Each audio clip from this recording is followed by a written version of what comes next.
battle. Team battle. Mega Man.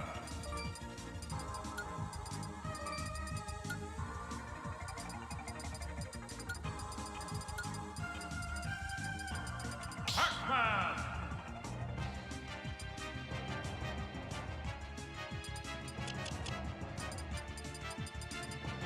All right, so here we are at Sweet Spot 8. We have Regulating Mofo and HDK versus Peluchito and Blizzard. They're currently getting set up, ready to go, but we're ready for some good doubles action here. Curious to see. I hear Pac-Man. I expect to see a Pac-Man. Regulating Mofo, I think, used to play Mega Man. We'll see. But we will. I love the possible upset factor at the bottom, by the way. I gotta say, you know, knowing that, oh, this could be an upset of this, and you don't want to be on the end of losing. So, here we go. Game 1. We have Snake Mega Man versus Pac-Man Cloud on, of course, Pokemon Stadium 2. Right away, though, Cloud. Not really sure what happened over there. I just see a Cloud falling to their death. Right there, we get a kind of what looks like. I love seeing how right away Snake and Cloud are fighting and Mega Man's just coming over. And it's like, I'm going to interrupt this and cause problems. So Snake's got to recover now. Is there going to be, yep, Pac-Man going out there poking. Not going to take him off, though. Going for it. Pac-Man getting back to the ledge and trying to chase Snake up there. I like that. Mega Man putting Cloud again at ledge. There's a hydrant. One of the crazy things in doubles is really you have the items play that goes on. All these characters, except Cloud really, has a lot of items that you can mess around with. You can give your grenades to your partner. You have Bell and all the fruits to give. So you can have a lot of crazy combo setups just by giving your partner fruits or any item they have. Saw Blade, you could give Saw Blade up. So we're going to see if that becomes a tool, but it's always something to keep an eye out is how are people using their items in doubles. Mofo getting the jab block, but not much on Pac-Man there. Good back here, setting Pac-Man off stage. Cloud kind of keeping Snake busy, but Snake getting in there and taking out Pac-Man with a C4. So right now, red team definitely struggling to get their footing under them, but that's why it's an upset factor of 4. They've got a lot to overcome because these two, you can just tell their synergy, how they play together, amazing. Good dash attack there to get that kill off Mega Man. But now it's just Pac-Man, and these 2v1s, absolutely scary. Snake deciding he wanted to hit his partner for a little bit. You know, HDK is just okay with that. But let's see if there's any setups they have. Because these are where, like, if you have a really good double synergy, you have this sort of setup that will just almost guarantee a 2v1's yours. Yeah, look at that. Pellets locking them down. Nikita holding them, like, able to go high if you try to go too high. Yep, and now up tilt, just going to take it. You really can't grab too much in 2v1s. It's really hard to. It's really risky. So, HGK, Regulating Mofo, going up 1-0 here. I really think that one of the big adaptations they're going to have to focus on is just how do they separate those two. Like, you really don't want to let them get their little combos, like 1-2s off of each other. It just adds so much damage. Plus, they had the unfortunate SD. I felt like it was an SD right away. So, FD, Kalos, and Town going away. Yep, we're just going back to PS2. Tried and true stage for everybody here. And let's see if there's any major changes. Any character swaps? We may see it.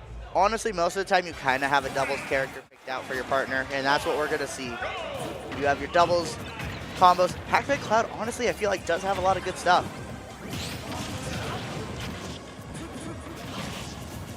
Yeah, one of the things that I just thought of is, especially with Pac-Man, you have the long-lasting dash attack, and if your partner's there, you can kind of just react to it going on. And Pac-Man's like relatively safe. So that's a really good focus point to kind of build around. Hydrant doing some damage, and they're starting way better on this one. Higher percents. Now it all comes down to how do you clutch these stocks? How do you seal the deal here?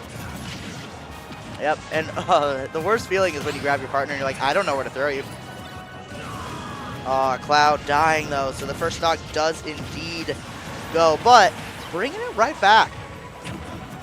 This game already looking way cleaner. Now we see, I always think it's funny when you see a Snake locked in shield with a grenade right around the corner. Like, what do you do here? Feels like nobody can interrupt in all that doubles chaos. So right now we got up throw, up air, quick Pac-Man damage. Oh, Bell is going to kill. Again, we've got some damage, but the stock getting taken with up air by Mega Man. Oh, yep, good job there by Cloud, not panicking, taking his time, and still getting back to stage. These are the stocks you gotta hold on to.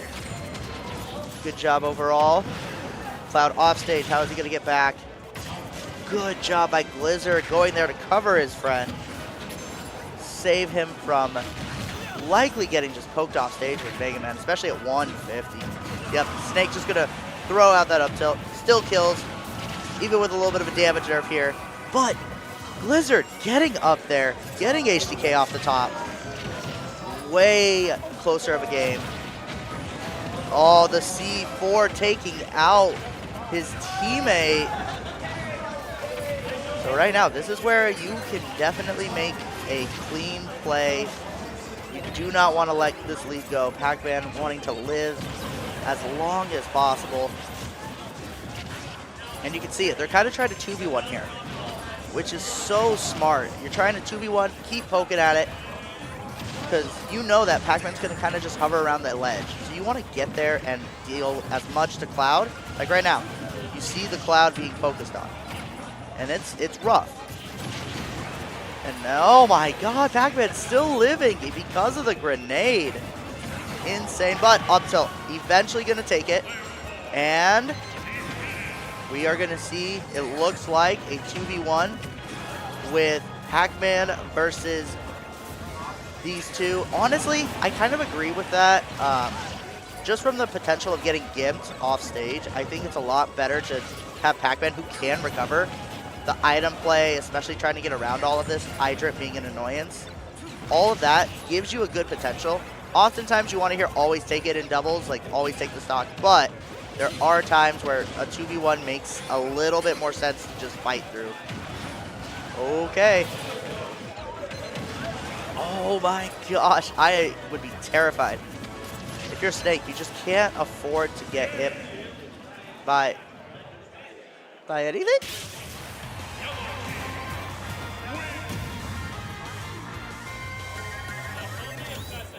I played best of 3, so yeah. Nope, that definitely is it. Kind of a sad way to go out.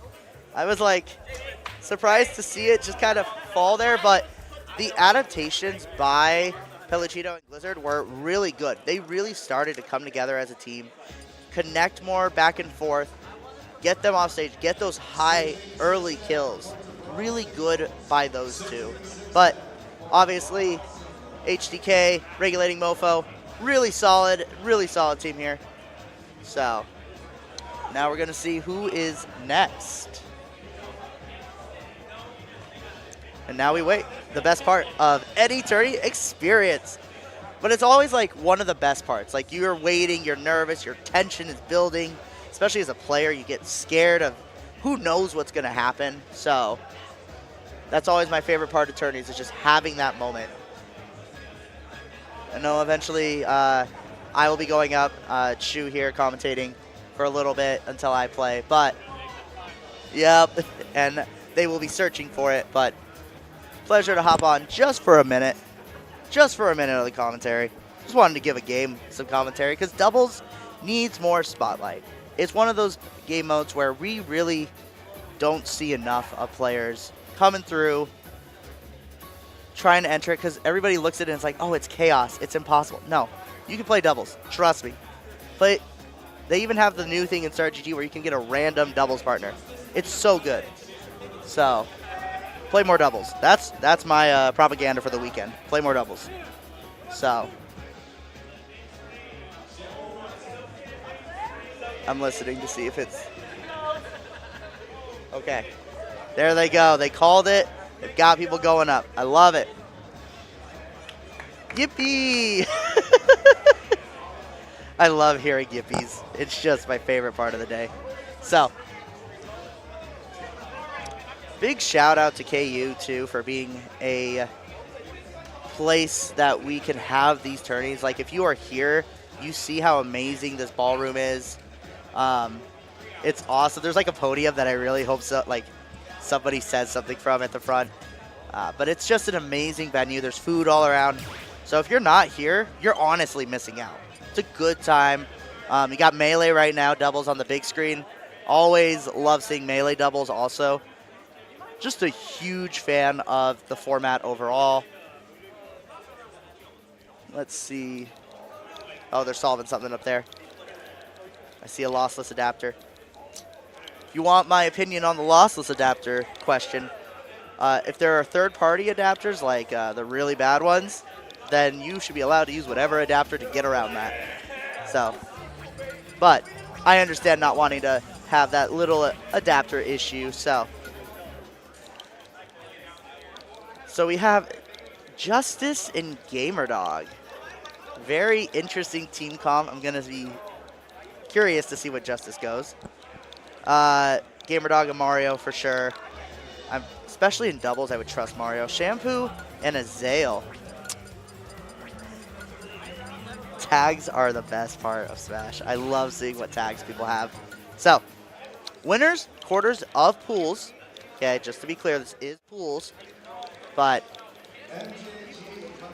Justice over here, 5th seed for doubles with GamerDog. Definitely a team to look out for.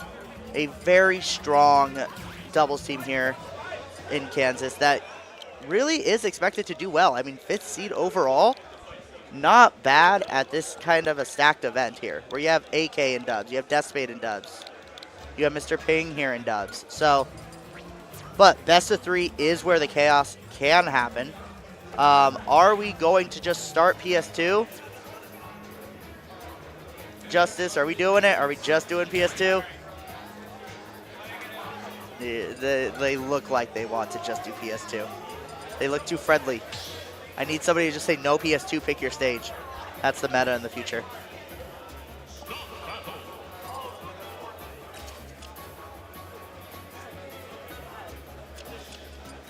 Oh. Oh, okay. Disconnecting, reconnecting controllers. Getting to the right sides. Makes sense. And I hear Rob. Corin. Rob Corin. Okay. If that's Shampoo Azael's team, Rob and Corin, that could be a very combo-heavy doubles team. So, here we go.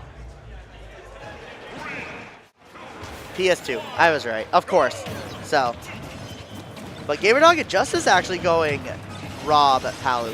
I did know GamerDog did have a Rob, but I expected a Mario just from the, you know, the combo heavy potential that Mario already provides. But Rob as well, when you get Rob's combos going, and Palu especially, you can just hold your opponent. It is a dangerous game. But Cloud and Corin, again, we're seeing another Cloud. And Corin, I think, is actually a really underrated character in doubles, because you're going to get like those fairs and those up airs, and you just keep comboing that your partner can just get over there at some point. Oh, but they grabbed each other. Oh, but the Corin, but nobody dies. Honestly, I'm kind of surprised. Cloud hovering at ledge, thinking about how am I going to kill this Rob. Oh, but here comes the up air. Good DI, not going to die. But Corin, too much percent, not going to be able to live. Good back air to kill Justice right off the bat. Oh, look at that. See, you see it right there. Nair, fair, up air, dead.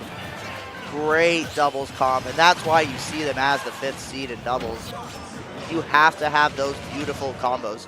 And with that, that's it for Cloud, unless he gets saved. Great job there by your partner. And getting the kill. Azael and Shampoo doing a great job. Really good combo to have the lead for GamerDog and Justice, but I love seeing the partner saves happening. Oh, Rob Nair also just being such a huge move, huge setup, a great side B. Gamerdog taken out. Corrin. Okay, side B by Cloud. We're gonna push him off stage. Corrin kills so well. You get that F smash tipper. Gonna hurt, okay? Back here by Corrin is just keeping him at stage. And okay, so we have Cloud limit. So I want to see something happen with this limit. Oh, we just kind of slip it through the defense. Hit Gamerdog, just sitting on the other side. Back here, not doing it. Corrin's trying to live. This is their last stock, so they definitely do not want to lose it. But this, while it looks rough, if you could get both stocks on red team quick, all of a sudden, this game becomes close. Oh, but that dash attack ending Corrin, and now the difficulty grows. How do you get around two characters as Cloud? Luckily, you do have strong kill moves, but that little gyro, just enough to end it for game one. Clean start overall for Justice Gamerdog. See where their bans are. To start, we have Battlefield going out. Kind of makes sense, verticality. Kalos and FD, yeah. So they want platforms, but they don't like the middle one. Plus the size of Battlefield might also be an annoyance, so. And now we gotta see, where do they want to take them?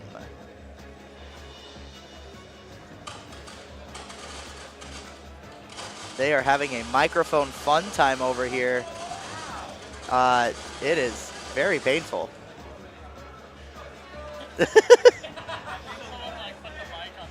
I think that's what happened, is somebody put the mic on the table and then all of a sudden somebody like hits the table and it just starts rolling.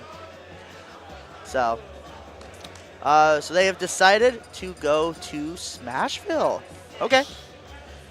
Some of the benefits of that stage, especially for Corrin, is to get those pins, like whether it's through the platform and poke 'em or just the mobility around it. You kind of have a bit more of a clustered match, which I think might be a nice thing for those two. Especially because you don't want to have Palu trains going on forever. The middle platform kind of is annoying. Sometimes that can get in the way. So overall, I like this pick. We're going to have to see how they do it. Right away, though, you see Corrin going in, getting a few hits.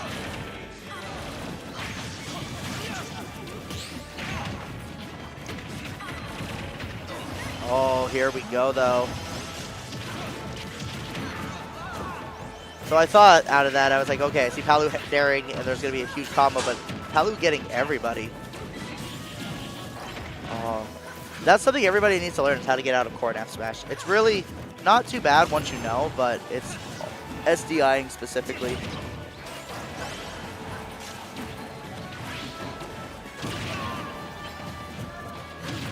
All right, up smash there to put Palu up. Good up air, and woo! We are dying. I don't know if you're hearing it. I hope you're not, but it's like you have that static noise that everybody's trying to figure out where it's coming from. You know, Melee is an old game. It's possible. All right, looking back at the game, though, because that's been throwing me off. Good back air. See, look right back. He gets of that. And they actually have a lead right now. Not much, because you could easily die like you see right there, but this is a lead to start this second game. Rob just going off there. That's the one thing with Cloud. You have to be very cognizant of where you are on stage, because you will get pushed off stage. Yep, we're going to throw back. Now this is where it's scary. Good job there. Partner kind of getting in the way. Just being annoying. Like, if you're ever wondering, how do I help my partner? Just be in the proximity. You can work on getting, like, the right setups to save your partner later, but be in the space just to be an annoyance. All right, so Azale and Shampoo having a lead here. Getting a lot of solid percent damage right now.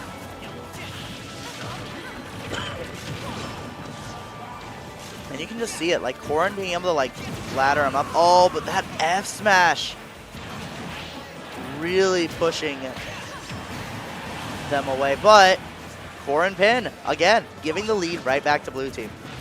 So Palu's at a very high percent. Justice really has to be a bit cautious so that they don't die and leave the Gamerdog to get comboed. But again, here we are, Corrin. Fair, up air. Free, 20-30%. Oh, beautiful catch there, though, by Gamerdog. And I think in this case, if you're either team, you really do kind of either want to push them off stage or get center control. But now, we have Gamerdog here. Going to have to 2v1 with Rob. And you can just see Corrin right there, just pushing him off. You have limit setups as well, so, yep. And you see it right there. Right there, it's like let Cloud shoot limit above. Corrin will stay low, cover the ground. And you just see, it feels like suffocating your opponent away. One hit at a time. Down air right there, and, okay.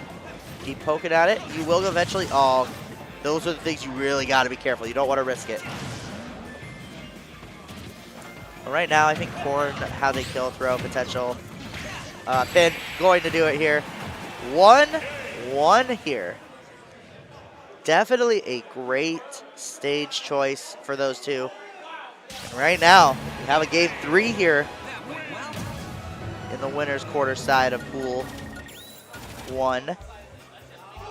But now we really, I think you really have to think through these bans. Like, one of the things in doubles, again, like I said, the bouncing, the ping-ponging back and forth, how it works really will determine what kind of combos you can get as a team.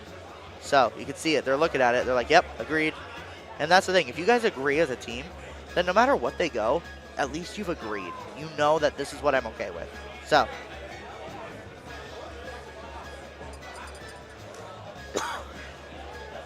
but great job to those two, bringing it to a solid game 3.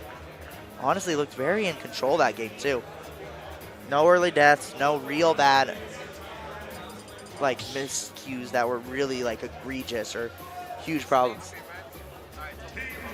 So, you guys here? Cool.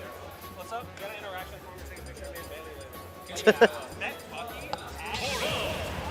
Alrighty. So now I'm curious, where are we going for this game 3? We are going to Hollow. Interesting, because they lost on Smashville, and a lot of people would say Hollow and Smashville are similar. Not the same, but similar.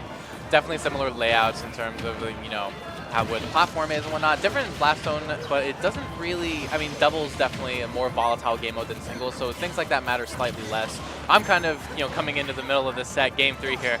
My name is Mr. Mice, you might know me from YouTube, but we're going to be launching into this game 3 of Gamerdog Justice, Shampoo, Izeo.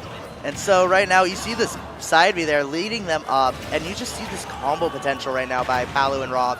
Getting the easy start there. Wow, yeah. Both members of the blue team losing their first stocks. And Gamerdog Justice still with securely low percents here, not in danger of losing their first stock anytime soon, especially with Gamerdog. But it looks like they're targeting Justice a little bit, you know, the less heavy character, trying to see if they can kill Justice first.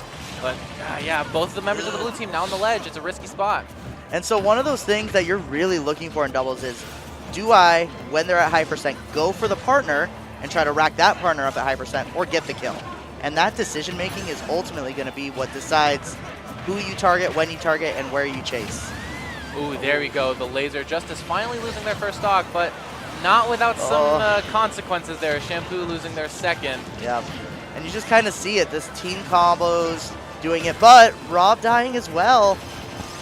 Still, though, this is pretty good deficit for the red team, but it's definitely not anything that the blue team can't, you know, come back from. They just kind of have to play out of their minds at this point. Oh, that was a scary moment there, I felt, for Cloud, because you could see a lot of body pushes, just killing yourself early. I saw the weight by Gamerdog, down throw, and F smash. Great gonna F smash. take it. That Rob down throw is so good in doubles because Rob is invulnerable, you know, for your teammate to come and F smash. So you can just get a free F smash on whatever player that your partner's grabbed, and you are in no risk of killing your partner on accident. It's really good. It's such an amazing thing. That's one of the parts I love about doubles, is you just have those grabs that invulnerabilities where you're just not going to take any damage at all. There we go. The laser hitting both members of the blue team. Shampoo at risk of losing their stock very early, and now we see Azael kind of racking up in the percents as well. And we're going to see, they're both pushed off stage, but are they going to get anything? No. There we go. Azael sent off stage. Gamer Dog just kind of spamming side me there, like, I'm going to catch you eventually. In the chaotic, overwhelming nature of doubles, sometimes that's just what you got to do. Right? And you'll have your partner too. So like even if you miss, you just sometimes will take it and let your partner go off. And there we go. Another side B to do it. Wow, and the the SoCan TO team is going to be going ahead and taking that set 2-1. Wish I could have seen the rest of it, but even just seeing that game 3, I saw flashes of brilliance. The teamwork from Justice and Gamer Dog was phenomenal there. And one of the things that I do have to give it up for Shampoo and Azael is it looked really rough at the start, but they really pulled it together game 2 on Smashville to get those combo, get those team ping-ponging back and forth. But game 3, I just felt that team synergy for Justice and GamerDog just going perfectly for them. They clicked. They clicked. They clicked together, and it just became a really bad scenario. But here we go. We're going to be launching into our next set. Caden and Despade. Now, obviously, I am a Kansas City native, so I'm very not biased at all towards Despade in any way, shape, not at or all, form. right? But also, I think that the Despade Caden team, for lack of a better word, it's a sleigh. Oh, I agree. And you just see these two. They're hobbing up there. I feel the confidence already by them. Looking ready to they go. each have a Pikachu plush, which is how you know they're favorite. in sync team-wise. One of them's got the Santa hat, and the other is rocking Look without at it. that. Look at the Pikachus! I Yeah! love it. Let's I go! love There we go. That is what you need. Honestly, that kind of thing, that kind of bonding factor with your teammate is low-key such an overlooked and important factor of doubles. Is do you like your teammate as a person? Like, if you're indifferent towards your teammate, it's like, all right, this is who I'm playing with. But if you're a good pal with your teammate, you're like, this is my homie. We're going to go far in this bracket, and we're going to kick some butt. And I definitely feel like Caden and Despade have that energy. And definitely looking at them, they're just jovial right now. They're just laughing, having fun. That sort of composure, enjoyment, really does carry into your gameplay. Like if you're stressed or if you're a team that's kind of come together to win, sometimes there's a different level of just like pressure that you feel. But if you're having fun, you can do so many cool things together. Oh, yeah. Confidence is so important in doubles, especially when it comes to things like following up on your teammates' attacks. You kind of have to have the confidence to, if your opponent, back throws an enemy, to just go up and try to up air. And I think that confidence and, being in good spirits is so important for that kind of thing. Just look at how much they're smiling. I love it. Absolutely. So, but we're going to see what team comp, Despade, Sora, Bayo. One of those two most likely. I think Despade mostly goes Bayonetta in doubles. The thing about Caden, the Ridley main, infamous, but also Caden's got a very strong secondary ZSS. I know, and that's, I was like, Despade and I had teamed recently at King of Bombs, and we went Sora ZSS, so we might see that team comp as well. What do you think about that team comp? Teaming with Despade. What are your insider thoughts? So Despade and I developed a thing we called Sky Zone. It's all Despade has to do is get a fair, which with Sora you're just kind of swinging until you get one. But you can do like fair into ZSS fair, fair back, up B with ZSS, and then up B with Sora. Kills it from 0. So it's a beautiful team comp when you get those ping-ponging back and forth. So I love it. I think it's a good team, but I also see Bayo Ridley as scary as well. Yeah, I can definitely see, Bayonetta up Bs, and you can just follow up with a Ridley Nair, and you can kind of ladder it, especially with Ridley's multiple jumps. That sounds a little bit scary. And the other thing, I think that both characters kind of cover each other's weaknesses fairly well, to be honest with you. Yeah. Bayonetta can definitely do a good job at like swatting people away from Ridley, and Ridley can cover Bayonetta in some of those riskier positions if you're trying to get a combo but the teammate's trying to help. But we have Zen and Pikachu, Brogan coming up here. And Brogan. I'm trying to think of who he plays. I think Brogan is a Kazuya, and I think and Zen plays Pikachu, but might go Aegis, has a secondary Aegis that they mostly use for Game & Watch. That makes sense. And doubles too, Aegis really good, but Pika having such long-lasting hitboxes. Pikachu does pretty well, I'd say, against both Bayonetta and Ridley. So I definitely think we're more likely to see the Pikachu, but I wouldn't be surprised if we saw the Aegis as a counterpick character. Right. It's one of those where you just get such early kill potential with them. Pyra F smash, if you get any grab.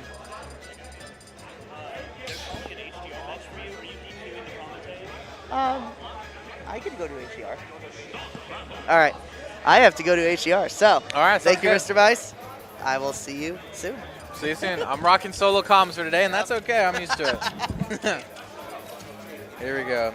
Just going to make a small tweet beforehand, just telling everyone that I'm here.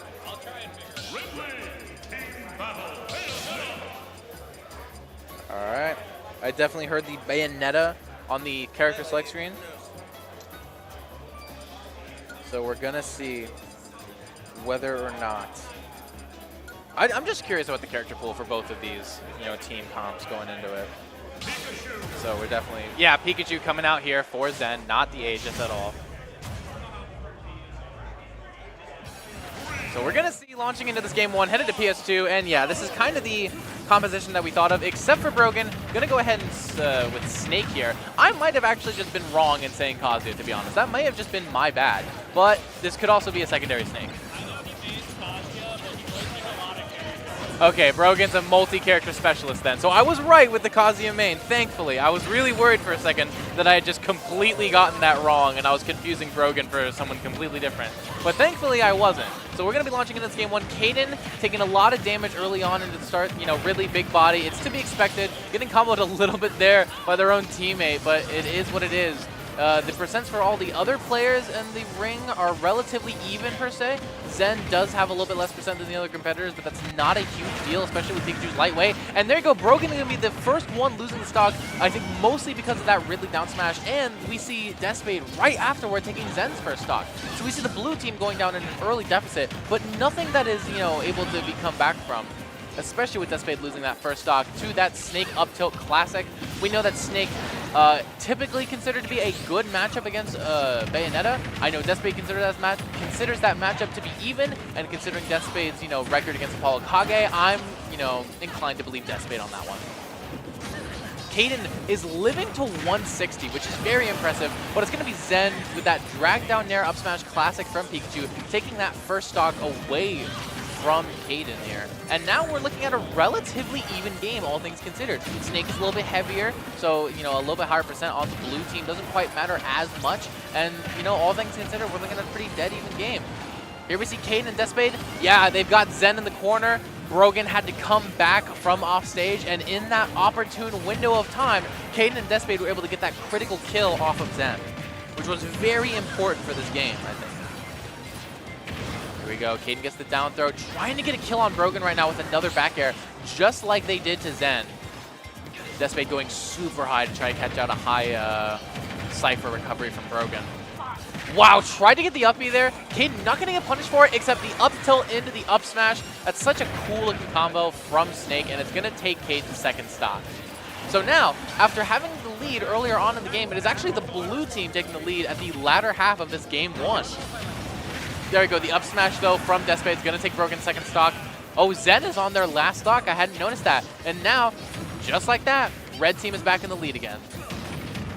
I think the next step for the red team is to kill Zen as early as possible so that you can solely focus down Brogan. But we're going to see whether or not...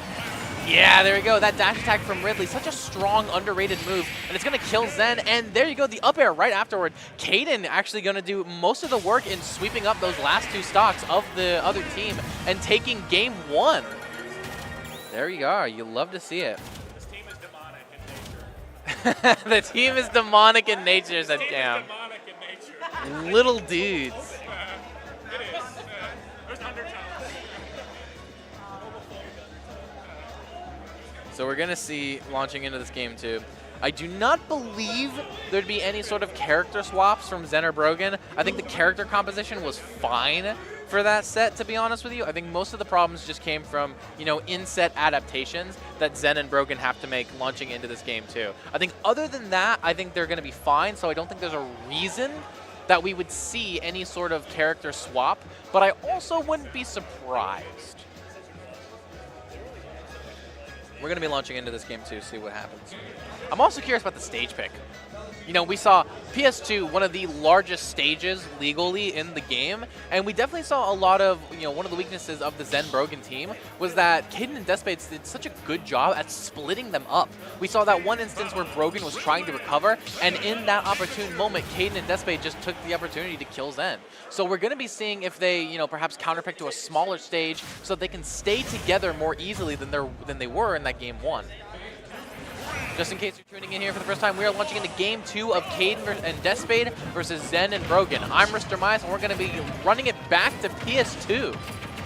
Interesting to see the choice there to run it back from PS2 for all the reasons I was discussing earlier. Another thing I just realized is that Ridley's Flame Breath actually will detonate Snake's grenades. So I really wonder how that will, you know, play into the set. Caden almost accidentally killing Despade with that up B, but not quite yet. Reversaled? Oh, the Brogan reversal is going to get Caden killed. Caden went super deep for an edge guard on Brogan, but the back air, really smart there from Brogan, is going to get that reversal and make it so that blue team is coming into this game 2 with a big lead.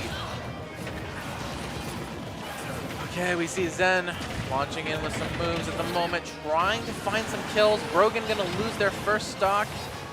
Caden looking to edge guard Zen, perhaps. Okay, both members of the blue team on ledge here have to make it back somehow between this team that is very aerially mobile. Oh, wow, the up smash. Almost up smash Brogan's shield, but the gun from Despade accidentally interrupted it. Despade losing their first stock to a Snake up tilt, the tried and true classic. Here we go, Cybe's back on the stage. Zen hitting Caden with the dash attack, which will take Caden's second stock, and we see Caden down to their last stock here in this game too. We definitely had some early flubs and whiffs that definitely contributed to Caden being down this much this early, and Zen on their first stock still, which is just a great spot for the blue team to be in general. That's the back throw. Forward throw. They're splitting up the blue team really excellently, but it doesn't matter as much because this time the blue team is the one with the tremendous lead. So they're fine fighting the 1v1s, actually. There you go, Zen finally getting killed with that 2-frame F-tilt at the ledge, but with 2 whole stocks left, and a fresh one at that, Zen is in a really good spot to, you know, lead the blue team into a Game 2 victory here. Wow, I like Zen saving Brogan with the up air from Despade's combo. Not able to save him from the edge guard, though.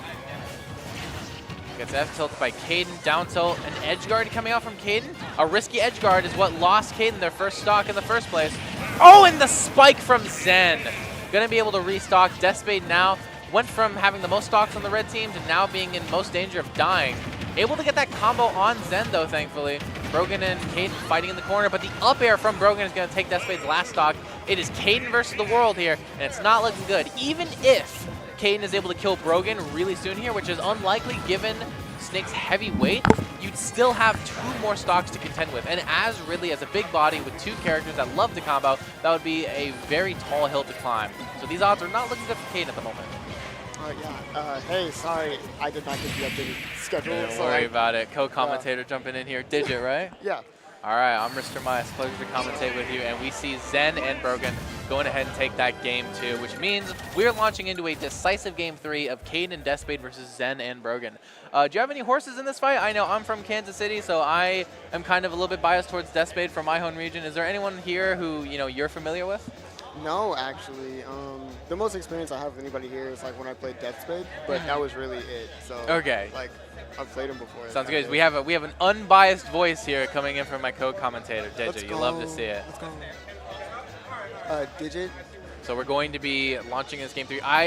Yeah, we see small battlefield ban, town and city banned, smashable ban. Town makes a lot of sense as you never take Bayonetta to town and city, pretty much under any circumstances. So I wonder if we're going to be going to Hollow Bastion. Love the stage swap. You love to see stages other than Pokemon Stadium too, especially on these main streams.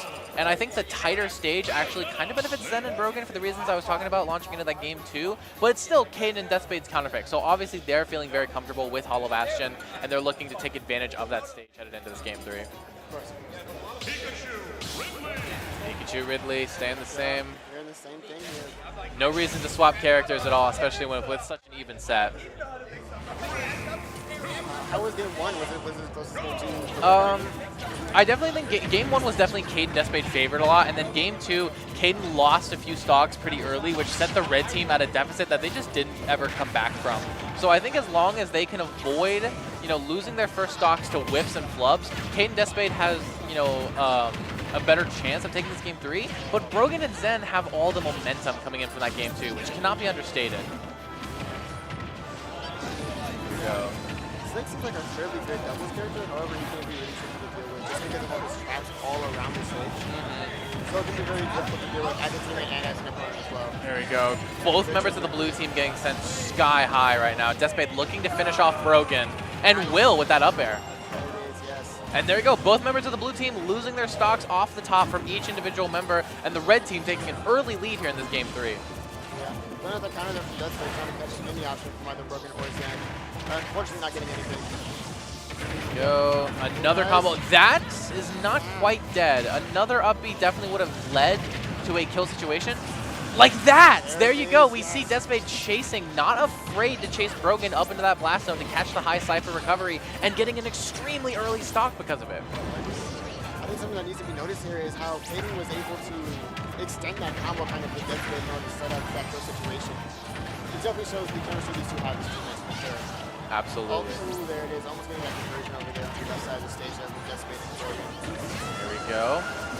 Okay, Despade finally losing their first stock off the top. Caden getting Brogan off stage with that side B, not going to go for the kill, and losing their stock to the Snake up tilt. But blue team is in a big deficit and is now even worse as Zen losing their second stock. Blue team down to their last stocks here, and red team both rocking comfortably with 2. Yeah, this is what she said. Yeah, they haven't made many clubs. This is definitely looking amazing for them for 100%. Good up B. Taking it back onto stage. Oh, there we go. Yeah, wow. Trying to hold him there. Between a rock and a hard place there with Bayonetta's jab and Ridley's nair. And there you go, Brogan being eliminated from the set here. This is the 2v1. Did Brogan can Zen do this though? I think the odds are not good, but never tell Zen the odds. Exactly. Oh, Trying nice, trying to catch him. Good job avoiding that from Zen though. Definitely aware that he's in danger at any moment. If he's not in N-Lag, he's just about to get hit. Oh, wow. The combo off of the forward air from Despade into the up air from Caden. Wonderful team synergy, and the up B launching into Caden's up smash into their loving arms. And red team, Team Plush Pikachus, know him as Plush Pikachu, know him as Team Slay, know him as Team Mother, whatever you want to call him. They're taking that set 2-1, and we'll move on. Oh my gosh. They seemed to like Team Mother. I suppose, yeah. It's definitely good to see. And I believe that, yeah, winners quarters, I think they're moving into winner's side top 8 for doubles. All Yeah, I right. think so. Nice. Love to see it. Yeah, so we definitely saw some really good adaptation. That game was less close than even game 1 was. That was definitely more dominant of a game 3. Caden and Despade, they were talking in between games, and they definitely came to a sort of consensus about what to adapt on and executed it wonderfully. Very well, yeah, actually. That was very impressive to watch. I agree. And we're going to be launching into our next set here as soon as we get some people up. They're talking about it in the back. You can see the Pikachu plushes behind me, carrying them just a little bit. Yes. But we're going to see if we can't get our next set coming in here. I think they're calling the players to the stage right now. Perfect. So I think we may be starting to see, some top 8 qualifiers, maybe some sets in top 8 for doubles itself. Of course, on the side stream, we have more Melee doubles going on. I know we have Rocky and Keese and Bloopy and another player. I think that might be... Gosh, I'm not entirely sure from the back. Actually, never mind. But, and on the Melee stream, of course, we have Melee doubles, Obama Llama and Kuda versus Silly Pro and Game Boy Jr. That's a Kansas City match through and through. I think every player there is someone from Kansas City scene. So if you like Kansas City Melee, go tune into the Melee stream for some doubles. But if you're here for Ultimate, stay right here because we're going to be getting another setup soon here at Sweet Spot 8, the largest tournament in North America this weekend and the premier tournament of Kansas. 100%. Yeah, I always look forward to this tournament every single year, man. It's always really entertaining to go. It's just like a great environment. My first Sweet Spot was last year's Sweet Spot, and as I was saying on the side stream, I was commentating over there. If you watched last year's Sweet Spot, you might know me as the guy who impersonated Onan during the post-game interview after he won singles. But Onan cut their hair, so I don't look like them anymore. But so the hair's staying up right now. I'm not letting it down at the moment. Exactly. The impersonation isn't coming out today. We might be getting Team Mother back on the stream. Looks like it, yeah. They're standing up here very poised. I heard the name Toffee be thrown around. Are we going to get Team Mother versus Team Bucky's? Oh my Are God, we yes. getting Team Mother versus Team Bucky's? 100%. That I would be hope the we most do. phenomenal thing I've seen in my entire life. Genuinely hilarious. Oh my goodness. Ooh. Looks like we're just looking for some more players. I am starting to get a tad hungry. I know we have some food options, but I'm just like, I'm gonna check the schedule.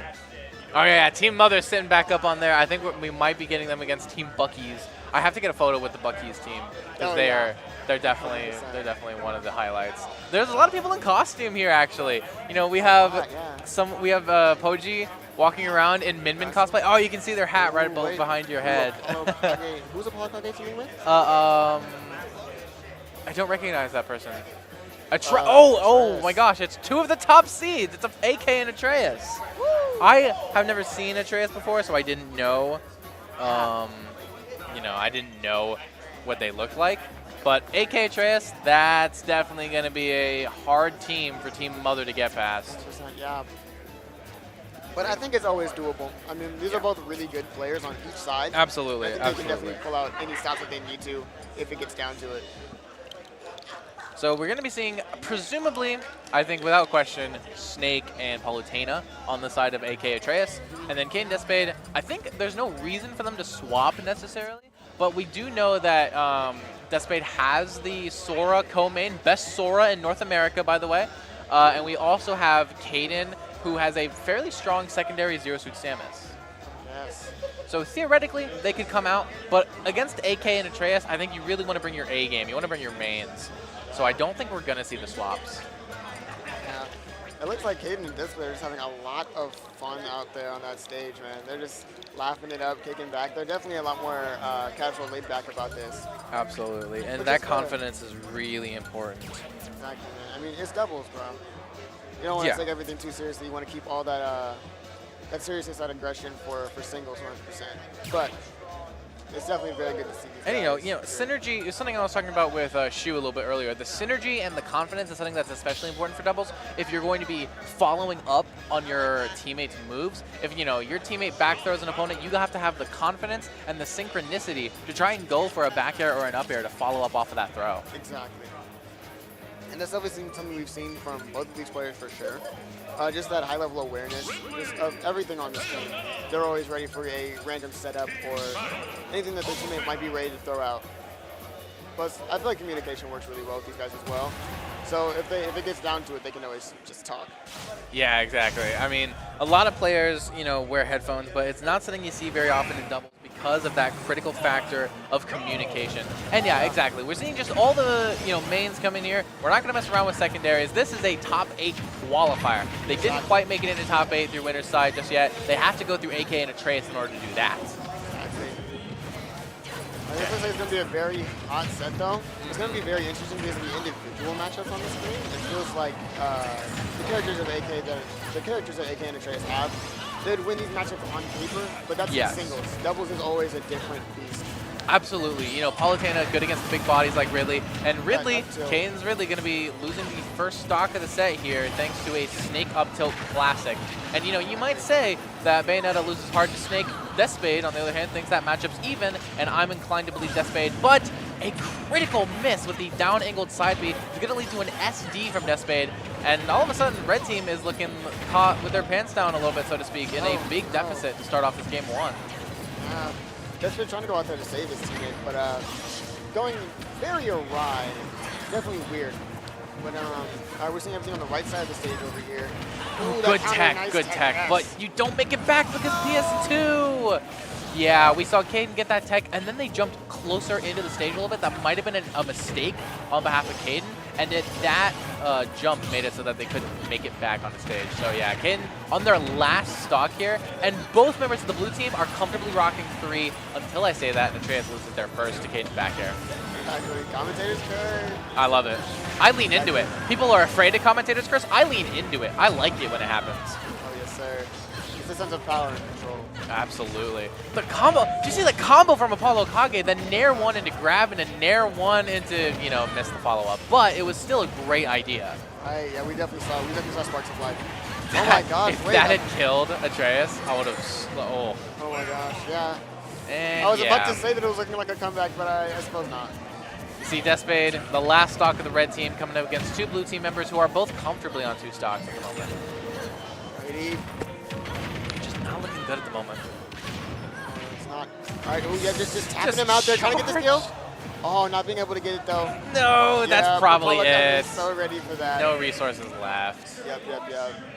All right. So that's going to be game 1 going over to AK and Atreus. I mean, obviously as one of the top seeds of not only doubles but singles as well, this was always going to be an uphill battle for Caden and Despade. 100%. But that doesn't mean it's not possible at all. Not at all. If Not they at can all. make these, they need to make these adaptations now though, because it is best of 3 right now. So if they don't adapt and figure something out right now, this could be the end of the set, and they might be going down to Exactly. losers trying to get in the top 8. This still is only BO3. I don't know if all of top 8 will be BO5. I'm assuming so. But this is the top 8 qualifier. We're not there yet. So we're still in BO3 territory. So now, Caden and Despade are on the precipice of being sent down into losers bracket if they cannot make the critical adaptations required to overcome AK and Atreus. I think I heard somebody mention top 4 being best of 5. Oh, maybe. Okay. Yeah. That would make sense. AK and Atreus, team at, as they may. AA.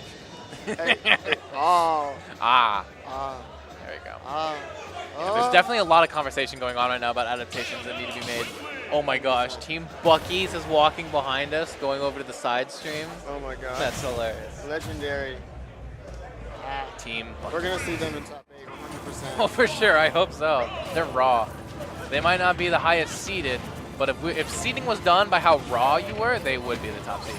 Oh my gosh, true. Despade going so low to chase after Atreus. Right. Not letting him live for much longer. I think he saw how much mileage Atreus was just really getting last game. So he's like, we need to end him off as fast as possible because this 2v1 is very doable against him. Absolutely. Atreus sending Caden off stage yet again. Gonna miss the down tilt 2 frame though.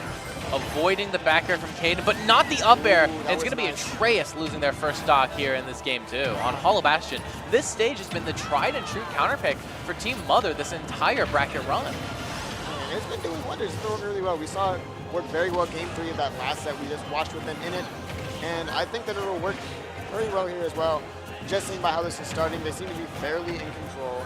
Starting off a lot better than last game, with Atreus already having a stock down. Ooh. That was a scary potential. Oh wow, the combos from AK to Atreus is gonna end up getting Despade killed there. Yes. Nice Wow. up tilt, up smash conversion. There you go, and yeah, Caden losing their first stock as well. Apollo Kage now the only one still holding on to their first stock here, but at 156 that could be ended immediately. For sure, especially all the way up there, we know how much Bayonetta likes to kill off the top. So nothing is impossible. Oh, there it is. Yeah, Apollo Kage losing his stock all the way down there at the bottom. This is an even game. This is very even. It's actually really close. I think we might be seeing a game 3 if it continues like this. Absolutely. As long as they can kill Atreus relatively quickly, I think a game 3 is a strong possibility. 100%. All right, looking at the left side of the screen over here, we're going to be looking at Apollo Kage Despade over here in this advantageous situation for Despade. Uh-oh. Oh, yeah. Gets the back throw. Yeah, didn't have quite enough time to really set up for anything significant, nothing that would lead into a kill. Atreus did lose their second stock, and Apollo Kage is starting to climb into the percentages, but Despade's going to lose their second stock as well. That down smash was crazy. Oh my, gosh. Yeah, Despade is just so, he's down there for so long. It's so scary to watch. Yeah, I know Despade knows what they're doing, though, as far as the recoveries and stuff goes. Caden losing their second stock to the snake up tilt. Apollo Kage, just like we saw with the first stock, is now the only one still holding on to their second stock. And for the red team to win this game, they've got to change that right now. Exactly. However, we did see him lose his stock pretty quickly after we noticed that last stock as well. It might be the same thing. Oh, and Atreus going out. Is he going to take it? Yeah, there you go. I honestly think that was the best case scenario for the red team, because now if you can kill Apollo Kage, you just have Atreus to deal with. Exactly. This makes it so much easier. That stock count is so much lower, which makes everything such a higher probability. Here we go. Yeah, Atreus trying to get this edge guard. Oh, it does not tech the Ridley side beam. Oh my gosh, that up smash. Wow. Out. I mean, Atreus out, and then that forward smash is going to take it. That is game 2. That was such an early percentage for Palutena to die off the top. predict that Atreus was not expecting to get hit by like Ridley up air in that scenario, wasn't quite ready to DI it, and was instead trying to avoid it. And then after that, it was just, you know, Apollo Kage was on the ledge by themselves, and all Team Mother had to do was close in on their prey. Exactly. How are the blast zones on Color Bastion? Like, is the ceiling low? I definitely think the ceiling is more advantageous for characters like Bayonetta and Ridley. I think that is probably the main reason why that stage has been their go-to counter pick this entire bracket. Makes sense, yeah. They've been getting a lot of mileage off of killing off the top and just edge guards, which is something that makes sense for their characters. Absolutely, and you know, Caden and Deathblade are both very comfortable going really, really low for their edge guards, which can be scary sometimes for us watching, but it also has been the thing to really, you know, take them apart in this doubles bracket and really, you know, give them a fighting chance against AK and Atreus. Yeah. We definitely know that they're very comfortable with their recoveries, know exactly what they're doing. So even though it looks terrifying to us viewers and us commentators, they're very comfortable in that by spot. the way, in case any of you watching are wondering who Atreus is, this is the player who is formerly known as XXX Buntai Fan 9000 XXX, who got 5th place at GOML 2023. You know, a bit of a tag change, something a bit more, you know, serious instead of jokey like Buntai Fan. But if you were wondering who Atreus was and why AK was teaming with them, that might be a name you're more likely to recognize for their 5th place finish at GOML. But here we are launching into this game 3. We're headed to Kalos. This stage is pretty good, I've heard, for Snake. It makes a lot of sense with all those side blast zones. However, the trapping on the edge is very good for Snake because of just the way he's able to position his bombs. It makes that platform right there completely, like, extremely hard to deal with when it comes back. So it's pretty much just Wow. They almost got Atreus again. Those up smashes from Caden have really just been snagging Atreus each and every time. Yeah, that forward air off ledge, catching up Apollo Kage, really just trying to sit there and wait, punishing his patience. Landing right on the grenade. Big old Ridley feed. Gets back thrown there. Good side B. Yes. Oh, the up smash. Up smash. Reaching all the way up there, just barely hitting him with that beam and taking the first stock of this game 3. Gets the down throw, tries to get up air out of it, and with the air dodge, Caden gets the F tilt instead, and Trey's going to lose their first stock. We're looking at a dead even game right now. But red team is in disadvantage. Yeah, Atreus just holding the front line right there, trying to keep them off stage. I really do like that strategy, though, from the blue team. Atreus holds the front line with Nair combos. Apollo Kage kind of holds back with grenades. That raw up smash there from Atreus, though, just taking that stock away from Deathblade. That first one so far. And another situation again, we can see Apollo Kage here with the only person with 3 stocks, and Caden dropping down to 1. Yeah, that was a disastrous early death for the red team there. This is very unfortunate for them. However, this is definitely still possible, especially in this this advantage situation. There you go, Atreus losing their second stock. AK at 3 still, and Atreus only at 1. If they kill AK right now, this is definitely more of an even game than it seems. Exactly. This is still very close, even with those unfortunate deaths, which is definitely something to keep in mind watching this. Ooh, that up air really just trying to chase down Apollo Kage. Deathblade here realizing the situation there and knowing that they need to take this stock away from Apollo Kage as fast as possible. Do you think they're purposefully targeting Atreus first, or do you think AK has just been that slippery? I think it might be a mixture of both, actually. Because like I said last game, like Atreus has been dealing with a lot of issues for them, so they definitely want to do something about that. Yeah. There we go, there's that restock. Oh yeah, stalling out. There we go, just trying to wait for Caden to get down there to protect him, and that uptilt's going to take it And anyway. Deathbait's gone. It's now Caden versus the world here. And against AK and Atreus with their combined strength, it's not very good odds. Right. But never tell Caden the odds. This 2v1 against 2 losing matchups here. Oh my gosh, very slippery uppy. Wait, and then the restock. Wait a minute. PSD there from Atreus. No. Nice. I like the stall to avoid Atreus' counter. On. Atreus being very patient, sitting here in the corner. Now keep in mind, if both players on the blue team put down their controllers and don't move, Caden can still win this game. I don't know, he's fighting fairly well until they get one. That's it, yeah. I was like, That's until gonna they be get it. one little hit in there to get that conversion. Oh, and with a nice but slightly more dominant game 3, Team Mother's going to be sent down to loser's bracket by Team AK, and Atreus. Pretty good set, though, all things considered. We had some really top-level talent fighting each other, and what more can you really ask for? Really. I mean, that was a very nice set. We saw some nice adjustments in there, and we definitely saw some very good decision making on the team of Deathspade and Kaden. They chose to position themselves fairly well, and the way that they really utilized their offstage presence was truly impressive. Yeah, I agree with that 110%. I just like, it's such a hard thing to deal with when the like 1 and 2 seed of the event decide to team up with one another. That's just such like a roadblock for anyone trying to you know, break into the top 8 for doubles. Side stream set is still going on right now. We have Barnabas and Toffee fighting against Shu and their teammates. Speaking of Barnabas and Toffee, yeah, Team Buckies. Yeah, they sometimes show up to the Topeka weeklies. Yeah. And oh my gosh, the way they dominate is scary. Hey, Kansas City is just one of those regions. You know what I'm saying? Truly. When we travel, we make waves. You see Isaiah at Full Bloom 2024? Yeah, that's one of our TOs. When we travel, we make waves. What am I saying, man? Exactly. Truly, bro. Kansas City is probably the strongest region around here, and we're definitely proud of them a lot. We're gonna show them off. You said it, not me. You said it, not me. You said it. Anyone who, of course, you know, follows my exploits over on YouTube knows that I'm a big fan of the Kansas City, big spreader of propaganda for Kansas City. Love to do that kind of thing. So, we're going to be launching into a quick break here. We'll have more Ultimate Doubles for you in just a second here at Sweet Spot 8 in Lawrence, Kansas. But for right now, go take some water, go get some snacks, go to the restroom, take care of yourself, and we'll see you in a little bit. Peace.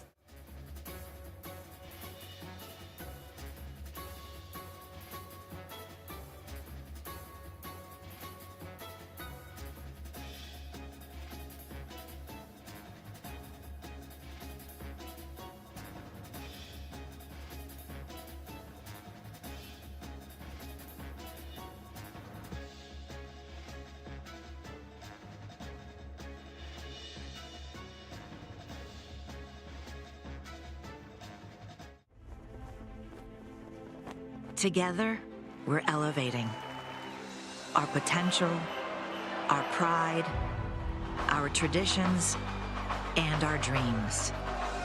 Together, we're opening up a whole new world of possibilities.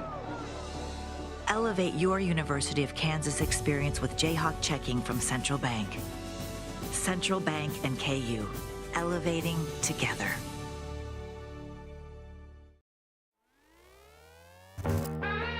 As thousands of gamers came together at this year's PAX West in Seattle, Washington, AT&T took things to a whole new level to show our love for the gaming community. Across 3 unique spaces, we showed players that when it comes to mobile gaming, America's most reliable 5G network is truly the ultimate power-up. The action kicked off at the AT&T Loot Drop, where gamers jumped into their favorite demos on NVIDIA GeForce Now as they worked together to boost the meter and trigger an IRL loot drop packed with next-level prizes. From there, our handheld lounge gave gamers the perfect spot to kick back and meet up with some of their favorite influencers, like Chief Pat, Aaron Ashley Simon, and Avery Strib. Finally, gamers capped off their AT&T experience with a bang at the 3D Selfie Experience, where a camera turned them into the MVP of a virtual loot drop, perfect to share across their socials.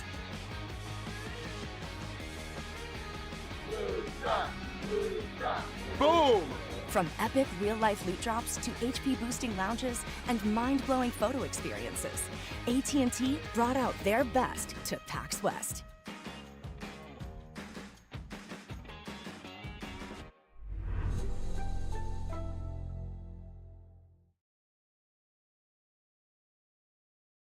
Guess what we're doing to the Baconator? We're putting it... pretzel bun on the Baconator. Catherine, you seeing this?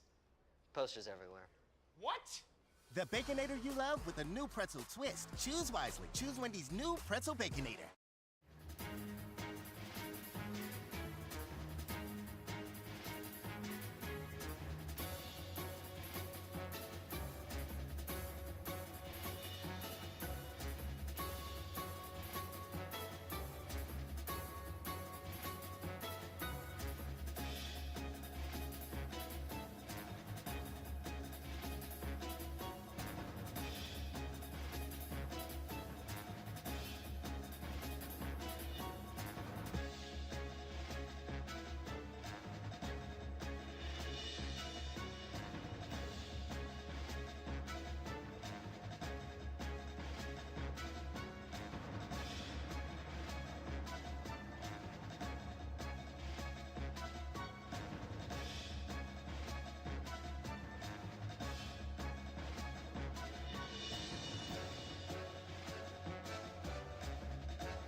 All right, welcome back, everybody, to Sweet Spot 8 out of Lawrence, Kansas, the largest tournament happening in North America right now. My name is Rister Mice, and this is the co-commentator Digit, and we're getting back with more Ultimate Doubles. Right now, we have Shu and Mr. Ping teaming up with versus Justin23 and MJ Jesus, aka Avro.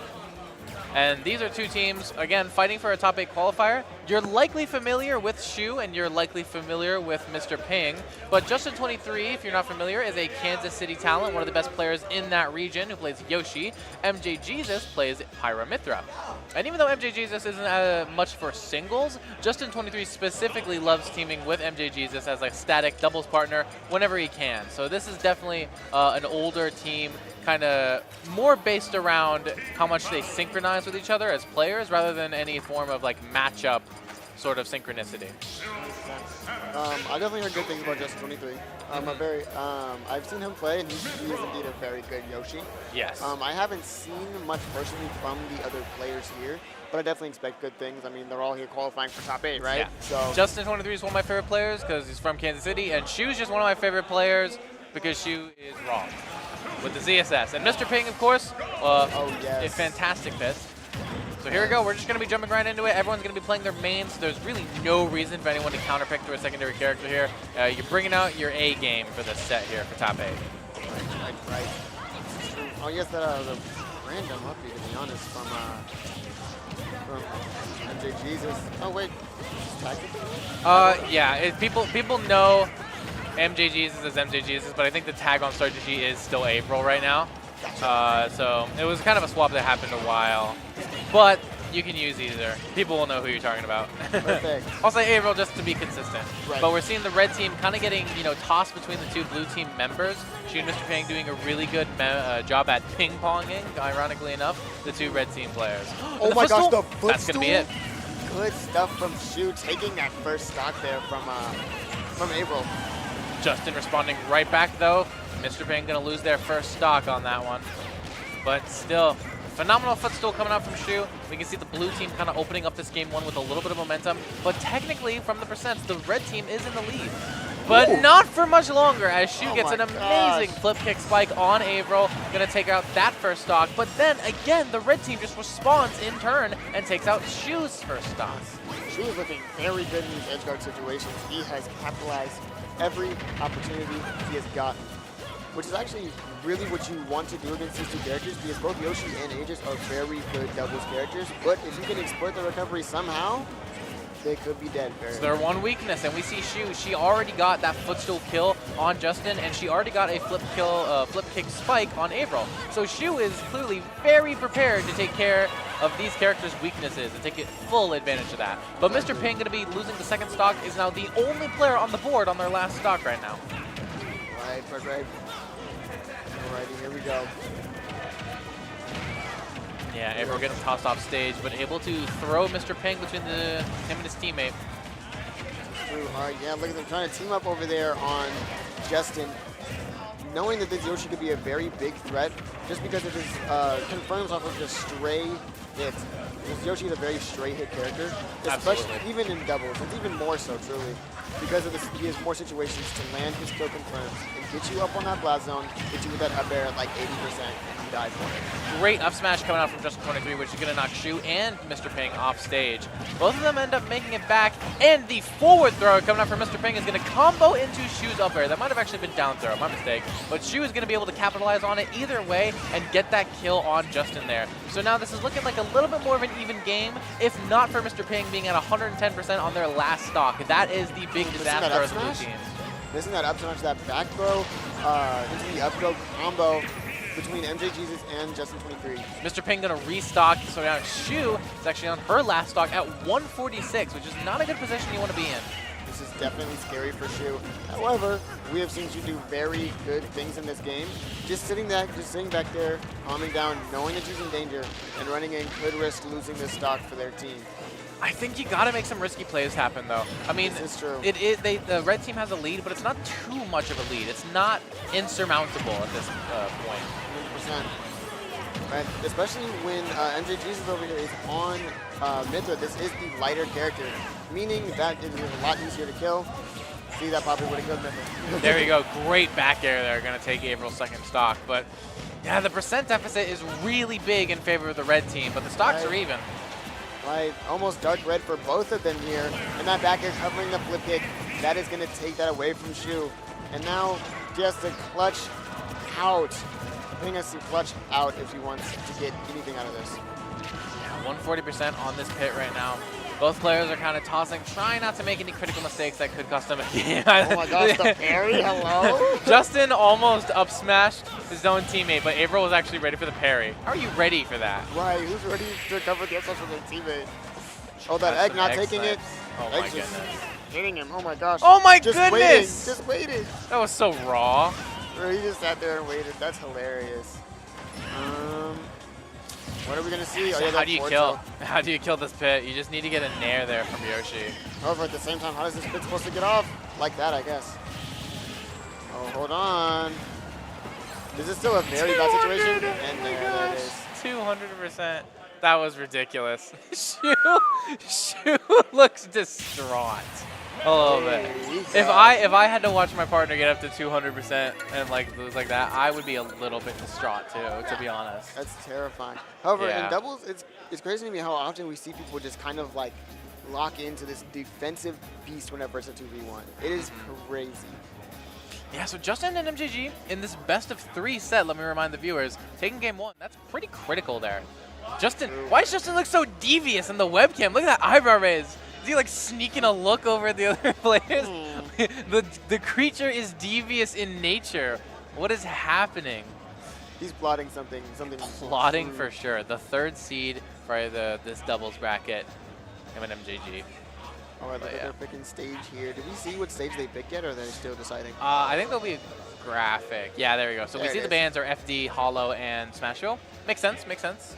Indeed, it's definitely not a stage that you want to see for Aegis. Just having these opens areas just makes them so much more scary when it comes to pressure, which is definitely not something you want to see in doubles at all. All right, we're gonna be launching this game too. I'm not sure what stage they picked. I don't think they've, whatever thing they use up there to denote what stages they banned or picked, they didn't use it.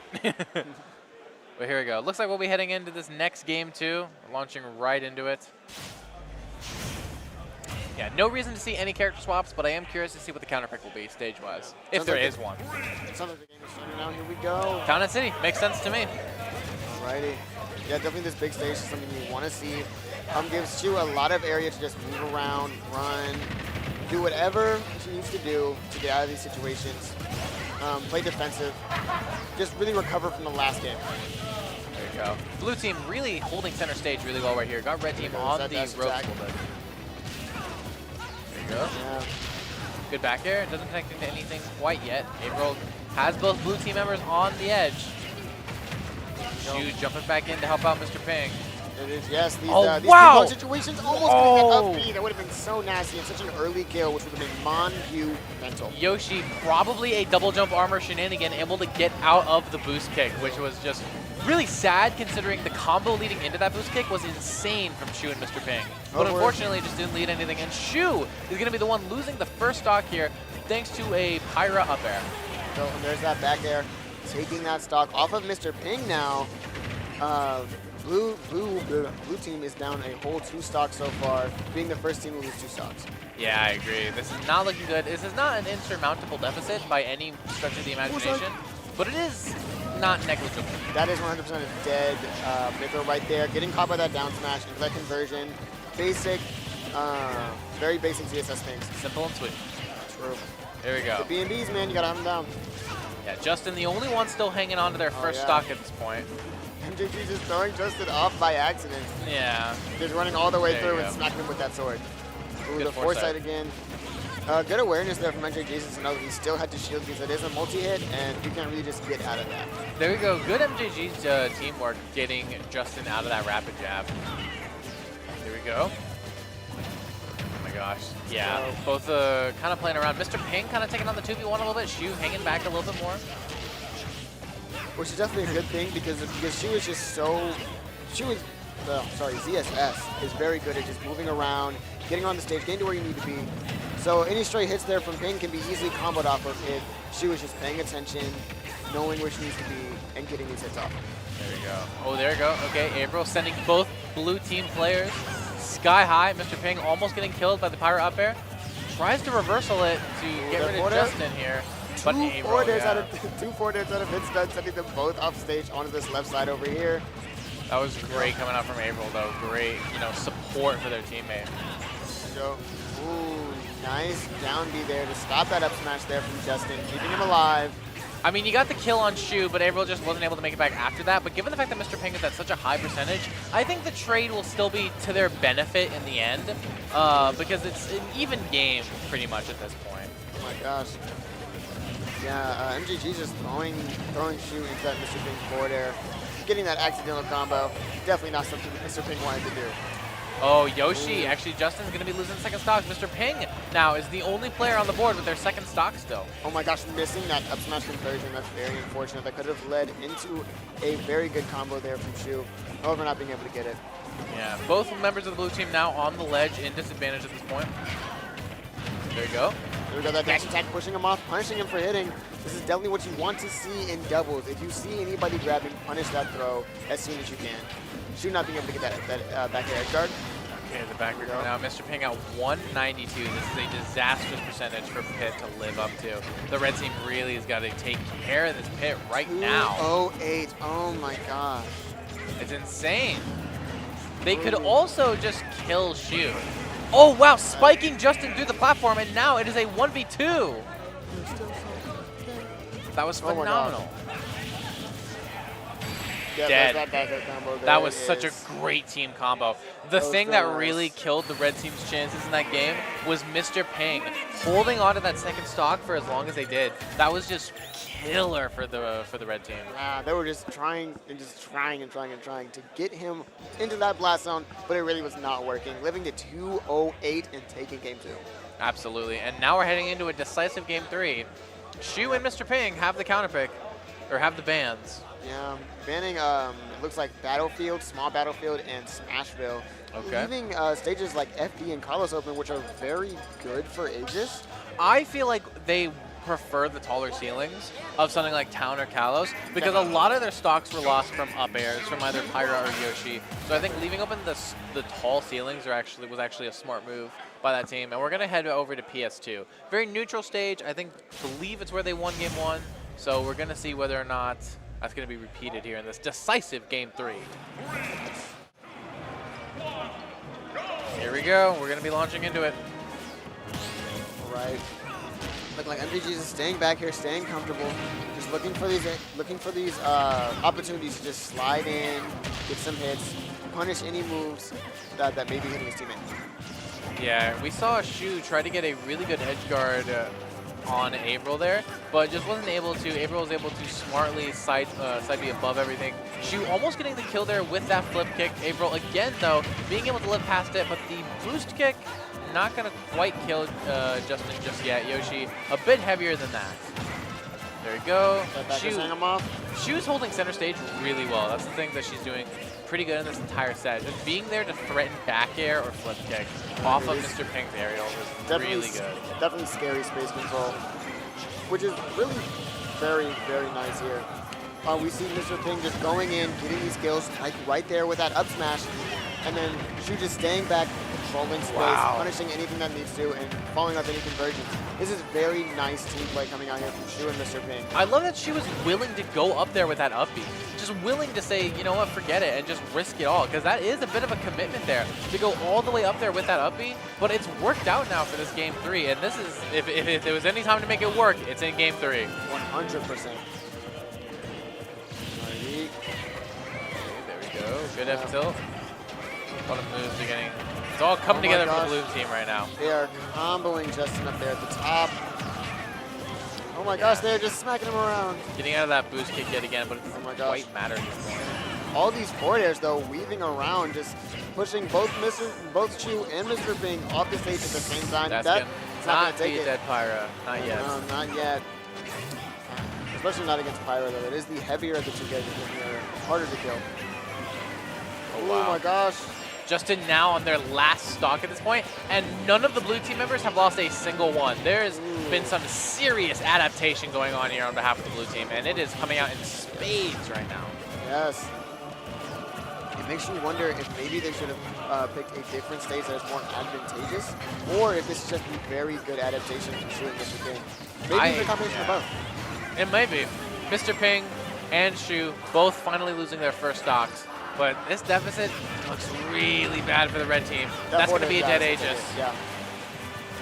100%. All right, yeah, we just see Justin in the corner throwing out egg, trying to control space too. Yeah, this is... Ooh. Tries the cheese, not going to get it though. Yeah, definitely not at that low percent. He was definitely looking for some kind of follow-up off of that, but definitely didn't get it. There we go, punishing that up smash, not letting Shu get that combo off of that up smash at low percent, which is definitely an option that is available to CSS. So back air there. Tries to go for the down air, not quite getting any of it though. Good forward throw. Like Justin and MG Jesus are playing very solidly, but good the tech. good tech. Oh my gosh. Life-saving right there, but will it really matter? Yeah, punishing that nair. Using that up of shield. It's not just a kill option. Wow. That almost killed both players. This might be it. Oh, dang, no combo off of it, no conversion. However, he is a kill percent, and this is last stock, so this might be it. She was really trying to like follow up off of stunning from Mr. Ping. Oh my gosh. My goodness. Yeah, wow. Oh my gosh. I mean, at that point, you might as well just go for the Hail Mary because you're in such a lead at that point that what does it matter, right? Right, yeah. Putting it through 2-1 here in favor of Shu and Mr. Ping. I mean, that was a pretty dominant game 3 in an otherwise very close set. I think there was definitely a lot of adaptation going on there on behalf of Shu and Mr. Ping. We see a little bit of a replay here. Never before seen feature, at least for me, but seeing, I think that this was game 2 here. Looks like it, yeah. Because I think, yeah. Because they only went town game 2, didn't they? Oh yeah, this is the combo where it was bouncing between Shu and Mr. Ping. They were really ping-ponging off of each other really well, and then when it came to that boost kick at the very top, Justin kind of just fell out of it. Yeah. Very unfortunate. I think it would have been a very hype kill. And honestly, with Yoshi on the top of town, he might not have even died from that, to be honest. I don't know. They were pretty high up. I've seen it whiff before. Very unfortunately so. Yeah. ZSS functional characters, functional characters. Functional. Yeah, we love ZSS. But here we are. We're going to be getting our next setup here soon, as long as we can get the players up here in a timely fashion. I think we are. I believe so. We see people I think the entering Justice stage. Gamer Dog team is coming up right now. Oh, are we getting? Okay, cool. So yeah, Justice Gamer Dog definitely one of the teams we're getting at the moment. And we'll see who else joins them up there. All right. So now we're just waiting. Once again, Sweet Spot 8, largest tournament in North America this weekend, happening in Lawrence, Kansas. We have all sorts of talent from the Midwest, like Shu, like Apollo Kage, like Atreus, all coming out here to compete for the title. And right now, we've got doubles happening. If you're interested, I'm not sure they have anything up on the Melee stream at the moment, but we do have some doubles going on the side stream right now. We've definitely got Justin and MJG fighting what looks like to be Cam and Welfare Pickles. So that's an interesting set that you should keep open in another tab if you'd like.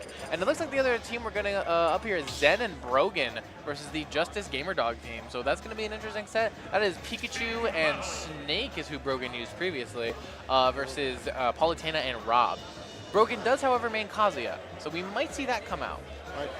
I see Justice and Gamer Dog team a lot. They definitely have a lot of chemistry, a lot of synergy. Yeah, they're siblings.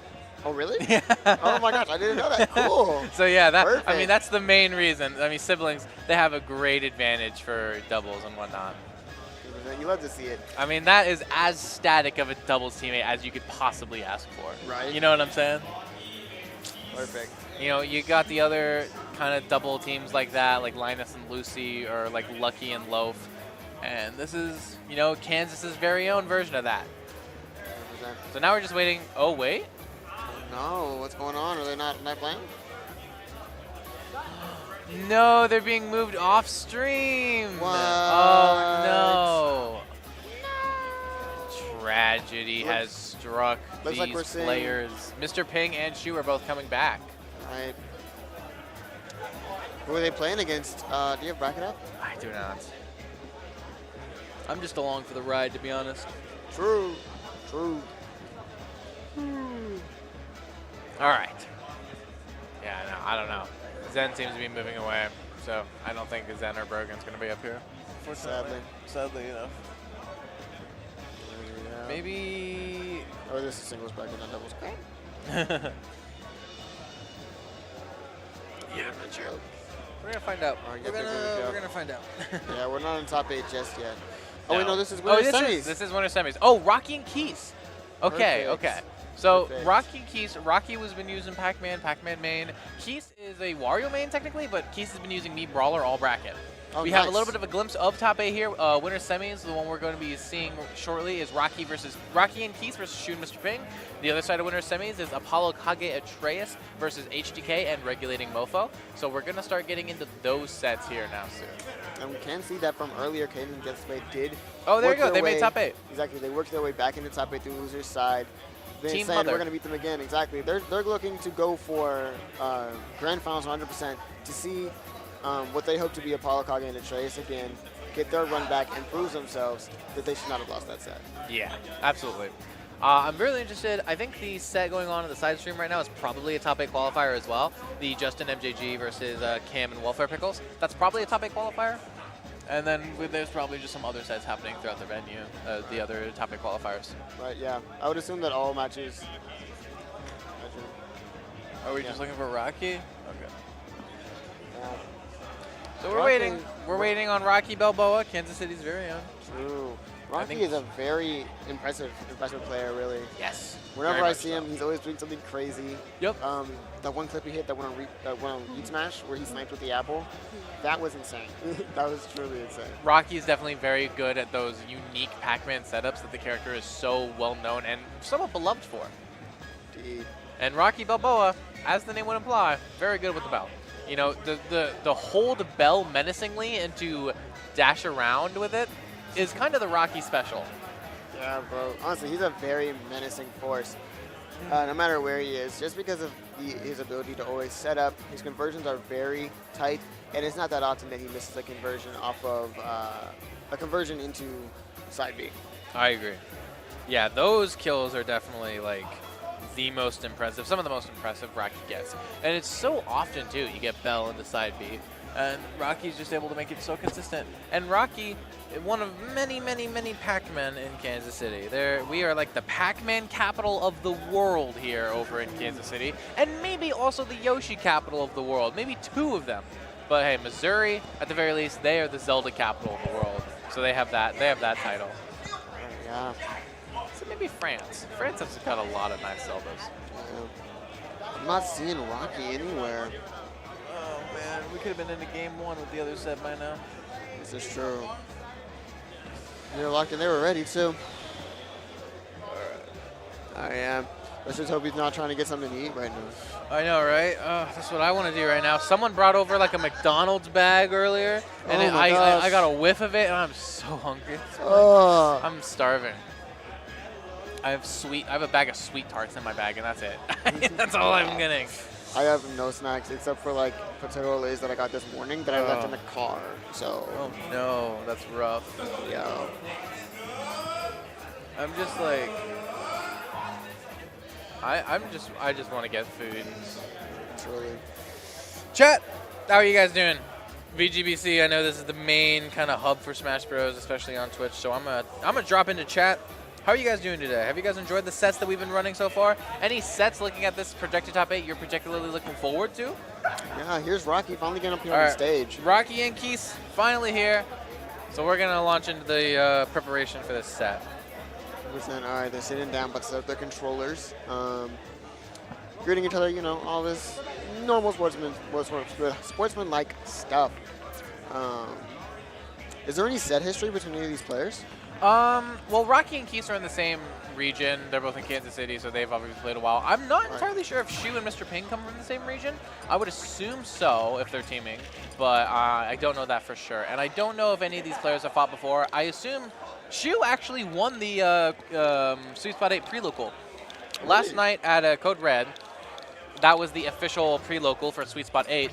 Shu was actually the one who took the victory there. Double eliminated Apollo Kage in Grands and the Grands reset. So Shu is kind of playing a little bit hot this weekend.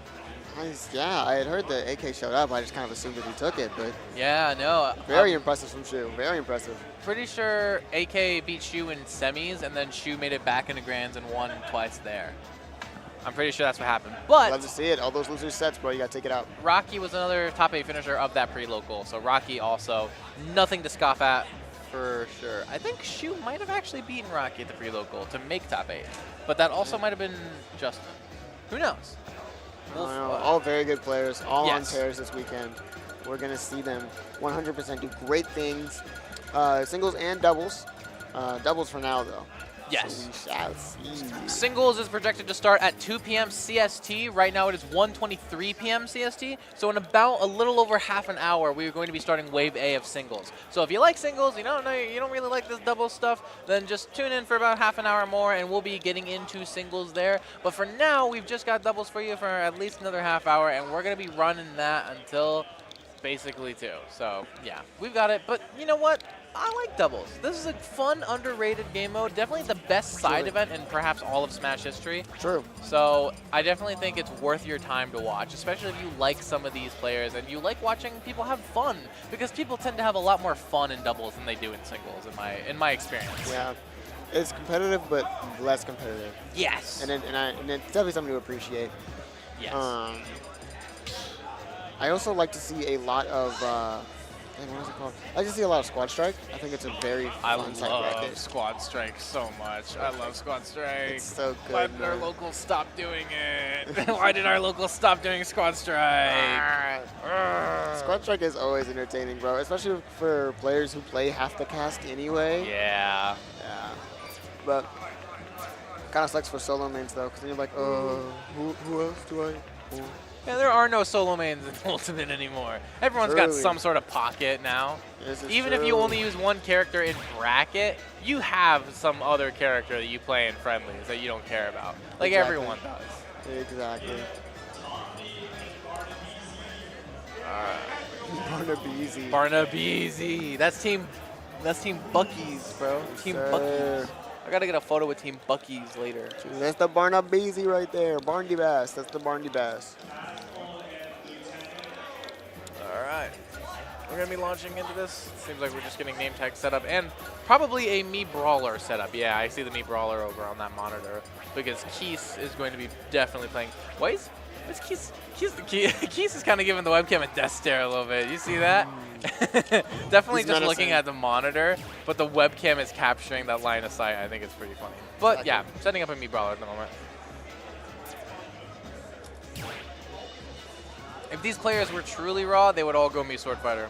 But Ooh! but Oh we're my not. gosh! We don't have that level of competition here. This isn't, you know. Oh my gosh, we need more Me Sword Fighter, dude. So I'm telling true. you. So true.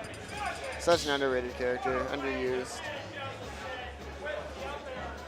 Oh man, looks like Justin and MJG have defeated both Cam and Welfare Pickles, and will likely be moving into top 8 through loser's side. Yeah. Like it, yes. Very All good right. stuff from them, though. That could have Pac-Man. been streamed.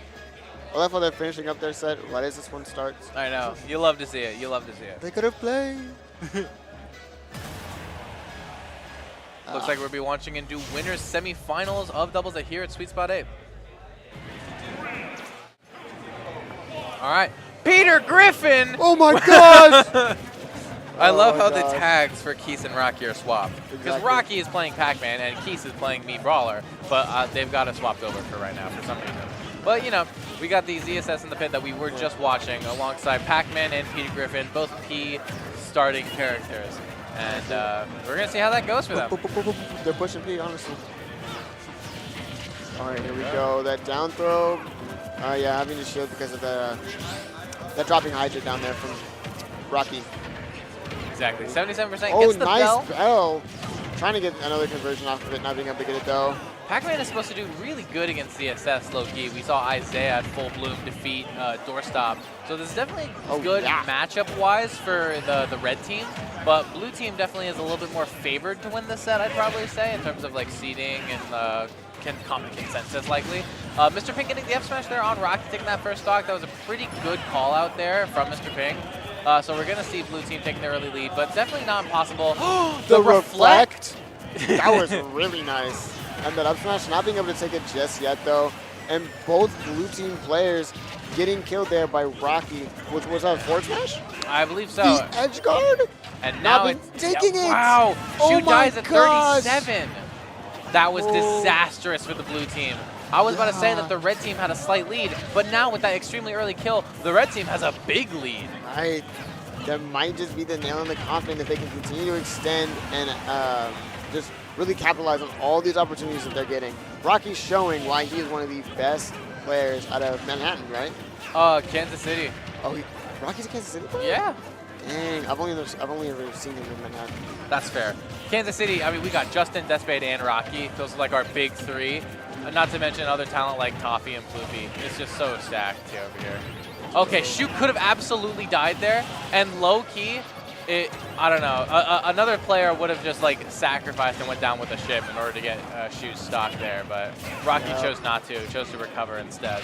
Yeah, nice text though coming out here from Shu. Very good awareness, knowing when he needs to push that tech button and when he is good to swing. There we go.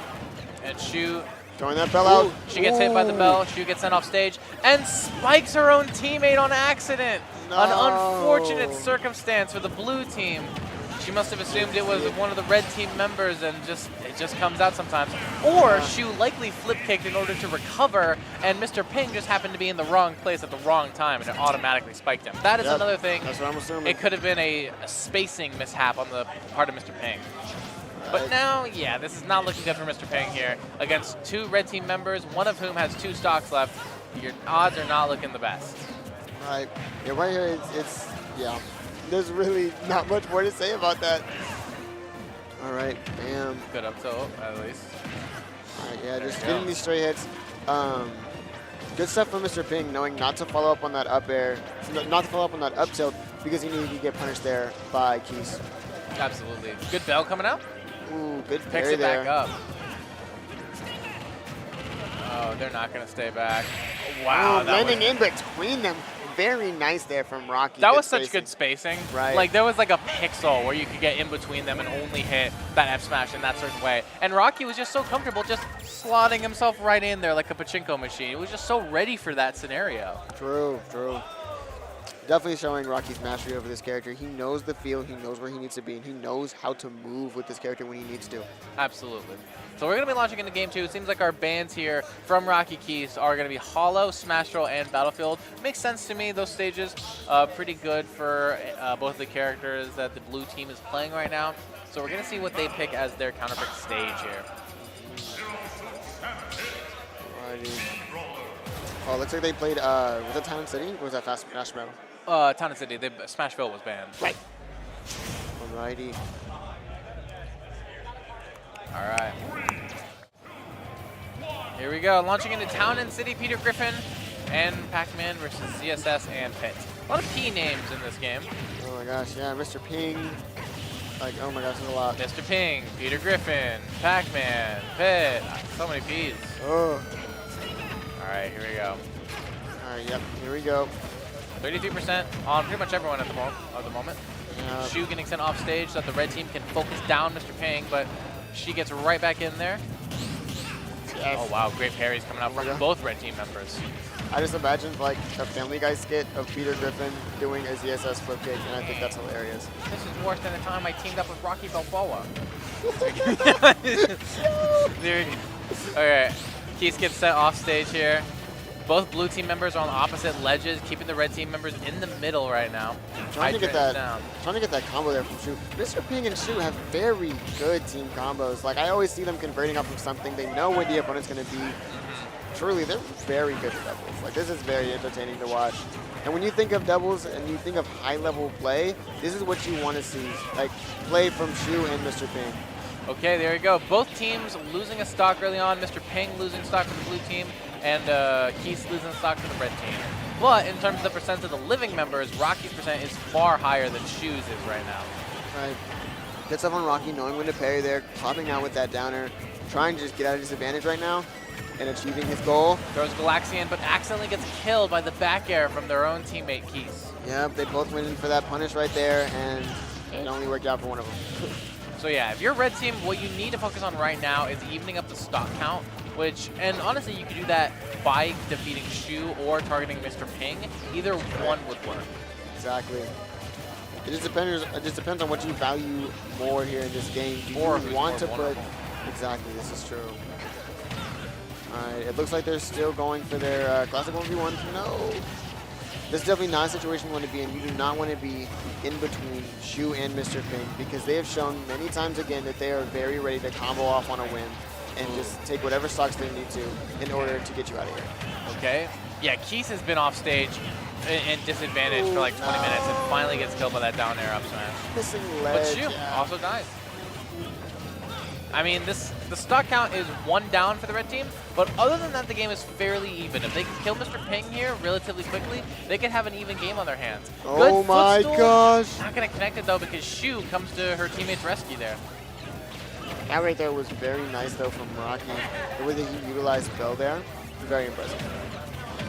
Throwing out Bell again. The forwarders, they're all coming out. There we go. Oh, the forward smash only hitting his teammate, Oh, though. oh, and Keys is dead! Oh, he misinputted it. We're going to see a restock? Yes, Yeah, we are. are. Got to get back in there. Got to help out your teammate. Exactly. That knee brawler flip kick works differently than the ZSS flip kick does, and it's kind of easy to die with it. Mr. Ping Exactly. finally losing their second stock. Stocks are not even right now. It's not looking good for the red team at the moment. However, this is still very doable. God, the team combo is so good. Right, we saw Rocky and Keys win last game, but we also need to remember how low of a percent they were able to kill off Shu. And now that they aren't able to do that this game, and we can see how it's definitely affecting them. Oh my gosh, and it doesn't even kill. Doesn't even kill because ZSS is a functional character in this video game. ZSS sucks. I can guarantee She's you. actually good. I can guarantee you, Mars is watching right now, and that was his exact reaction to that. Mars is participating in his own invitational tournament, I think. Oh, is he? But his spirit remains. Indeed, bro. Indeed. So yeah, evening up the set at 1-1. Now it's going to be Shu Mr. Ping that gets the stage bans. There was some really good adaptation there. I just think some critical openings for, you know, losing stocks or holding on to stocks were really the deciding factors for that game too there. So maybe a swap in stage could actually help out in that factor of just like, hey, I need to really get this kill. I need to, you know, make sure that they don't hold on to their stocks until 200%. So a stage pick could really help out in that factor. Right. An interesting difference I'm seeing between these two teams is that I'm seeing Shu and Mr. Ping talk and really communicate more about the game a lot more than I'm seeing that from Rocky and Keys. Yeah, they're a little bit more solemn, and you know, coming off of losing that game too, obviously you're not going to be as jovial, but Shu and Mr. Ping have the momentum, they've got the spirits, they've got it all right now. From a certain angle, I feel like Mr. Ping kind of looks like Sonic's. Maybe. You know, it's definitely hard because they, like the facial shape, I agree with you, but a lot of the facial features, nah. Yeah. Like specifically when he looks like kind of up and away, that's specifically where I see the Sonics. Other than that, I'm like, no. We're going to be headed up into the rest of the set, the decisive game. Because reminder, only top 4 is BO5 apparently. So even though this is top 8, it is still BO3. There we go. Final destination. This makes sense to me. I think they, you know, really want to cut down on Shu and Mr. Ping's, you know, synchronicity teamwork combos. Right. And in order to do that, they've gotten rid of the platforms. Exactly, yeah. Getting up in the air is really where Shu has been able to get all these conversions off of these combos. Oh, my God. No! That's it, That's you're it! dead. Wow, and Oh Rocky my dies gosh. at 77%. Holy crap, dude. ZSS functions right when she needs to. True. I mean, character's that really was good. just a crazy opening, to be honest with you. Okay, cool. Nothing coming off of that paralyzer from the bell. I thought there were going to be another up B. I thought she was really just going to go for it. I'm not going to lie. Woo.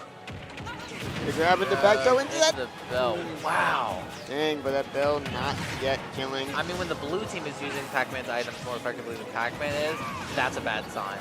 Right. Especially against Rocky. He has such great control over his character. When he doesn't anymore, that's a Dead. dead. That's a dead Pac-Man. Wow. Rocky has lost 2 early stocks in the first, like, minute and 2 of the game of just, like, ZSS up B. That's Yeah. crazy to think about. Oh my gosh, yeah, this is And not more looking good for them specifically, at all. Mr. Pink doing something that directly led into a true ZSSFB, which is honestly where this team has really been making their money. Right. And however, it does look pretty bad because Rocky has lost 2 of his stocks. We got to remember the stock count is still 4 to 5. This is not as scary as it may look. You're right about that. Especially yeah. if they can kill Mr. Pink at this point, but Keith's losing another stock, and blue team still holding on to all their ones that they currently have. Right. Oh, dang, what happened to the key? I thought he had key. What did I miss? Mr. All right, Pink. sending him off, trying to get that back air on shoot, not being able to get it though. Mr. Pink comboing everyone. Oh my gosh, very good stuff there from Rocky, leaning in towards Shu to get that hit and get that pressure off him, then going back to that trampoline to recover. Very good stuff coming out here from Rocky, knowing what he can and cannot do with this character. Good nair. All right, there we go. We have key. This is definitely our kill option here from Rocky. Missing that key though, trying to get that out there. Yeah, Mr. Pink at 160 with all 3 stocks. Disastrous No way. for the red team. Okay, neither of them are dead yet. Could they get an edge guard from this though? He might be in a bad spot specifically. Oh gosh, the flip kicks are so insane. You're so raw for that. Throwing off that, that up air, stopping the, oh my gosh, trying to get that combo again from Stu. Yeah. It just looks like blue team has adapted so perfectly to red team's entire game plan. And red But team the stocks are even. has just, they don't have a response at this point. It really does, it feels like way less of a game, like even than it is. But the Right. percents are the biggest deficit. And Keith and Rocky are both going to lose their stocks. I was like, wait, Rocky died because of that? It's Keith against the world. Yeah, Rocky got caught by the uppie, and Keith was like, "Get down, Mr. President," and took it instead. Peter Griffin, truly the protector of the state. I agree, but not going to be able to protect a lot for much longer because this combo is insane. Oh yeah, he's not dead just yet. He's still in the 70s. Oh my gosh, just barely missed timing that down smash. That could have been And a uppie. kill right Oh no, the down B. That was it's so raw. It's so there. raw. They're always right there to set up. Oh my gosh, this team is crazy. This team is going crazy, and Yes. they're going into winners finals, Yes, defeating you. Rocky Keith 2-1.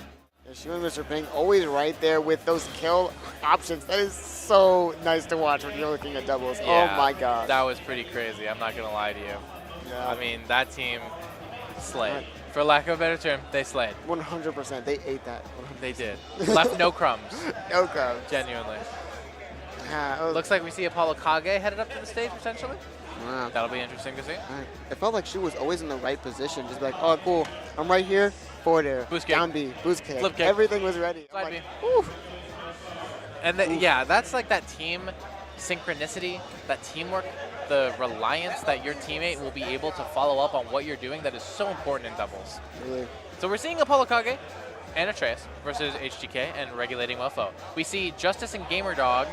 Winner of that set has to fight Rocky Keys. And then we see Justin23 and MJG did end up making top 8 through losers after all. I think the last set over there, I think the set happening, yeah, okay. Deathspade and Caden versus Justice and Gamerdog is actually happening on the side stream right now. So if you want to go watch that set, go to VGBC 2 and go ahead and watch it. But we're going to be getting AK and Atreus versus HGK Regulating Mofo up on the main stream right now. So stay tuned for that. All right. It's definitely going to be an exciting set. Both of these are very good doubles. And then whoever wins, we're going to see them going up against Shu and Mr. Ping, which is definitely going to be very exciting. And I believe losers drops down to winners quarters. Losers quarters, yeah. Losers quarters. And then they're going to be facing whoever wins the set between Justin23 and their potential opponents. Oh, man. Gotta take a sip of water there real quick. Stay hydrated, chat. You too. Real. Even if you might be watching from home, might be watching in the car, might be watching like a podcast, stay hydrated. It's important. All right, I'm seeing Atreus head up to the stage right now. And HTK and Regulating Mofo are both sitting down. Regulating Mofo, I believe, plays Mega Man, but I'm not sure who HTK plays. And then, of course, AK, Snake, Atreus, Palu. That is a solid team that we've seen time and time again. Right. I think both of these players can really rely on their teammates in situations that are definitely like necessary or nail biting. Yes. I think that they're very confident in each other and they know what they want to do, where they want to be, etc. Switching those names around on stream. Good stuff, good stuff, good stuff. There we go. Production. We love it. And we'll put it back. We love it. But the production and the TOs here in Kansas City are all phenomenal. And they put on a wonderful tournament here, truly, at Sweet Spot 8. All right, we appreciate you all. Thank you so much. Thank for bringing this to you. us. Support your local TOs. Please. Yippee. We couldn't be here without them. Absolutely. You're right about that. Alrighty. They're just deciding on stages at the moment. Atreus and AK talking about what they prefer. All right. Are they banning or they're just choosing? I believe they're... they've asked whether you just want a gentleman PS2. Alright. And I think they agreed to it. So I think we're going to be seeing PS2 to start off the set. Alright.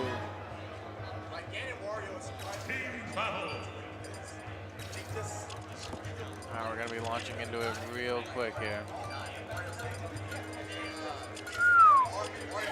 Alrighty.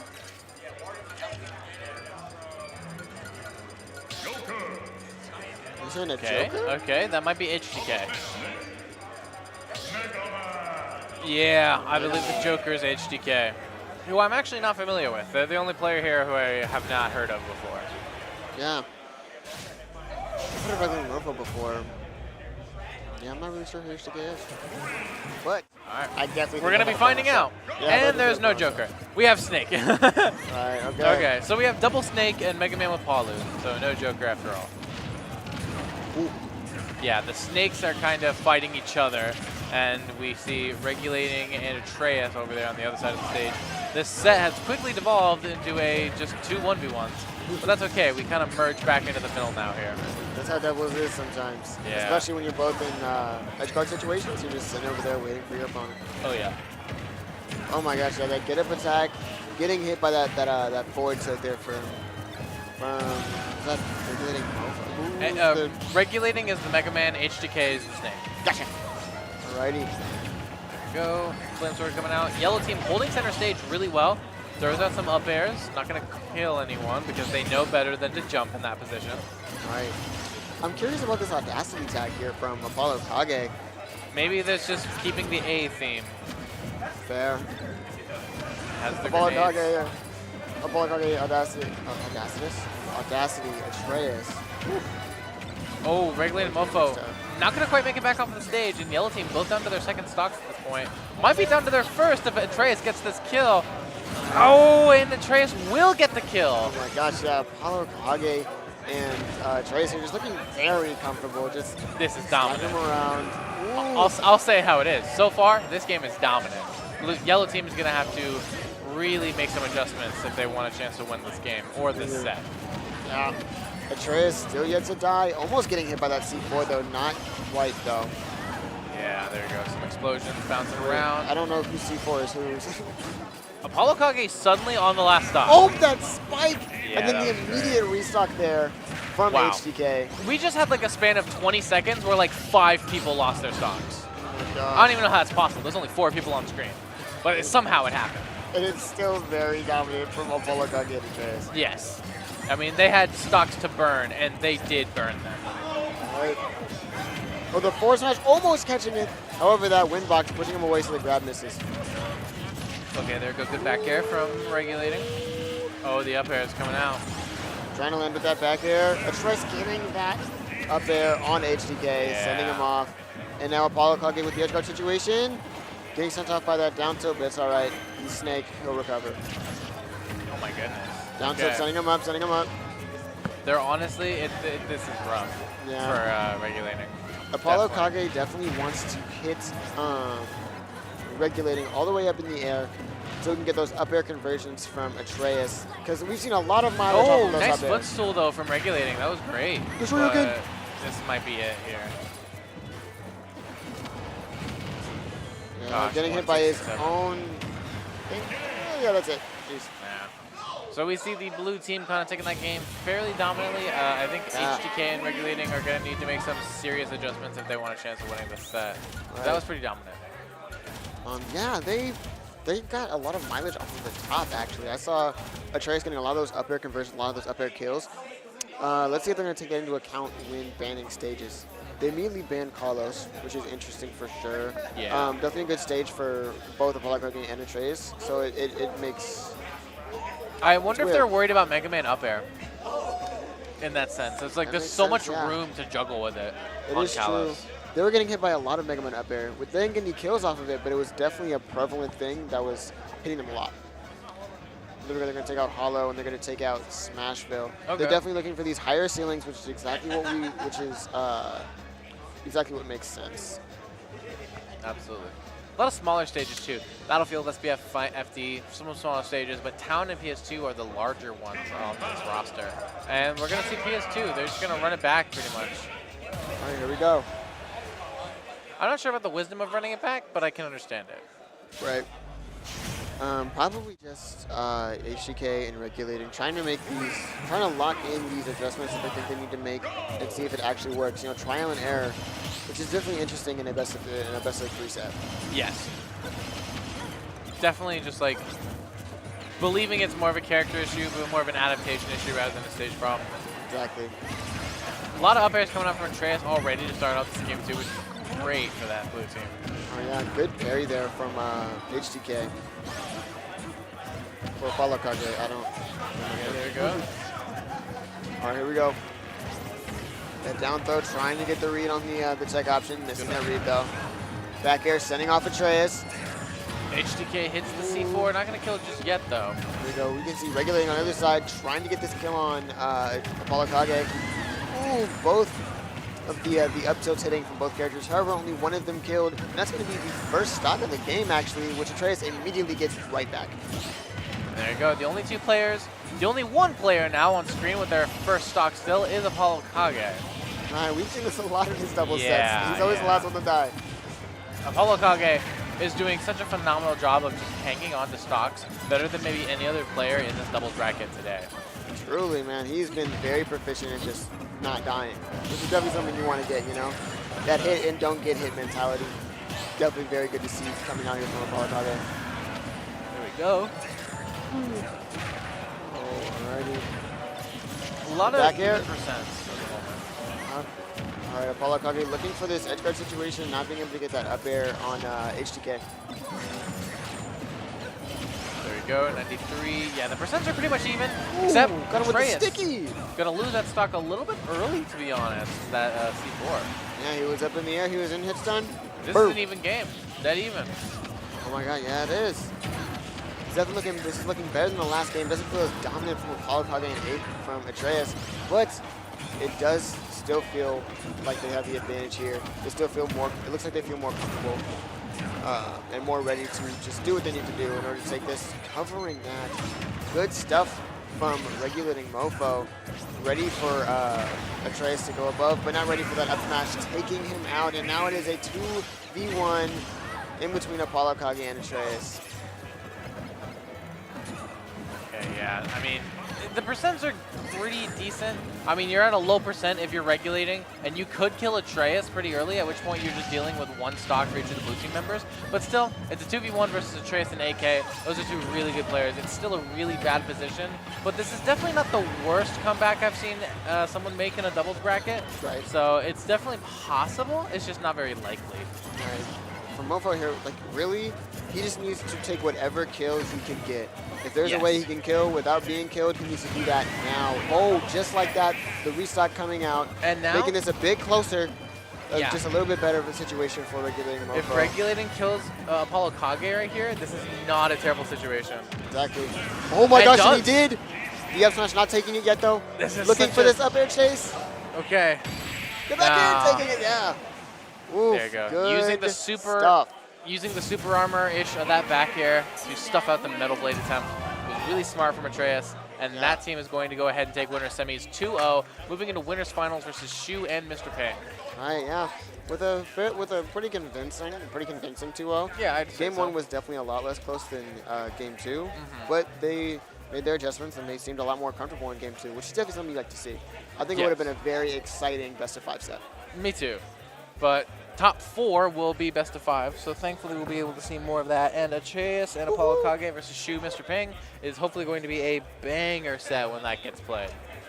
100%. I'm very excited to see that. Right now, it looks like Justice Gamer Dog and Caden Deathspade is still going on over on the side stream.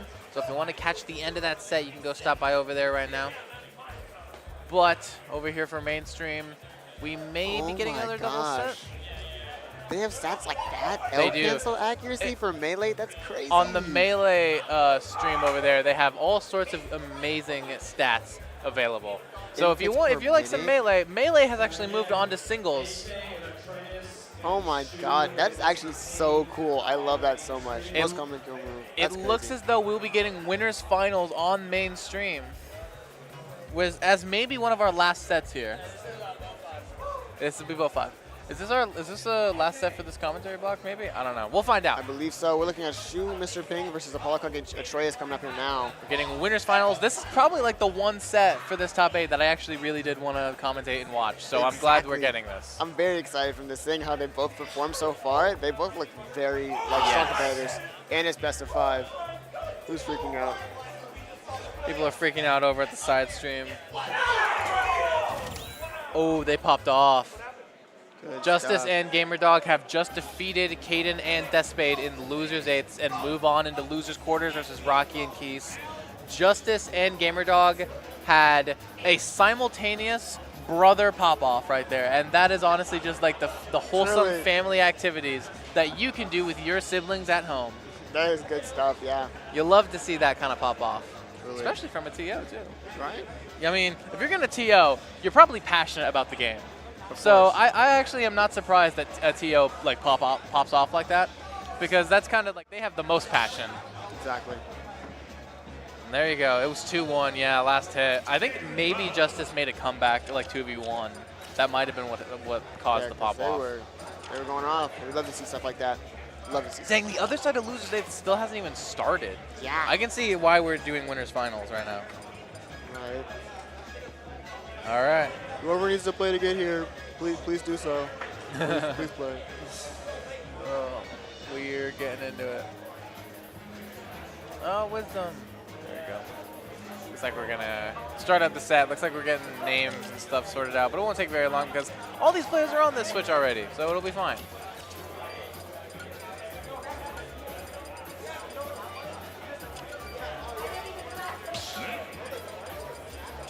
All right. We are launching into this.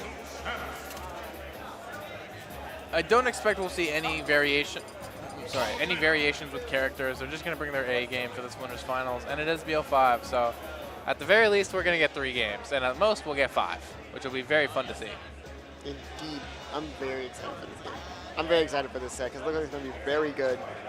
And because of the symmetry between Apollo Kage and Shu from last night, I think this will be very interesting. There'll be some tension here. Yeah, I mean, by the time this set and this doubles bracket is over, Shu and Apollo Kage will have played many times already this weekend. So definitely a little bit of a maybe grand finals rivalry cooking up a little bit for singles bracket. Maybe a little bit of an inkling for what we might expect over there. We'll have to find out.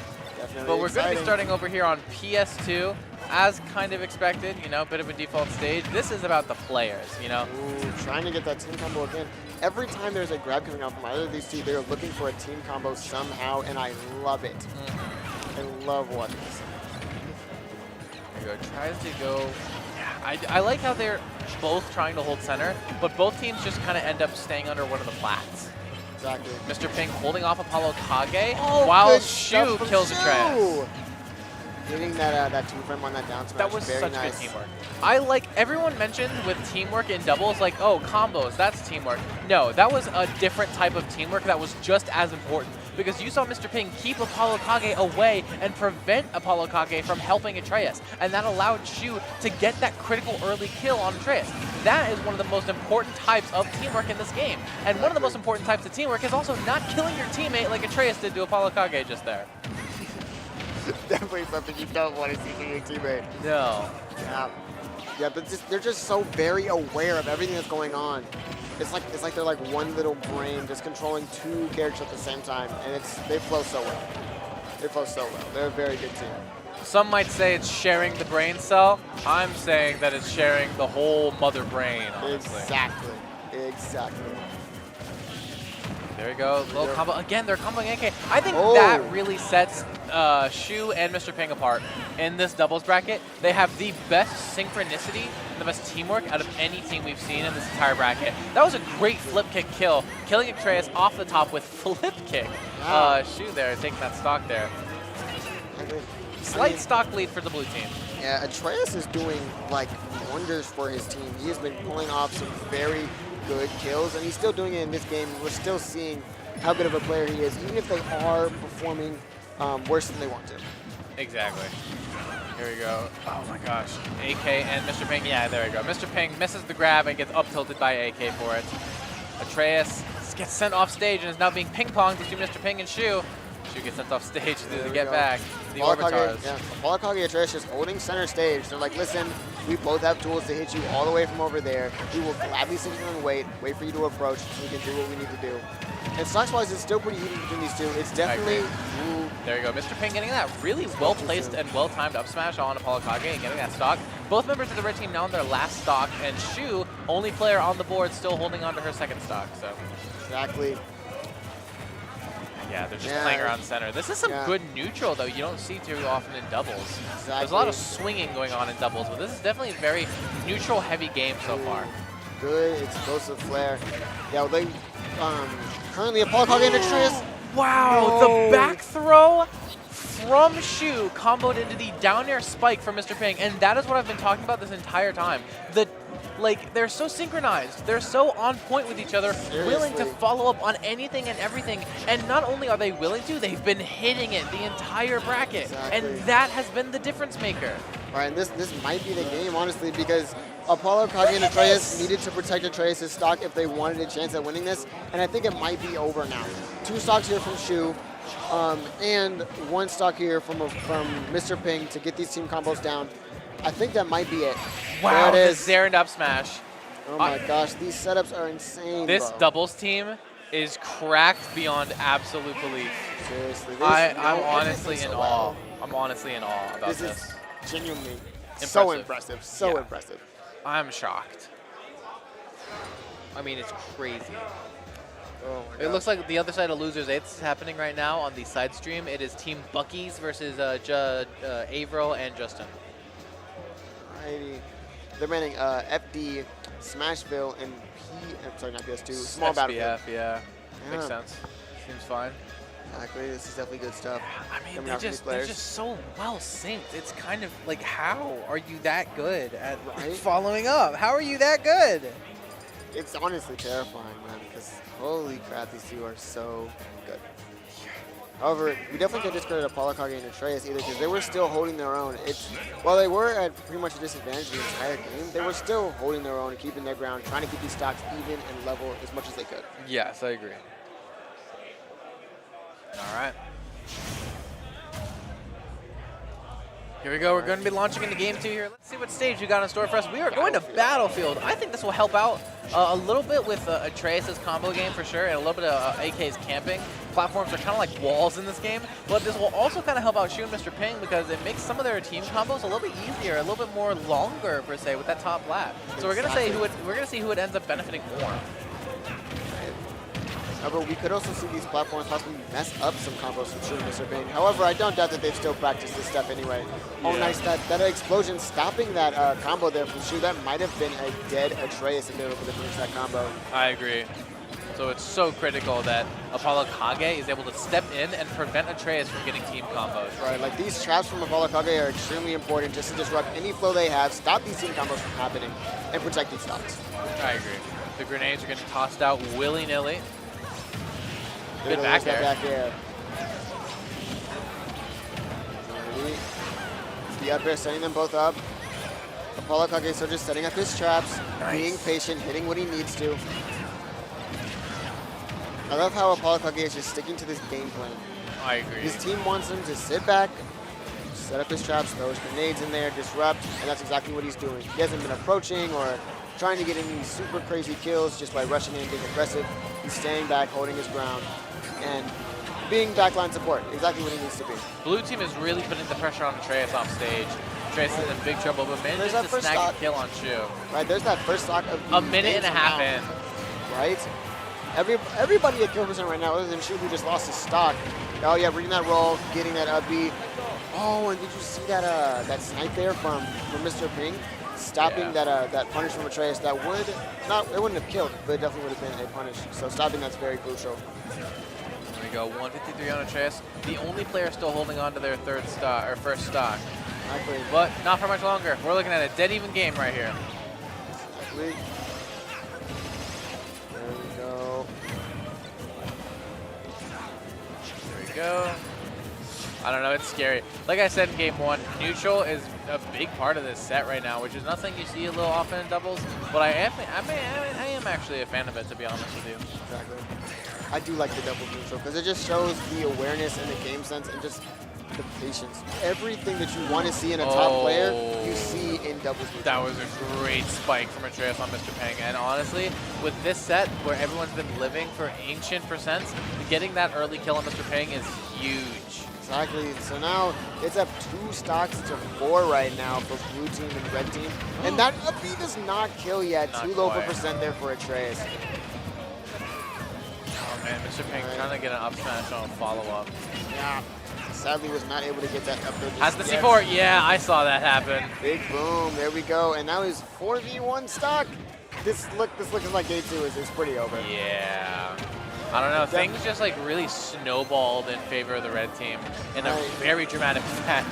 I don't know. That's not what you like to see. Yeah. Team comboing with the wrong team. It'd be like that sometimes, don't it? She was just so good. She's comboing with every team on the screen. For real. All right, here we go. Line him up, line him up. Oh my gosh. The back air pushing her off stage even farther. Good nair. Good stuff. Stopping him from converting. This is what you like to see. That dash attack not working, but there we go. That one, we'll take it though. Evening up the set at 1-1, and yeah, pretty dead even. And yeah, that game kind of just was a story of snowballing momentum, honestly. But yeah, that stage break from Apollo Kage and Atreus definitely worked out exactly the way they wanted to. It worked very comfortable for them. Shu and Mr. Ping not showing what they showed in the first game. Definitely these adjustments made by Apollo Kage and Atreus were very crucial in that game. Very good to see that their planning worked out and their stage pick functioned, and we're going back to PS2. The bans are going to just be the flat stages. You know, we see Town, FD, and Kalos with the bans there, where we're headed back to PS2, which is the last large stage with all those other ones banned. Or FD isn't large, but it's flat and expansive, you know what I'm saying? Exactly. So it looks like both teams are kind of strategizing a little bit launching into this game 3. This is not the last game of this set, because it is best of 5 here in Winners Finals. I'm tired and hungry, but I'm tired, hungry, but I want to see this set. It's a banger. Indeed it is. Once we get up commentary, I'm gonna immediately find something to eat. Oh. Here we go. A lot more zoning coming in from the blue team here in this game 3. I mean, we definitely seen fade back a little bit with the neutral Bs from both CSS and Pit there. Exactly. It's something that both of the characters are capable of, especially ZSS. Just being able to camp and just control space really well. That was so scary. Every time Shu flip kicks and is looking for that spike on like a follow-up on Mr. Ping, it's really scary for the red team. Exactly, it is. Something that I think will be really interesting to take into account during this game is Apollo Kage's ability to just set traps and throw around bombs, because that might disrupt that camping strategy that it looks like Shu and Mr. Ping are going for. However, we're not seeing much of that right now. Looks like their usual game plan, Mr. Ping running in, getting those hits, and Shu fading back, getting ready for any of these follow-ups and conversions. Right now, there is no solid lead for either team, but this first kill is gonna back throw. The flip is gonna push them off, punishing that. You're not just gonna hit these for free moves right out there. Watch out for that C4 on the left platform there. You see that? Oh, Mr. Ping got caught by it. All right, luckily he was at low percent, so it's not super bad, but no. You definitely don't want to get hit. Good tech there from Atreus. Nice forward throw, almost killing though. Yikes.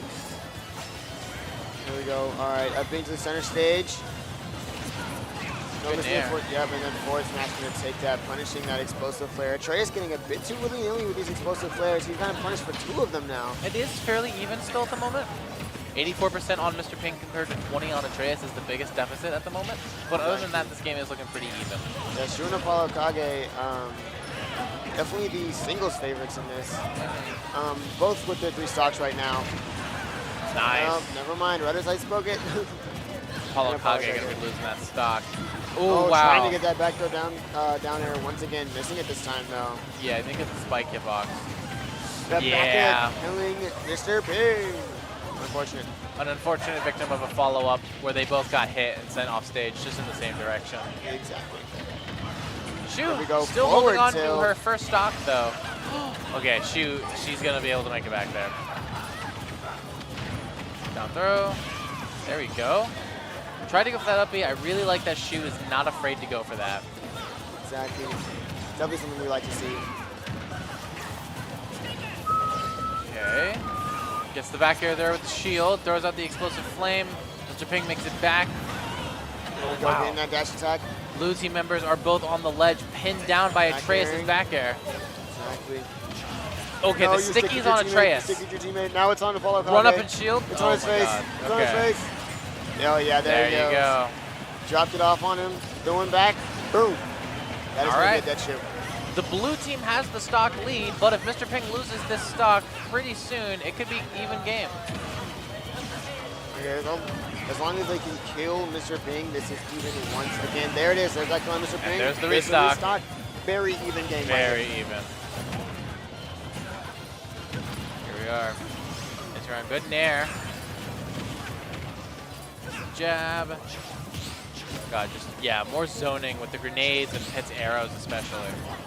Oh yeah, that C4 still sitting calmly chilling up there on that platform, waiting for any weird approaches just to set that off and boop. Nice Cover reflect on the anything. grenades there for Mr. Ping. There we go, yeah.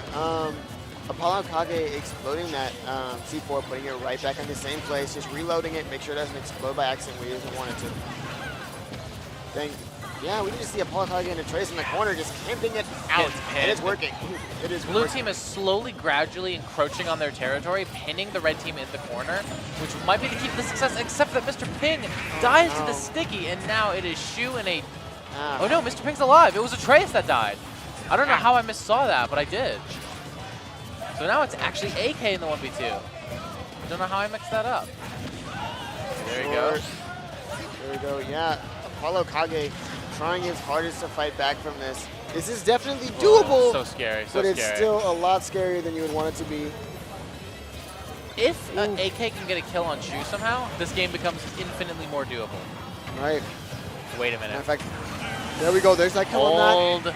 This is just a 1v1 last stock high. Oh no! The up C4 there. was on the plat! Woo, good The stuff. perfect trap that Yeah, even man. we forgot about. Yeah, man. Until Apollo it was Kage too left it late. up there. He Yeah. left it up there. He's like, all right, cool. It's going to sit here on this platform. That Go over was there. I dare you. insane. Boom. And the thing is, it wasn't on screen until Shu was already jumping towards the plat, so no one realized it until it was far too late. Exactly. Apollo Kage was ready. Apollo Kage is always ready. True, true, true. Oh my gosh, wow. What an ending to that game. That was close, and that was kind of like a jump scare. Right? I was like, we saw boom. Shu jump away from AK, and then the C4 kind of came into view, and both of us just like, oh! We both realized what time it was at that point. Exactly. Looks like we're going to small battlefield this time, though. Checking out this very interesting set here. This Definitely could an be the end. exciting set. This is living up to the hype for sure. I agree. Very exciting stuff. Apollo Kage and Atreus have won the last 2 games, and in order for Shu and Mr. Ping to win this, they need to win the next 2. So it's definitely a bit of a taller hill to climb for Shu and Mr. Ping, especially when Apollo Kage and Atreus have all the momentum going into this game. Exactly. However, Game 3 was a lot closer than Game 2 was. Yeah. So there are definitely adjustments and things that were done in between sets that I think that Shu and Mr. Ping can really capitalize on to possibly take this Game 4, take it to Game 5, and we'll see from there. Absolutely. They're kind of fighting 2 individual 1v1s right now. Shu's still on the ledge. She's trying to fight Apollo Kage right now. Mr. Ping getting that down air up smash on Atreus that has honestly been so reliable throughout this entire doubles bracket. Yeah, I've seen that hit a few times, and so far it's been really effective. Very good stuff. Very nice to see. Pit is really nice in doubles, low-key. Oh my gosh, there we go. Getting that Good up tilt, up tilt. telling it for that Up B, all the way up there trying to get that kill. Hail Mary. Hail Mary. Not being able to get it. There we go. Good. Very parrying the Zaire. AK and Mr. Ping still holding on to their first stocks. Good up smash from Atreus. Okay. Yeah, Paulo Kage just throwing out these grenades. Holding center. Just big boom boom bombing them. Yeah, and notice that C4 right there by that platform, in between center stage and that platform right there. That could come in clutch later. Just gets that downer. That downer up smash, it's been so consistent. And then just runs up and F smashes Atreus. Oh my gosh, good stuff from Mr. Ping taking out these stocks. This is looking a lot for Shu Mr. Ping favorite this game. Like I was saying, those adjustments that were made, very, very helpful. Mr. Ping kind of coming in clutch in this game for a little bit. Yeah. And now we're looking at a dead even game. Oh my gosh, yeah, after Apollo Kage just kills both Shu and Mr. Ping. Very good stuff. Gosh, this is definitely a lot closer than it was just a little bit ago. This is a roller coaster, dude. Okay. Atreus at 54 already. Things are starting to rack up for the red team. And the Nair flip kick spike coming out from Shu. Good The Tri-True Classic. And Atreus gets spiked by Mr. Ping. A double spike coming out from the blue team. What a phenomenal play to really take charge of this game. Holy crap, man. That was crazy. Very good stuff from these two, though. We're going to see the team combo. Oh my God. This is what they're known for. This is Missing what they're known that. Yeah, having to deal with that grenade, missing the combo. Terrifying. Ooh, the down air. Just it's like, why are you running in?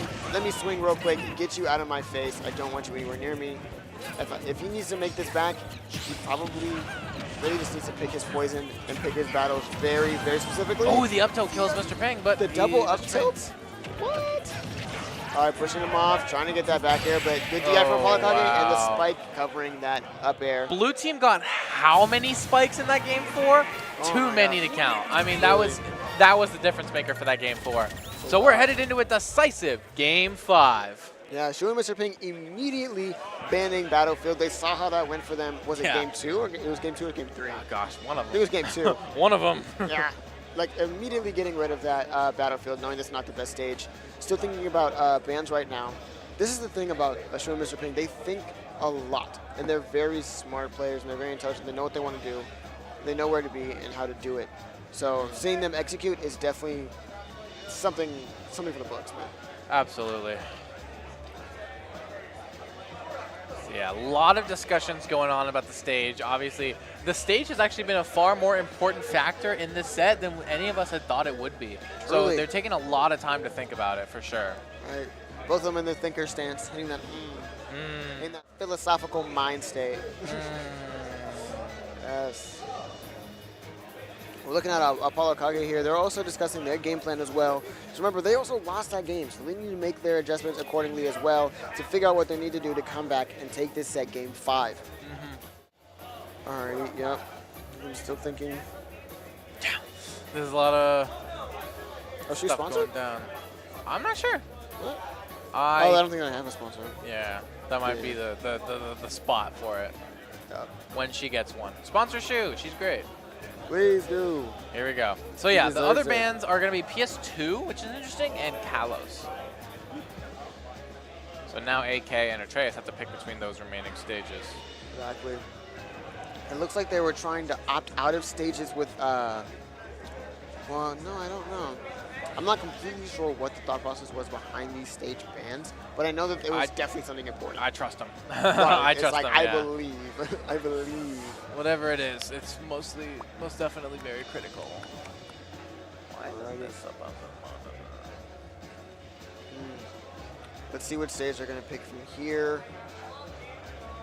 We can see Apollo Kage and Atreus still thinking about stage pick, figuring out what they want to choose, and Shu and Mr. Ping most likely assessing game plans, saying, oh yeah, this is what we did wrong, this is what we need to improve on, these are changes we need to make here. Yeah. Over here to our right, it looks like we're seeing a double set between Justice and GamerDog versus Keith and Rocky over there on the side stream. All right. Well, I don't know why you go there when the climactic resolution of this tense Game 5 set is happening over here on main. Here we go. They're choosing stages. They chose Hollow Bastion. Okay. That's where they're going. Going to be an exciting set Especially since here. we haven't seen the stage in the set before. Exactly. So this We're is gonna see a how it new goes. variable entering in. We're going to see how it goes. We saw the stage work very well for, oh no, I'm forgetting his name completely. Cade and Despade. Yes, thank you. Cade and Despade. We saw it work very well for them. So we'll see if Apollo and Kage learned anything from their set. And already the red team is kind of putting themselves in the corner here, but trying to encroach their way back into the center. Sticky is on the plat, but gets detonated, gets put back onto the plat. And now we have Gotta Mr. reset that Ping timer. and Shu off stage. Oh my gosh, that explosion just barely missing Shu right there. Apollo Kage with the right idea, just slightly off on the execution. They make it back onto the stage. Mr. Ping going real low, and Apollo Kage in pursuit of the pit here. Shu having a fight with Atreus, gets that flip kick, not going to quite kill. Percent just wasn't quite right. Trying to get another flip kick.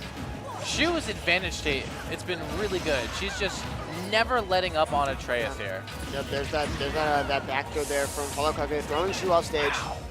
Up tilt barely didn't kill with the snake up tilt on Mr. Ping, which I'm kind of shocked that it did not kill, to be honest with you. Now we can see both sides here trying to gain control of center stage, but not fully committing to it There as you they go. don't want to get punished for anything. Pit down smash is not going to kill Shu, but it is going to kill Atreus. Red team dropping the first stock here in this game 5. Right. Apollo Kage dropping that C4 on the left side of that platform. There we go. Very good. Mr. Ping finally dropping that stock to the snake up tilt, the classic. I mean, yeah, this set is so close still. Okay, there we go. The blue team, Mr. Ping, is kind of getting juggled a little bit by Atreus here. Oh, wait, is that a sticky? Oh, dang, but it got shielded. Oh my goodness. Wow! Yeah, Mr. Shu Ping went very so aware. deep. Shu went out for an edge guard. There we go. We see Apollo Kage trying to recover, trying to land again. Goes very high, gets up air. Getting that up there, getting that up there. We're going to see a kill attempt 100% here from Shu and Mr. Ping. However, not going for it, actually. Unfortunately. Okay. Shu with the up tilt, sending Atreus still up there, trying to keep her in disadvantage. We really do not want to see, they really do not want to see Atreus. The blue team is very split up at the moment, and red team is holding center stage, which I think is good for them at the moment. This is a very Sticky. even, there we go. Right as I said, I was going to say it's a very even game, but now it's just slightly less even. Yeah, but now Mr. Ping with a fresh stock does have the potential to play a little bit more aggressive and close out these stocks on Atreus and AK to even up the game real quick. Exactly. There you go, AK losing his first stock.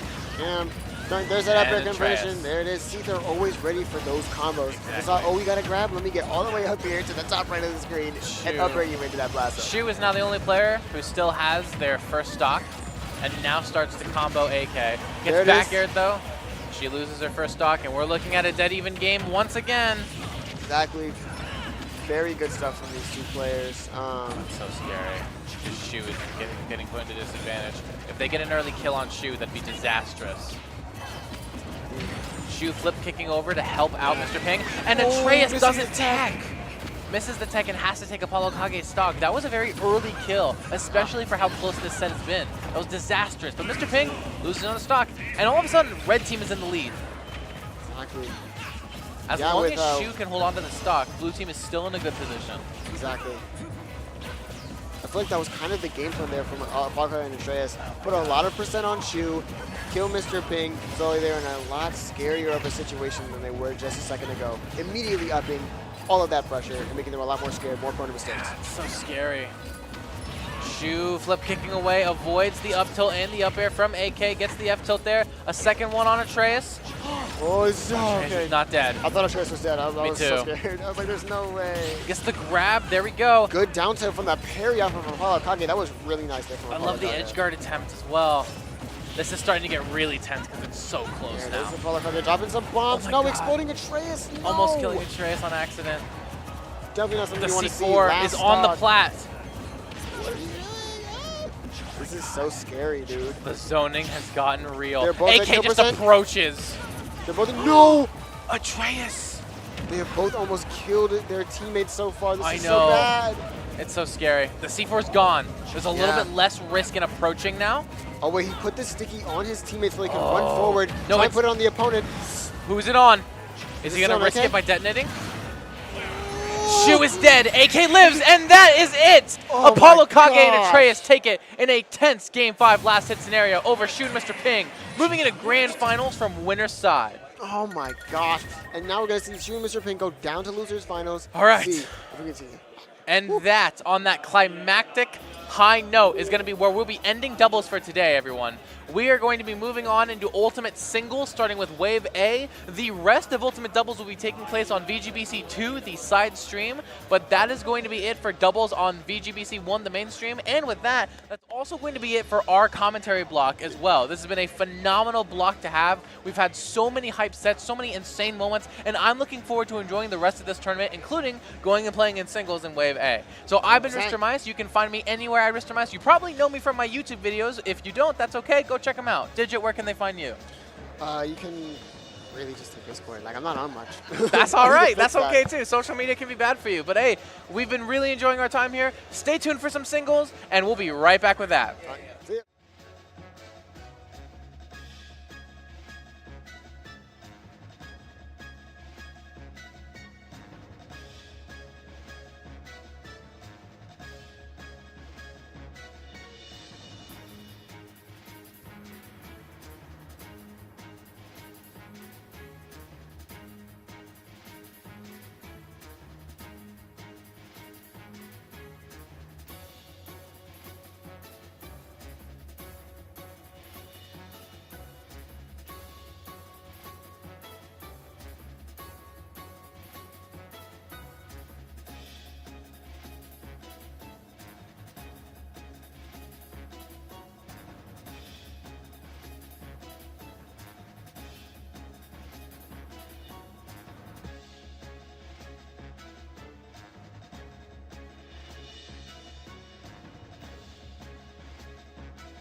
Together, we're elevating our potential, our pride, our traditions, and our dreams.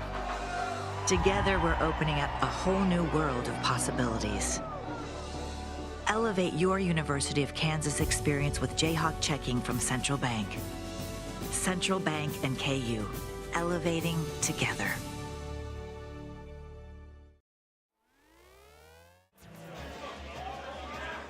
Never guess what we're doing to the Baconator.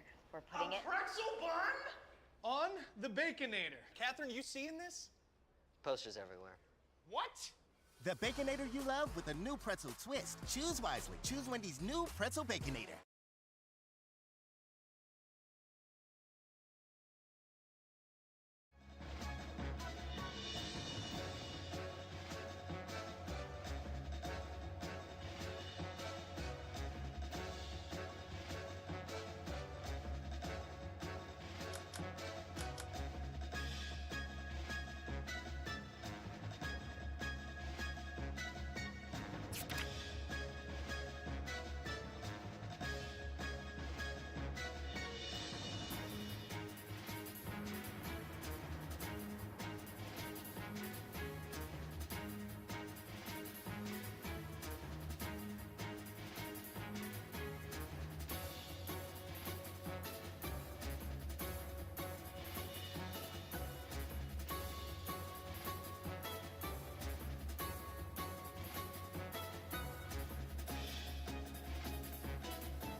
What's going on, everybody? Welcome back to the Sweet Spot number 8. We are here at the University. We're about to have some fun. It is Rod. It's my man, Campaign. How you doing, homie? Good. How are you doing, man? I'm chilling, man. I'm really happy that we're finally getting a chance to do this. We keep missing each other at events because you're a very busy dude, too. Yeah. I don't usually have time to commentate, but That's right. this time, made some time. Not as much obligation this tournament, so we're back on the mic. Heck yeah. I'm super excited for this, too. Now, of course, this event being one of very many installments, you know, we were just talking before we jumped on the mic. My first one of these was like 2015 or 16, and it's so awesome to see a tournament of this stature still going all these years later. This is sick. Yeah, no, it's crazy. I mean, it's been so long. It was one of the biggest tournaments, first big tournaments I went to as a resident of Kansas, you know, coming up. It was a really sick experience a few years back.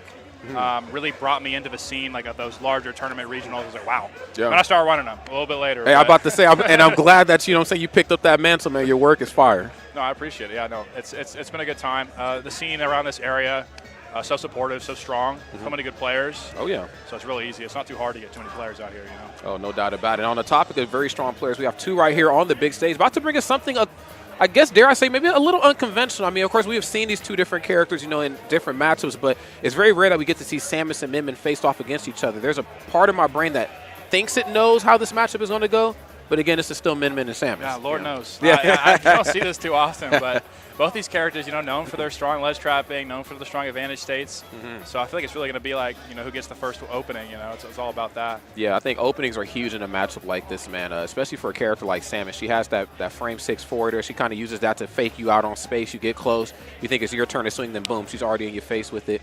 She has Nair, which is relatively safe on shield. And I say all this, of course, with the implication that Min Min doesn't have quicker options up close. She actually does. Like, she has down smash and up smash, which I think come out pretty quick. And, very fast. You know, she can tussle, but to the effect of, like, what Samus is bringing to the table, maybe not, but the ledge trapping, bro, like you said. The ledge trapping is where the money's made in both these characters, but it's really going to be. We also can't forget that Min Min up smash reflects. Man, that might have to come out. That's what.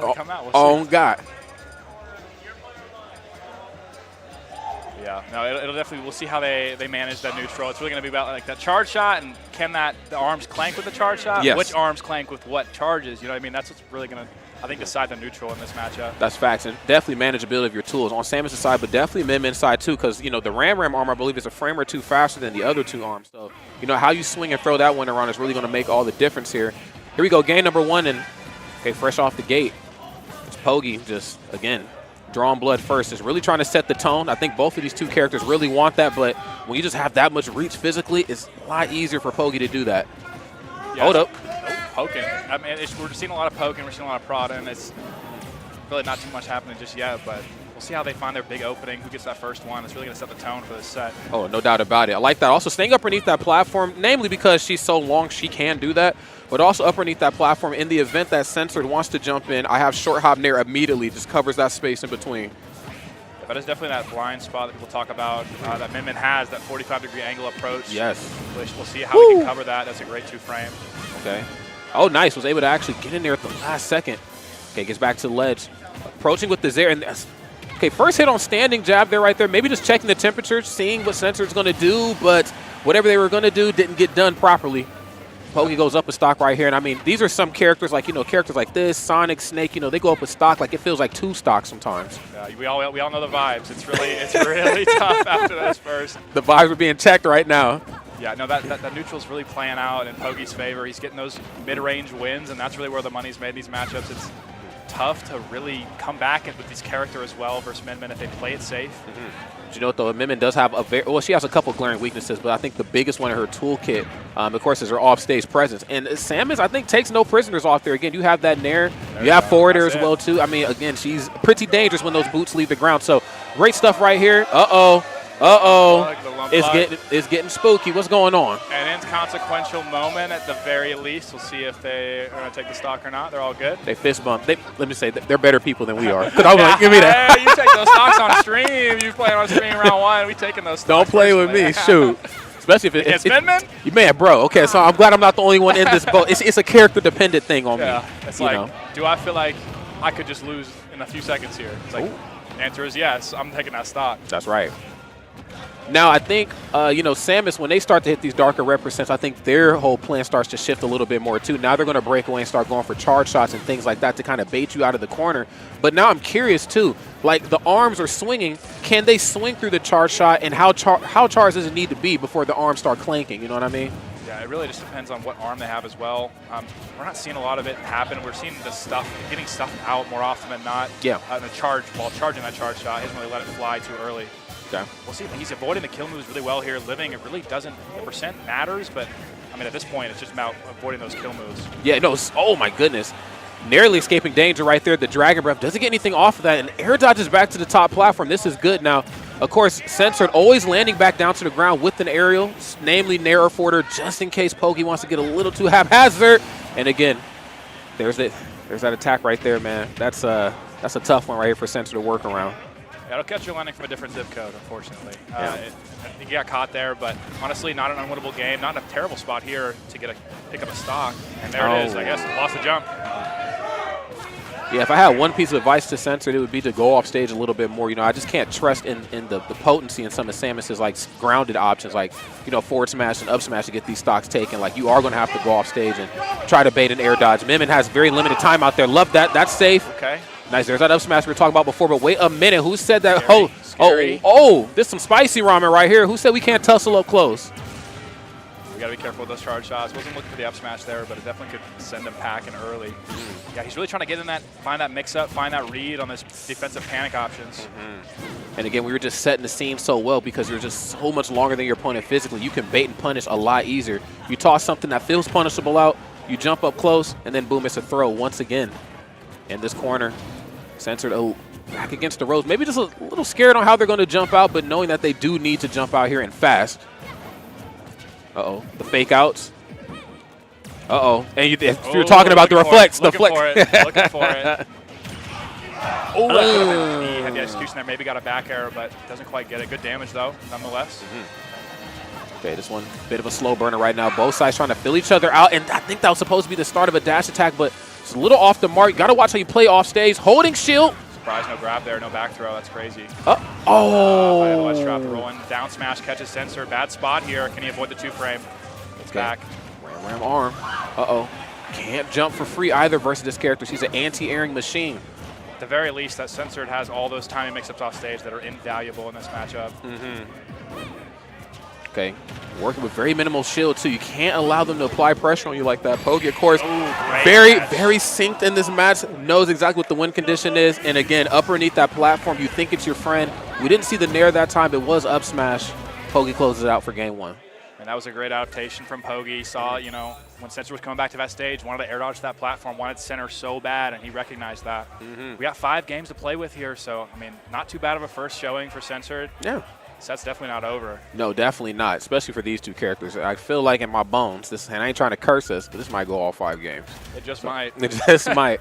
And again, as funny as that is to say, given the nature of these two characters and how they have to kind of get a good feel for each other in those earlier openings in the match, and then, of course, the final hits, these are just two characters where you know exactly what it is they want. The real question is, can you stop them? Because it's just that potent, When she starts swinging that arm around, it's like, I can't really stop her from doing this. I have to just really adapt to what she's doing. And same could be said for Alex as well, too. Censored, excuse me. I mean, I don't really care what part of the competitive spectrum you're on. When you go against Samus, you know exactly what you're going to expect. A lot of rolling away, a lot of breaking away, and again, a lot of projectiles. Yeah, we're just not finding a ton of not making a ton of money on the ledge right now on our ledge trapping for Censored. It's got to really tone up this game if he wants to get a real grip on this set. No doubt. No doubt. Smashville, okay.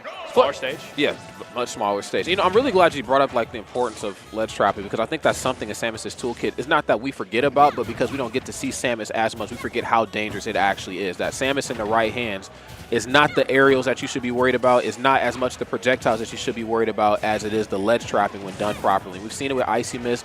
We've seen it with Quick. We've seen it with a lot of really talented players. I'd imagine Censored, no exception. Just has to figure out, how do I get in the right position for that?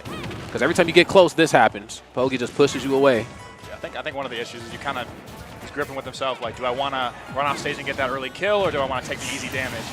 Getting caught coming back to stage aggressively again there for his first stock. Okay, not the strongest opening right here. Force Sensor, of course, has to kind of work the way out of a hole. But this is what happens when you get close.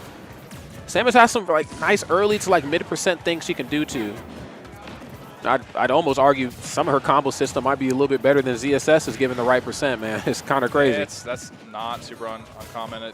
She gets more damage than Samus would, or Zero Suit Samus rather, at the lower percents with these, especially with like a grab opener or her up air trains are insane. Oh, like, man. ZSS really needs that specific hit to get a bunch of damage on you. Yeah, definitely a tried and true setup character right here. But on the topic of setups, the setups at the ledge right here from Pogi have been absolutely terrifying. And the crazy part is not even needing to be anywhere close to the ledge to get it done. Of course, Ram arm not being quite the detrimental force that we kind of thought it'd be, you know, again, given like the 2 frames and everything, but just kind of catching Sensor jumping incorrectly back to the stage or landing on top of him in a way where you probably think, I should be able to just land on top of her. No, you're going to enjoy this up smash. Yeah, I mean, these zoner characters in Ultimate, they got hands. Yep. And you really can't sleep at any point. Even when you get them cornered, you feel like you're in the advantageous position. Now, there's that bomb drop, almost got some mileage, got stuffed out. Okay, there it is. Decent trade, but at these percents, it's unfortunately not super in Sensor's favor there. You got to be careful. Yes, the Dragon Breath is on the way out, and then the minute you jump, they just know. Ram early on the air dodge and narrowly escaping. The F right there, and he is able to jump in with the nair. Good stuff. Precise punish, really important to take that stock up there, but it's definitely not out of the ballpark for Sensor to come back and take control of this game, but he's going to have to, right as I say it. A little bit of commentary cursing right there, man. Happens. It does. You know what? Samus with some rage, though, can certainly make some crazy stuff happen, but I think, you know, there's just certain advantage points that Sensor might not be capitalizing on properly. And, again, it could be the corner. And, of course, this is all easier said than done, of course, but I just feel like you get Min Min in the corner. She's struggling a little bit. It might not look like she's, but she's sweating more than struggling. She's like, I got to get back to the stage. I got to get back towards center stage as quickly as possible. And a character like Samus can just really pin you down there for long periods of time. We just not seeing it. Yeah, falling up there is not going to be enough. The panic option wasn't quite getting it. Surprised he's not letting more of these charge shots fly early, where Pogi's throwing those arms out and he's put himself in lag and just not really letting the charge shot fly to punish that. Okay. Yeah, and again, eating a lot of projectiles from the other side of the stage, but unfortunately that just doesn't really mean much in the grand scheme of things. They're putting percent on, but as the age-old saying goes, this isn't a game of percents. Oh, if you were me gunner, that would have been a thing. Me gunner's up smash is very good, yeah. It is a busted. There, nice catch there. There he's getting his damage he needs to get. He's getting those kills at the ledge. That's what he really needs to capitalize on. That's right. Oh, this isn't good. I think caught the jump, but should be able to down special their way back. Nice. Narrowly escaping danger. Pogi, of course, trying to reposition themselves to keep Samus at bay. These early percents is exactly where Alex wants to be. Yeah, there's not many places. Not many characters make it back after that 2-frame and double jump. Luckily, Samus got that extra bit of oomph on the recovery to get back there. Keeping Sensor in this game. Okay, slides to home base. Gets right up underneath the charge shot. Oh, dang. It's another thing, too, crazy about this matchup is that there's not very many characters that have the ability to kind of smack power suit Samus around. You know, she's pretty large and in charge, but Min Min said, I'm one of them. Yeah, I mean, it's really funny. You see that slide into home base with that down tilt. It's the characters that have those down tilts. It's like Joker, Cloud, Sephiroth. Oh, yeah, and now Min Min. We'd throw Min Min in there. That's right. That's right. Such a great like archetype of a down tilt. And hers combos like extremely well into her up smash. Like those close moves for Min Min. We've talked about it before, but they're no joke. Like it's really dangerous stuff. Yeah, she's definitely dangerous up close too. Again, she's working with limited options, but she can kind of mix it up a little bit. You know, up smash, of course, being the reflector. We've seen shades of that in game number 1. We didn't really see it come out to work here. Could have been because of how close they were in proximity to each other. They probably just elected, let me just swing before you even get it started. Down smash, even nair. Hell, I've even seen like aerial up B, like as a way to just keep people, you know, just from landing back down to the stage. Can't sleep. So, yeah, you just really can't sleep. So we go, potential final game right here for Sensor. Let's see if they can adapt on the fly or if they're going to go down to the loser's bracket very, very early here. It's interesting to see we go back to Pokemon Stadium here because, you know, this is the longest stage in the game. We were just on Smash for the shortest. Maybe he thought that didn't quite work out, wasn't quite. Landing's getting caught a little too easily. Maybe he wants more space to maneuver in and kind of work his way in over time. We'll see, but he's kind of running in right now. Yeah. Looking really good right now. Wasted. Oh, my goodness. Yeah, no time wasted at all. And has a lot of time right here to get themselves set up. You know, Min Min, of course, she does go the distance, but she can't go the full length of this stage like she probably could in that last one. And so because of this, she has to watch how she swings a little bit more. Sensor, of course, I'm seeing the vision now. I think so, too. Full stage. We charge it. Woo, don't touch me. Not going to see that very much in this matchup. No. Yeah, their up close and personal interactions are going to be very, very few in this. Oh. Okay, another one. In this corner. Wait a minute. Ooh, I think we might make it back, but it's going to be telegraph timing. Yeah, that's probably going to do it. I don't know. You never know. Yeah, it's going to be it. You know. Okay. Shinoto's still a very strong opening, and of course 68%. Definitely get the job done, but you got to figure out your positioning right here versus Pogi. Pogi is such a stationary threat. You get him caught in that corner off stage, things get a little dicey for him. Here we go. There we go. Build some damage. I think the issue this set is really, Sensor's really never been in that driver's seat, really kind of controlling the pace. It's always been him trying to catch up, trying to play that shadow boxing around the ranges. Oh. See if he can find his groove here in game 3. It'd be nice to see them maybe break that zone a little bit and do some of those patented, early to mid% things that Samus can do to the opponent. As we're seeing right now, it's taking them from one end of the stage to the other. We have to figure out a way to get them off stage. There's the back air.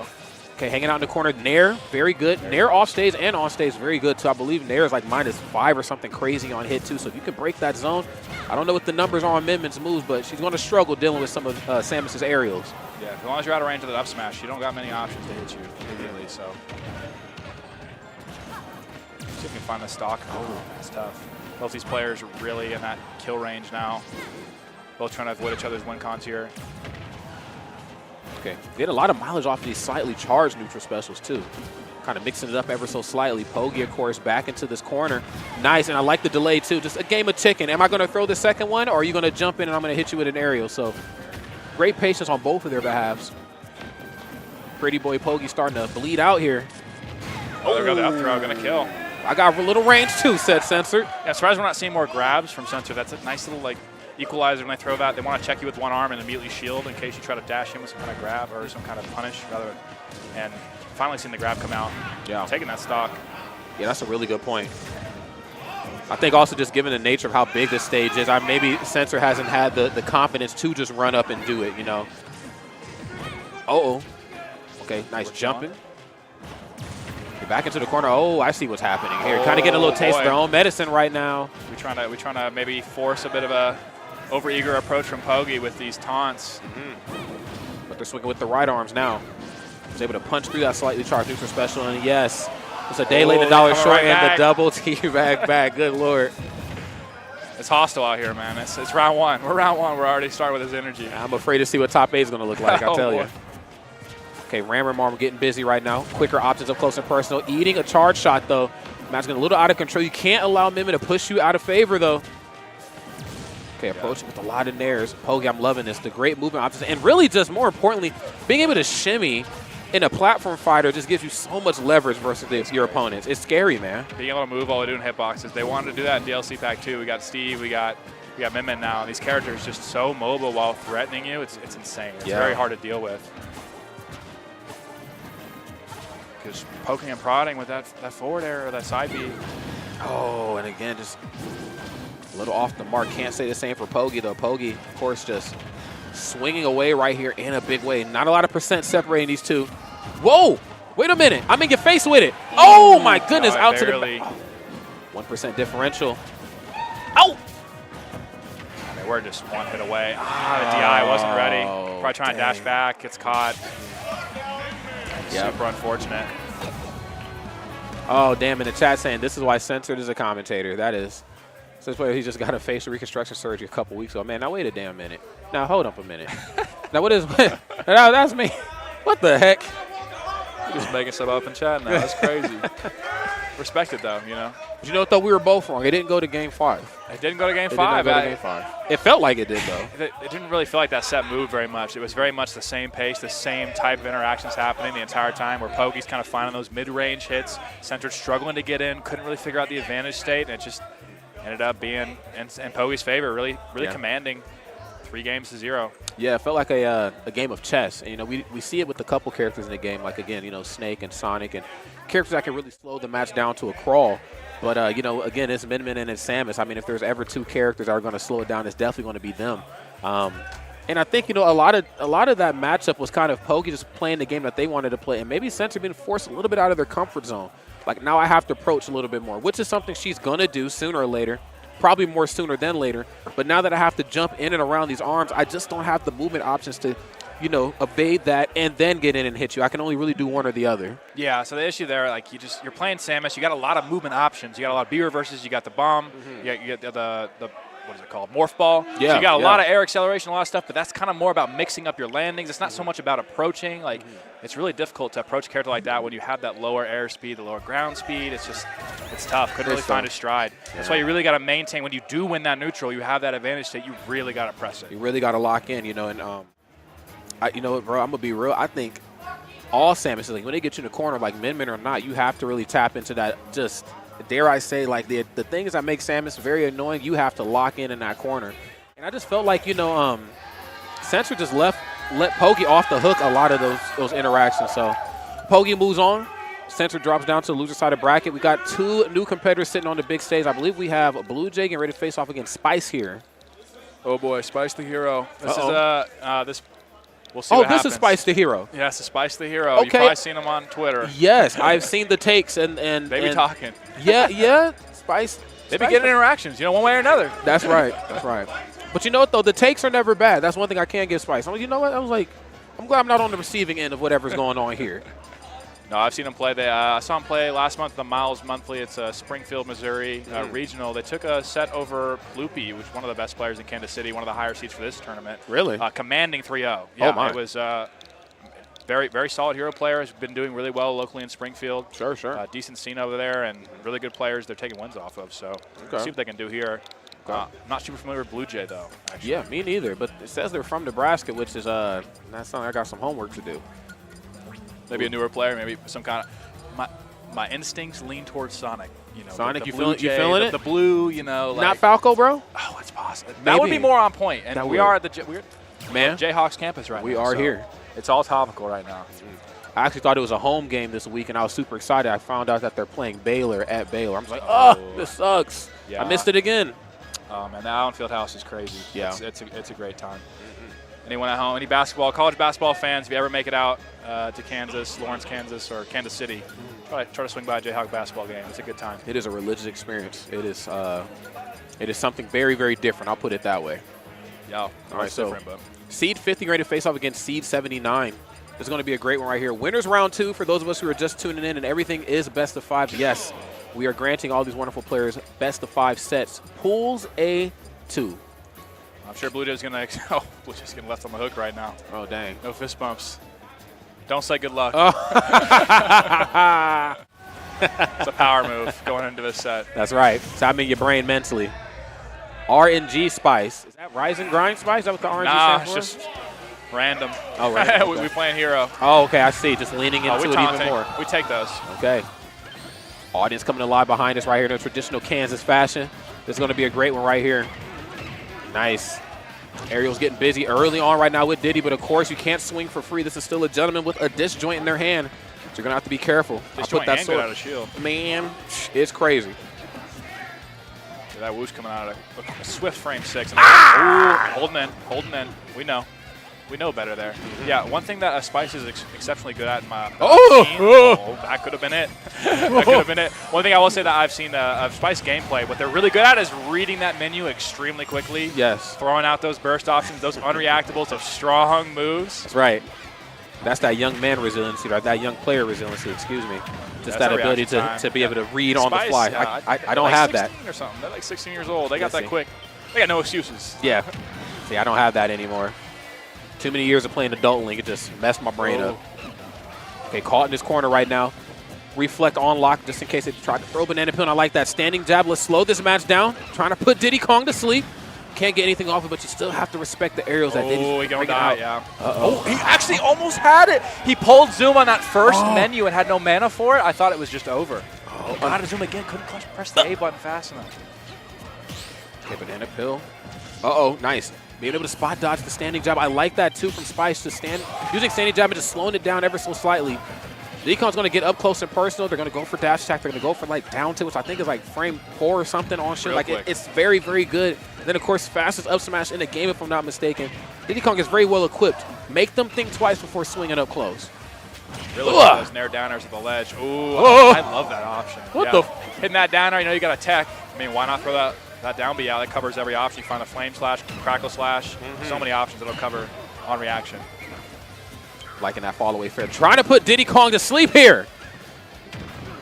Blue Jay right now just staying one step ahead right here of the opponent. Where are we landing? A lot of jab checks. Unfortunately, that one not working out. The Z drop out of shield. Great punish there from Blue Jay. I think Blue Jay may have woken up a little bit in this match and said, wait a second, I'm Diddy Kong, damn it. Like, I can do some things. Yeah, this match is weird. I feel like this is one of the matchups that would be like kind of annoying for Diddy Kong, but you can really smother a hero player if you can get in there quick. That's one thing that don't have is great frame data, aside from that out of shield option, that whoosh, but check chasing. Getting chased down right now, just not with the buttons to contest Blue Jay. Okay, we in this corner. Hold up. Give me that banana peel. Yeah, I'm going to take that. Oh! Hey, here with the banana peel, I've seen some crazy stuff. I mean, you could just die at 0, right? Like, that forward smash crits. Oh, it's over. Back row. Yep, we off stage with it. There we go. Oh. Yep. It's like up there. That's going to kill for sure at that percent. That is facts. The problem with this Diddy Kong, you have nowhere setups they're going to kill. You're going to need to hit a banana or a raw back air or up smash or something. No confirms are going to work anymore. Uh-oh. Like that cross-up fair. Nice. Up smash, don't stay on top of me neither. And now again, I'm disjointed and I'm glowing colors, so I'm controlling a lot more space on this stage. Oh my goodness! Going for that. Not sure about the up smash there, but I really like the advantage stage to begin with. That Accelerator usage seemingly pretty good for Spice here. Seems to be under control with that massive amount of speed. Not easy to do. No, not at all.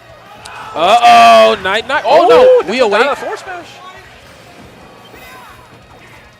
Okay, a lot of buttons getting pressed right now. Nice.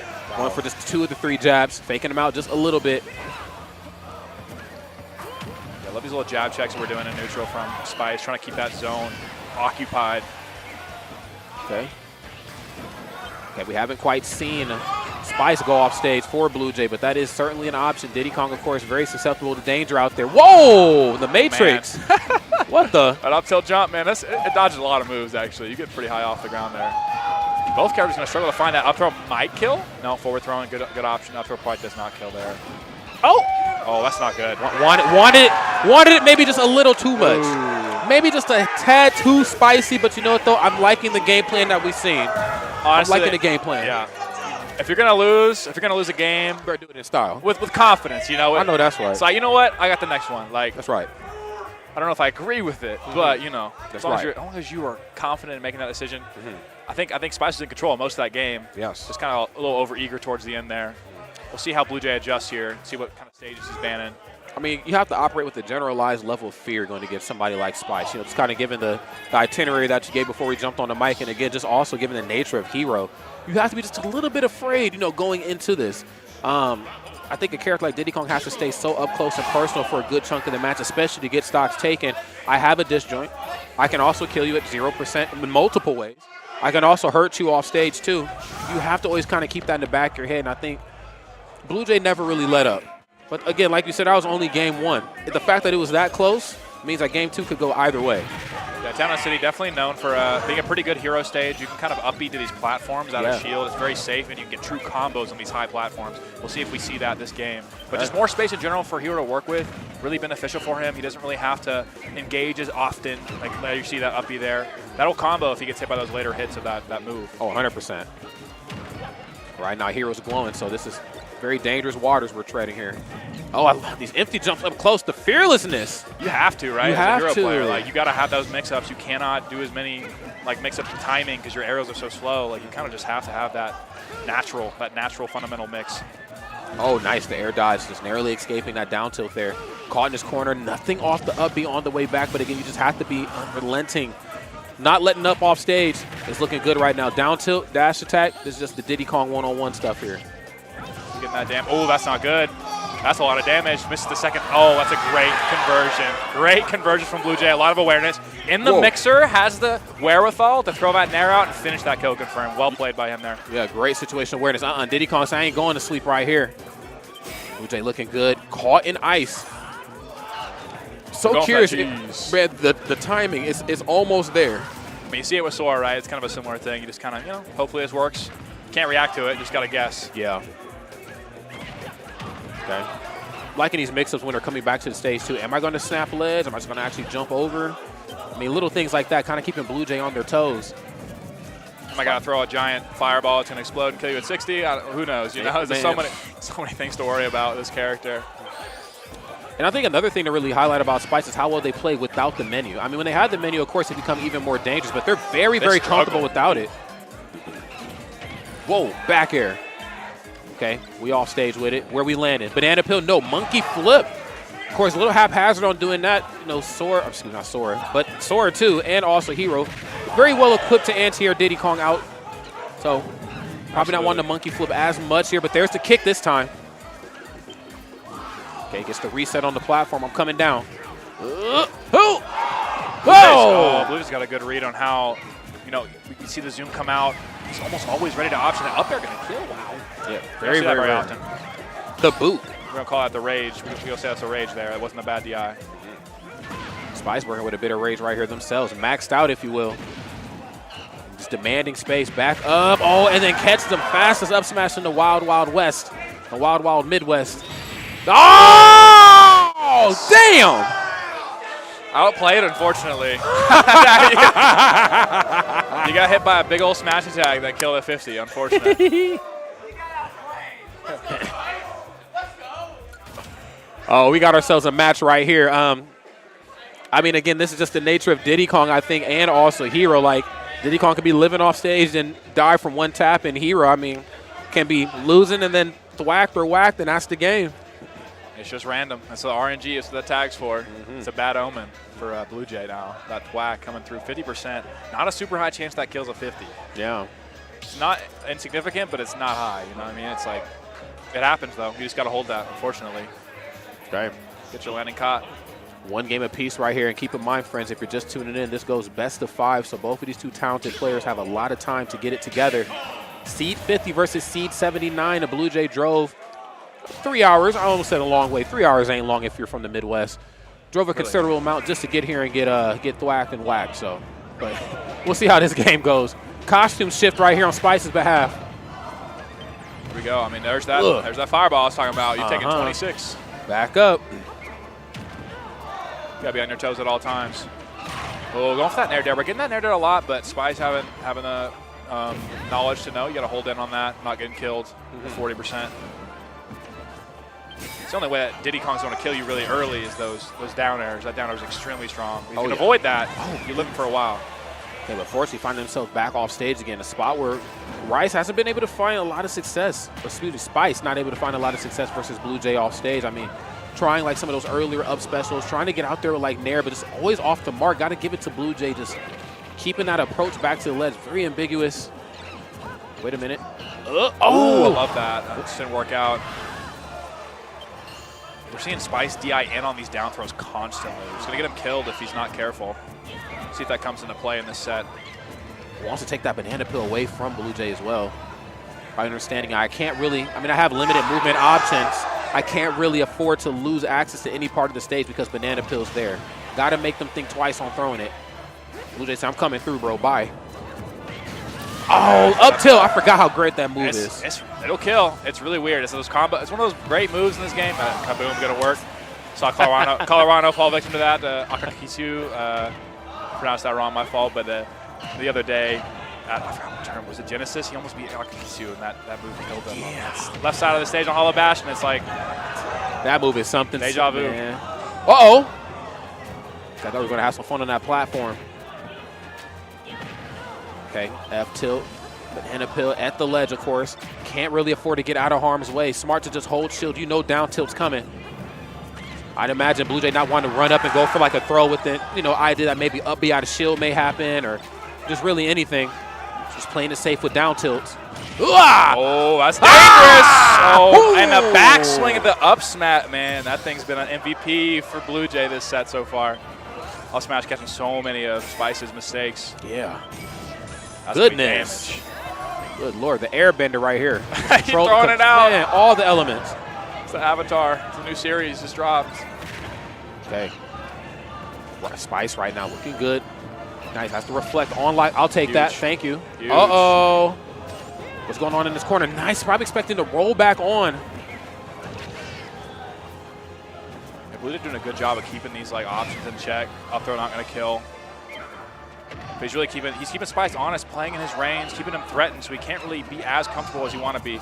Not giving him free mana back by taking hits on his shield. Like, he's really making him work for it, and this should be death. Yeah, that's going to be death. We're starting to see kind of the shift in the matchup too. You know, again, you don't have any mana, so you don't really have any way to kind of impose your will when you get up close. That fear factor of your up B out of shield is gone. So now we're seeing Spice go for a lot more reads, and the reads are, you know, really well placed. Just, you know, Blue Jay just slightly off, and Blue Jay's just one step ahead of the competition. I'm seeing up smash away from the ledge. I'm seeing turnaround, you know, down smash and stuff like that. It's done with a good sense of mind, but Diddy Kong is just blessed with some good movement, man. Like, it ain't gonna be easy. Also, it's just part of playing on the main stage, right? Those nerves come through.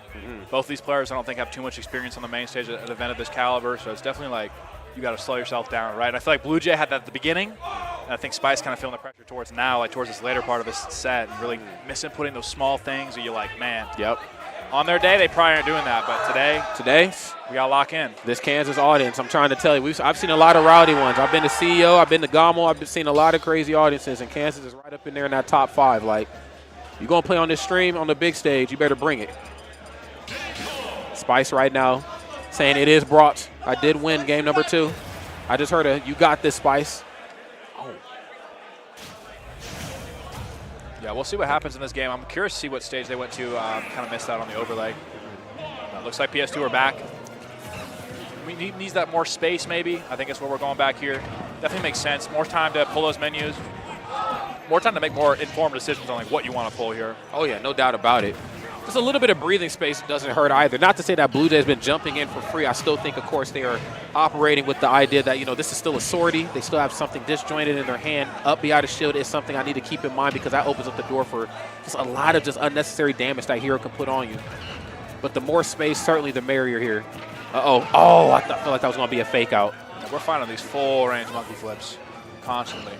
I don't know how much experience Spice has against Diddy Kong, but it seems like he's definitely trying to learn on the fly here. Ooh, didn't find the stock. No crit there. Unfortunate for Spice. Fortunate for Blue Jay, though. Yeah. RNG on his side there. Okay. Foreigner in the corner. A lot of pressure. Got to have good manageability of that mana. Unfortunately, Spice just, I think, lost maybe 1 or 2 stocks in some of these earlier games to that. Man, what y'all doing? I've seen a lot of teabagging on stream already. We're only 2 sets in. Right. It's serious honestly, out here. These are the matches you live for because, you know, this sort of behavior and stuff, you're not going to really catch in the top 8. You know, not to say that these 2 won't make it to top 8. I certainly hope they do, but, you know, you can only catch the hype like this in the earlier parts of bracket. Yes, it's the Wild West, right? We're all in that. We're in that early game, early bracket sets. Like, I mean, they're crazy. Some of the best sets happen here, and you often don't see them. Hey.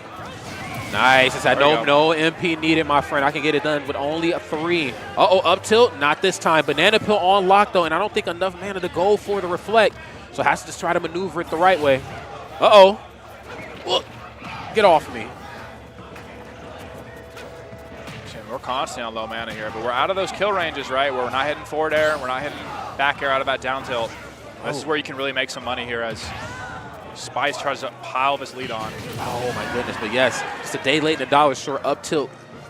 When I get up close, it's either going to be down tilt to try to open up the door for more damage or into a kill setup, or if I caught you slacking, up tilt is going to get it done. Okay, dash attack in, no banana peel needed. Ooh. He wanted the stock right there. That's facts. Uh-oh, where are you jumping to, though? Throwing that fireball, checking him. Doesn't quite get it. Goes straight to the stage. Oh, what is Spice thinking? Kaboom. Just erase. Just Thanos snap that stock away. That's it. I don't feel so Unreactably. good. I don't feel so good, Mr. Spice.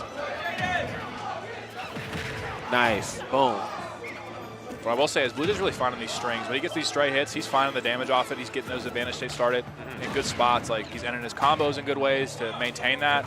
It's really been paying off dividends for him. But this game, like, Spice just getting those hits he needs to. Yeah, Spice is playing out of their mind right now. It's 94%, just really controlling the pacing of the match. Yes. Clean. Ah! Nah, he knew. He wanted that free. He wanted that free damage. Now you got to work for your money here today. Banana Peel on lock. There's the forwarder. I'm going red, though. What's going on with it?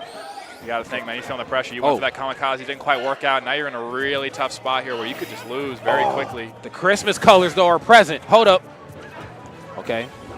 Oh, that could have been the game right there, especially with that higher percent starting out. Bounce coming out. This is big. Could out of a down air. He won't. Gotta stay on stage here. Not a lot of MP left to work with. Blue Jay certainly very well aware of that. I'm coming back, homie. The dash attack catching that. I think he thought he was out of range, started to pivot back in because he saw the dash back, but I think he stopped. I think he stopped and got caught by that. Yeah. Achilles heel getting cut. I always forget about dash attack, and I play Link. We got the same damn dash attack, but it's like when it lands, like, oh, okay, yeah, I meant to do that. I meant to do that. Yeah. You hop over a small projectile or something, like low hitbox. Oh yeah, feel good. But that was all coordinate plan right there. Spice right now letting the audience know I am the spiciest of all the heroes. A villain, if you will, depending on who you ask. Blue Jay, of course, has to rise to the occasion and figure out how to take this set. It ain't going to be easy right now. Ooh, game 5. It's been a great set so far. I mean, it really has, man. It really has. Again, it's just kind of the clash of two different sort of play styles meeting in the middle. You got, Spice, player who stays stationary for a good chunk of the match and then can really control the narrative depending on MP and, if you have Banana Peel and all these other really deciding factors where Blue Jay said, look, man, I'm quick, I'm nimble, I can jump in and around everything. As long as I don't get hit by that sword, I should be okay in this matchup. Sweet spot. They play a small battlefield here. Very neutral stage, big damage to start off. Bruh. At 60 with the same move. Bruh. And he got 30. He only cost 30 mana after all the hits. Good Lord. My man, same move, Sammy. Wake up! Wake up! That's OD! He been going for that down air the whole set. It finally landed in game 5. Can we get the tech chase? Bruh. The banana, his best friend right now. Bruh. What is going on in? Oh, but that's going to be the stock for sure. We're going to charge up. We're going to charge up. Up smash going to kill at 71. I mean, we're here. We're here in game 5, Rod. Bruh, this Cam. Good Lord. I almost walked back to Nebraska. This match is getting crazy. What is going on? Okay, Reflect is present right now. Trying to thwart Banana Peel, standing jab. Hands off the cape. Oh, wow. Great delay timing there by Blue Jay to avoid that. Fireball would have done like 40 damage. Oh, my goodness. Keeping the lead here. But it's never safe with Hero, right? No. And that down air proves it's never safe against this Diddy Kong either. Ooh. Oh, that's bad. He's dead. That's that. Oh! Reset him. He said, no, ain't no reset. That bull bump on the way down. Let him know. That's right. Uh-oh. Oh, that's an optimal combo. We got tweak. Right. Is that tweak? I think so. Back up, homie.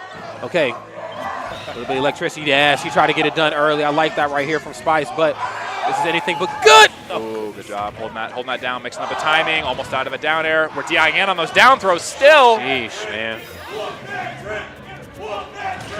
Whoa! Oh, the current comes out. We are in.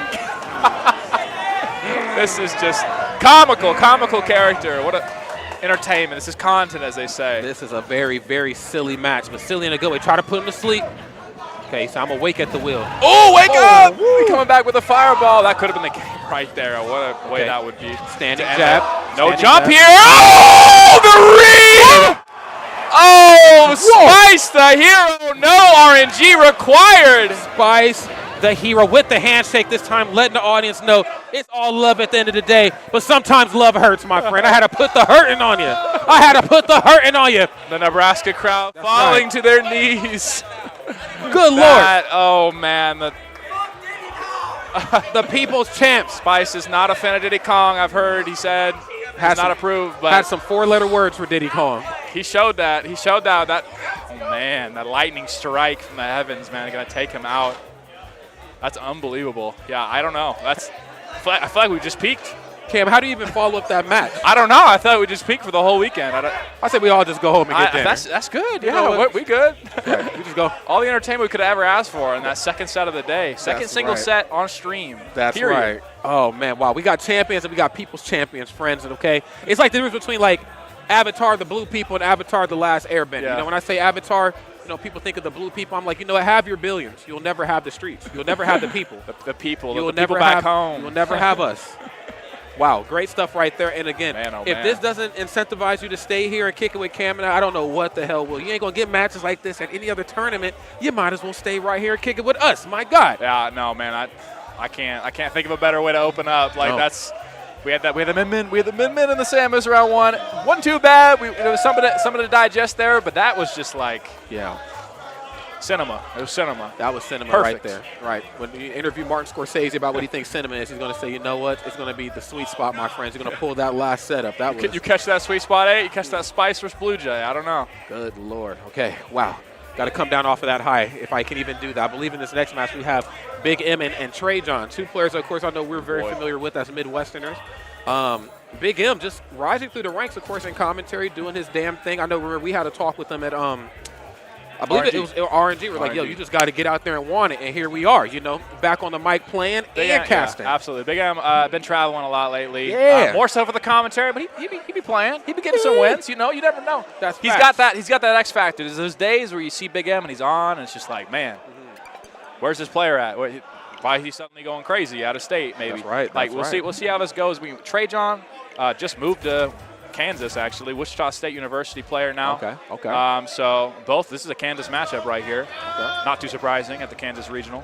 But we'll see how these two play. We got a major seed disparity between these two. So the seeders seem to think this is a pretty all lopsided matchup. But honestly, like the Big M factor, and you can't lose to a commentator. No, because you know what, though, it's unwinnable. If you beat a commentator, it's like, are you really going to go home and brag about beating? It's a lose-lose. But if you lose, like, damn, bro, you just got farmed by a commentator. Lost to a commentator? Sheesh. On stream? Let me fly, Big M. So again, this is Toon Link. This is Mario. I mean, again, I think I know the matchup here, but again, given the nature of these two very talented players, anything could really change. Mario, of course, having very, very quick buttons up close and personal. Having that ability to cape a lot of the things that, Toon Link's bringing to the table, the off-stage gameplay, too. As we know, the Links are going to struggle when it comes to recovering versus most of the Mario cast. But this is still Toon Link. And some of the best Toon Link players, I believe, are in the room here today. And we've seen how this character can certainly get done. I have his sword. I'm very quick. I'm very floaty. I have that bomb out boomerang, which opens up the door. Once it hits you, notice that something even more painful is on the other side of that hit. Yeah, that bomb is just so reliable. We're going into game one here, but I think the key in this matchup will be, can Big M find those anti-airs where Toon Link wants to be above you on those platforms with bomb in hand, and also can he intercept those Zairs to ledge? And for Trey John, it's like, you got the strings, and he's gotten the strings right now. But that's really the thing about Toon Link. Can you find those resets mid-combo to really pile that damage on? But that cheese, that's what we're looking for from that Big M side. Okay, a lot of buttons getting pressed right here. Big M saying, I'm one of the more aggressive Marios, and for good reason. Got the hard hat on. Mario's ready for work. Hey. Yeah, absolutely. This character's got a lot of ways to get in, a lot of ways to press buttons once he is there. Oh, and then try to keep it going right there. Falling away with the neutral special. Just create yourself a little bit of safe space, but this ain't a safe space, my friend, right here. Not you on that platform. Enjoy this aerial. Clean stuff on Trey John going up. Oh, Eddie Gordo? Oh, you almost, man. Yeah, I think the difficulty will be can Big M find those stocks at reasonable percents. If Trey John's playing that keep away game, it's going to be really difficult to get in and get those big hits. He'll get those small hits, they'll intercept him, some combos, but it's like where would we find those stocks, right? Yeah.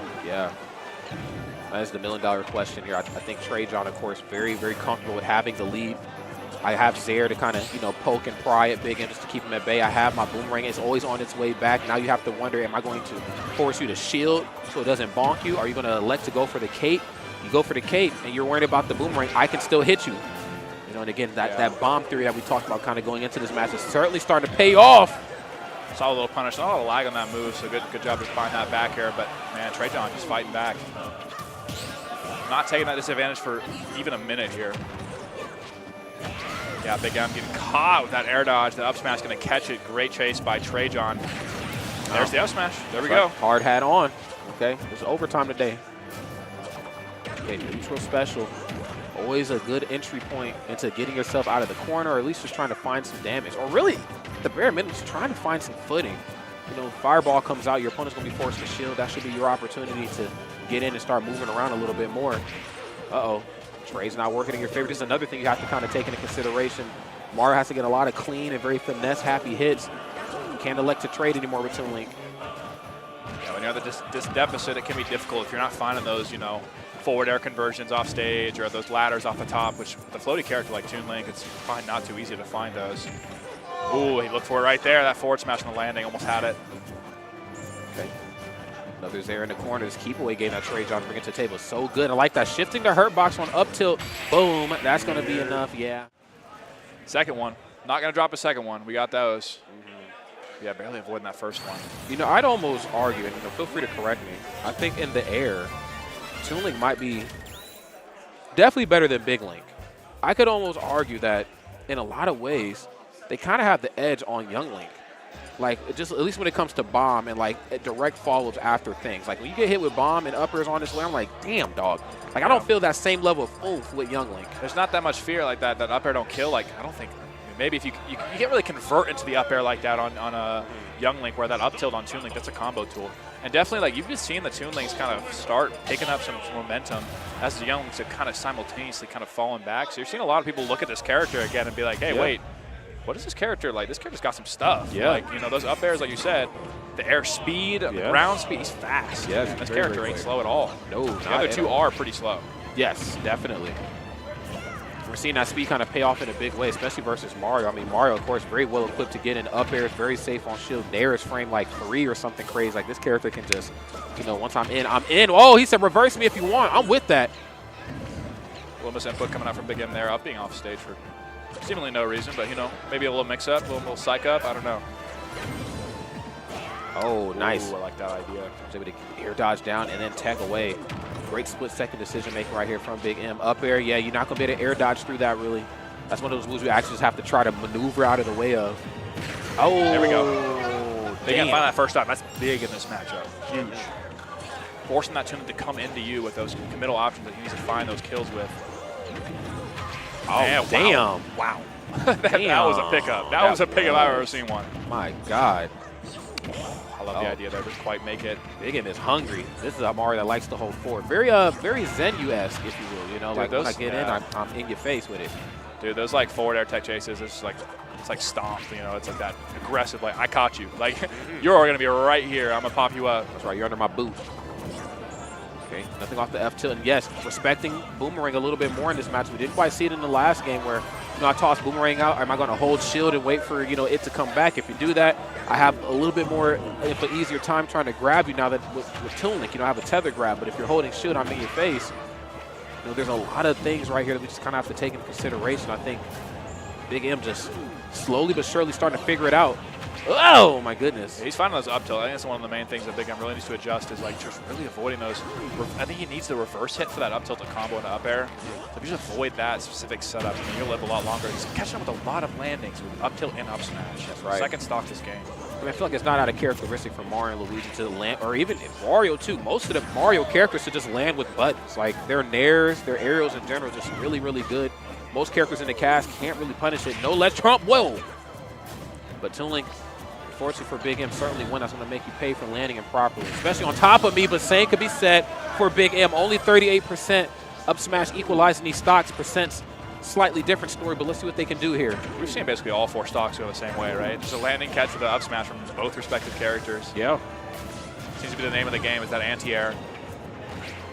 And got the one thing that Tradon has been doing well, though, is just these resets, these zairs, these little pokes that put you in a weird spot you're not ready to be put into. Not very often you get hit by that Toon Link zair. Yeah, not quite as long as some of the other zairs in the business, you know. It's not. So I think they're kind of pushing that meta towards now. Like, no one's really seen it until now. So you get hit by it, you're like, whoa, what just hit me? You're not ready to attack. You're not ready to, you know, react to that situation. Yeah, a bit of a wake-up call for sure. My goodness, the biggest wake-up call here in this match is just you can't keep landing on top of Trajan. As great as your aerials are, you do not want to trade anymore. I think that's kind of the... We're seeing Big M make some momentum up here. Wait a second. Down air. Oh, and there it is! Oh, wait a sour minute. spot. Little fake kill move, fake kill screen, and that's just it. Game flips on its head in an instant there. Yeah. Again, it's kind of what we prophesized going into this, you know, the importance of bomb in this matchup. The minute you get it, Trajan is there immediately, you know, for the follow-up. Yeah, no, I'm super clinical on these bomb follow-ups, man. Like, and it's crucial. I mean, that's, like you said, that's like one of the things that sets them apart from the other two links. Those long-range kill confirms that are safe to throw out. Man, just being able to react to that hit and find those stocks, invaluable. That's right. Potential final game right here for Big M. Let's see what they can do to maybe try to turn this thing around a little bit.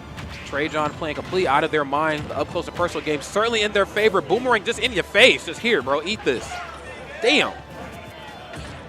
Okay, down tilt. And that's another thing, too, with characters like Mario and like ZSS, the characters that need that initial hit to turn into something. Like, you can't autopilot. Even though, like, the combos might feel autopilot-y, like, they went for down tilt immediately into up air. Down tilt didn't land correctly, so you're not going to get up air.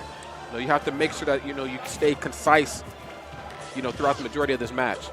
Yeah, unfortunately, Mario doesn't have that super top-tier privilege, right, where you can just kind of autopilot into your win conditions like a few characters are able to do. He's got to work a little bit harder, a little more honest, find his spots a little more conservatively. Otherwise, you get caught with those up smashes.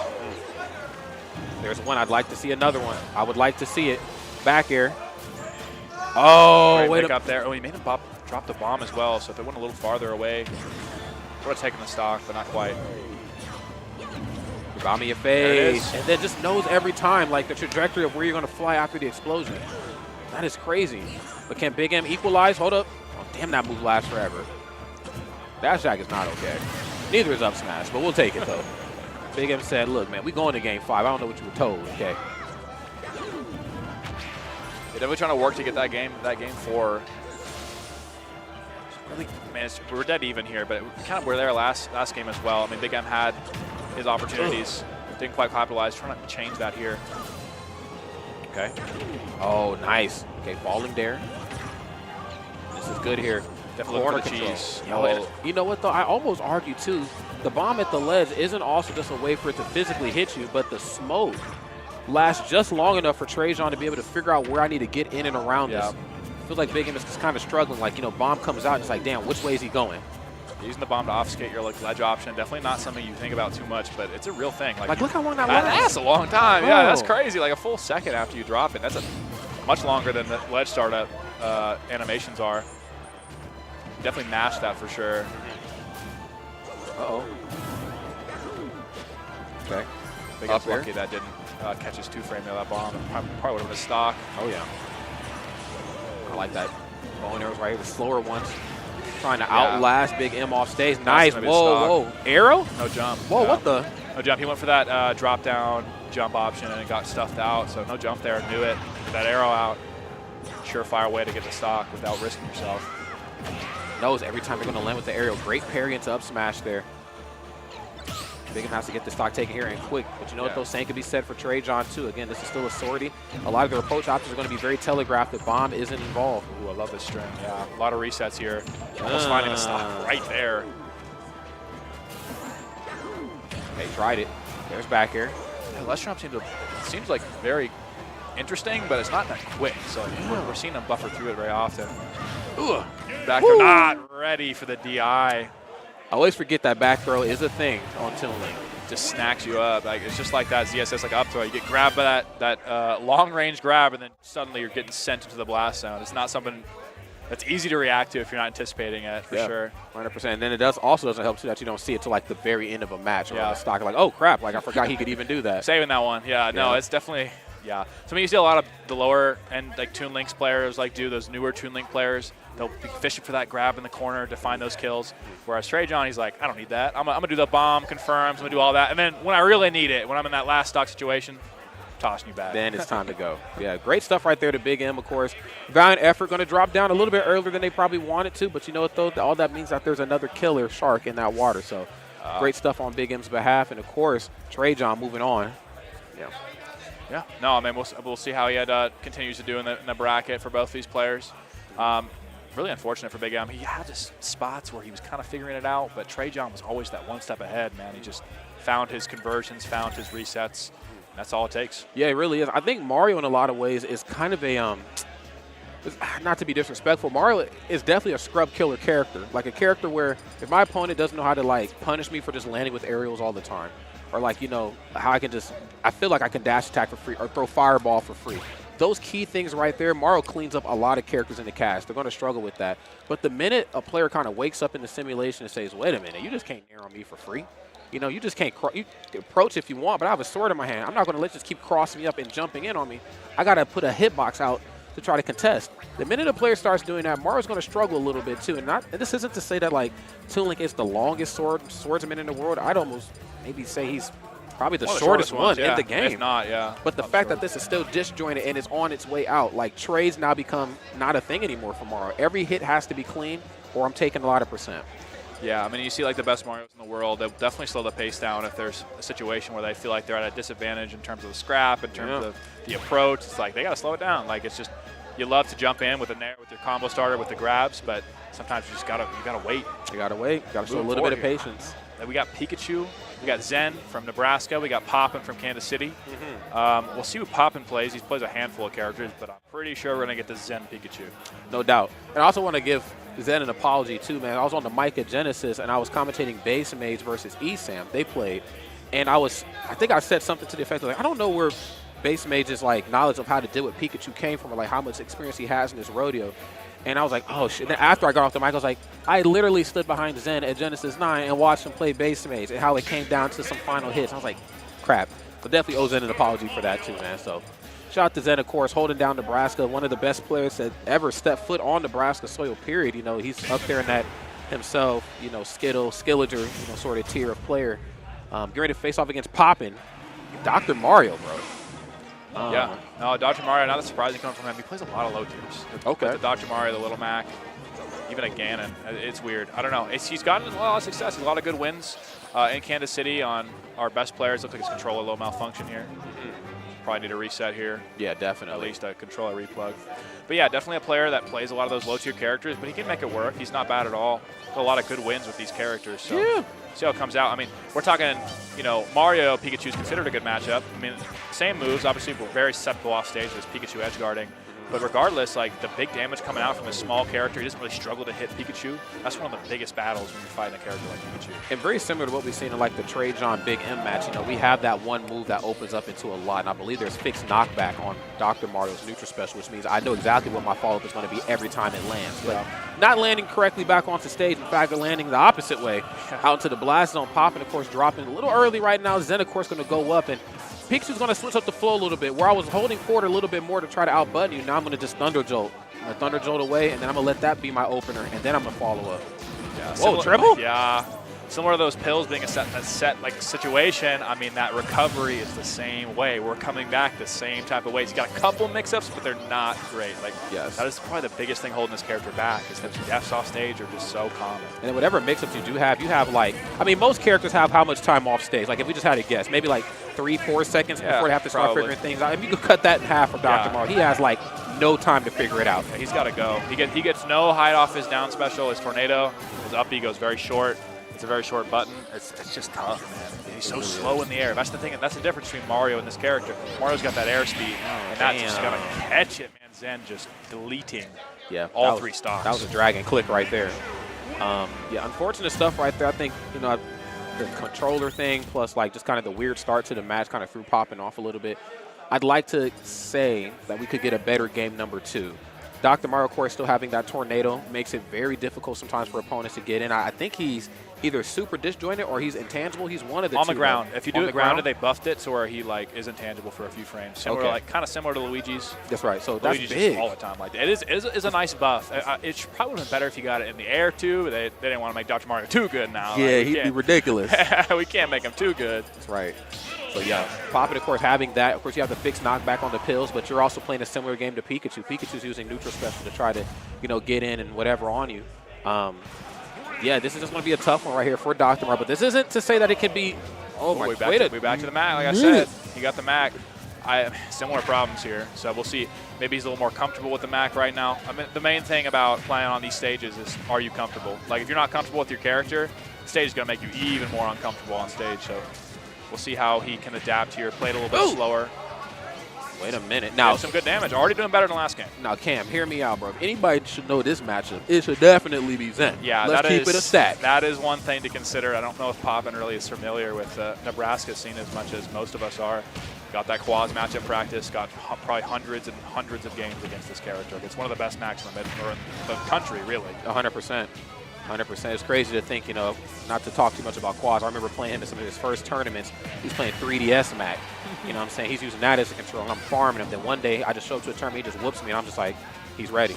Yeah, I mean, similar to Poppin, young guy, man. Yeah. You never know. Yeah, he can get out of his moment. He's got his good win. He's stringing together that up B, taking the first dog. I mean, here we are.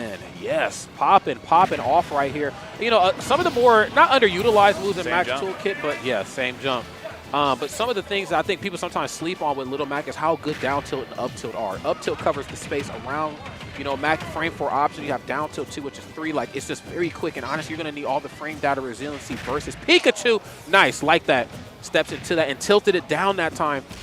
Just in case they decided to shield that to eat it up. Come here. Yeah, we don't tech those. Unfortunate. Not quite familiar. Definitely, Poppin, I would be surprised if he had any matchup experience here against like any Pikachus. Zen's the closest Pikachu really around this area. I don't think they've played before, so get caught there. Okay, nice. Landing with Nair. Go for the throw. Yes, we got loops. We got loops. It's getting loopy around here. Oh, yeah, it's getting loopy. He has an execution tech on Zen's part. Mashing aside, be getting out. Oh, is that going to? No, I think Radon would actually kill earlier than jumping there. Okay, yeah, no, that up tilt's nice, though, because it'll combo into that move. Kill percents on these platforms, and definitely going for it there.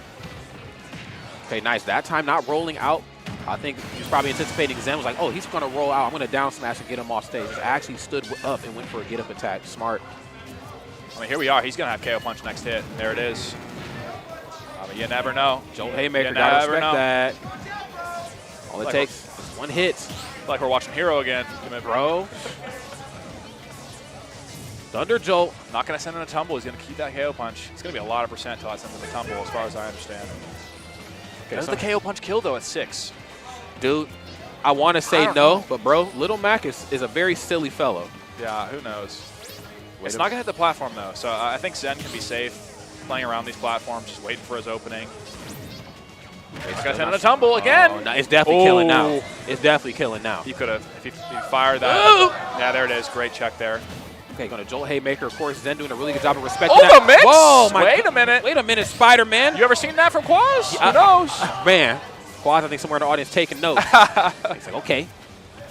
We're going to put that in the Google Doc. That's going to be enough to do. Little Mac is a little fellow. Very light. A little lighter, yeah. Yeah. Great stuff, man. Iron Tail is what I'm going to call that one. Up smash, getting it done. Zen looking good, but, of course, it was met with a challenge. Definitely sweating a little bit. Yeah, I mean, and Poppin used a couple of mix-ups in that game that really paid off for him, but unfortunately, like, using your mix-ups and not getting the win can be devastating in a set like this. Yeah. He's got to make the reverse sweep here if he wants to take this one, and it's going to be tough. It is going to be tough, but I feel like it's not quite impossible. I think just given the nature, like, he had that fear factor advantage. Like, I have KO Punch. Oh, now he doesn't want anything to do with me, which is to be said versus most matchups in this game. But when you have the ability to change the narrative of the match that quick, and all they really have is Thunder Jolt, which isn't hitting you into tumble, like, you got to really take that and apply that thoroughly.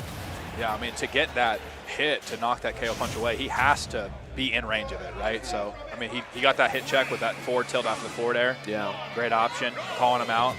Poppin was holding on a bit too long to it. Hey, potential final game right here for Poppin. We'll see if he can pop off right here and turn this into something. Uh-oh, a lot of percent. You back against the ropes, quite literally. Okay. Yeah, he'll fall off that platform. A lot of damage for Zen in his opener, but, you know. Oh, that was good. Oh, man. You know, another thing, too, about Little Mac, you know, when Ultimate came out, we talked about, like, the ability to dash, dance, and just, like, all the cool movement options. Little Mac has always been able to move like this. He was able to move like that back in Smash 4 Wii U and 3DS, and certainly doing the same damn thing here. KO Punch online. Wait a minute. Come here. Get off me. Slip counter. Oh, man. I think you should have looked for that up tilt instead of the down tilt, but got the damage regardless. He's not quite ready to tech chase. That's really the only way you're going to find these kills consistently on a character like Pikachu. You got to find those tech chases on these platforms. Looking for it there. Zen smart enough to jump away. Steps into that smash there that time, trying to cover just a little bit more space. I feel like there's kind of like a lot of like unhidden, meta to be uncovered when it comes to like, the 3 different F smashes, stepping into it versus like tilting it down versus just the normal one. And I think Poppin very well versed with all 3 types right there, but off stage, unfortunately not their terrain. Yes, there's another one stepping into it. You think I'm not in range, but I'm going to step into this. Yeah, it's definitely a solid option, getting that early kill, maybe like 90%. Really solid find for Poppin. Trying to build some momentum in this game. I mean, it's really not too far away. We can find a KO Punch on that last stock. We take the stock quick. Find a KO Punch on the last one. I mean, we could be in the next game quick, but this is going to be dangerous. Oh, back air. Okay, nice. Should have went for slip counter there that time, but trading. Uh-oh, what we doing off this stage now? I hear Doc. You're not an air fighter. Wow. Jab lock. Ugh. Luckily, they didn't get sent off stage with that back air. Okay. Okay, we're forward airing with Little Mac. We're doing some things here. Yeah, we'll be honest. You just look for this KO punch. If you can find it, like, take the stock when you can. He's just not letting it rip. No, he's not. Like He's had so many opportunities. I'd almost say just throw it. Just. Oh my God! Tell you who's letting it rip though. Zen right there with that thunder shock. Zen said, I know this match left the back of my hand. Back air should be forward air that time. No, we're chilling though. Wait a minute. Okay, holding frame one jab at the ledge. Forgot Little Mac is one of the quickest jabbers in the game. Him and ZSS, if I'm not mistaken. Yeah, that's the instantaneous. That frame one, really solid tool for him to use. Eager for that up smash, doesn't quite, or F smash, doesn't quite get it, but that's going to catch it. Damn. That DIN on my down tilt going to be the demise of Zen there. Okay, final moments right here for Poppin. If there's ever a time to turn it up a notch, it's certainly now. Your winner side life definitely depends on the slip counter. Get off me. Slip counter is also a good recovery move too, depending on where you do it off stage. It's a solid counter, definitely. If I'm a Poppin here though, if I see that thunderbolt, and there it is, finally letting it rip. That was what he was waiting for. He said I'm gonna hold this. Poppin's OD. It's the long. He's playing the long game. We just don't see it. We don't see the vision like Poppin does. We don't. I don't know.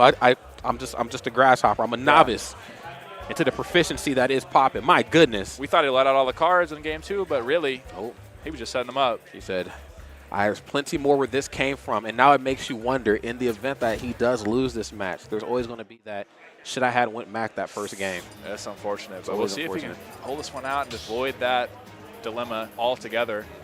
I think letting go of that KO punch there, finally, like, holding on to it for so long, never throwing. He didn't throw it out one time. No, he didn't get it out one time. He did not. He had so many situations where you feel like Mac would go for it, but finally letting it rip, and it paid off.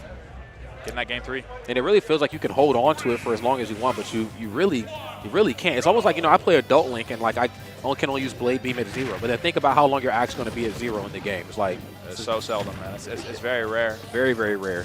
So let's see what Pop is going to bring to the table. I'm liking this up close and personal game, and I know that sounds weird, but that ability to just down tilt roll, up tilt roll. Now you're faced the other way. Like, you're keeping Zen on their toes and making them think now. Not that they weren't thinking before, but then have to think just a little bit more. I get that damn jump.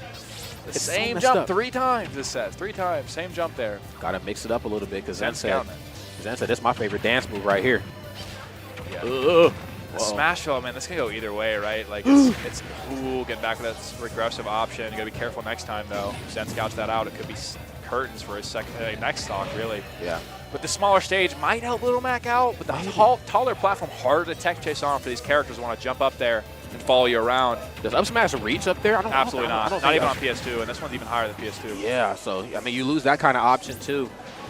Oh, from downtown, the Jolt Haymaker. Close side blast zones from Smashville, though. Damn. That stock.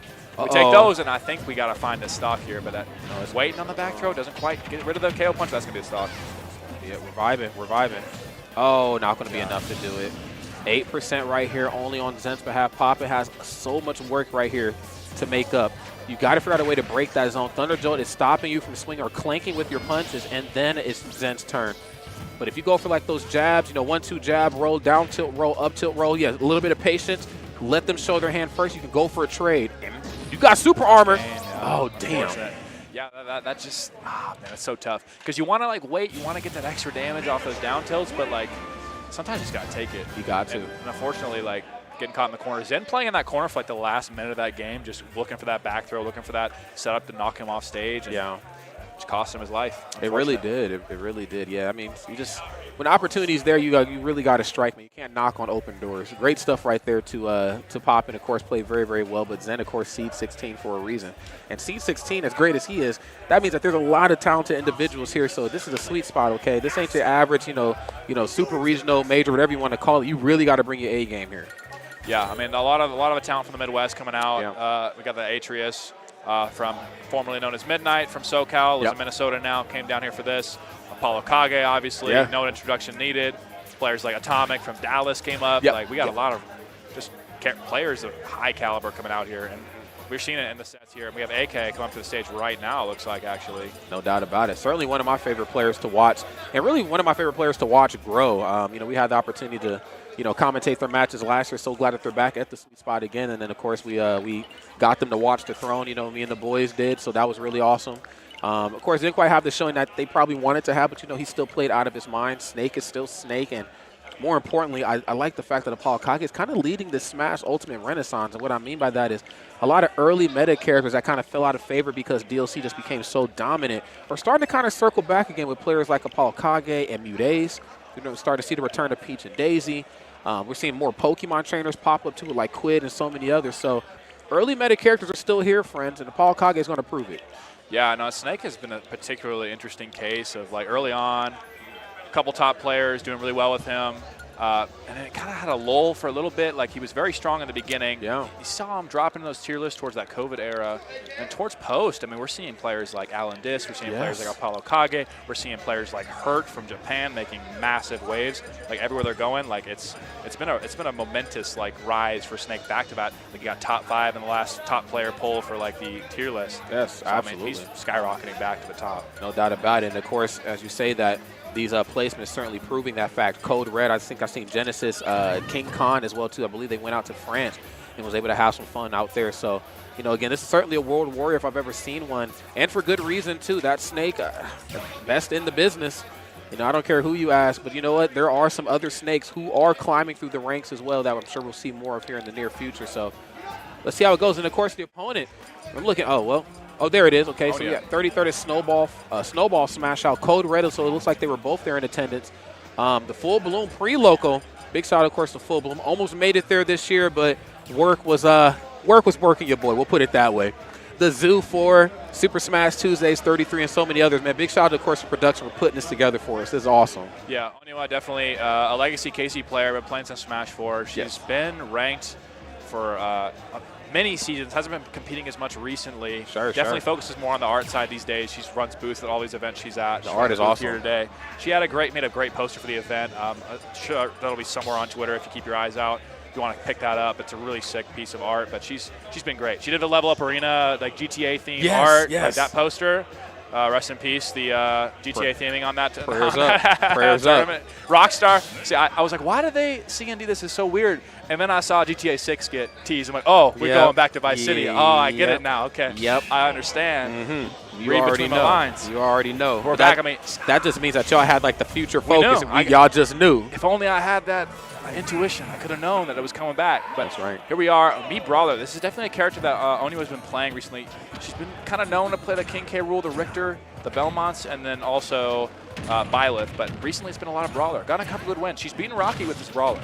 Yeah, I was going to say, I remember getting on Twitter and seeing something she had done not too long ago, like in bracket, and I thought, oh, wait, I know this person. They do really cool art. I didn't know that they also threw down in bracket the way that they do, but hey, here we are right now at the sweet spot. Looking to rewrite some history right now. Nice, love that Nair. Super duper safe on shield, and of course with Me Brawler being a fast follower, you're going to toss those out just a little bit more, but you have to watch how you press buttons up close on Apollo Kage. Things get very explosive very quickly. Down throw. That early kill, Smashville, tall ceiling, going to be tough to get those kills without grabbing on that platform. But Snake, not a stranger to put himself above the stage, very high, so definitely could die. Oh, one important thing in this matchup as well, looks like Oniwa was running the flashing mock punch. It's that move that multiple punches, but it makes you intangible. So you can use it on grenades, and you'll become intangible. Oh, crap. And kind of like pseudo. It's kind of a mix-up. It's not the best option, but it is something that exists. I mean, you're going to need everything you have versus a character like Snake. Snake, arms to T with first hit on F tilt being frame 4 faster than most characters' jabs. Up tilt, what more needs to be said about that we have not said since Brawl, and so many other things. Does it all, man. I mean, bro, whatever mix-up you can bring to the table, bring them, because Snake ain't holding back. Nice, good get-up attack. Not the biggest get-up attack in the world, but definitely clearing a little bit of space on that platform. And great presence of mind to notice that the up smash is on its way back down. You have to be well aware not only of what Apollo Kage is doing, but how these special attacks are working around you. Catching that jump with the up tilt, I mean, we've said it before, that move has been dominating the Smash scene for 20 years. Like, it's incredible. Bro. It's back in business in Smash Ultimate. Bro, has it been that long? Oh, almost, man. Dog. Almost. Oh, man. It's been a long time. Dog, I'm old. Man, what has happened? How did this – bro, I always make the joke, man, how did the Soul Calibur characters become young and I'm the old one now? What the hell? It used to be the other way around when I met some of those characters. Damn. Yeah, no, it's been a while, and Snake's been dominating for that long. There's the double up B catching Apollo Kage sleeping above the stage, and can Oniwa find this last stock before she gets that boot to the jaw. Let's see how it all unfolds. It's not impossible. It's going to be very difficult. Grenade in hand, of course. Being able to take it away from Snake and throw it back at him is huge in this matchup, but it's going to take a lot of resilience. Oh! Left the feet. You lost your seat. Great stuff right there, Paul Kage, for game number 1. Yeah, AK not falling asleep in the shield, not allowing that falling grab to really land. Knows not to stay in place. I feel like as I played this game competitively over the last few years, I feel like those best players, man, they keep moving. Like they don't stop for nothing. You can. AK keeping active there, finding the C4, taking that first game. That's right.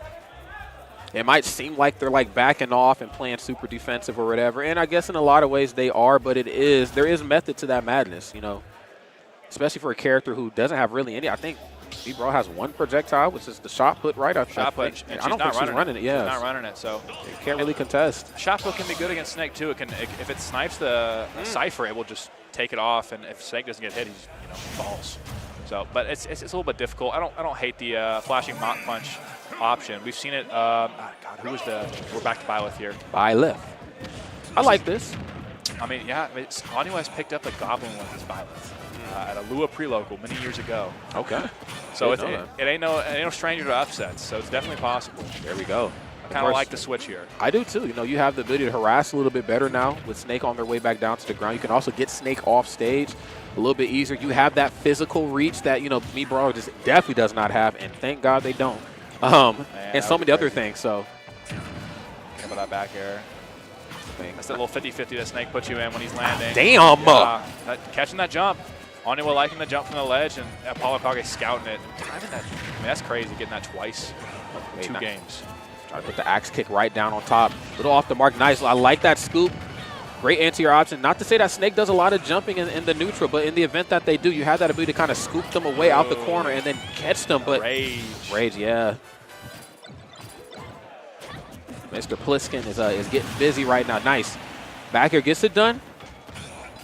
Okay, so this is exactly what you want to see right here. If you're Paul Kage, you have a little bit of a lead. You know, your opponent's very disjointed.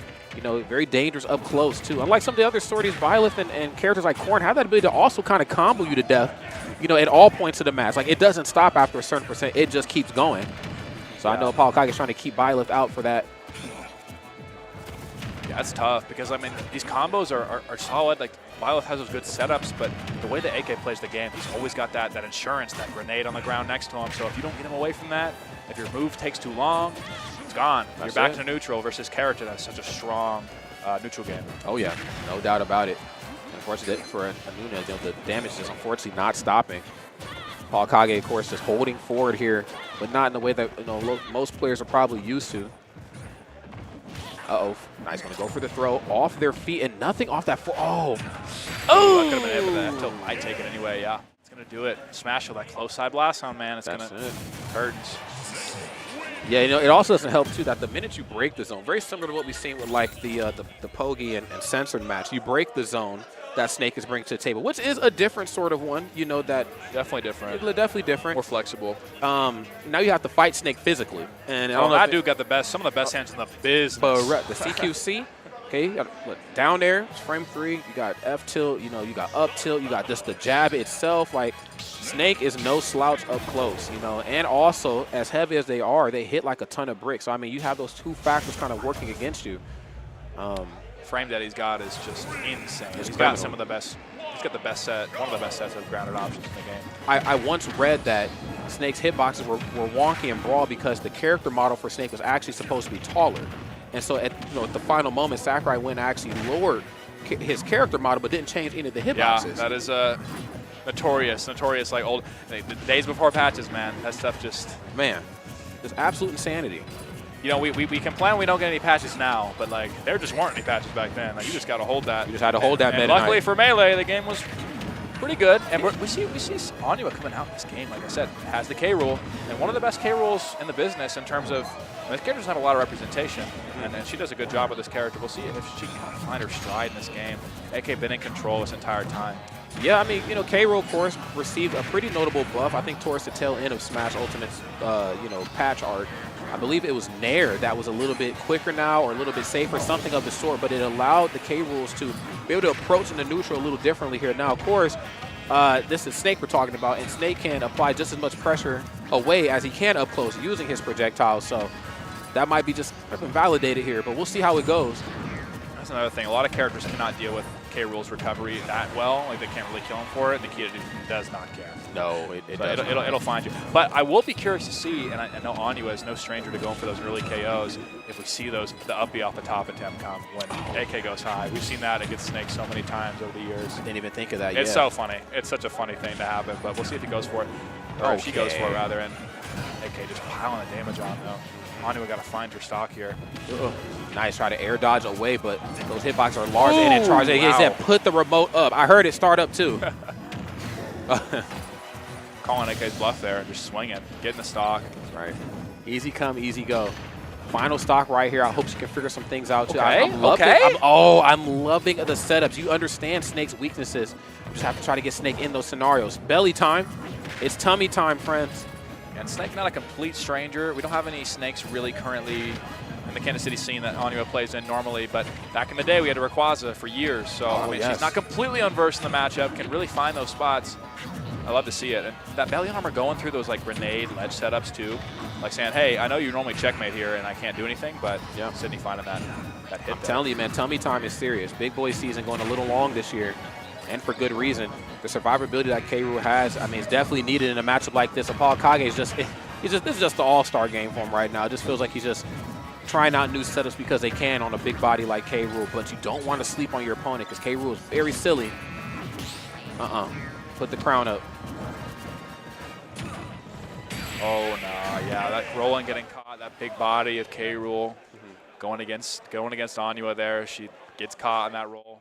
AK really playing that masterfully. It was just always in control, always knew the pace of the game was dictating it all. Unfortunately, just not going to be enough. Yeah, you know, that match was certainly met with challenge, too. I think, of course, I don't care how well versed of a Snake you are. Once you get off stage, you're going to sweat a little bit, especially for a character like K. Rool who can not only get up there, but have the hitboxes to cover themselves around. And it paid off in some ways, and some of the other areas where it should have paid off, she was just a little mispositioned. Yeah, it's one of those cases where I feel like, you know, if we zero in on one character, you know, towards a character specialist like Apollo Kage, that matchup may have went a little differently, but the fact that we kind of did a smorgasbord of just like a bunch of other ones kind of messed it up. Never quite getting hot there, you know what I mean? Like kind of finding her stride spots, but not quite always like getting in that perfect zone, right? And I think there were flashes of it. I think the K. Rool definitely had the best chance, but the brawler wasn't too bad either.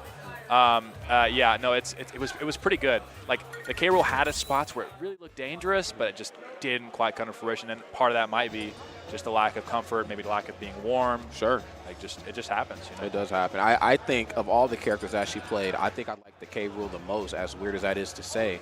And that certainly could have got the job done right here. So let's go ahead and take a look at Welfare Pickle's run. Beating Zell and, of course, beating Nadia to get to this portion. First at DMGC Smash Bros. Local, and then second at just another one. So, you know, they've definitely been tearing up the local and regional scene in a way that only Welfare Pickles can. Great stuff to him.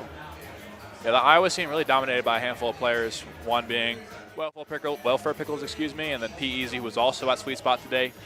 Previously dominated by Scar, doesn't quite compete anymore, but the Iowa scene has really been held down by a handful of players for so long, and Welfare Pickles is definitely one of them. Yes, absolutely. Then, of course, Zen coming through from Nebraska right now.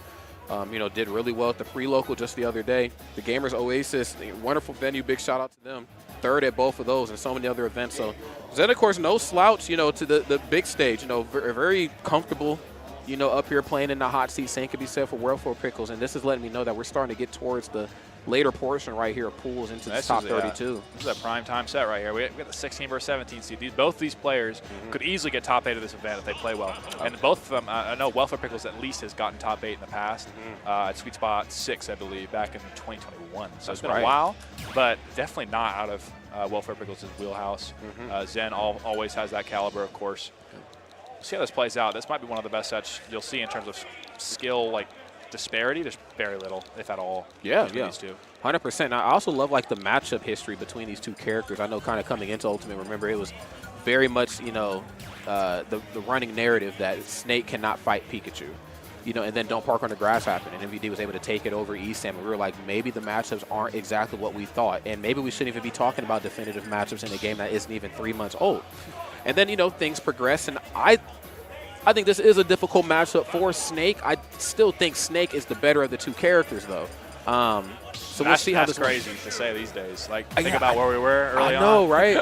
Like, Pikachu was in that top 1, top 2 for a Oh, couple bro. of years. Internet streets would have had me, Yeah. bro. They would have had me crucified. Look, you think what, buddy? Yeah, just stick to the commentary, buddy. You know what I mean? Like, that's right. what they would have told you. But nowadays, that's definitely not an unpopular opinion. People have stopped listening to the ESAM propaganda, started looking at the results of all of these snakes doing work, and all these snakes getting wins on some of the top Pikachu players in the world. Oh, 100%. And it's hard not to listen to ESAM too, by the way. I mean, he kind of wrote the book on how to fight off stage, how to deal with Bayonetta and SDI, but, you know, it is what it is at this point. You know, it's a new era of Smash right here in Welfare Pickles, and Zen certainly leading the charge. Now, 81% right here on Mr. Pickles. Forward air, of course, has them off stage. Yeah, it's going to go for the high recovery. Love that little fake out. Somehow doesn't connect there. That's weird. I don't know what goes wrong there, why that doesn't work, but very fortunate for Welfare Pickles hanging on to his stock, paired up to the F smash. I'd almost argue maybe down special is the hit you want when Snake is ciphering anyway, because does forward air and back air hit Snake off the cipher? I don't think so. It has to be one solid hit, and I don't think Pikachu has one that, besides down air. Yes. Sweet spot of down air is the only thing I think that will break that cipher, besides that Thunderbolt. So it's really looking on to put on percent right now. Of course, that frame 6 up tilt always in the back of your mind, but so is tackle, attack, head bash. I don't care what you want to call it, man. It's a move, and it was in your face. Great stuff right here on Zen. A little bit of lead, but we'll see how long they can hold on to it. Yeah, if you get locked in that situation where you're kind of near those up tilt patented boots, he got the Tims on, he's kicking them. But the thing about that Pikachu, that high percent, once you're past that 160 range, it's like, it's 50-50. Are you going to get dash tagged, you're going to get dash grabbed, and up thrown. Like, it's really tough to deal with that situation and fall victim. But quickly even it up. We're back at even here. That's right. Here we go. 3% differential between these two talented individuals, but it looks like it's Welfare Pickles that's trying to extend his lead ever so slightly in a way that we don't really get to see Snake played a lot. We don't really get to see Snake hold forward, but when you have that grenade in your hand, I could understand the level of confidence that you have. And then, of course, up tilt's going to get it done. Pikachu, that ain't right, Chu. I'm going to put it that way, okay? Not quite as heavy. You So get caught sleeping, you are getting hit by that move almost every time when you're playing that close range. Yeah, no, it's tough. And that down, okay. Sour down air also maybe breaking the cipher there. So any kind of hit a down air, like apparently you're getting out of that. You're getting that stock earlier. bit of a rare sort of setup, too. You know, it's not very often that we get to see Pikachu line up that way with Cypher. Usually when Snake goes into Cypher, I'm already, you know, out of harm's way. Using that double jump, using that boosted momentum. Yeah, going straight to the top blast zone. Bye. Yeah, seen a lot of retreating, a lot of dropping grenades behind Welfare Pickles until he gets that hit, and then he kind of bursts in with it. But Zen playing that quick, or that patient game, rather. Staying out of his zone. Okay, Welfare Pickles staying very patient, too. You got to watch how you play with Snake on these platforms, because you let him just hold shield, and you start swinging too aggressively, you bet your bottom dollar up tilt is on its way out, or maybe grab into possibly a forward tilt or up tilt. So we'll see how it all unfolds here. Yeah, I'm out. Not dealing with you up here anymore. It seems more like an even game, honestly. Like, how is Pikachu going to find a stock now? We're about 40% from each of these characters having reliable kill setups, I feel like. So yeah, pretty even so far. Even the percents don't look so much even. Maybe over in a blink here. Rising backer, too. I think he was, oh my goodness. Okay, big read. Probably anticipating a neutral get up off the ledge. Perfectly spaced F smash on Pikachu's side. It's kind of hard to punish, so I like that little spacing right there. Yeah, I think it's one of those moves you got to throw out. It's like, man, I hope this, just get hit by this, so this game could be over. There's so much tense energy here in this set. But we're really close to that up tilt kill percent. But this is about it. Like, we're in that even kind of range. Both characters could die. Trades are no longer a factor here for Zen. Zen has to get something very clean and uncontested in order to get this taken, and these grenades are not letting them in for free. Nice. I feel like that grenade actually probably saved their life. It felt like up tilt was on his way out. Down tilt. Nothing off the jab. Great option. Down throw. Needs to read. He's got it. There it is. That up tilt. That was OD because they knew that up tilt wasn't true directly after down throw and let them roll first. Welfare Pickles playing out of their mind. The classic, man. There's so many options you can pick there. You can sit there and wait. You can sit there and neutral get up. Both roll options, obviously. Timing mix-ups. I mean, and Welfare Pickles called out the one thing. That's right. And that only covers that one option, right? Like, he rolls, does anything else, does not get hit by that. Yeah, and it goes back to what we talked about in the last match with Apollo Kage. Just the CQC with Snake it feels unmatched sometimes, at least for a base roster character. As we know, there are some DLC characters who obviously outclass Snake in a lot of ways, but when it comes to Snake's, you know, CQC versus the base roster, the cast, like, it just feels like, damn, dog, like, you are armed to the teeth. Like, I broke the zone. I got through the C4. I got through the up smash and everything. Nikita, just to get up tilted. Like, damn. Just to get the hands, man. Just to get my ass beat. And that's the crazy part because you're working so hard to get in. Yeah. And then you're in, you're like, oh, thank God I made it in. Now you've got a whole other slew of buttons and mix-ups to deal with. And they're all just as devastating as all the explosives, all the Nikitas, all the up smashes. Like, it's so difficult, man. It is. It's such a daunting task, but let's see what the adjustments are going to be right here for game number 2. Now, of course, we're on FD, and the biggest elephant in the room is that we don't have any platforms here. This could be very good and also very bad, given how this matchup is going for both players. Yeah, no, I'm curious to see who really benefits from this because obviously this stage is all about catching landings. It's all about holding the main stage and not allowing your opponent to really cheat back and earn their way back every time they make it back. It's difficult to kind of predict how this is going to go because both these characters excel in these situations. It's kind of a 50-50. It truly is, and another 50-50 is like how we're dealing with Snake off stage too. It feels like Zen. I mean, just not I don't even want to say autopiloting. Just, again, this is Pikachu. When I see my opponent off stage, I have multi-hitting very quick aerials. I need to hit you with forward air, but you almost have to dial the aerial abuse back just a little bit off stage. You can't go for forward air immediately because once I read that animation's ending, I'm going to leave Cypher and back air every time. So then, of course, going to have to just dig a little deeper right now. Unfortunately, dropping Welfare Pickles up a stock, but not a for long. Iron Tail up smash gets it done. Yeah, picking up that kill, really good heads-up play by Zen because that back air from the Snake from Welfare Pickles was negative on hit. I mean, getting punished for getting your hit is late game meta stuff right there. Oh, yeah, no doubt about it. Z dropping a grenade right on top. Axe kick, get off stage. Okay, and then trying to line up that down air. Still want to cover that exact mix-up where he just kind of floats right above the ledge, air dodges straight to it. Yeah. The dash attack, one of the best dash attacks in the business. It's right up there with, like, my personal opinion, like Palutena, Greninja, Fox, in no specific order, of course. Yeah, no, he's definitely got one of the best. It's one of the best whiff punish buttons in the game for sure. Really, really valuable in a matchup like against Pikachu, where you kind of have to catch these landings. So all the buttons are safe. You gotta catch him before he lands. Oh, love that one hit or one jab. Excuse me. Nah, he said, nah. I remember how that last one went. I'm out of here. Yeah, I think Welfare was going for that no mix-up, makes it right. Like where it's like, okay, I got you with this last time. I know you're a good player. I respect you. I think you won't expect me to think you'll do it again type thing. It's those layers, man, those layers between these players. It's like if Chris Angel met David Blaine. It's like, is this your card? No, is this your card? Like, it just doesn't end, like that. Finally catching that, though. That downer coming out. Okay, off stage. Nice, no downer out of shield there that time. Quick up. First stomp is frame 3, so what, frame 6 that time? So great stuff on utilizing down air in the corner, but it feels like Zen's starting to become a little bit more hip to the corner control now. When it comes to the center stage game, my friends, that's a slightly different narrative. Welfare Pickles, just unfortunately for him, just controlling that. And honestly, on this stage, I feel like it's kind of finally catching that mix-up I was talking about. But I think it's kind of difficult to remember where that C4 is at. In other stages, like, okay, there's platforms. There's kind of those mental markers where you can think, okay, it's under this platform. It's on this platform. Whereas on this stage, there's no rhyme or reason on where you'd put C4. It's good anywhere because it covers so much of that real estate. I mean, falling victim to it on that second stock. We'll see if it comes into play again here. Yeah, this last one. It's the camouflage, man. I mean, I think we've seen it with the Trajan and Big M match where you just use the camouflage of, like, your explosives or, I guess in Snake's case, like, it just being there, not quite exploding yet, and just using that right there to mix up your opponent. Locked up? Nope. There's that C4 coming out. Not quite connecting. It definitely will, I think it will kill this percent. Ooh, that back air, stuffing it.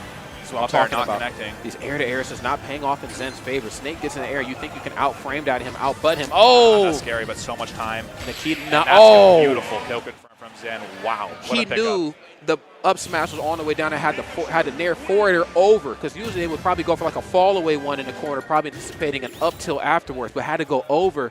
That split-second decision-making was ridiculous. Yeah, Zen definitely just hyper-aware of where he's going to be and just always ready to pick up those drag downs, man. It's pretty crazy. You saw it in the second stock where he got hit by a back air and was cognizant to say, hey, you're in lag. I'm actionable. I'm going to drag you down and kill you right here. Without he does question. it again there.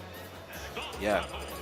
Zen definitely playing like the 16th seed right now. That game number 1 was a little shaky, but game number 2 definitely went the way I kind of thought it was going to go. Snake is still dangerous, but without those platforms, you just allow Zen a couple more options to get up underneath you, and then, of course, force it off stage. And then you brought up perfectly the mix-ups that they're starting to pick up on off stage. You think I'm not going to get over you for this down here, but rather it's coming. Yeah, and a 5-game set versus a player, players of these skill, like they know they got to save those reads occasionally. You know, you got those reads, like I'm gonna let you get away with that now. I'm gonna save that for when it's gonna really, really matter. It's gonna take your stock, or it's gonna win me a game. Like those things are really important. And that game, like Zen really locked in. Like that could have easily gone either way. You could have died to Nikita or an up tilt, anything, and locked in and found that stock. We'll see how this game 3 goes. I mean, this will be pivotal for this set going forward. Yeah. No doubt. I think both sides certainly know what's at stake here. And unfortunately, neither side really trying to let go of any of this terrain right now. Another down air, getting some of the later stomps. Earlier in that last game, the earlier stomp immediately out of shield was really getting under Zen's skin, but right now letting the stomps just kind of come out as they're there. Nice. Oh, come here. Come here, bro. He just kind of runs right up on him, too. He said no longer worried about the terrain that you're covering with, C4 and the grenades. Yeah. He's walking around holding shield. You know it's on the way, bro. Wow. You know it's on the way. He's just walking around and shielding. You know it's coming. There's no way you punish that move otherwise. Yeah, that was a very clean execution from Welfare Pickles. Going to take a commanding lead here, and this is when it can really pile on. If Zen can't find this drag down, can't find it, he'll confirm. It can get bad really quick here. Okay. Nice. Okay, sent in the wrong direction, though, but message certainly sent. You're not going to be able to land improperly for free anymore. I'm going to make you pay for it. He's got this air dodge mix-up. Zen not ready for it. Okay, Had an idea. He was ready for it. Didn't quite have the execution. Didn't find the spacing quite right. Right. Now, I feel a little upset that we're sitting so close. I know they can hear us, but I think up throw is certainly an option now for Pikachu, too, now at 187%, I hope. I mean, absolutely. It would definitely take the stock here. And that's the crazy thing. Not a single percent has been added on to Zen's Towie here on his second stock. Dodging all his explosives, finally taking that forward tilt, too. I want to say like a half-second delay right there on F2, kind of throwing Zen a little off right now in the corner. Not a lot of extra credit put on board, but using grenade right here to stuff out the Thunder Jolts. Welfare Pickle said, I want you in that corner immediately, but dash attack is going to get it done. Great stuff right here. Zen just holding strong and not taking too much percent. I mean, again, leaning into the great options that Pikachu has when it comes to at least moving and evading around certain things. Paying off in a big way. All right, come here. Another forward air.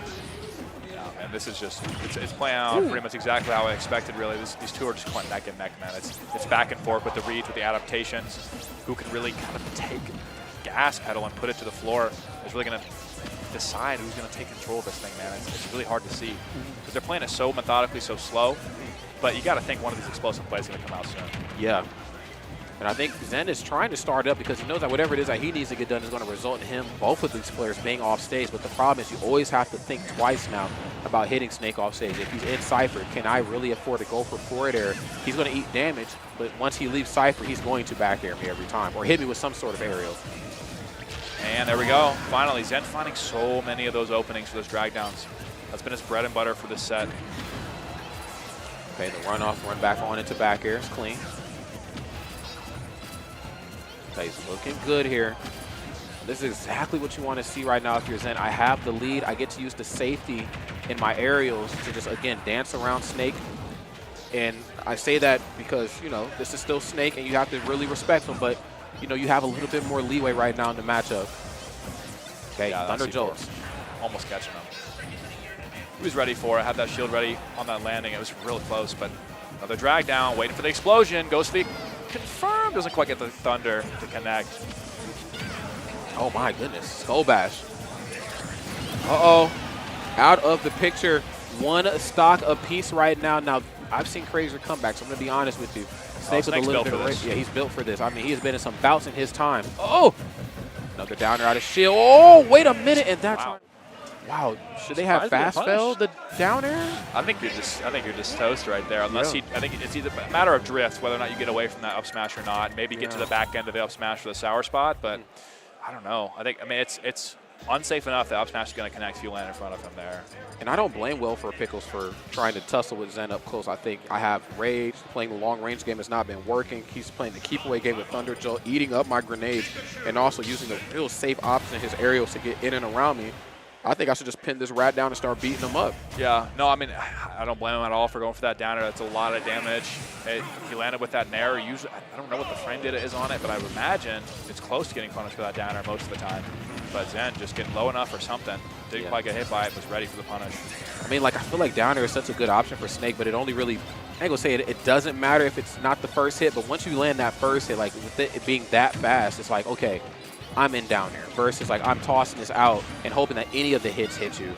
That's a little different. And most of the time, it's got to be that first one because that's the speed, right? He's got that crazy fast out of shield option. It's a bit specific and very short range. Yeah. And perfect situation you would think to use it, but just not paying off. Uh-oh, come here. Living that. Yeah. Sour spot of the Thunder not breaking Cypher, looks like. Uh-oh. Not finding any Nikitas, though. I mean, you'd like to get at least 1 or 2 of those per set. Not really getting much off of Nikita, but I think that's also because he's not really getting Zen off stage. Zen is coming to get him off stage, and he's getting a lot of leverage off of, oh, forwarder didn't hit me out of Cypher. Of course, it's a multi-hitting move. It's not going to go down like that. Here's an aerial directly afterwards, but okay, here's one. Yeah, see, Pikachu's a little too quick. Yeah, it's tough, but you can kind of, it's a matter of putting the Nikita in the path, right? Trying to hope that he doesn't quite get around it, but Pikachu always has options. If he's executing in that up tilt, always when to execute the stock. Without percent. Okay, looking smooth right now. Just dancing around the grenades, nice, and this is good. I mean, get face, closing off access to that top platform. I want you heads up. Yeah, no, definitely like last game, he got the first stock as well, Welfare Pickles, but he didn't really tack on any meaningful damage, and now kind of changing the script there and getting a ton of it now. Uh-oh. With the sticky not quite on him. Woo. Okay, up smash, nothing off of that, but smart to put a hitbox right there and another drag down into up smash. This again, finding those cracks in the armor, you know, that are Snake's CQC, and just trying to dance in and around that. It's crazy because that is such a small opening required for that confirm to come through, and it's such a safe aerial like we saw last game where he went for that down air, didn't quite punish it. I mean, you could just throw that out there. It's going to work at any percent. Yes, no doubt about it. On top of the percent, looks like they're starting to even this thing up just a little bit more. Zen being a little bit more fearless when it comes to the grenade gameplay. Oh, I love this too. Well, I got to give it to Will for a pick. He just does not care about the up close and personal game. He will get busy. Woo! No, smash not going to kill. Snake's heavy. Good SDI in. Maintain as far away from the blast zone as possible. And then directional air dodge down like that, trying to space away F smash in the corner. Hard move to. Oh, I love that. Oh, he's trying to check your temperature. Are you alive? Yeah, definitely a good option. That's obviously that backwards F tilt not going to kill this percent. So love that mix up idea. Why not go for it? You know. Oh, see if we're going to catch him. Falling asleep. Got to catch them all, man. You got to be careful, dog. Okay. Mika met the corner with it, though. Now he's going to go for the air dodge away. Getting some of the later hits right there on down there. Whoa! Dash attack. Definitely not like DI'd correctly there, I don't think. Yeah. Going straight into the blast zone. Unfortunate early stock in terms of Snake percentages-wise. Looks like Welfare is trying to push this to a game number 5, if you will. Doing a really good job, but it looks like Zen's starting to answer back just a little bit more. Again, not respecting the grenades anymore. Welfare Pickle's going to have to watch how they toss those out. Thunder Jones is eating them up. Ugh. Good punish there, reacting to that neutral or directional air dodge to this stage. I mean, this could go either way. I mean, these players, they're, like I said, in the game, F smash, and that's going to be the decisive factor there, that forceman. Who expected that? Damn, I got hit by that. I did too. I didn't even get this far. Yeah, that's me. Yeah, that's true. That's true. Damn. Same for me, I would say. But yeah, no, that was definitely like, man, that was a decisive force match. Like I said, I feel like Zen really gets to that point where he's like, I got you on set point. Usually goes for it in that set. Like in that set, when he had those moments where that game was on the line, he was going for that read. He was going for that F smash. He was going for the downer. Yeah, no doubt about it. I mean, he just kind of had all the points of access pinned out, you know, for Snake, and it just kind of became an execution test after a certain point. You know, realizing I can't quite harass off stage as well as I typically do. I have to try to switch up the flow a little bit, and did not mind leaning into the nimbleness, the agility that Pikachu has to get around what Welfare Pickles was bringing. So great stuff right there to send. And of course, valiant effort to Welfare Pickles. He ain't out of bracket. Yeah, he's just down on the loser side of things. It happens. Yeah, I mean, those matchups, 16-17 seed, it's going to be close. You never know what's going to go. That set could have gone either way. A lot of those games could have gone either way. So it is what it is. Welfare will definitely go through losers and probably have a good run as well. Zen on to winners, top 32. No doubt about it, man. Big shout out to them. And, of course, big shout out, of course, all the viewers out there kicking it with us here at the Sweet Spot number 8. So excited to be here. And, of course, I think that's going to actually end our block. Cam, it's been an absolute honor, man. We need to do this actually again. I'm actually into this. I'm down, man. Absolutely. Next Rise and Grind, they do another one or whatever tournament, you know, we're both going to be there kind of chilling at. See if I can pull my TO strings. That's what I'm saying, man. You know how it goes. That's right. Let's try to figure it out. But, friends, in the meantime, I'm going to throw it to a quick commercial break. When we come back, we got some more Smash Ultimate action coming your way right after this. Don't go anywhere.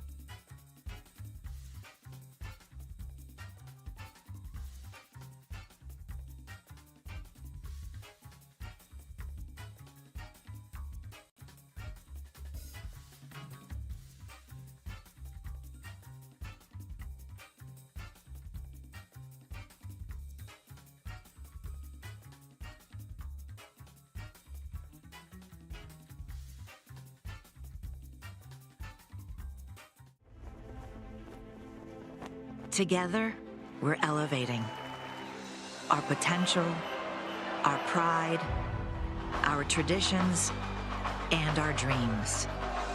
Together, we're opening up a whole new world of possibilities. Elevate your University of Kansas experience with Jayhawk checking from Central Bank.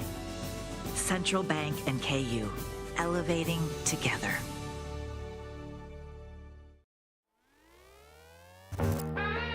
As thousands of gamers came together at this year's PAX West in Seattle, Washington, AT&T took things to a whole new level to show our love for the gaming community. Across 3 unique spaces, we showed players that when it comes to mobile gaming, America's most reliable 5G network is truly the ultimate power-up. The action kicked off at the AT&T Loot Drop, where gamers jumped into their favorite demos on NVIDIA GeForce Now as they worked together to boost the meter and trigger an IRL loot drop packed with next-level prizes. From there, our handheld lounge gave gamers the perfect spot to kick back and meet up with some of their favorite influencers, like Chief Pat, Aaron Ashley Simon, and Avery Strip. Finally, gamers capped off their AT&T experience with a bang at the 3D Selfie experience, where a camera turned them into the MVP of a virtual loot drop, perfect to share across their socials.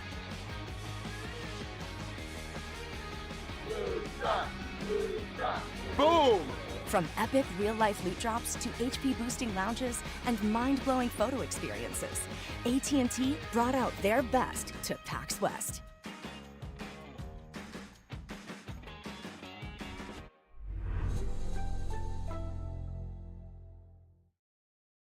Never guess what we're doing to the Baconator. We're putting it... pretzel bun? On the Baconator. Catherine, you seeing this? Posters everywhere. What? The Baconator you love with a new pretzel twist. Choose wisely. Choose Wendy's new Pretzel Baconator.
Is that Wave B? It's Wave B time. Yes, sir. All right, what's up, guys? We are not Campaign and Rod. The graphic is lying to you. We are Gamer Moment KS on Twitter with Justice. Yes, sir. I do wish I was Campaign Poppy sometimes, though. God, Every day I wake up. Every day I wake up, and I wish I had no hair. I'm sorry, I got excited. I started shaking. But yeah, we're gonna have some hype sets in this pool. We were already looking at the bracket. We're gonna have some great people. I mean, we have Shu, Hazardous, Mexi Dan, who are about to play up right now.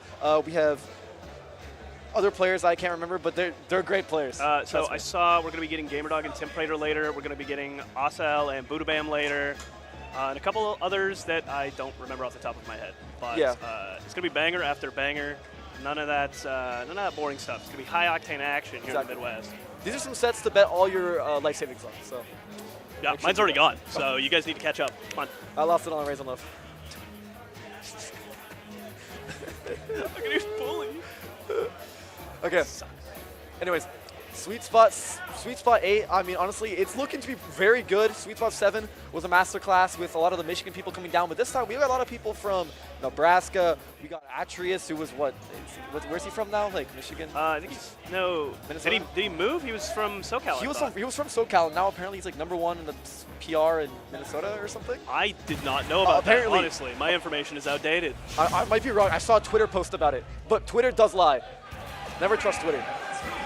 Doesn't matter about that though, because we have. Oh wait, never mind. I think they're button checking. My fault. Wait. Those buttons are No, wait, it's an actual No, game. they're going. Okay. Oh, thank God. Right, at least sounds slightly more stupid now. No, it's okay. So we have Hazardous versus Mexi Dan. Now the thing is with this matchup, right, is that KC is kind of the land of the Yoshis. So this is not a matchup that Hazardous is any time unfamiliar with. In fact, his esports like team captain in KU is a Yoshi player. So he should know this one. Yep, he's got Dark Doger, we got Justin23 around here, and let's see, Mexidan has, no Luigi's. I just had to double check that for a second. Yeah, no, sorry, my mind went blank when you mentioned Dark Doger. Love that guy. Sorry, my bad. There's too many good guys around here. Exactly, no, Casey's just a good place. You know, we're not afraid of him. All right. I will say I'm not expecting to see really any like zero deaths or anything. As long as Mexidan has at least a little bit of decent SDI plus the double jump armor, he should be fine. Still going to take a lot of damage though. It's going to be hard to chase Yoshi down when he's actually in midair. A lot of this is probably going to, a lot of his advantage is probably going to come from these ledge traps, because I don't know how a character as slow on the ground as Luigi is possibly going to keep up with the aerial mobility of Yoshi when he's above him. Usually it's going to have to end up coming down. Like, whenever I see Luigi's smoke Yoshis, it's because they have, like, confirms into up B, they have, like, the 0 to death down, and then they have, like, all of that on lock. But if it's not that, then, yeah, it's really hard to end up actually killing Yoshi at the end of the day.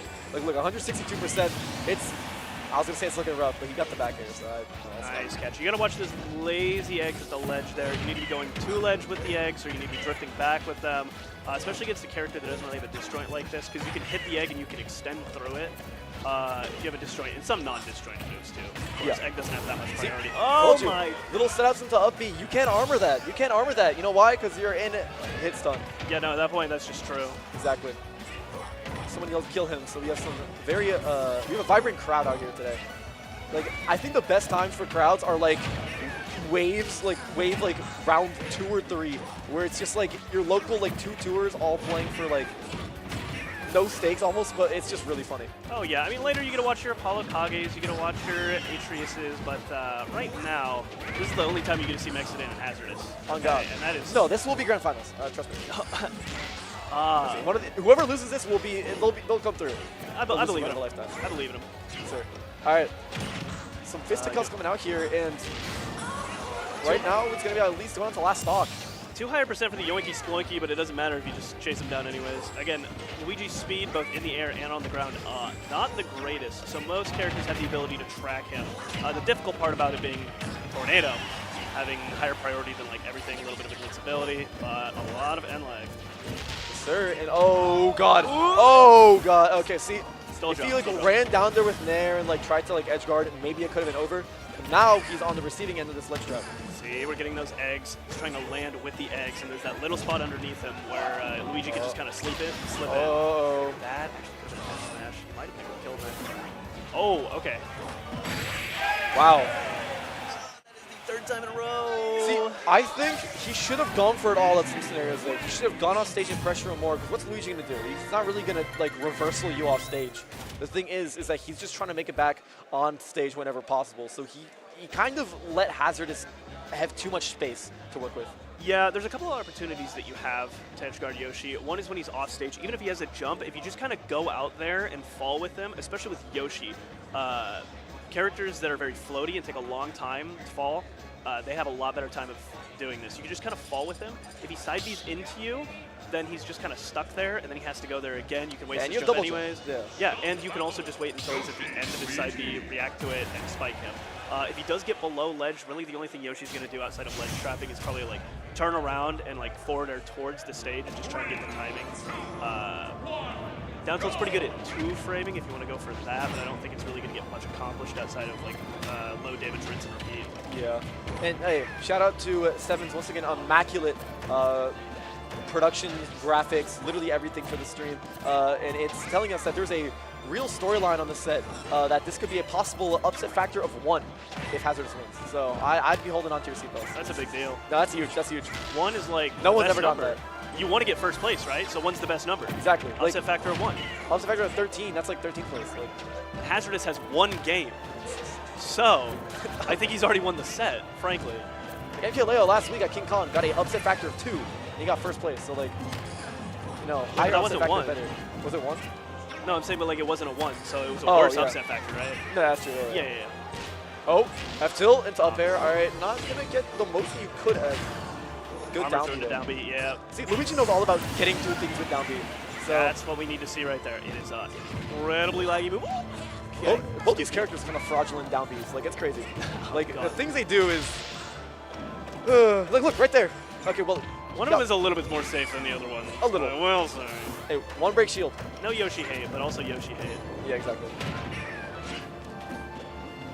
All right, Ed coming in. Not gonna hit him, really. All right, that's there. No, well, yeah, I feel like he's giving... I feel like Mixadan's giving Luigi a little bit too much space at the ledge at that. Yeah. He tried to contest him, and look what happened. He fell out of the dash attack and then went to punish it with a kill confirm. He died. And then got tornadoed through. That was... Wouldn't that suck? Already silliest interaction I've seen today, frankly. Guys, wouldn't it suck to play against Louis? Oh. See, he could have died there, by the way. That could have been over. No, he was never dead. What do you mean? If he was dead, he would be dead. You know? That's true. Oh, okay. I like the reset. I like the reset idea. Just a little bit slow to pull the trigger. It seems. Yes, so we need to go out there and fall with him. Let's just free back. Please, just go out there and there. Just go out there and there. Look, right here. He could just drop. He's giving him so much respect. And honestly, like, it's just an upset factor of 1, man. It's not like he's not that much better than you. You can go out there and contest him. He's not that much better than you. Upset factor 1. No, these are 2 good players. It can be a little bit tricky because Luigi's like hurtbox and hitbox are weird. Very weirdly interpolated. He's like a noodle. He's kind of long and skinny and like. Yeah, and in front of him there's a hitbox that extends way past his hurtbox, and so like it's hard to actually like trade with it. You really just have to like know the spacing and yeah, okay, you're gonna get there. You fool! You don't have true combos. I hate that move. I personally love that move. Oh, it's so easy to punish. All you gotta do is just not get hit. Oh, that's so true. No, you're right. All right. Rolling in on him. Bold strategy for someone. Bold strategy rolling in on Luigi when he has LB. I think the other thing here is Mixadan is very content to play the boxing game after he throws like 1 or 2 eggs. He just kind of like releases the pressure and he wants to go box with Luigi, which is like exactly the kind of thing you don't need to do. Yeah, honestly, boxing with Luigi's got to be one of the worst ideas because it's just like Luigi can blow you up. Yoshi needs to work for it more. Like right here, technically speaking, if you box Luigi, you could die in 1 grab. Yeah, and that's your fault. Nope, that's not. Oh, the misfire. So good for Hazardous. That helped, kind of. Yep, okay, into that. Scaring him from doing the regular get up, ready with the up tilt on reaction. Very clean ledge trapping here. All right, that 5% for the fireball is going to do a lot. Yeah, that's going to be the breadwinner. We are out of Yoinky percent. For those of you that don't know the Yoinky Sploinky, it is a Kansas classic. Forward air into either up smash or up air with Yoshi. If you don't know the lore, click off the stream. Okay, Star saving him there. He actually could have got grabbed and maybe died there. Yeah, all right, 155. This feels scarier for Mexi Dan in a way. Oh, he's just dead. Oh, never mind. Like, he has match like that. He is at the point where his straight hits are going to hit. He mashed out an egg in like 2 seconds, and he's at 160, by the way. That's no easy task. Monkey, no sploink. No, what, dude? That's just an... Oh. The pushback from the get-up attack got him just far enough away. Oh, okay. I thought the egg... Okay, there we go. Yeah, I thought the egg for a second stopped the side B like he hit it as if he hit a person and like stopped it. I thought he was just dead. That... Shielding on ledge and then nair after feeds families. It feeds... It... Oh, the things that feeding that move does. Sit at ledge and shield. Nair on reaction. If he Or- rolls, back air. Or if they jump up air. Yep. Yeah. And he has good enough airspeed where he can hit all those, actually. That's when you're playing the single-player game right there. Yeah, that's a fun time. It's like playing a Mario minigame, except like you're playing against the expert CPU that always hits the right thing. It's when you get in the the training mode, the training mod pack that is totally Nintendo sponsored. It's like, okay, from ledge, reset the situation.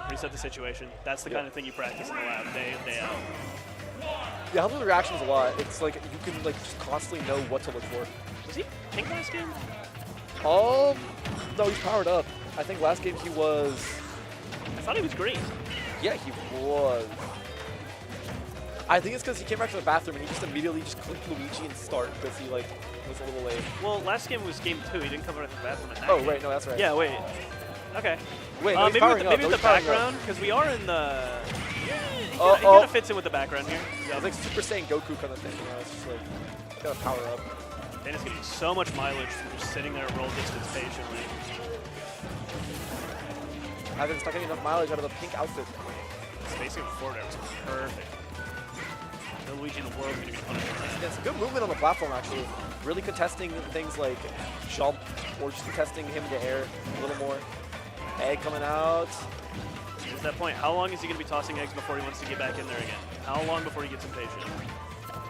Fireballs. Okay, gets a hit. Nice. Tilting the shield down, too. Very smart. Don't want to get shield poked from below. It can't happen. Well, okay. That was just wrong. Yeah, That's like tough. that. It's where you end up, and Luigi's can mix that up. So sometimes you can just kind of get your DX mixed. That's tough. Gets the 2-frame, though. Nice even game again. Yep. We love to see a nice 0-0. Okay. Fell for the little down B schmixaroo. And then the down air to follow it, and then some eggs. He's going to cook up something delicious. Okay. Finds that angle in there. It's right underneath the fireball. Oh my god. That's so scary. Yeah. Both these characters are scary, I'm not gonna lie. They both have their own little scares. Like, if you're sitting on ledge against Yoshi and he's just throwing egg at ledge, you know what he wants. Which down tilt's Look. scarier, Ness or Luigi? Luigi, because I know that if he hits a few things, it's gonna be up B in like 1 or 2 hits and you're dead. Oh my god. Doesn't get the confirm out of that because I think up air was going to be true out of that forward air, but it's very tight. But taking his time, waiting for the Luigi to lose his resources.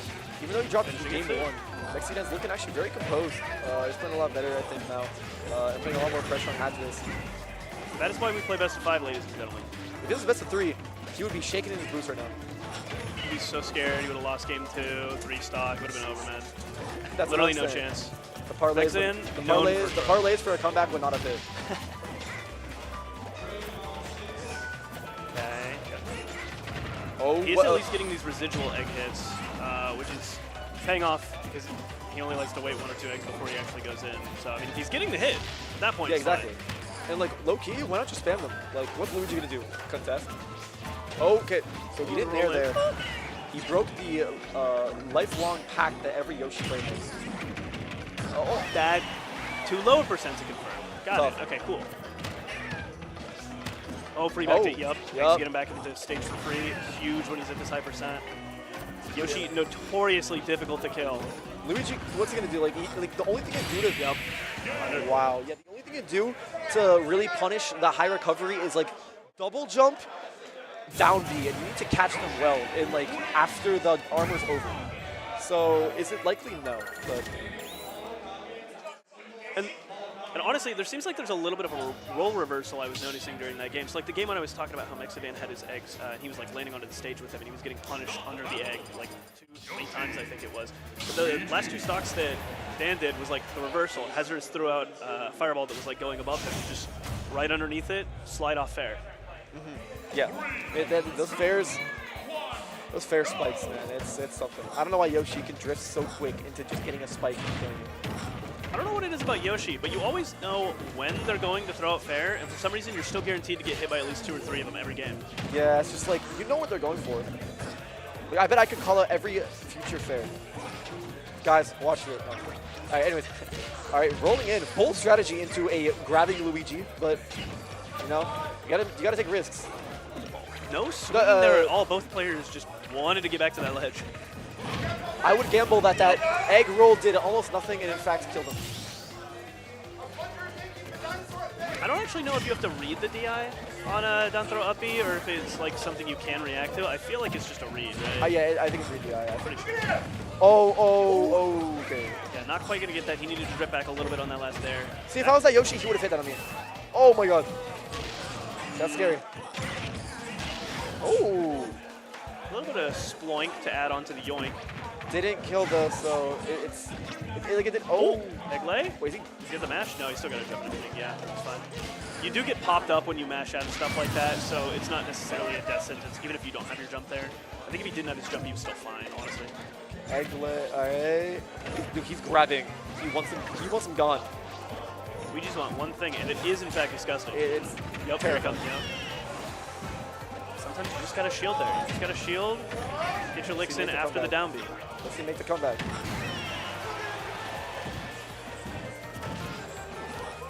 Okay, you have nice high recovery. Again, Luigi, very difficult for him to contest that. Now what does Luigi do here? Other than like raw smash attacking or like back airing someone?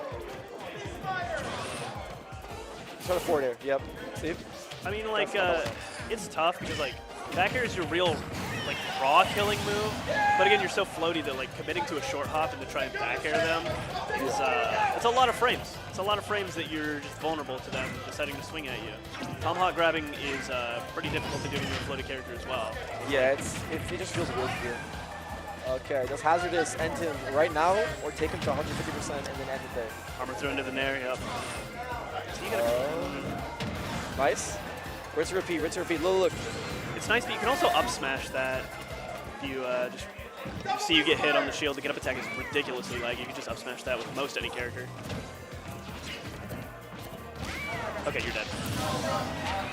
Yeah, late hit of that up tilt. You are not escaping even at like 170. It does not matter. Grabs him out of the air. Big mash, big mash. Dude, I saw him like pick up his controller and start going. Brrr. He did not want to get hit by the throw. Yup, nope. You're a low percent. You gotta understand, you gotta remember death, taxes, and Luigi down being at a disadvantage. Happens every time, and you can't stop him, man. Hazardous' tracking is phenomenal right now. He is scaring him right now. Wait a minute, though. Wait! No, wait! No, you're not dead. What? No! What? That is 61? That's KU Hazardous. This is his school. They're going to lower his GPA. Oh. That is tough. Now, I did not pay attention to the SDI. To be completely fair and balanced, you can SDI up, especially on floatier characters. You can SDI up and actually get out before the last hit. So Hazardous had a way out, but like I would have died there. Like if they're hitting me at down air off the top, I am not hitting I'm not holding anywhere on my controller that's upwards. Yeah, no, it is scary. Exactly. That's why it's messed up. Is because you have to SDI up while you know you're about to die off the top. So like, so Hazardous it's is quite fine. literally you either die or well, I guess that's how it would be the other way. But, yeah. Or die. You either die or live. Guys. Not a fun choice. Guys, life is about two things: you either die or live. Carry the. No, he's right. Actually, yeah, no, that was good. Right. Yeah, okay. Yeah, I had to make sure. I had to double check, but. Thank you, chat. Can't argue. Yep. 1 sec. Hold on. I'm getting called. Just chatting. Yeah. Yeah. I okay. said I'm right. Anyways, that was a honestly banger of a set. I expected Hazardous to bring us to Game 5, but Yoshi down air once again. Generation. Crazy move. Yoshi has way too stacked of a kit. I don't know who gave him that. Yeah, I've been saying Yoshi's busted for a while, frankly. Yeah. I've had to watch Yoshi. Like I've had to watch Justin 23 sets enough to be like, yeah. I watch Yoshi's play like their bad matchups. I'm like, oh, this looks like it might suck. Okay, no, they're destroying them. Is that Azael? No way. So it's Asael. Azael? He gets mad at you if you pronounce it wrong. I'm Mexican. I get like the pass. To, like, That's true. I'm white. I don't get that. Oh yeah, no. If I mispronounce it, he calls me every single name you could call a white person. You're hurt. You're wrong for that. You're wrong for that. Yeah. Me personally, I am just not. I say it right. It's the other guys. Yeah, exactly. I'm one of the good white guys, personally. We accept you. It's okay. Thank you. I appreciate it. Shake. There we go. See, that's powerful. The cookout? You'll be there. You'll be at okay, the... sick, Exactly, yeah. Make sure to follow us, by the way, at GamerRomanKS and at JusticeBriny on Twitter. If you don't already follow it, I'm going to do my own little plug here, too. Follow Run It Down on Twitter. Right. Running the best tournaments since, let's see here, forever. That organization has great members such as Steve Hader Campaign and Steve Hader Booker. True. And the rest of them are there. Somewhere. I do also fall into the Steve Hader category. Okay. I'm going to throw my hat in the ring there. All right, so, actually, very cool thing about the graphics. You can see their run. So, Budabam beat Antithesis. Oh, wait, is that? Antithesis. Oh, so it's like antithesis and Sisyphus. So dude is like running down the hill. The boulder is chasing him at Mach speed. He's trying not to get flattened. I mean, he's a loser bracket, so he's Anyways, sweet spot 17 out of 50 at sweet spot 8. Wait. Oh, that's doubles. Okay, I was going to say, that doesn't sound right. 50 entrance. What the heck? But yeah, no, Azael, very solid losers run. He unfortunately had to go against, like, number 1 seed or number 2 seed or something and had to get out that way, which does suck, but it's okay. We'll see what happens. We got, it's going to be Wolf versus Ness or so Asa has a plethora of characters at this point. So Ness has generally been his go-to. He's played that character the longest. He has a Cloud, he has a Wario, he has a Falcon. Oh, really? Okay. Some of which are more battle-tested than others, but all will farm you if you're not careful. On God. Yeah, no, honestly, listen. Every character is scary if you lose to it. I'm expecting Ness. Yeah, me personally, I will say I'm expecting Ness, but...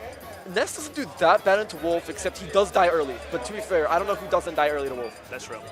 We do also have a couple of wolves in Wichita. None of them quite have the results that Budabam does, but I know that Asa is very confident in this matchup. Yeah. Okay, yeah, that's good for them then. And he's only seed. It would be an upset factor of 2 if he won, which would be good for him. I think that'd be solid. And on the other side, Budabam is really hot, so he's got that going for him. Okay. I don't know about much. I know. Gameplay-wise, or like. I mean, why not both? You know. Yeah. It's okay. Yeah, that's fine. It's fine. I don't know much about his experience like at their locals. I know a couple of their like good players, none of which are Nesses. I don't know if they have any Nesses, honestly. Now, okay. To be fair, Azael did make on Twitter which ultimate characters are Opium Gang. Oh, so yeah, that's true. That's big for like the seeding. I will not lie. I don't know Opium. That's my bad. I don't know what the reference is. But it's like Cardi. It's like a rap group. It's like a Cardi. Okay, that's what I figured. Yeah. Okay. Now you gotta watch around here. A couple things to take note of. Those little platforms right there. Those little platforms. Same with small battlefield. Same with battlefield. The lower platforms. Ness absolutely loves to double jump cancel PK fire on the platforms flagless. You're not gonna punish that. And it's a little wall you can set there. It feels really good. I don't know. Playing Ness, listen, you can argue if Ness is annoying or whatever. Playing the character feels kind of nice. You hit like 1 or 2 B reverse like PK fires and you're feeling yourself. Ness is sick if the Ness player is good. Because you get like the magnet movement is some of my favorite movement in this game in any character. Exactly. Honestly. Like, that is like, it's probably the closest thing we'll have to melee movement in Ultimate. Probably. Oh yeah. Asa has the wave bounces on lock with this character too. Yeah. You think he's going in on your shield with it? And he's like, nope, boop, backwards. Didn't know you could do that. Oh wow. Okay. Yeah. Almost killing. Next back throw should kill. That was jump. That was jump. Yep. Not punished for it though. He wanted to wait for the air dodge. Budabam holding that resource, just deciding to tech on the platform there, assuming Asa was also knew he had no jump. Very smart defensive play. It's hard to make a play like that, especially early on into a set when you don't know if your opponent just likes to always chase after the kill, if they like to wait for air dodges. But I mean, that's how you get the info, and takes the first stock because of it. I mean, hey, it's very close though. You can't say like this is a wash so far. I mean, it's literally 145. A single A single throw and it's over. I mean, he also has something that he can deal with lasers with. Like, look, if he backs up and just lasers, he can sit there and use down B, which would help a lot. This is the tricky part, though. Opening up Wolf when they're on point feels nigh impossible a lot of the time here. Okay, there's the straight hit you're looking for. That's nice. Because also Ness's straight hits don't really do that. Nair, like, center stage isn't going to kill until like much later. You have to get that up air. You have to get that back air. Okay, no. Oh my god, he gets a spot dodge in there? If you get enough time. Yep. Forces him to jump there, otherwise he gets caught by the PK fire and then he goes back into a ledge trap. Doesn't get anything out of it, but a very clean way to cover a lot of space at once. Forcing those options out one at a time. Oh, nice. All right, see, if he got like some perfect ESAM tech reveal video or whatever, he could have gotten like some true combo off of that, but guys. Oh my god, the down tilt. That was facing the wrong way, still clanked the up smash. That's funny. Guys, this character's bad. Can't lie. Guys, it's okay. Yep. Free ledge there, essentially. Oh, good timing on the dash attack. That was clean. Yeah, once again, barely in the lead. It could go literally either way. Buddha Bam, barely in the lead. Yeah, 114%. It's using that side B onto that left platform. I think that's the like third time in a row he's recovered that way. It's so difficult to cover that. It's along with also covering ledge. Wow. Yo-Yo goes crazy, but Buddha Bam makes himself back onto the stage right there. Nair is gonna put him out. Oh wow, he's beating him up. Woo! Oh my god, you were a bold man. The fact that you neutral get up into that and it works. Okay, Wait, you're dead. Yeah, I was gonna say. No one's running in on that. What you do is you wait. That's the funny part. You don't need to contest that. Okay. It's damage up. Opting for the forward throw instead of just trying to cheese off stage. Not sure if I agree with that. Yeah, okay, that's a trade. Yeah. Hey, we're going to Buddha Bam. That was clean. Hey, that was a close game, though. I mean, that last stock, it didn't go down to as much of a close percent as Buddha Bam kind of played it out a lot better on his last stock, or just in the last stock in general. But, you know, obviously, Azael played very well, and it's not that far in seeding. They can definitely take it back, but right now, Buddha Bam's playing pretty hot. I think the main thing I'm noticing right now on the adaptation that's going to have to be made if Asa wants to win this is Buddha Bam's not struggling to find those kills. Asa got the first kill at like 160. Second kill was at 130, but it was only because Buddha just decided to go for a hard up smash charge read, you know, free back or whatever. He's not giving him a lot of openings, and when Buddha's at high percent and takes that first stock, he turns into a monster defensively, and you're taking 80 before you even touch him again. Exactly. It's both these characters in their own way are incredibly frustrating to deal with, but they both have their tools to like work against each other. Honestly, there's few characters. He's pointing at something on his shirt. I don't actually know what that is, honestly. It's like a little patch on his shirt. I don't think it's like anything like small battlefield Nest Classic. You get to do your platform thing, but better. Yes, sir. See, notice how like PK Fire has not done that much for Azael yet in this set. It's helped him get a few strings into like forward airs, whatever, but it's not like, listen, the better you get at the game, the more you realize PK Fire is just kind of mediocre. It's not crazy. It's like, an okay move. It's got its use cases where it's like insanely good. Yeah. That's no jump. Oh, tries to catch the landing with it, but it's just a little bit early. Oh, okay, he's doing batting practice up on that platform. Oh, damn, he missed it. Oh. His Herbox did not shift back close enough for him to get that. And, yeah, that's there was some spaghetti on that stock. Honestly, Azael deserves to lose that one. That's, yeah. Yep, he's trying to get in there and start covering him, like trying to do those high recoveries. Yep, you're dead. Can't do that. What are you doing? You have to go to the platform there. Yeah, I guess you don't wolf flash there. When that just happens.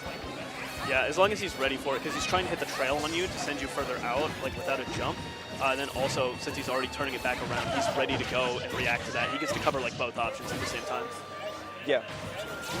Good aerials right there. He is he's not letting Azael land. Punish the smash. Come on, do it. You want to. I don't think I don't recommend it. I don't think it's gonna happen. I'll be the one to say it. It might be broken. Buddha's positioning. He still has to jump, yeah. He manages to find himself under those platforms a lot when Asa is wanting to go to the platform and start using the PK Fire on the platforms, and that's why Asa's not getting any mileage out of those PK Fires. He's going to have to start recognizing Buddha's positioning around what he wants to do, and he's just going to have to start holding his ground. That's clean, though. Yep. Yeah, he wants to try and cover that. Not quite. I thought you'd go for like back there, to be honest.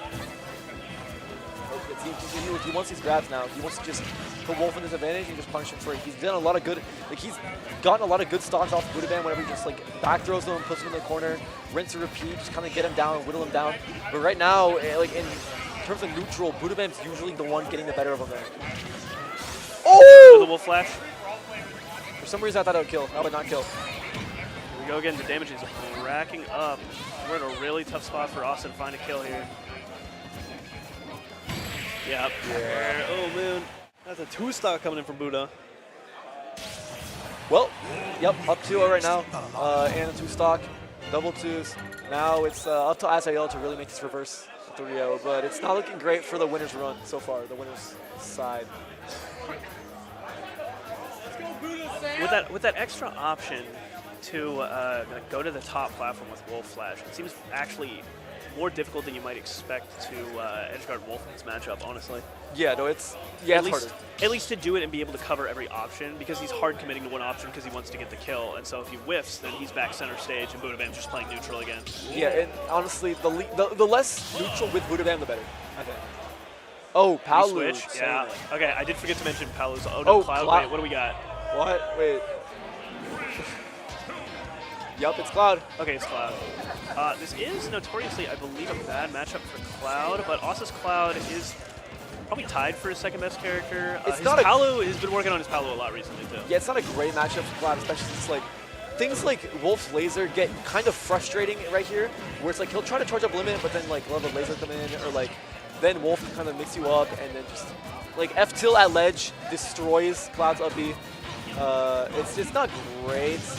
Then again, I think trying out something new is fine.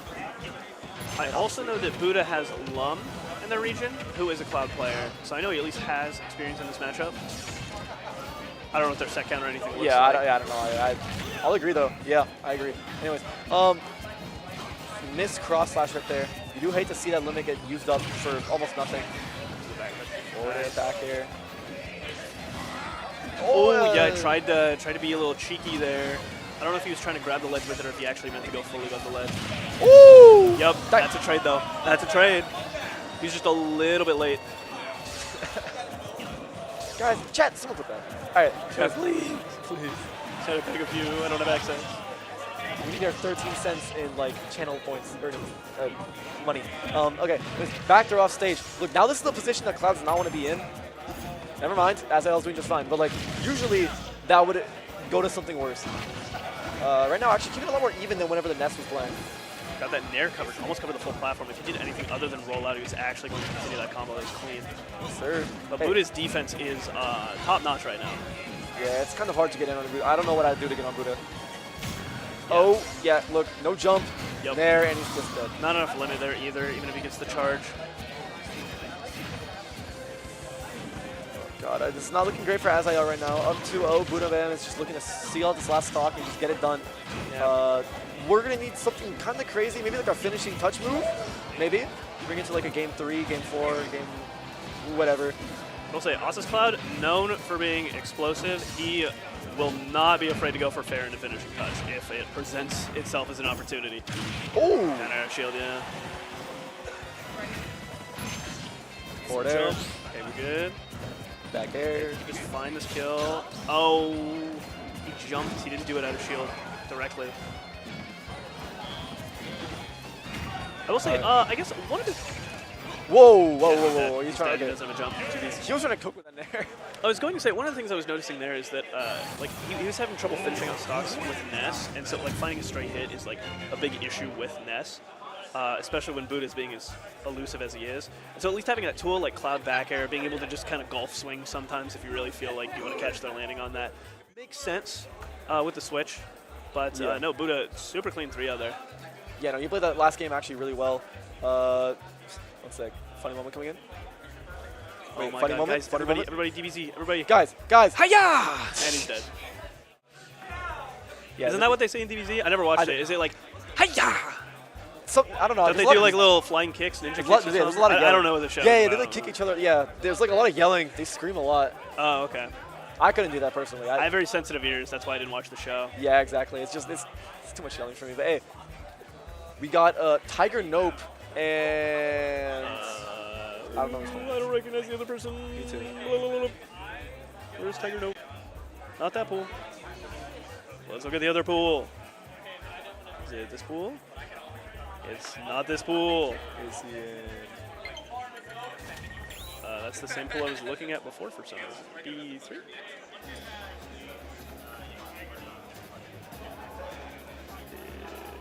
Faringi. Oh, Banjo player.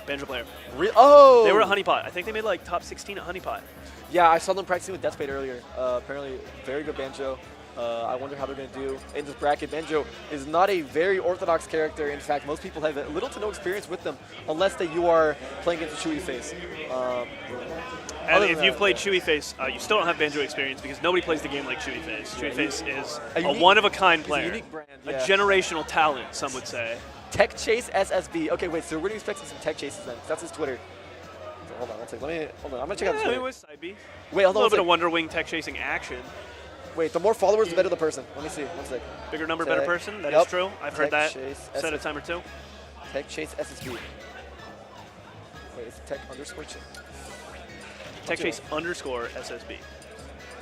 All of you at home, go follow as well. Tech Chase underscore SSB. Okay, one second. Hold on. 169 followers. Okay. That's an okay number. It's not bad. It's not bad. It's like what fine. about Tiger No? Wait, does he even have a Twitter? This is going to decide who wins this set. Yeah. No, this is, guys, put your bets on over. Wait, hold on. 171 by 2. 171. Okay. Two followers of a better person. So fun fact: the result of this set can actually be influenced by you in the chat. If a lot of you go and unfollow Tiger Nope or Faringi and go follow the other one, they'll get the bigger number and then they'll win the set. Yeah, you guys, guys, just flood their followers list. So whenever they get offset, they're gonna be like, "What happened?" We'll think that like Ludwig was watching the stream or something, and they'll do it. I don't know. Anyways, seed 40 versus seed 25. We got Tech Chase here from Iowa, or Faringi from Iowa. Fairly highly seeded. I haven't heard of him, but then again, I haven't heard of any Banjos. So. Yeah, like I said, he made a good run. It was at least top 24 at Honeypot. I don't know where he ended up, but very solid Banjo player. Honeypot has some fire merch, by the way. I honestly am kind of sad I didn't get it. I didn't even go. Shoutouts to Campaign Poppy. Yup, the greatest of all time. Our resident designer. And very, very bald man. Yeah, that's... He makes it work, though, you know? Yeah, honestly, the beanie's rocking it. He's rocking the beanie, yeah. Anyways, using that PK fire off stage. Nope, that side B will have priority there. And the grenade, too. Okay, let's see. Okay, a lot of the time with Banjo is like the thing that makes people stand out is like their tech skill with Banjo for their like little they're like a very minute text. Oh, okay. Yeah, you start that on stage and you can drag them off stage with that down air. Yeah, it's wild move. Yeah. Anyways, fell asleep at the wheel there. Can't do that. Not against Lucas. Yeah, I mean one of the biggest ways that Banjo can find his kills is just side B. Egglay. Or the Briggle Blaster, that's what it's called. I couldn't think of it. Sorry, I didn't play Banjo. The Briggle Blaster is like pretty safe on shield and can confirm into up tilt after like a couple jumps onto a platform and everything. And side B in certain cases, right? I believe so, yes. The only time I ever see that though is when you see the macro clips of like the Banjo Infinite and then they finish it with side B because I think it has to be like perfect. Oh, right, yeah. I don't know. I am not exactly well-versed in Banjo and Kazooie frame data. Please forgive me. No, it's okay. And every time he's going to go for down throw, look, he's going to mash. And if he doesn't mash, it's over. And honestly, it's not hard to mash out of down throw from Banjo. It's honestly, you need to be at a higher percent for that to hit. It is one of the worst berries in the game, I will say. Yeah. It's pretty bad. If he had a raw berry, oh my god, don't get me started, bro. Yeah, that's... Okay. Anyways. Oh, these tilts are coming out. Oh, where are you going? I'm trying to get the mix off the down tilt catch from just like falling asleep at the wheel. Falling off. You know. A little bit of cheeky mix. Fair probably would have gotten the kill there, and now you're getting Wonder Wings. Yeah, Faringi, very good pressure on like with the side Bs. Once again, need to react a little quicker to that. You need to. Can you shield? Does that break shield? Doesn't, right? I mean, it can, not from like full shield or anything. Yeah. Also, he went for the pivot tether. I think that was just a true combo at that, or not true combo, but like a true punish at that point because he was in tether lag, and tether lag lasts 10 years. Yeah, it's tough. This is difficult. I also believe, I don't think Grenade or the eggs can be Sorry, that was cool. absorbed. At least like the grid No, explosion yeah, can, but they the egg I don't Yeah, think. the explosion can, the eggs cannot. Yeah. It's like physical things cannot be absorbed. All right, big fair right there. Frenchie is scrapping a lot more than some other banjos I've seen. I'm used to a lot more of them just like giving 1 or 2 Yeah, I'm used to like eggs and like focusing on that as their way of getting their combos started. You're not gonna lie, I'm usually used as to I corny say it. gameplay, but like this is actually pretty cool. I like Frenchie, the big boxer right here. Right now, actually packing up Tiger Nope. Air dodging in was a bold strategy. Oh my god, I love that reset idea. Trying to get the Okay. drag down there into a kill confirm, but great match from Tiger coming out. Went a little bit longer. Okay, he's going for these airs.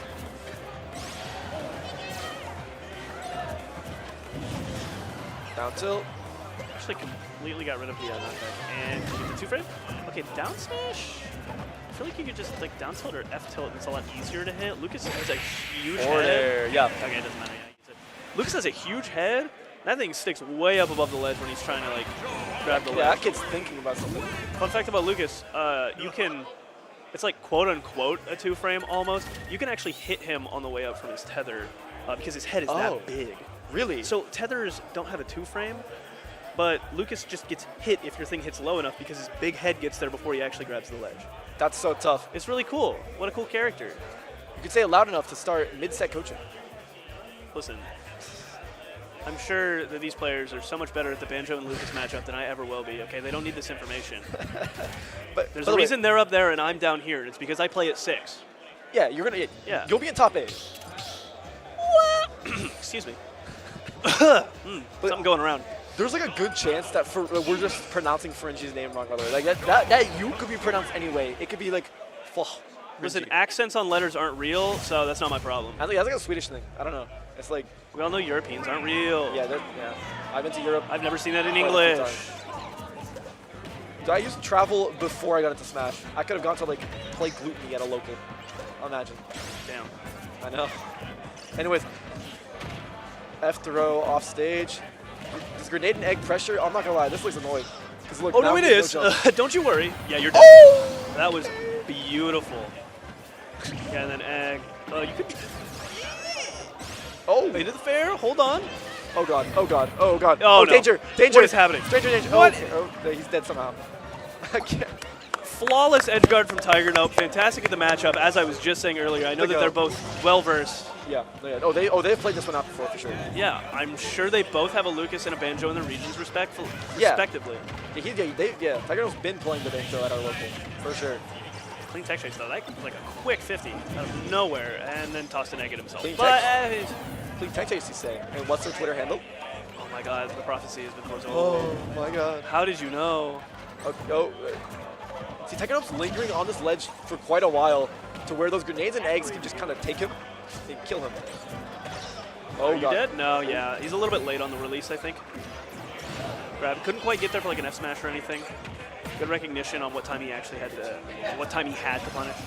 Yeah, it but can be a like, little bit tricky. Lucas has some incredibly quick tilts on that ledge, to the point where it's just kind of like, do not neutral get up, because he'll just punch you. Like, look, these little smacks. Like, they're not gonna kill you, but like, oh, back throw, yeah. Oh, that's way dead. I thought that was gonna be close. Nope. Yeah, Banjo, he's got a thrown arm, I'm not gonna lie. MLB is gonna sign him. Why is his forward air hit like that, bro? Oh my God. Bro. It seems so painful, and he was only at 0. Oh! Yeah, Banjo's forward air has like a crunch to it. Oh, down smash, yeah. Tiger Nope's getting red right now. It's not looking great for him. No, you're not dead. That was only 70% before the hit. There's no way. That's... Huh. He is out of Wonder Wings on this stock. Oh, all right. Like 5, 6 more. He has the max ammo. Reloaded. Yup. Okay. Can he survive? Oh, that traded with the... It clanked with it and then went through and hit him, too. That was such a good interaction with Tiger Nope. Get the momentum. You know the 6 stages of grief is 6 stages of Wonder Wing. He only has 5. What's Stage the 1! 6? Okay. Oh, you didn't make it past. No. Yeah. He couldn't make it past denial or whatever quick. it is. Okay, check Furigi's Twitter and see if he has more followers. Let's check. I need to know how this set's going to end. Guys, all right, one sec. Tiger Nope. Change. I don't know if this is maybe just a reverse 3-0 and they're like playing it up Okay, or that's what's it. happening, but Okay. did anybody actually go follow? No, 169. Oh, man. 171. There's some chat. We need some followers, guys. They need. I don't know. Tiger Dope has more followers and he's losing. I don't know if it's going to work that way anymore. No. That means a reverse 3 on. It means it's close. It goes game 5. Oh, okay, yeah. Oh, we got some. Are we back on big small? numbers on the We're stream. back on small. Okay. Chat, what do we think about this game? Or this set. What are we thinking? Oh no, Bro's in chat. I thought that's like a thing you're not supposed to do. Yeah, no, it's because they're nice to us. You guys can't see it, but I'm wagging my finger at him to show that I disapprove. Thank you. Me getting on my Twitch app as well, but shaking my head so you know I disapprove with it. Exactly. Oh, that PK's odd option. Little late on the tech chase there. Tiger Dope. Tilt. Keep that stock. Grenade into For how gun. long? Gonna kind of pop him up, but not gonna do too much about it. Not the sweet spot.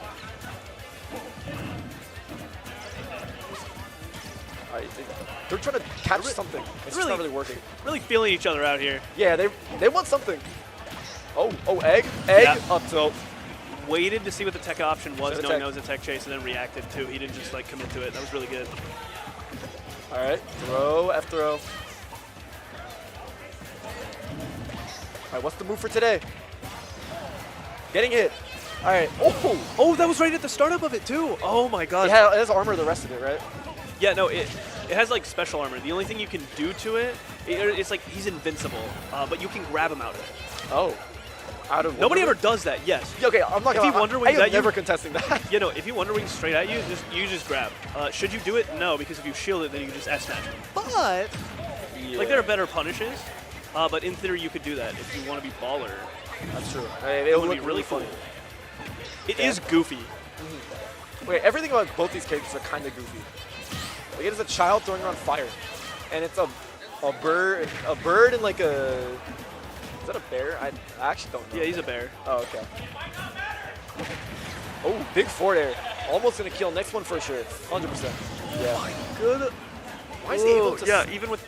He had to go low there at that point. If he goes low, he knows what's going to happen with the Wonder Wing. That was incredible coverage. That is how you edgeguard tether. Oh, wow. Oh, my God. Okay, hold on. Ferigi just wants to close this out 3-0. Back-to-back 3-0s would be... That would set the schedule, honestly, on a pretty good run. Just Raw does it at this point. He's up a stock, so he knows he has the resources. He can just use his Wonder Wings if he wants, and he's got one more. Guys, this might mean that more followers doesn't mean you win. Honestly, don't say. It's a blow to my ego if that's the case, frankly. I don't know how I'm going to recover from this. Oh, all right, down smash on ledge. The egg covering. Doesn't have an opportunity to punish. All right, big egg. Shot in the wrong direction. Okay, good tag. What are we doing? Okay, okay, yep. Down tilt and the grab at some point is just going to work there. Yeah, exactly, yeah. They did all that just to get grabbed. Oh my god. The walk up, the scary, the spooky no Gotham. Big tilt right there. He gets actually past the egg there, but doesn't get a punish for it, unfortunately. Okay, tilt. Just needs to be a rinse and repeat until he can force him to up B. And then you know it's coming. Nobody's going to neutral right now, though. Oh, up tilt, not going to kill. Good oh my god, what? He's down airing. Why? Oh no, if he got his jump out, that was actually 2 more up airs. Oh, you're he dead. should be dead. Catches Wow. the jump. He was mashing an option out of it. I think it was forward air because he was trying to mash out fast enough. It looks like he just buffed a forward air there. That's going to go 3-0 to Faringi. Yeah, that's big, that's big. Guys, seeding works. Not followers. I don't want to say it. It's tough. But hey, you know what, Tiger Nope, he's got a loser's bracket run to make, right? That's losers. I mean, that's winners. Still? Yeah, that was winners. That was winners. Okay, yeah. Don't worry. He can make a big loser's run right here. But Faringi will go on to winners top. No, I think there's one more there. Okay. Yeah. So they're going to go on to play the winner of Shu and Mexico. Shu. Oh. Shu. Sorry, it updated as I was saying that. Yeah. Okay. My bad. Faringi has to play Shu. And now we have... Who do we have? Good question. That person looks familiar. One sec, hold on. Since I told Twitch chat to say something, do you think they said anything? Guys, let's guess. Twitch chat always has a big yap session. I guarantee they're saying things. Oh, they're saying... Hold on. No way, guys. Hi, Mom. Connecting.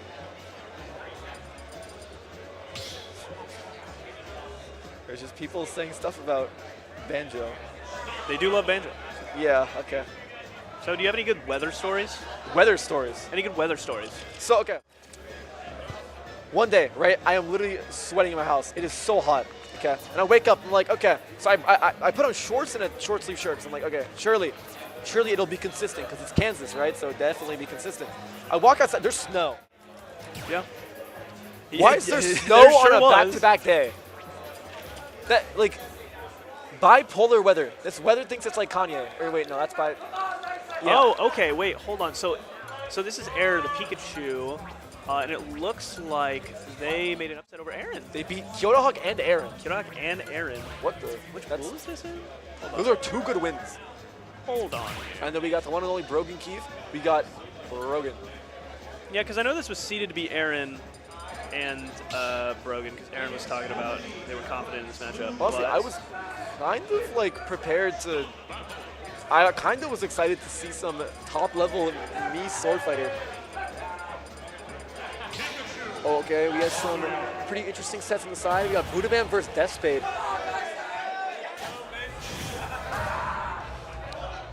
Oh, baby. Yes, Kazuya Mishima. Is that Kazuya Mishima? Oh. So evil. Oh, you're so dead. evil. Yeah, no, goodbye. He's so evil. Oh, my God. Run, Pikachu. Get back to Ash. Oh, okay. I don't know who he's punching.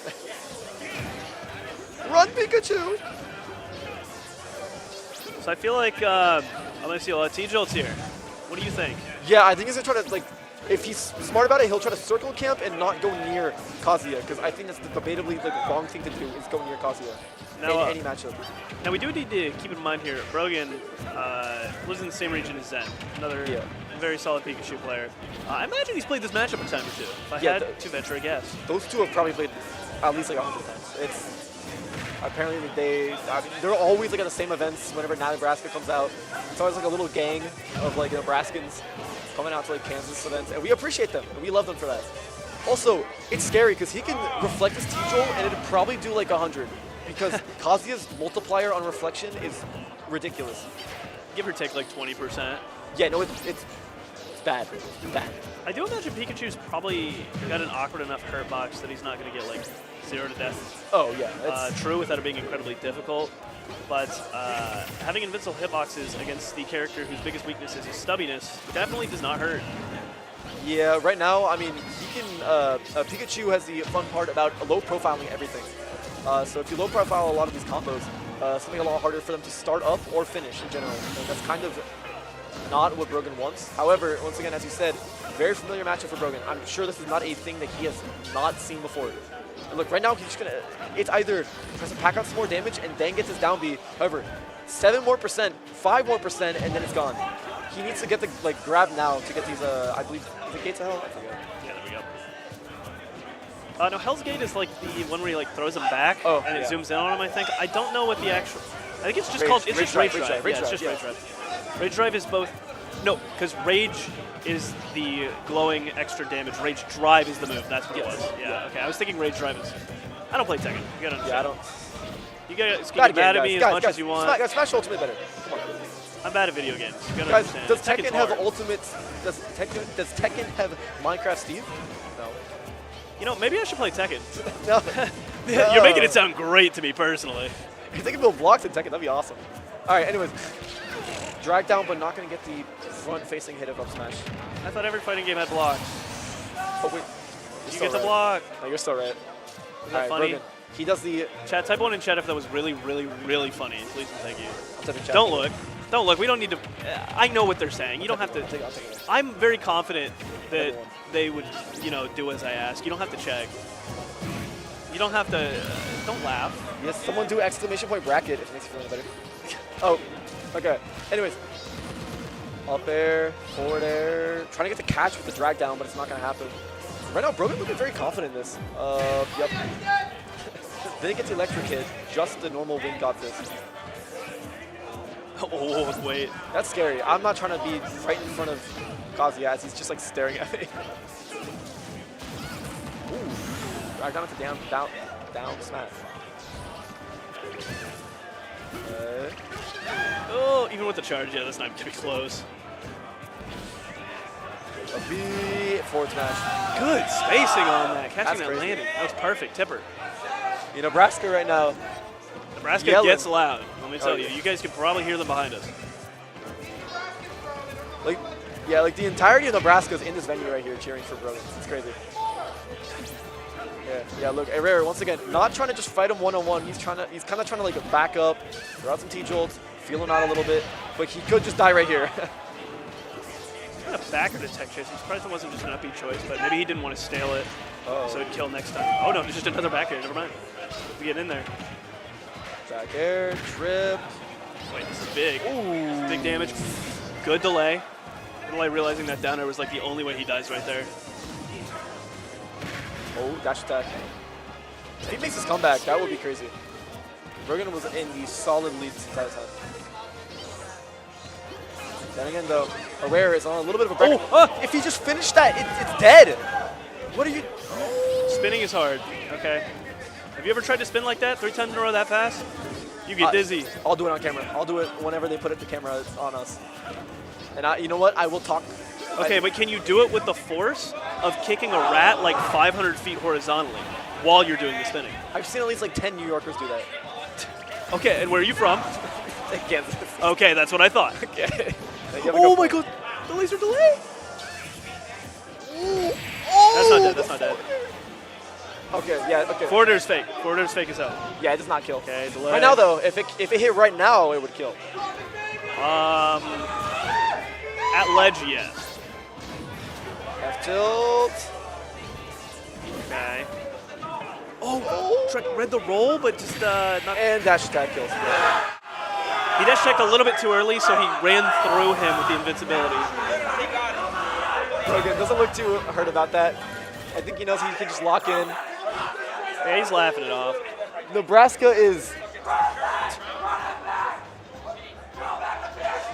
Somebody made a hand puppet gesture towards him. I don't know if they said everybody else is yapping. I really have no idea what's going on here.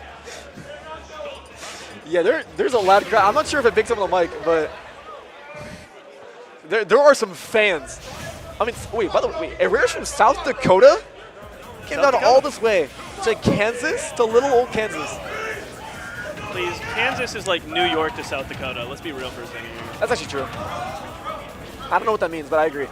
I don't know what it means either, but it sounded really smart, and that's the one thing I'm really good at, is sounding smart. You can make a BuzzFeed article about that, with that title. That's true. I literally did. Why Kansas is the New York to South Dakota. Oh!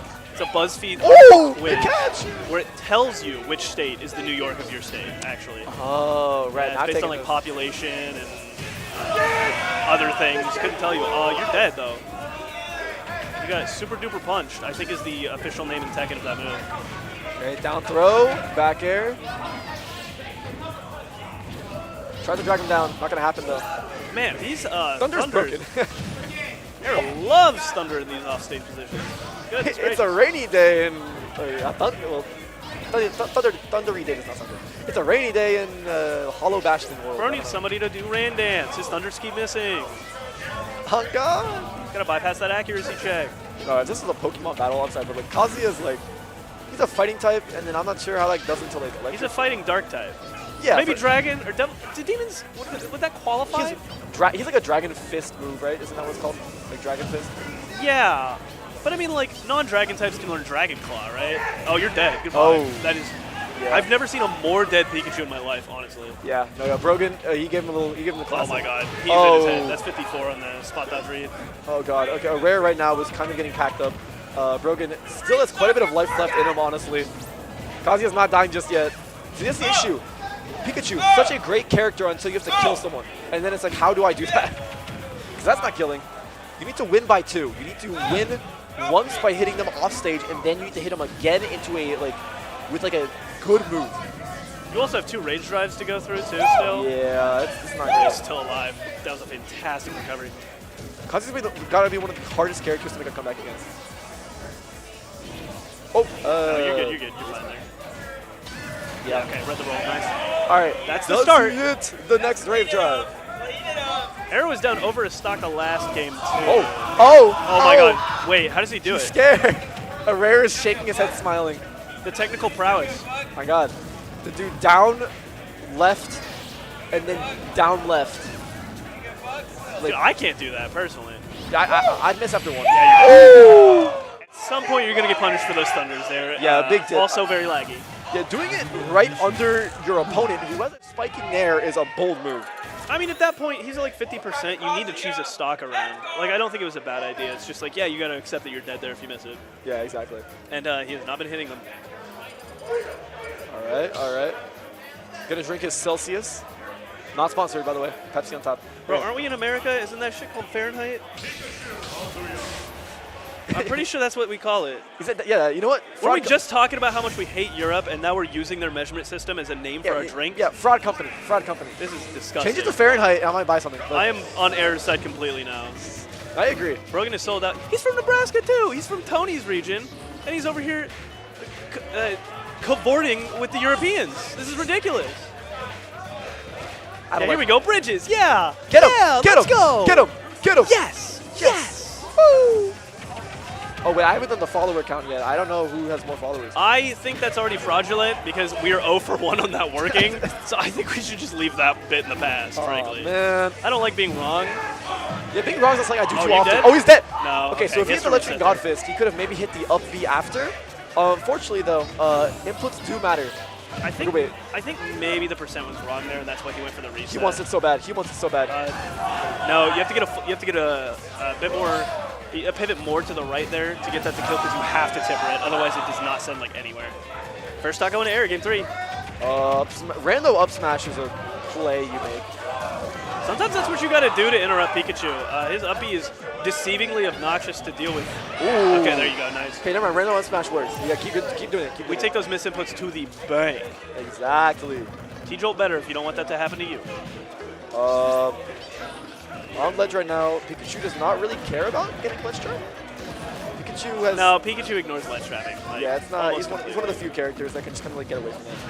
Also, Kazuya's ledge trapping is like not bad, but also not great. Like he can react with up B on like multiple options, but Pikachu just gets to say no to that. Yeah, Pikachu up B wins, so like. Ooh, taking a punish while he's got rage online. That bonus damage. Yeah, that was a 15% up air, forward air, whichever one it was. I think it was up air. Big tilt, big tilt. All right. All right, no rage drive. We're not gonna be losing this stock at 50. Where are you? We're gonna be losing it at 80 instead. He was exploring the bottom of the stage. He was like on a little trip there. Yeah, he didn't quite get the right hit of that one. So I think you have to drag down. I don't think the pop-up works for up smash. But I'm not 100% sure on that. I'm not too sure on it. Oh, Thunder Yeah, Blast. you're... Wow. 80s. Honestly, Pikachu's kind of heavy for being that small. So I'm surprised that killed. But Pikachu is not that light. Akasia is just different. 176. Not gonna lie. That weak hit and dash tech hurts. Oh, it's bad. Okay, there you go. Yeah. Even stocks to take the set lead here. Okay. Wait a minute. Still, though, a rage drive will be coming out at some point. Unless he just ends it. Someone's just yelling out nair, nair in the crowd. Yeah, easier said than done. Oh. Oh my god. We've connected. That's 1 thunder. 2 thunder. No. That's 3 thunder. Oh. Oh my god. A second thunder has hit the Kazuya. Can we get a third? Yeah. No, yeah, I agree. No, same, yeah. Yeah, for real. Oh, ooh, what the? Ooh. Imagine though, he goes for side B. Imagine he goes for side B, and then he got him. I think he still has no jump. Okay, this is hard. Yeah, no, he's dead. Oh. No, he didn't have a jump like that whole time. At that point, just air dodge in. Okay, listen. He might have not recognized that he didn't have a jump. Oh, that's because good. So on the left side over there when that started, and then he sent him to the right side, he got an up air on like his air dodge going into the platform, and he just barely didn't touch the platform. I'm pretty sure that's what happened. And so like he probably thought he landed, got his jump back, was saving it that whole time. Nebraska wants Brogan to win that. This would be an upset factor of 3, by the way. Rare is on a run right now, and I believe Aaron was one of the top seeds as well. So this would also, because he's, I think, #1 in Idaho? That is the South third. Dakota. No, he's #1 South Dakota. That is the third best upset factor you can have behind 2 and 1. So this is a big deal. Yeah, he's top 3, top 3. And it's basic counting. All right, good trip. Yeah, Kazuya does not like getting tripped, I'm not gonna lie. The last thing Kazuya wants is to get put out of his game of on-floor punching. And if he has to do things like tech and like move out of the way, it's not great. This is 100 uncontested. Can he get any mileage out of this rage? This will be a big decider of this game. Okay, up there. Oh, that's huge. Yeah, okay, he just takes the 33 there. That's fair. Yeah, honestly, yeah. If that reflect hit, all I'm saying. Pikachu's very good at nickel and diming you away from that rage. Yeah. So I completely understand just taking that punch. It gets frustrating. It's like, let me just hit one, please. He's hit like 1 or 2 this set, but like, he needs to hit more. That's no jump. That's no jump. He's dead. Wait, No, wait. He makes Oh! it. Oh my god, he's just a little bit too early on the thunder. That was He wasn't ready for the, I just don't think he was ready for the laser stall. It like rises him up a little bit too, and then he's able to like air dodge in and actually make it. Wait, this is for top 32. Yeah, no, this is the qualifier for tomorrow. Wait, did it? Oh, and he's in the lead, ladies and gentlemen. Kazuya Mishima. Who could have foreseen this outcome? Guys, I couldn't have Pikachu's guessed this one. so he didn't tiny. grab. He didn't grab, which is a play. Ooh. Yeah, okay, he's a genius for that one. I'm not even That was gonna kind of lie. hype. Yep. Gates of Hell. Is that 36? How much damage was that? Oh, what is happening? Oh, oh God.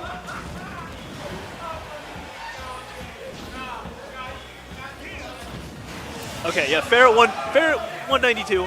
We'll take the stock. Yeah. All right, Brogan just gotta rub his hands together. You know, just stay composed. Oh, Kazuya he's that up Mishima. there. He's got to stretch those legs. Oh, big back. Okay, big back here. Oh my god.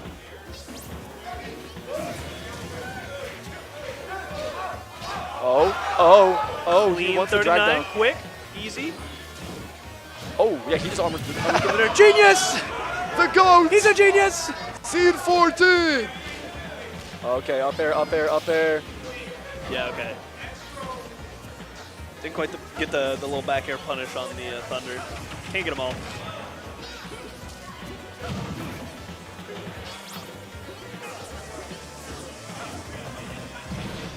All right, good up B there, just getting him out of shield. Right now, honestly, Brogan needs to just kind of chip him down, and honestly, that's more of the Pikachu's game plan. Kazuya's usually just blow up in 3 hits. But right now, listen, 30 more percent. Get 30 more percent, then Gates of Hell him, and just get to the next game. He's also doing a really good job playing around the most awkward angles for Pikachu. So when like he's forced to air dodge into the stage, not dead. When he's forced to air dodge into the stage and he wants to gather his resources back, his jump, his air dodge, everything, he's very specifically like air dodging into the platform where Pikachu doesn't have enough time to get on there and use a kill move. Pikachu's up air is never killing you there, so he's willing to take that to reset and be above the stage because Pikachu's juggling while he can rinse and repeat you a decent amount. He doesn't have good killing angles unless he reads you with an up smash. Also, you're dead. Goodbye. He got going to game 5. He got hit in 1. That's crazy.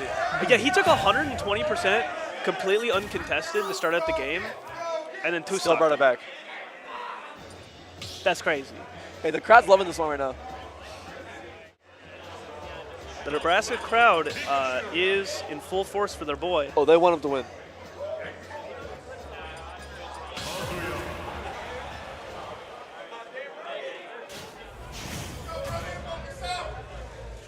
All right. Game it's 5. 2-2, right? Yeah, it's 2-2. Yeah, it's 2-2. Where are we going? Back to small battlefield. 7. It's 2-2. 7 is busy. Ignore bro. it. It's production. Off my goat. Now. Leave him alone. My bad. Put him down. Oh god, dude, when it just sits you there, if you miss the tech, It's why? disrespectful. It's disrespectful. Honestly, I'd sue him. This is libel. Oh, up tilt, up there. Imagine he brings us back all the way just to lose game 5. That would hurt. Right now, Brogan, like if you're talking about like playing hot, Brogan is playing more hot at the moment.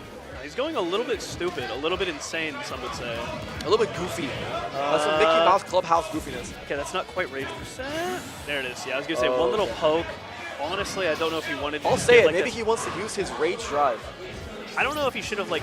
Yeah, okay, you're dead. I don't know if he should have like given him the little up air poke there to give him Rage, I'm pretty sure you want to just try and like find an opening while he's at 95% to get him in a better position for you to rinse and repeat him. Because then that just happens. Yeah.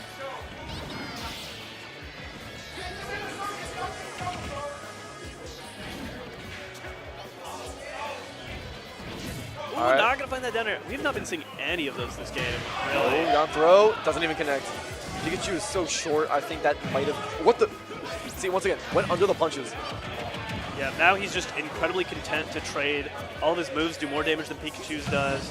Better hitbox than Pikachu does. These trades are going to always be in his favor. Honestly, even if he wasn't up a stock. Yeah, you're. Oh. Yeah. Out of all the things you can do as Pikachu, that is the literally only one that's not bringing you back to stage. Oh God! Oh, yeah, okay. That's 2 stocks down. He thought he was gonna get hit by the up B the first time, and then he got hit by the up B the second time. Oh, tragic way to end it, but good stuff to Brogan. Moving better player alert. Top 32 winners. He won tomorrow. That's so funny. That is true. Better player wins. Hey. 100% of the time. Better player. Woo! Character select is a skill, ladies and gentlemen. I've been saying this for years. Guys, $5 at all is really all it takes. Okay. $60 if you want the whole pack, but you only need coffee. What's up? Got the dog in him. He's barking. Oh my God! Did you guys know Gamer Dog? He's up. He's gonna be on the stage. He's going. I'm a fan. That's my brother. That's your brother? Gamer Dog. That's my brother. Like your biological brother? Gamer Dog. I envy you. Briney. I envy you. I'm doxing him now, saying his legal name. Oh, I know Jason. I can tell you his mother's maiden name too, because it's also my mother's maiden name if you want. Guys, you know what, guys? I'll predict this one real quick. I'm gonna predict it. He loses this because he lost in Roblox Five Nights at Freddy's. We were playing Five Nights at Freddy's on Roblox. I just got whiplash from hearing you say whatever demonic words came out of your mouth. I'm sorry, what? He team killed me and Ploopy in a co-op Five Nights at Freddy's on Roblox. Bro, you play Roblox with them? Buddy. You don't? No. It's a lifestyle. I have a job. I have 2. Okay, and I still, well, yeah. And okay, wait. 30. We have very little free time on this earth. In the capitalist hellhole that we're currently living in, where you even have 2 jobs, and you spend that playing Roblox FNAF. You know FNAF is a real game, right? Like, you can play FNAF. You don't have to play it on Roblox. Listen, I do 2 things. I invest and play Roblox. How's the first one working? The NASDAQ's up right now.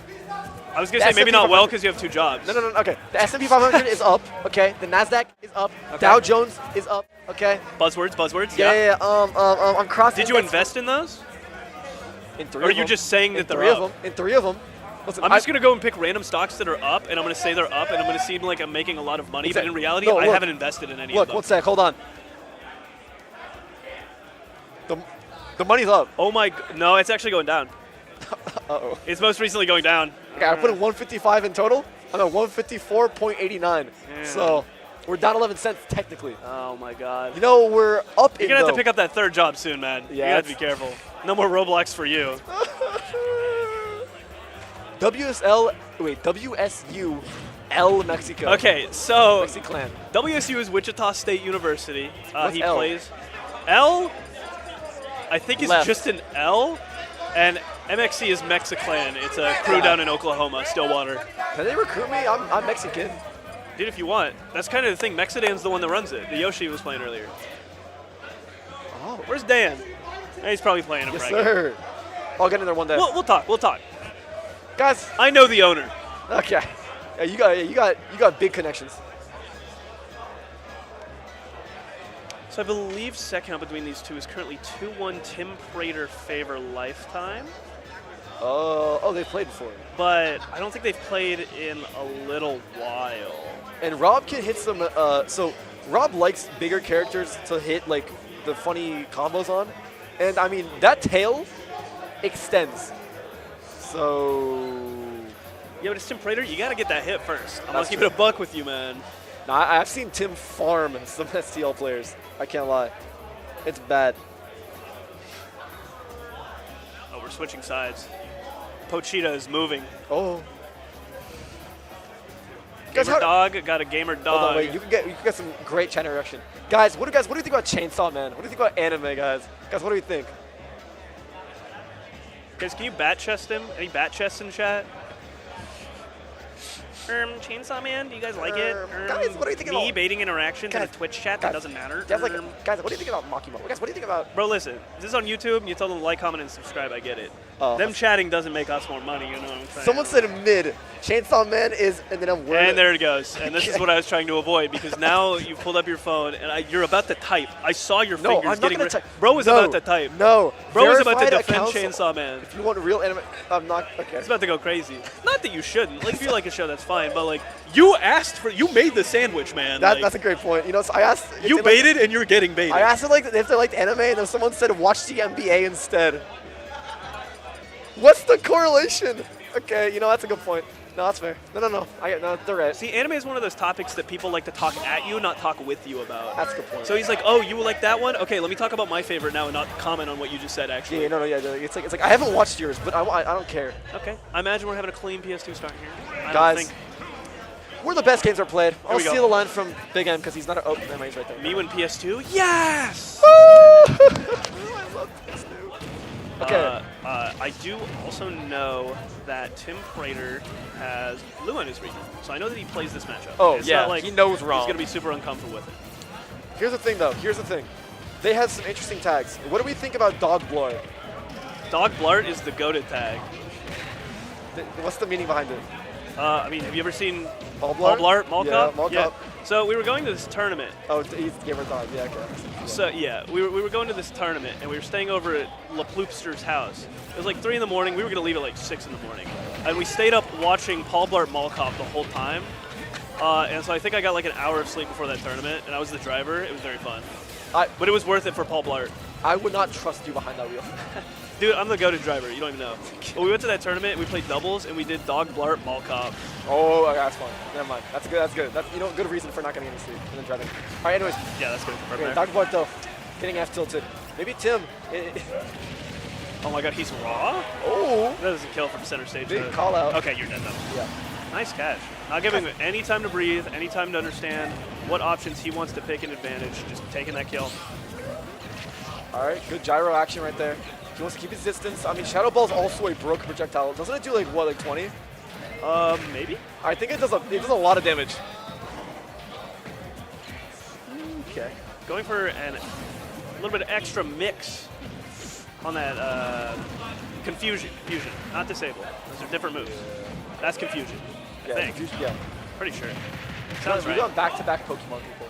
Characters, Pokemon. Yeah. Okay, big back there right there. Oh, yeah, okay, reflect. reflected. Very active reflect. Oh, wow. Okay, Tim knows when to reflect. That connected. That's crazy. You know, I'll say it. He grabbed him out of it? Tim looks comfortable in the matchup. I'll say it. Whoa, Where is he he going? Yeah, I mean, he's got to chase him all the way out there if he wants to get that kill right then. But Tim very comfortable knowing how far his recovery goes. Oh! What? Oh my good golly gee willikers, mister. Wow! Oh, he's going down low. Yep. Turning around with the shadow ball. I'll be honest, Tim was moving. Tim do be moving. Tim good at the game. He is moving. This is top 32 qualifier, so this one's kind of important. This one goes into top 32. Makes it to tomorrow, I believe. Tomorrow's all top 32, then top 8, and then like ladder if you care about that. But yes, and I believe if it's been played yet, yeah, winner of this will be going on to play Skittles tomorrow. Really? Okay. Skittles made it out winner side. So either way, Gamer Dog's just having a bad time because he has to then go play it into. I mean, it's a stacked tournament. You're going to be playing good players no matter what happens. That's true, but like. You want to win, you got to persevere. And he knows that. Skittles beaten Zamba a few times. And it's just not something. Oh, you think he's going to play Robin on that? I actually have no idea if he's going to play Robin. Oh, wait, yeah. But he's got to get there first. We're getting ahead of ourselves. Exactly. That's a good point. Yeah, that's not quite going to connect there. You can get 0 to death off of the dash attack, though, if the stars align. Yeah. Yeah, if you get one in a million, you know. Okay, wait. Gyro, action, move. Oh. Yup. Right, so he's feeling himself now. He's got a mash. Quick wait, but it's actually kind of difficult to. Oh my God, it's kind of difficult to follow Mewtwo's air dodge because he was invisible. But that's a 0 to death. Dog Blart in the building. Oh my God. Getting that energy back, feeling himself. Tomahawk. He air dodged up to the platform. He's that floaty for that? That's crazy. That high? That's I crazy. also realized whenever Mewtwo holds gyro, he doesn't hold it with his hand. It floats in front of him because he's psychic. Correct. I didn't know that. Attention to detail, baby. There's one Mewtwo ever, and he's right here. Oh, that's not dead. I'm actually very surprised that's not dead. That down smash is way too strong. Apparently not strong enough. Yeah, no, you know, guys, buff the move. Buff the move. It probably just doesn't have much of like it doesn't have much added onto the charge for it, but it's like base knockback, like uncharged is really, really good. Kind of like a Melee Fox up smash. Oh. Or Pikachu. I was thinking Pikachu. Sorry, wrong one. You're good. Oh, wow, okay. Yeah, big body tech chases is going to be like that. Suffocate him a little bit here. Yeah, it's kind of tough whenever you're Rob, and it's like, everyone tells you this character is so good, but then you get combo to Oblivion, and you're kind of like, oh, that's awesome, man. Like, that's so hype. You know, I understand Zama now. I get it. All right, good forward air right there. Yep. Not quite going to work. Oh, yep. So the grounded one isn't going to combo the forward air, just the aerial one will. Yeah. But it is a true combo. I think it's an every character thing. Tim is moving. What the? Okay, what was a 0 to death is now in favor of Tim. Back up. Hold on. Paul Blart fans and Gamer Dart fans, hold on to your seats. Scary. Yeah, we're gonna get off that. All right, we're on the last stock here. Okay. I think he wants a gyro combo. I'll be the one to say it. Oh, the Z drop into the tomahawk grab. That was kind of hype. That was kind of saucy. I'm not biased. You're biased. Oh, my bad, guys. Both character. I mean, listen, you've got to be the world's biggest Tim fan here. I can only do so much. Okay, that's fair. That's fair. I love Mewtwo. There we go. Cool character. Yeah, honestly, cool character. Hooray! Mewtwo, if he didn't have that tailed hitbox, would be hated. I think people would genuinely not like Mewtwo. However, because he has that severe disadvantage to him, people find it funny. You know what I mean? Oh no, I know what you mean. Sorry, I'm just like, there's a lot of things happening. No, I get it. Yeah, here comes a ledge trap situation. Tough. Shadow ball coming out. That's not dead. That's not even close, yeah. Next up air kills though. Oh. Yeah, rolled into it. That's a good combo. That's tough. All right. 2-0 lead for Tim. The Simba kickstart Mountain Dew. Oh, I know he's ready. I know he's excited. I think he shook his, I think he nodded his head. I think they're going straight back to PS2. This would be quite the upset. Although Tim makes runs. And I'm actually excited to see how he does farther in this bracket. I mean, he's not seeded to go top 8. However, if he wins this, anything can happen.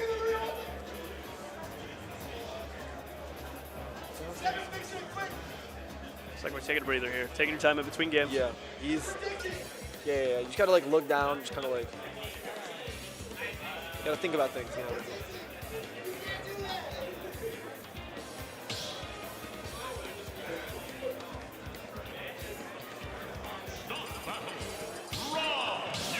Stick with the Rob. Yeah. Figured that would be the case. Let's go, team. Yeah, no, I figured, yeah. Now, game 3, whenever you're down this much, is not the time where I think you start trying to, like, switch everything up. Game 2, maybe, to, like, still have time to work with it, but, like, yeah. Maybe that getting comboed. Mewtwo is so big, he just gets sweet spot next to him with the uptime. That was weird. That's odd. Although Rod is broken, so take it with a grain of salt. Yep, very adept at getting those low angle techs there.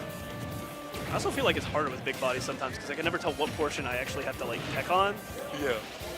Okay, going in for. Ooh. Trying to get the Sable out, or not the Sable, Confuse position out there. Yeah, that was. I could honestly not tell you what was happening down there, frankly. Ooh, gets the spree hit. Okay, Shadow Ball, you wanted to confirm, but yeah, big back air. Committed into it, assuming it would hit, and he was incorrect. Ready right now, though. I think still playing calm and collected. Needs to not get comboed right here. Oh. Grabbed. He was trying to get a dash attack there. I don't know if he was slow or if that actually just didn't work. Up throw will soon kill, or it might already kill. I'm actually not sure. Yeah, now here's. Especially against a floating character like this, you can just kind of try and nickel and dime him. That nickel and diming is a lot more valuable against a character that dies as early as Mewtwo does compared to. Yeah, Mewtwo's light. Is that dead? Yeah, you're dead. That's- No, good DI. Damn. You have to guess. and Okay, guess that's right. dead. That's crazy. You know, I play against this guy every week, and I still couldn't tell you when any of his stuff is going to kill, frankly. Yeah, Rob's a funny character in that way. I'm not gonna lie, Tim Fraser's just not playing this one as good. He's getting hit by a lot more projectiles than he was last game. He's getting comboed, he's losing in the boxing, which he wasn't before. He needs to just kind of compose himself, hit more shadow balls. You know how it is. Oh, that was a jab reset. A shield poke, I think? Ooh. Gamerdogs sat Adjusting straight up. himself, yup. You gotta make sure that sometimes you need something to jolt you out of if you feel like you're autopiloting a little bit. And you can do that by moving yourself physically. Yeah, let's say if you're starting to like lose interactions back to back to back after you're up this much, it starts to feel really bad. Oh, barely missed. Okay. All right, up tilt's coming out.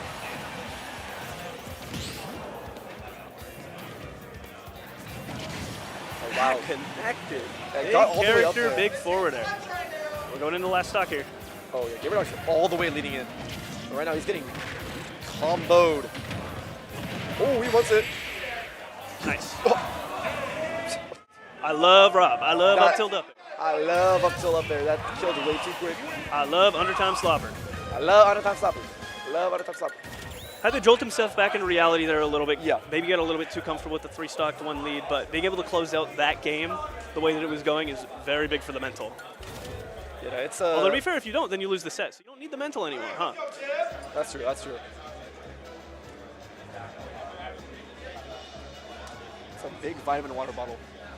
Hey, I've never seen that. Oh, what, the smart water? Oh, smart water. Oh, right. Those things are massive, bro. It's so big. It's like the big one. So big. 7 got the big gulps. The extra thick smart You're thirsty, water. bro. You're thirsty. Damn. 7's smiling. He's about to take a swig. Yeah, it's gone. There's no water left. It's over. Just a little bit of extra. There we go. Yeah. You know, since everyone in this venue is getting a lot of Chick-fil-A, what's your go-to Chick-fil-A sausage choice? None. I don't go to that restaurant. Okay, great option. Okay. Even politics aside, I think they're garbage. Okay. No, you don't know. I don't know if I'm allowed to say that, but I don't know if they're like a sponsor, but No, it's it's Wendy's. too late Actually, for that. no, actually, it helps you because Wendy's is a sponsor. Oh, perfect. Wendy's is lit. Exactly, yeah. The 4-for-4 combo? Damn. I need that. They really got 4 items in that.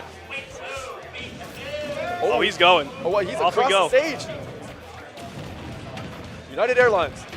Oh, drifting This is away Delta from Airlines. the forward air. It's Delta Airlines. You are on. Oh my God. You are getting driven by Yeah, Robert. okay. That was smart. Really good delay with the fusion. Sometimes those situations you're just focused on getting back to the stage, and then you just get rinsed and repeated because you're not mixing up your timing with the tools you have. Very good recognition of Tim to realize I'm in one of those situations. If you look at the player cams, there is such mixed. Like, Tim looks bored, and Gamer Dog looks like he's tweaking. Gamer Dog going in. You know what? I can respect being that locked in. God, the side Bs. They're so Good raw. side B. Too early of a down there. Yep. But yeah, that's gonna do it. Sometimes that's going to happen. Down That's by- another stock lead. Is this the? I think this is the. I think GamerDogs had the stock lead every single game. Am I incorrect? Yeah, I think so too. I think he's actually had the stock lead. The first 2 games just got pulled away from him. Oh. Yeah. Who are So you it's not disabling? necessarily an indicator, but it never feels bad to have the stock lead, frankly. It always is a good feeling. Although if you're like one of those people that get nervous about like failures. Yeah, you're dead if you get down there. Really? Air dodge down, yeah. Oh. Yeah, he air dodged down, that's why. Oh, that's okay. That would make some sense. Okay. Oh, that down tilt. It's a bad start to getting hit. Yeah, that's all gonna combo there. You do not want to get hit by down tilt at 0. You know exactly what's coming next. Grab. Notice Tim has a good mash, so he's going to just opt for the up air, and... Didn't guess right. Oh, you missed chance time. Miss! Miss! Mario Party minigame. Yeah, Mario Party minigame, and unfortunately he's in 4th place right now. He's losing to the CPU. Oh my God, that didn't set up for a tech situation? Big I honestly reflect. thought Tim was going to be fine there. I didn't think I was going to combo. Dude, GamerDog is cooking. Oh my God.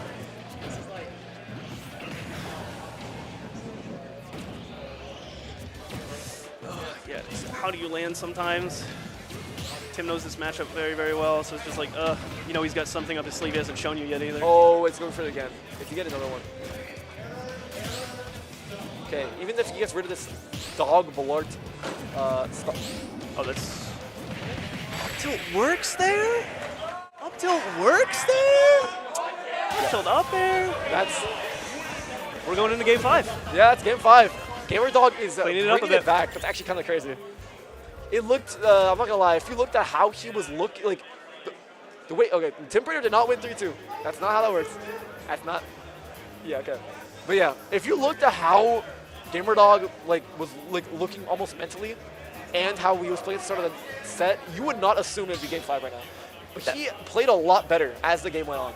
That's the thing. You can look at somebody, and you can look at their mannerisms, the way that they have to reset themselves, the way that they're acting after wins, losses, and you can assume things, but everybody has their own way that they have to get themselves back into that mental. They have to figure out what they're doing wrong, what's going wrong. And especially, again, like we said, I'm pretty sure GamerDog took the first stock all 4 games so far. When you know that that's happening, and you're taking these leads, you know you can close them out, and you just have to get into that mindset. It looks like we're going back to PS2 to finish this set out. You know, maybe the reason why Tim's been winning a couple games is because he's at the Pokemon stage. Oh! He hit that! Well, he lived. No, no, he's dead! He didn't have a jump! He didn't have a jump, yeah. No, he is though. He has the like double Z drops. He has the Z catches. He can do the. He's also practiced a lot. The like instead of like getting the nair off of it, like you go up and you hit them with the Z drop to continue it too. Yeah. He's got those. That's even under pressure. He's got those. The fact he pulls it out game 5 is ludicrous. I mean, that just shows that Tim's been doing a really good job of avoiding those situations in the first place. That's true, but oh my god, this angle.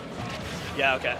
Put him against Prime Zamba. Put him against Zamba. He decided to recover early that time. He's been waiting pretty much every single recovery, but he's pulling it out, realizing GamerDog's going to wait for that. That's a good scoop right there. All right, yeah, he's gonna look for this up tilt. Yeah. That's a forward air. Yeah, okay. This throw. could be it. What's the option? Getting out. Very smart from Oh, Tim, but he still gets yeah, caught. minus on hit. That's just going to be a punish. That's Tim one more looks stock. Tim looks very frustrated after getting hit by that. I mean, understandable. Yeah, I will be. Yeah. Feels bad when your stuff's minus on hit and you just kind of die for hitting your opponent. But those are just situations you have to recognize with your character. Soaring, flying. Oh, he's getting up there. There's not a robin. Well, we all know it's not over yet when Tim Prater is on the sticks here. Okay, There's going to be something we haven't seen yet. It's the STL one and only. I believe if we looked at, I believe Forward on the jump, 3 kills. On the Mewtwo chart, I believe Tim was the highest points earner. Oh, he's getting a lot of tomahawk grabs on Tim. Oh my god. Okay. They both want to win this so bad. Shadow Ball Max Shadow Ball. Oh, he tried to charge. reflect it. He tried to reflect it there. I saw the side B. But it's like very bold to parry that. That's it. That's it. it. That's it. That's it. No. No. He gets right. He gets right there. Back in, not go attacks out. Dash attacks out of the corner. Oh my. Oh my god, the fair. Oh, and he misses the up B. Wow. That is a bit of an anticlimactic way to end it, but GamerDog taking his pop off nonetheless. That Hard-earned reverse 3-0. My was good scary. god. He went straight into the side of the stage and went up. Wow. I'm doing my best to restrain myself. GamerDog is. Yeah, you got to dog at him. I'll say it. You got to dog at him. You know, hey guys, that just shows being a Chainsaw Man fan. No, I'm just kidding. Yeah, but yeah, no, incredible work. To compose yourself, down 2-0 against somebody with one of the best Robs in the nation in their region, in a matchup you don't know, you've played 3 times and it's all been Tim. I cannot, I'm not being biased on this one, I cannot overstate how incredibly difficult that situation is to be in. Guys, he might have played well. Maybe a little bit. What's up? Wait, here, toss me Pochita. Toss him. Here's GamerDog's GamerDog right here. Yes, there sir. He is. That's what made him win. That's the sponsor. The go. No, don't rev him up. Ah! It's terrifying. Yeah, Scary GamerDog's guy. terrifying. Guys, do not get in his bad side. But he's going to move on to winner's side. Top 24 tomorrow against Skittles. Yeah. Which, now that that set's over, I do want to say, I didn't want to say it before the set started, mostly because I know they can hear us talking for the most part. You know, I'm trying to. But I will say, GamerDog did tell me this is, in his opinion, the second worst bracket he could have possibly gotten, and he still thought that it was pretty free for him. Those were his words. That's confident. That's confident. And look at where we are. Maybe he had to sweat a little bit. Top 32. Top 32. Wait, so who does he play next? Skittles. Oh, right. Yeah. Yeah. Right, yeah. I agree. Yeah, I mean, hey, listen, Skittles is not immune to losing to Rob. However, it will be an uphill battle. I don't know if he's going to play Rob or Mario into that. I legitimately don't know. Oh, that's a good point. He does it on Mario. Honestly, Mario. Rob has been his go-to for most tournaments at this point.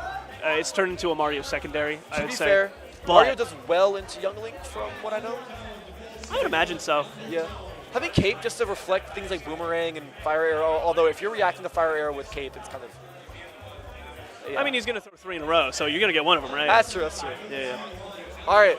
Keys has beaten Spinach Wrap and Caden to make it to what is now... Am I still good? I'm in win state. I've got confirmation. I've got one more in me. I'll cry. The LeBron picture, or is it?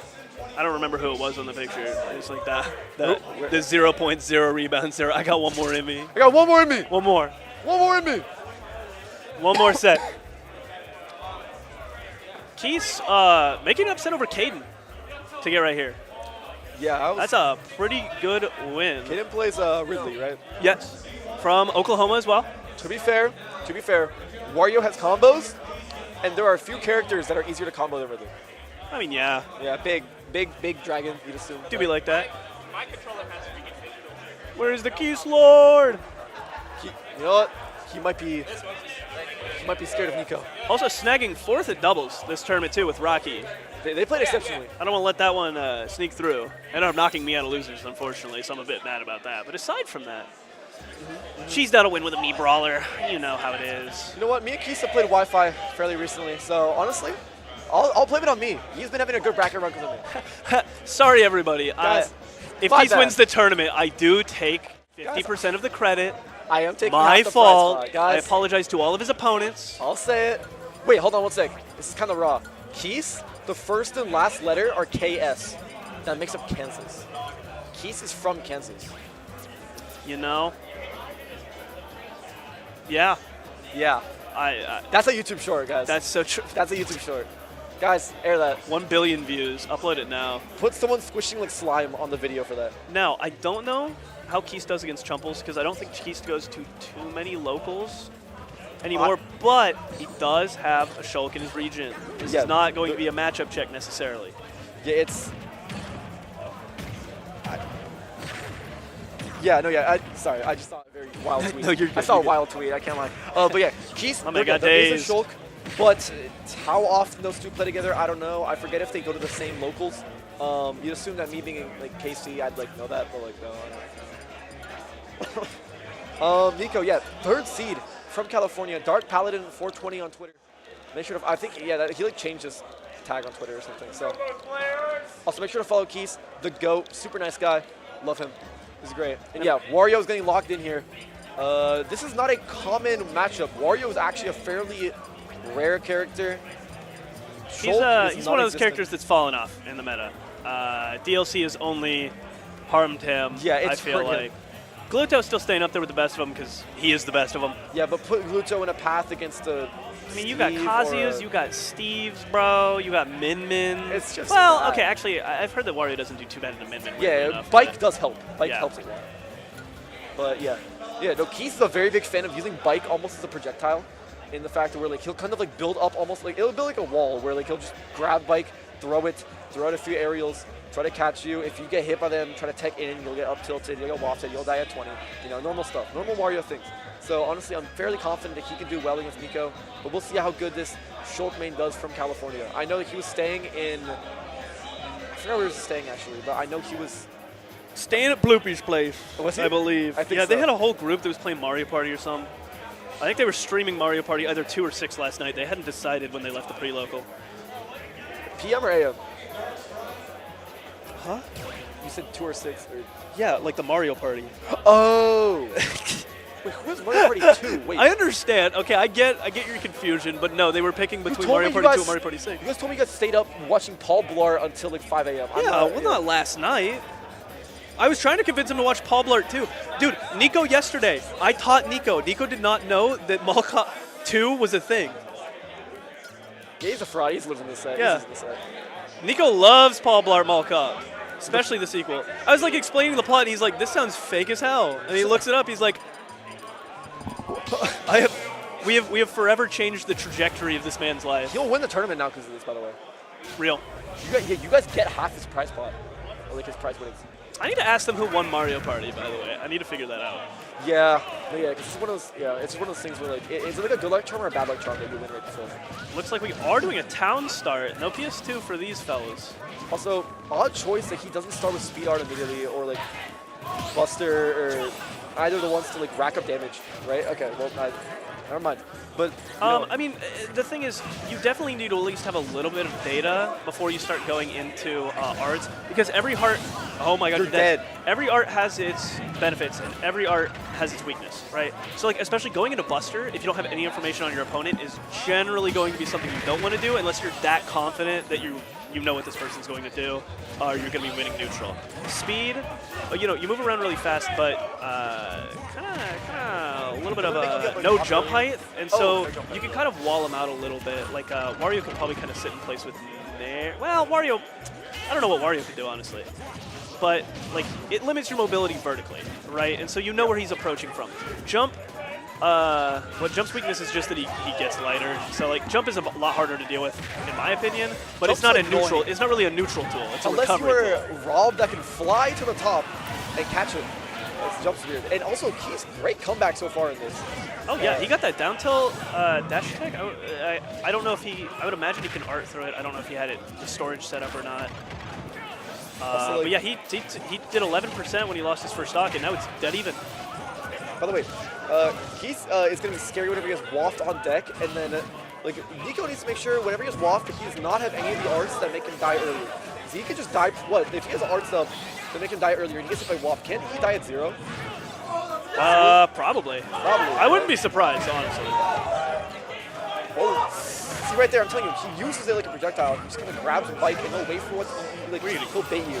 Really, spot dodge drill. Yeah, jump.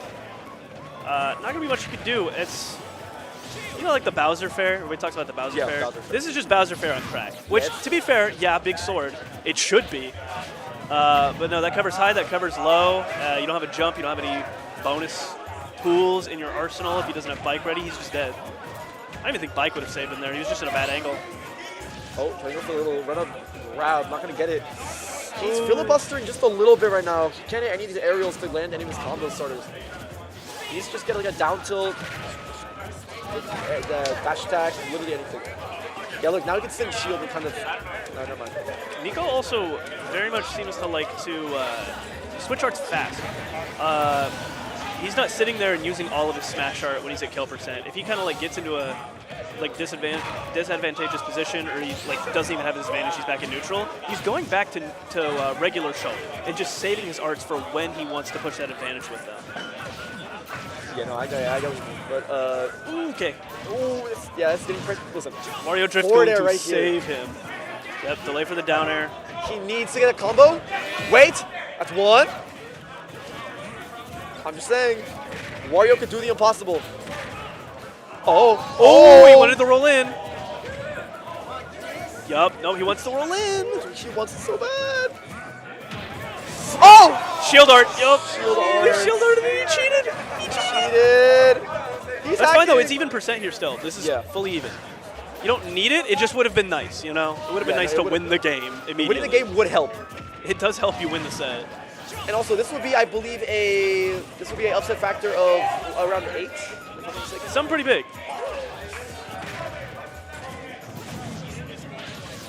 Oh my god. The Buster Nair cancel into the fair to actually get the knockback to kill. That was so good. Yeah, that was... Even if it was cheating. Even though he did hack. I gotta admit, that was pretty cool. Guys, cheating does pay off. Oh wait, no, I mean, never mind. Don't want to take my put too many locals. He tries to go to the Code Reds. He comes up to a few of them. It's honestly impressive what he's doing with Nico right now. So I personally am strapped in for a banger of a final set. Oh, here. yeah, I hope this goes game 5. I'm ready to go. Yeah, look, I guessed. Possible upset factor of 8. I did the math. Dang. I did the math. I'll say it. Get the mental math on deck. Yeah, I did my times tables. Guys, what's 2 times 4? 8. Sorry, I blacked out. What were you talking about? No, it was just math stuff. No, it's like, it's Oh, cool. yeah. No, I love math. Oh, I can't relate to you.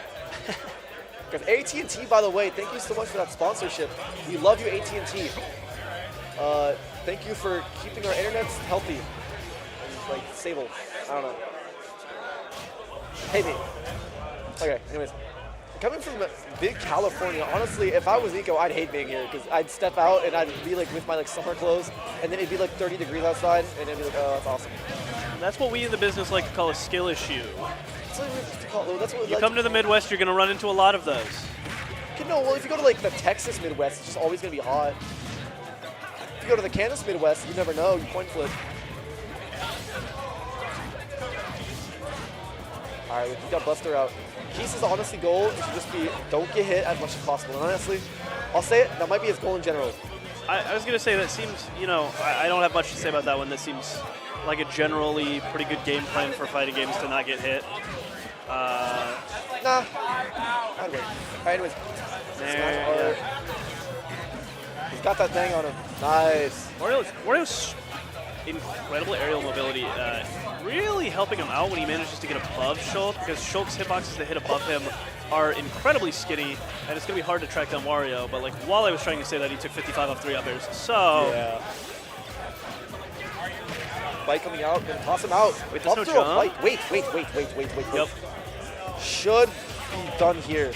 No, gets the tech, doesn't send him the other way. Yeah. That's so unfortunate. Oh, wait, he's dead. He's dead. What? I don't even know how that happened. Jump art air dodge, and he actually just drifted all the way off the stage. It's tough. Still didn't have a jump because he didn't land. I hate it when that happens to me and stuff. Oh, that's a lot of damage, but if that was smash art, he was dead. So I guess, you know, be lucky about something. How do you get off ledge? Oh, I don't know. like that. Okay, he's a genius.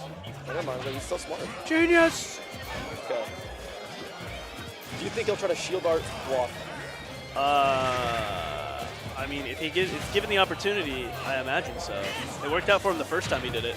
Oh. Yep, invisibility through with the art switch. He put up shield whenever he got up aired once. Scared. Okay, he's finding a lot more of these recovery angles where he's not checkmated by just like run off forward air. It's helping him get back a lot. But yeah, smash art at ledge. He's definitely at least monster that will never be solved. Yeah, no, Keith freezes the last stock, at least. He's too good. Oh, he wanted that. Barely misspaced it. Oh! And it's been shield over. Hey, there you go. If I said... Do you feel good about yourself that you made that happen? I think he's like mouthed, or like he said out loud, like, man, what the hell? Or something like that. I looked at his lips and I was like, yeah. He said something that was not probably nice about him. Okay. Yeah, the bike up isn't going to have any protection when you have that platform right above you. That's only useful if you really like actually get the hit, get the grab, get the up throw. Nico fighting his way out of the corner, all the way into the other corner, and I'd be so annoyed if I'm Keith. Wow. He can't land his thing that switches the game. That's so tough. Yeah. I mean, you know that's a thing that's going to happen. You have to bait it out first, right? And then when he doesn't have it, you have to go for that. That's the problem. Nico going up 2-0. Looking a lot cleaner that second game. Keith needs an answer. Yeah, no, Keith needs to fit. He's thinking. He's the thinker. He's looking. Yeah, he's thinking about what stage he should bring it to. He's calm. He's collected. He's kept every game close, by the way. Keith's a great player, great Wario player, and he has Brawler. He does have Brawler he can use. I believe this is like Brawler's worst matchup. So I don't think we're going to be seeing that. Guys, he could though. That's what I've heard. No, you're right. No, honestly, Keith is a big Brawler believer. I wouldn't be surprised if he's like, actually, it's like even. Actually. Let's see. Zero's no. Yeah, Wario. Yeah, let's go Wario. But I was going to say, I think Wario's fine. I don't think there's a need to switch a character. I think there's a need to play better. It does just suck that Loft doesn't work. it'll put up percent, but it's not putting up It kills. works. You just have to set it up is the problem. Yeah, and that part's yeah. With a character that can quite literally change like the fundamentals of how his game's played. Because I imagine there's some cheeky stuff you could do. Like if he's in shield art, you do like the falling up air, bait the shield art, and then like up tilt him until he gets out of shield art, and then it's got to recharge. That's actually true. Wait, oh. Yeah, you don't take the stock on here, right? It's frustrating because all that's like Shulk specific. So to know the matchup, you have to learn that kind of stuff. But you don't. Yeah, you probably just don't. Wait. But even without shield art, the other 4 also have different attributes, and you have to learn how to combo them differently. So I mean, you know. Bit of controller disconnect, but it looks like we're all good to go. Neutral start, and we're in. Yeah, if you're up 2, I don't think you take up 1. If you're up, no, if you're down though, make him. Scare him. I don't think if either player has moved, there's a good reason to make them take it. Literally nothing's happened. You know what I mean? No, actually, I get that. It's mostly just for like interruption of gameplay. It's the same reason there's a clause that if you are dead, like if you were getting hit by something and you're dead to it, then like you don't have to, like, you getting the killing blow, you don't have to take the stock. Like, they were dead. There's nothing they could do. There's no gameplay to be interrupted there, right?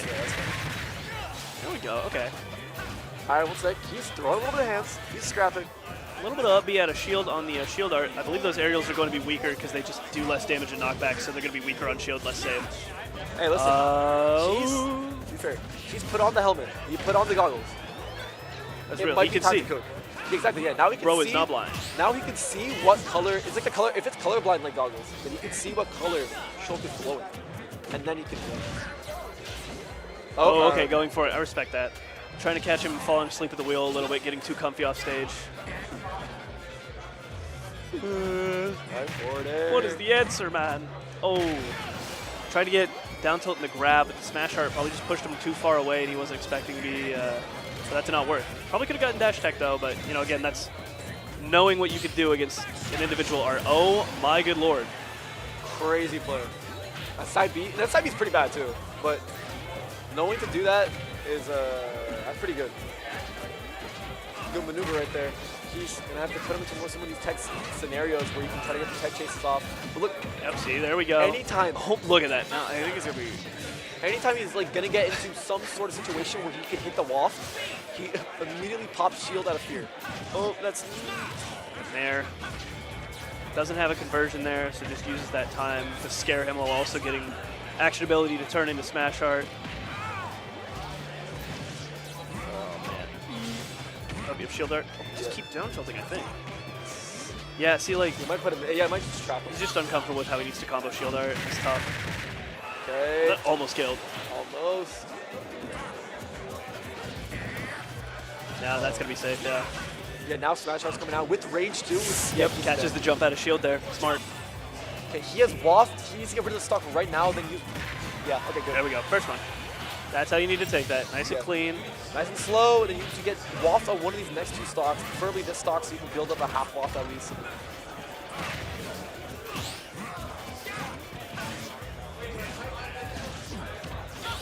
Oh, no, he didn't get the B reverse on it. That's a lot of damage, yeah. All right.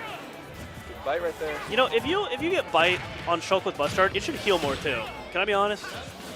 Yeah, I actually agree. Because if you're letting someone roll into your mouth, like if you're rolling into someone's mouth, it's like. Oh. My apologies. I just got very scared. No, I'm scared too. Oh! I thought I would. For some reason, I thought I would kill it. Oh, that fair was quick. Oh. Okay. Wait. Okay. At this the point, extension of the bike. At this point, you gotta kill him normally and then use waft next time. Yes. Nice. Back on the jump. Okay. He wants to bring this to a game 3 at least. He was down so much this game 2. It would be a crazy comeback. But yeah, smash art. Okay. That's fine because that's gonna be gone now. No. No way. Oh my god. That took his jump. Okay. Pretty free. I think Smash Art's just about up. Although at this point, Smash Art isn't as important. Yeah, I don't think he used Smash Art. Yeah, okay, he nailed on the. Oh, he's alive. Still his bite. Yeah. That's his only jump. Oh, he made that. That's crazy. Okay, yeah. Parry on the nair. That was very clean. Good 3-0 from Nico. Solid game, and honestly, Keys was putting up a very nice fight. However, it's kind of tough whenever Shulk has a lot of tools. to kind of annoy you. And that's probably at least +1 in Shulk's favor, though I don't play him, so I won't try to make assumptions. That's, hey, just great match, honestly. Anyone that likes just good scrapping, it was not at all like campy or like, you know, obviously we've seen campy Warriors, we've seen campy Shulks, and that was neither of them. Both two very good players, and I'm nice to see that Nico's coming out from California to support and come out to Kansas to kind of bring it up. Yeah, he's been out to the Midwest a couple of times. We appreciate the support. Exactly, yeah, we love him. But he's giving advice to Keys. Great guy. I think, at least for me, I don't know if they're keeping you on or whatever. I think that's the end of my block because I gotta go play Super Smashy Bros for the Nintendo Switch. Ooh. Wait, just him or me too? Cool. Both of us? All right. Well, I've been Justice. Oh, he's crying, dude. I'm so sad. You're so ugly when you cry. Do you know that? Yeah, I was having a good time and then you cried. Yeah. Thank you for commentating with me. Appreciate it, brother. Commentating you as always. Hey, everybody, follow Justice Bryony on Twitter and Gamer Moment KS. If you don't follow, I'll be sad. Real sponsors, hit me up. I need money. All right, I'm just kidding. Anyways, thank you so much. We love you guys. Thank you for tuning in. Wave C will start soon. Appreciate you. Bye.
What's going on, everybody? We are back at the sweet spot number 8. So excited to be here. We are live, locked, and loaded at the university. It's myself. It's my Nebraska brethren. Talk to me, dog. How are you feeling today, man? I'm so glad we're doing this. I'm feeling really, really good. I mean, it's a gorgeous weekend out here in Lawrence. It's like, what, 70, 75 degrees today, sunny. Everybody's in a good mood. Everybody's willing to play some Smash out here. So that's right. I'm looking forward to watching some of it, so it's going to be good. No doubt about it. Yeah, the matches have been pretty good. I haven't had any complaints. Our first match, I was commenting with Cam earlier, our first match was Min Min Samus. Oh my so I was just like, is this going to be like the reoccurring, trend? Because I always felt like, Smash commentators were battle tested. Yeah. Because other fighting games, matches go boom, boom, boom, boom, boom. Right. We got some that certainly go the distance. But regardless, though, we are here now, and I'm so happy to be back. I was telling Cam, Sweet Spot, like 2015 or 16 was one of like my first events, you know. And so I always try to make it a point to circle back, when this weekend's available. For sure. And I can get the carpool going. We're here. Yeah, absolutely. Sweet Spot is a really, really awesome event. It's a 2-day event too for the weekend, So if you live in the Midwest, absolutely make it out to the next Sweet Spot. It's super fun. No doubt. Great people. We're at the university. Great scenery, of Gorgeous course. Campus. Barbecue. Can't go wrong with barbecue. You know, we got the Power and Light District if you want to, take a trip. We got a lot of things. So a lot of stuff to do. We got Waffle House if you're in a fighting mood. So late at night, That's right. Alrighty, we got our two opponents sitting on the big stage right now. We got SGT facing off against 7, and again to kick off this block, another unconventional matchup. A character we don't really get to see as much, but I don't think that denies their potency, though. No, not at all. Is dangerous. Absolutely. I mean, and also just like the kind of character that not a lot of people have a lot of experience against. You know what I mean? Sure. Wii Fit Trainer definitely has like the kind of tech. Oh, yep. Just that Jair almost taking that stock. Yeah, Roy's is scary in the corner, man. That frame 5 jab just really sets the tone and just checks the temperature. Yeah. And then, of course, the turnaround F smash, super quick up close and personal. Wii Fit Trainer, of course, has some good buttons. Some of them are better than others. Yeah. Some are just outright great, but some of them are going to pale in comparison to what Roy's bringing to the table. So got to be careful. Oh, my gosh. Just wanted to take it all right there. Oh, okay, gets bonked, yeah. Ooh. Okay, was able to air dodge through that, regains stage control there. Dash attack, forcing, again, just 2 in a row, forcing 7 off stage, the back air. All right, was able to roll back in. Okay, nice. And then checking the temperature just down to, I like this a lot, just trying to pin Wii Fit Trainer down. This character, of course, not the quickest gal on foot. Right. I mean, she does speed up just ever so slightly, depending on the circumstances. But, she's going to spend a lot of time off stage. And more importantly, she has a lot of unconventional hitboxes that are going to really throw you off. F-tilt's certainly one of them. Yeah, absolutely. And another one you'll see often at ledge is like kind of like kneeling down and then that knee comes out. Always a dangerous spot. All right. I like that back air. Yep. Of course, we're off stage with it. Roy has a cape, but he don't do too much flying. We'll put it that way. And as you can see right now, caught in a tough spot. Don't jump up beyond the anti. I think they knew short hop backer was on the horizon. Yep. Clean stuff. Oh. It definitely feels like, oh, wow, yeah, that was close. It definitely feels like Wii Fit is sort of the kind of character you got to really know what you're doing if you're going off stage to edge guarder, you know what I mean? Ooh, trying to risk it all with that forward smash, not quite going to get it. Doesn't pull the trigger on that side B. All right, we've got... Dead even gaming for the most part. Oh, okay, you can't ignore the knockback on Double Edge Dance. Have to watch yourself in the corner, and I think that's kind of a tricky spot for Wii Fit Trainer to be in because she thrives in the corner, but not the corner pressure, and those two things are a little different. Up tilt gets it done, though. Yeah, that's the second roll-in read that we've gotten here from 7 on SGT. So just something to keep in mind here for the future are these get-up options from SGT. Yeah, no doubt about that. I think, it's just that need to stay out of the corner. You want to be off stage, but you don't want to deal with that frame 5 jab that Roy's just constantly tossing out. I'm not exactly sure what Wii Fit Trainer's quickest option out of shield is, but I don't know if it wants anything to do with standing jab. So. Right. Yeah, definitely not. Okay, looking good right now. Trying to check the temperature once more. And again, very strange hitboxes. F-tilt, the back part, sending you straight up. 7, of course, in this corner, looking for down airs. Of course, can't get too haphazard and going off stage. You have to really watch yourself. If you overswing, I mean, Wii Fit Trainer can make you pay for it, especially if you have a weird recovery like Roy's. Just throwing out that neutral B and finding that stock. But 7 did do a good job of nickel and diming that percent on, and that almost takes the stock just with the side B. Trying to risk it all with that down air. Okay, oh, love that. Good footwork. Okay, knew they were going to come in for a dash grab. Made them work for it. Double edge dance. No, actually going for the delay and then looking for the reset on the jab. 7's corner control has been pretty good for the most part. But I don't know if pretty good is going to be enough to get the job done. Now if you're going to heal a little bit, don't touch me. Right. Oh, yeah. And I mean, Wii Fit with rage is a scary thing as well. Oof. You know, I don't know if it gets any scarier than that sometimes, man. Like it's like DLC tier. Right. Okay. Oh. Shield damage. Oh yeah, I'm out of here. Bye. Right. I'm off stage. Wii Fit says I know a spot and goes to the ledge. That's right. She takes you off stage. I know a spot. We're off stage with it. I can't believe that traded. Oh wow. Okay. Off stage again and trying their absolute damnedest to just apply some sort of pressure, just at least get a foot in the neutral. But again, when Wii Fit trainers off stage, you kind of just have to respect them. But when they're center stage in that Pokeball territory, that, my friend, is a slightly different story. Great stuff right here for this game number 1. 7 goes up a game. Yeah, absolutely. I've been I'm a little bit friends with 7 too, so it's like I've been watching 7 get better and better with Roy as things go on, and just that execution is really getting there. So really cool to see. Hell yes.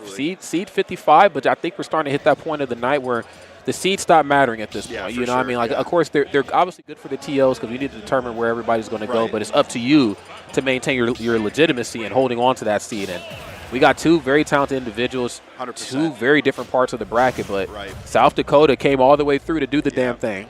And I mean, this is like a pretty top-heavy tournament, you know what I mean? Yes, a lot of definitely. Talent, a lot of PR from a lot of states are here.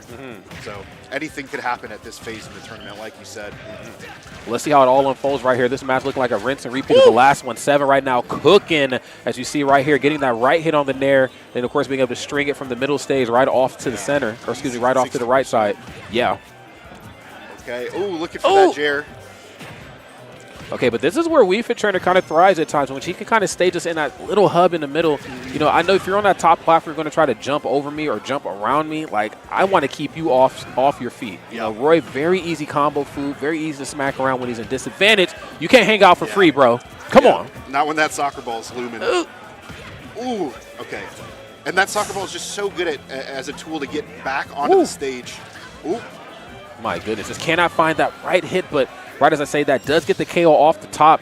And again, Roy just has that ability, has the agility just to be everywhere at once. And, you know, things like short hop back or that short hop near in the corner, being able to read which way you're going to land and throwing F smash out on your shield. The pressure just feels nonstop. Don't touch me. Don't touch me. Get off me. That up B is such a good tool for that. So many good options for Roy, just like you were saying.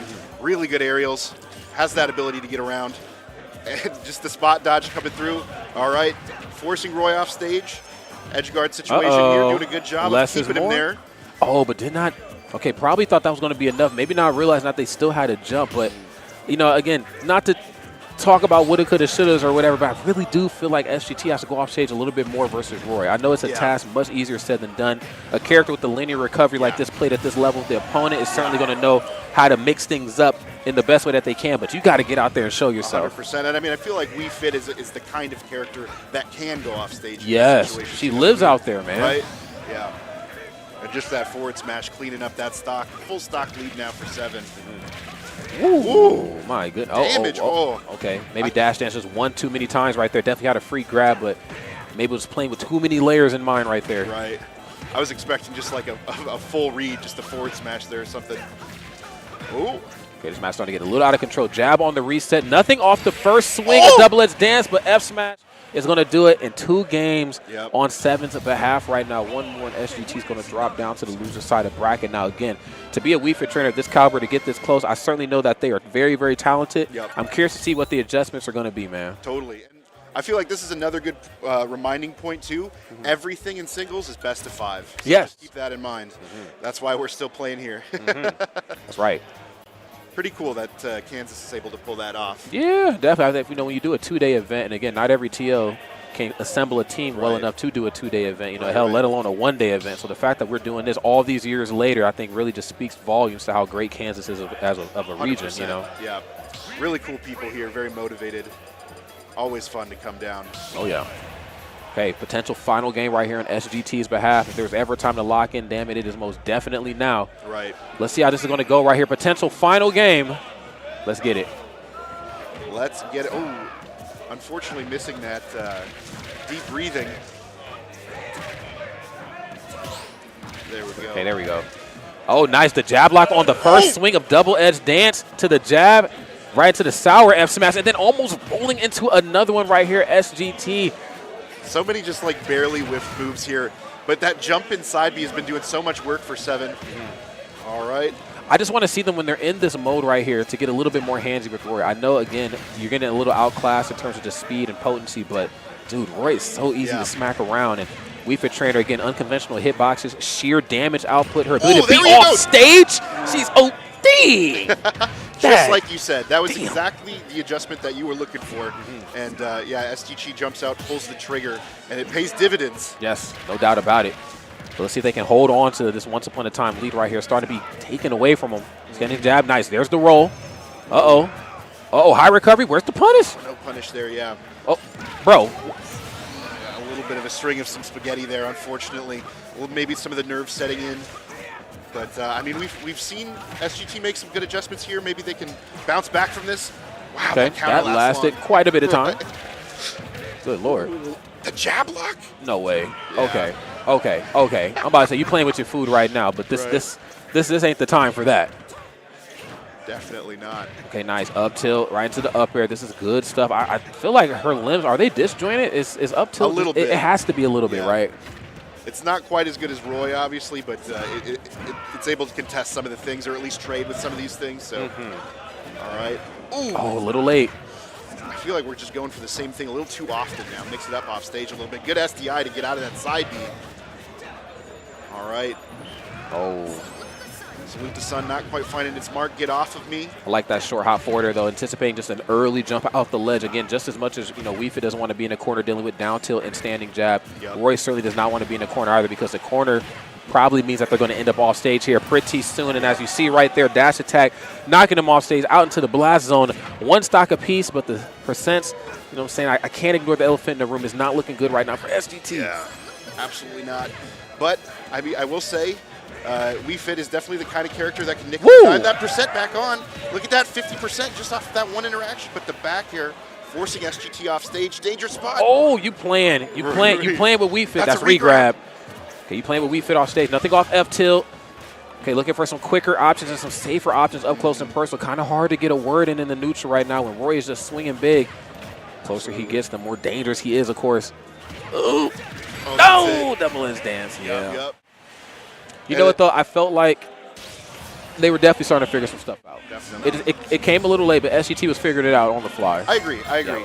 Totally. And then there was just like, I feel like a little bit of the unfortunate maybe like spaghetti there in that last game, where if maybe they didn't accidentally up B in neutral there, like they probably would have made a better game out of that last one. So definitely the adjustments were there, and just definitely there's some VODs here to review, and you'll learn a lot. So. No doubt. On the topic of review, let's go ahead and take a look at these replays. Big shout out to Cam on the 1s and 2s right here, setting this up for us. There's a double edge dance just right towards center stage. Again, we're talking about the importance of playing in the corner depending on who's who in the match, and how, Roy, even if I'm not in the corner, I can still get it done. Obviously, it's going to come at the expense of it being darker red percents, but I can still kill you center stage with some ease. Absolutely. So, yeah, you just, like you said, got to be careful landing around that Roy shield. Yeah. Yep, scary stuff. But scary. Good stuff from 7 there. Yep. It's nice to see, I was talking to Cam earlier, and it almost feels like we're in a renaissance of early meta characters, Obviously, we didn't really have much of a choice because these were the characters we were stuck with, know. But, in the traditional fighting game fashion, we have base roster, then DLC characters come through, and everybody focuses on them. Yeah. These are the, the kings of the crop, what I'm saying, cream of the crop, and then these characters we don't care about anymore. But now we're like starting to see the snakes come back, and then the peaches and the Robs, good Lord, the Robs are here. Right. Sonic never really fell out of favor, I don't think. I think we always knew that character was good. Right. But now we're starting to, even Roy and Crom too. Like these are two very, very potent characters. I'm waiting for the Lucina and Marth arc. That's what I'm waiting on. And I love Marth. I'm waiting, man. Marth is rad. I'm waiting. I can do a clean Marth. Like, look, when I see Leo get to work with Marth, I said, look, there's a chance he might not win this. Licking my lips, But I said, you know what, though? This is a crowd-pleasing character. Coming up right here. That's right. Yeah. We've got Bowser, I believe, and Kazuya. Yeah. Well then, things are going to happen in this match. I feel like this cannot be a good matchup for Bowser. No, I don't think so. Anytime you got to approach Kazuya, obviously, it's a little dangerous, and for somebody who can kind of just get hit by everything like Bowser, So. It also doesn't help, too, that Kazuya's hitboxes are pretty large and in charge. I think I put it beautifully at Genesis. Fighting Kazuya is like fighting an assist trophy. Right, yeah. And luckily, like in Smash 4 and Ultimate, you can actually hit the assist trophies. Because remember, in Brawl, you couldn't. They were intangible. Right. So, it feels like you're certainly fighting an assist trophy. You're ice skating uphill, if you will. But this is not undoable. Bowser, of course, has some very interesting tactics, depending on when and how and why Kazuya. So there has to be a lot of things set in place. Yeah. You do have up B out of shield. The forward air is huge on Bowser. Like, it's ginormous. Yeah, I feel like it's going to kind of depend on how good Yeetus is at hitting these electrics. You know what I mean? So, like, because if you're not hitting those electrics, you're going to be able to start combos with up B out of shield. Yes. You know what I mean? You're going to be able to find your way in, maybe get some side Bs, command grabs as Bowser and tack that damage on. But, if you're locked in as Kazuya, I feel like it's going to be just a challenging game for Bowser. Yes, no doubt about it. So let's see how it goes. I mean, we have seen, and I guess in our time in just the Smash community, Bowser's make very, very strange comebacks. I know, like, the biggest one for me was Momocon all those years ago. I think it was Vinny versus Lord Mix. Okay, yeah. And, remember, that was the match where Vinny decided not to go Sheik, but to go Rosalina and just use Luma, at the ledge and just hold jab. And Bowser just can't get over that. Right. That was a much different, setup back in those days. And so now here we are all these years later. Bowser's still looking pretty good for the most part. Yeah. But there's a lot more sharks in that water now, I guess. Can we put it that way? Like, characters that can – I mean, the characters that Bowser craps on, let's be real. Like, Bowser is just, craps on it. But when he gets doo-dooed on, it's bad, bro. It's, like, not even close a lot of the time in those situations. Yeah. I do think – what do you think? You think Bowser's still, like, probably – like one of the better heavies out there besides like Rob? Like, yeah, I'm looking at Bowser's numbers right now. I think, well, hold on. Sorry, give me a second. I'm looking at his numbers, and frame 8 in there, minus 12 on shield. Okay. That's not bad. Not bad. Forward air is frame 11, so it's pretty quick, and it's minus 9 on shield. But, of course, this is all with the implication that we're spacing this properly because he's still Bowser. Yep. I need to look at up B out of shield really quick. That's got to be like 7 or something, I feel like. Yeah, up B is like frame 6. Okay, wow. That's like better than Link up B out of shield. I know, yeah. I'm not happy about that. But it is minus 36, so obviously if that move whiffs or anything, he's in for it. That shell's about to get cracked. So a lot of things have to go in Bowser's favor, but I think it can certainly be done. Yeah, 100%. Forward air, Kazuya off stage. He's trying to recover. I'm about to just claw my way to victory. Yeah. Definitely, like, I feel like Bowser's, like, kind of one of the rare heavies that might have a potential here to, find some like sharks off stage with forward air or something like that too. So you never know. Getting it started off here though, Kazuya is laying on the damage. Forward smash there, forcing Bowser off stage. 3 hits and we're at 87%. Almost, yeah, and see exactly what I'm talking about. Those times where like he gets a little too button happy up close, which is to be expected. I don't get any merit in playing the long range game. You know what I'm saying? I got to actually get up close and personal. Up B out of shield. Check his temperature. Is he awake at the wheel? If he's asleep, up B. But if you up B too early, then you get the foot. Yep, absolutely. Ooh, hold up. Wait a minute, bro. I also forgot about this. Bowser can kill Kazuya kind of early, too. Yeah, that's true. You ain't the only strong guy. But now we've got Rage Drive on deck here. Got to be absolutely certain that you're not going to get grabbed. Oh, my Lord. Why is up air frame 4? Why? Why is up air frame 4? That is a move. Right. No kidding. Okay, nothing off the flash punch. Oh, put the booty away. You tried it. 61% off of that. Huh? Oh, he is using his wave dash to get through up tilt. That is nasty work. Okay. Ooh, yeah. Fishing for that down tilt or forward tilt. Okay, caught in the corner. Kazuya's glowing red. You haven't really applied enough percent. Oh, tummy time. It's gone. Wow, almost lived that too, honestly. Now, this actually is a pretty okay spot to be in. See, stuff like this happens. You can actually treat this matchup sort of like a fighting game. Like, you let him approach him properly, command grab. Like, see what happens. Right, exactly. But you do got to make it back to stage first. Ooh, good get-up attack. I like that, switching up how you're getting up. Oh! Ooh. Doing a good job attacking this percent back on here. And like you said, Bowser can find these kills. Brother. Things are happening, and they cannot be undone. He has him off stage. In the corner right now, nothing off the tilt. Yeah, we got to put you in there. It was getting a little out of control right there. I like that on Yeetus' behalf. He just had to realize, wait a minute, I'm still Kazuya. Like, wait. Okay, I got options. And it's looking really good right now. Eeps, though, not out of this just yet. Of course, just has to find the right. There it is. Command grab. Oh. If that had been on the platform, I think that might have killed. Okay, yeah, just the up tilt, cleaning that up. He knew he was going to press a button on the way down. Very intelligent. Very intelligent. What Kazuya wouldn't probably there, honestly. Yeah. When you got buttons like Kazuya, you better press these buttons. Oh, try to drop the people's elbow. Nothing off it. God fist in the corner. Okay. And this time just nice. Going short, hop, fair. Frame 11. Yep. Quicker option, and then catching with some of the final. Whoa! Wow, the up B, I did not see that coming, and I don't think Edis did either. What is it about the Mario Bros character? They just all want to up B? Is that what's going on here? I think so.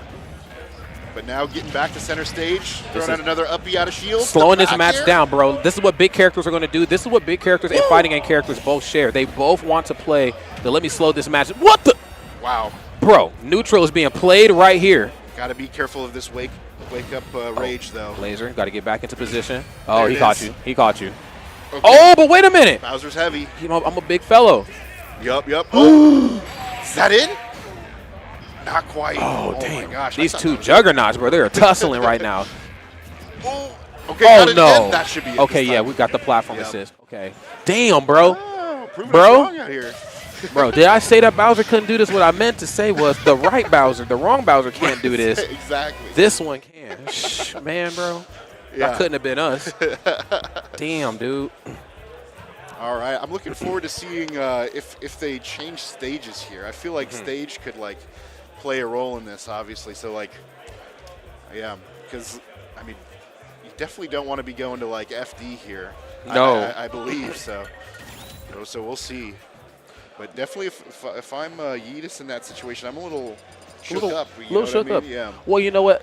I think to play a character like Kazuya, you know, there's a lot of neutral that goes into it. I don't care what people say. Like, there is a lot of thinking. It is a game of what is my opponent going to do and how do I punish it? Right. People always try to give the Kazuya players crap, but I think the character needs a lot of intelligence to pilot him. Oh, I agree. But the same could be said for the big characters, but for the opposite end. They don't have as many options. So I'm locking you down. Like when you see SkyJ playing Cineroid, there's a lot of points in time in the match where it just sits still and it's like, I'm slowing it down. But wait a minute.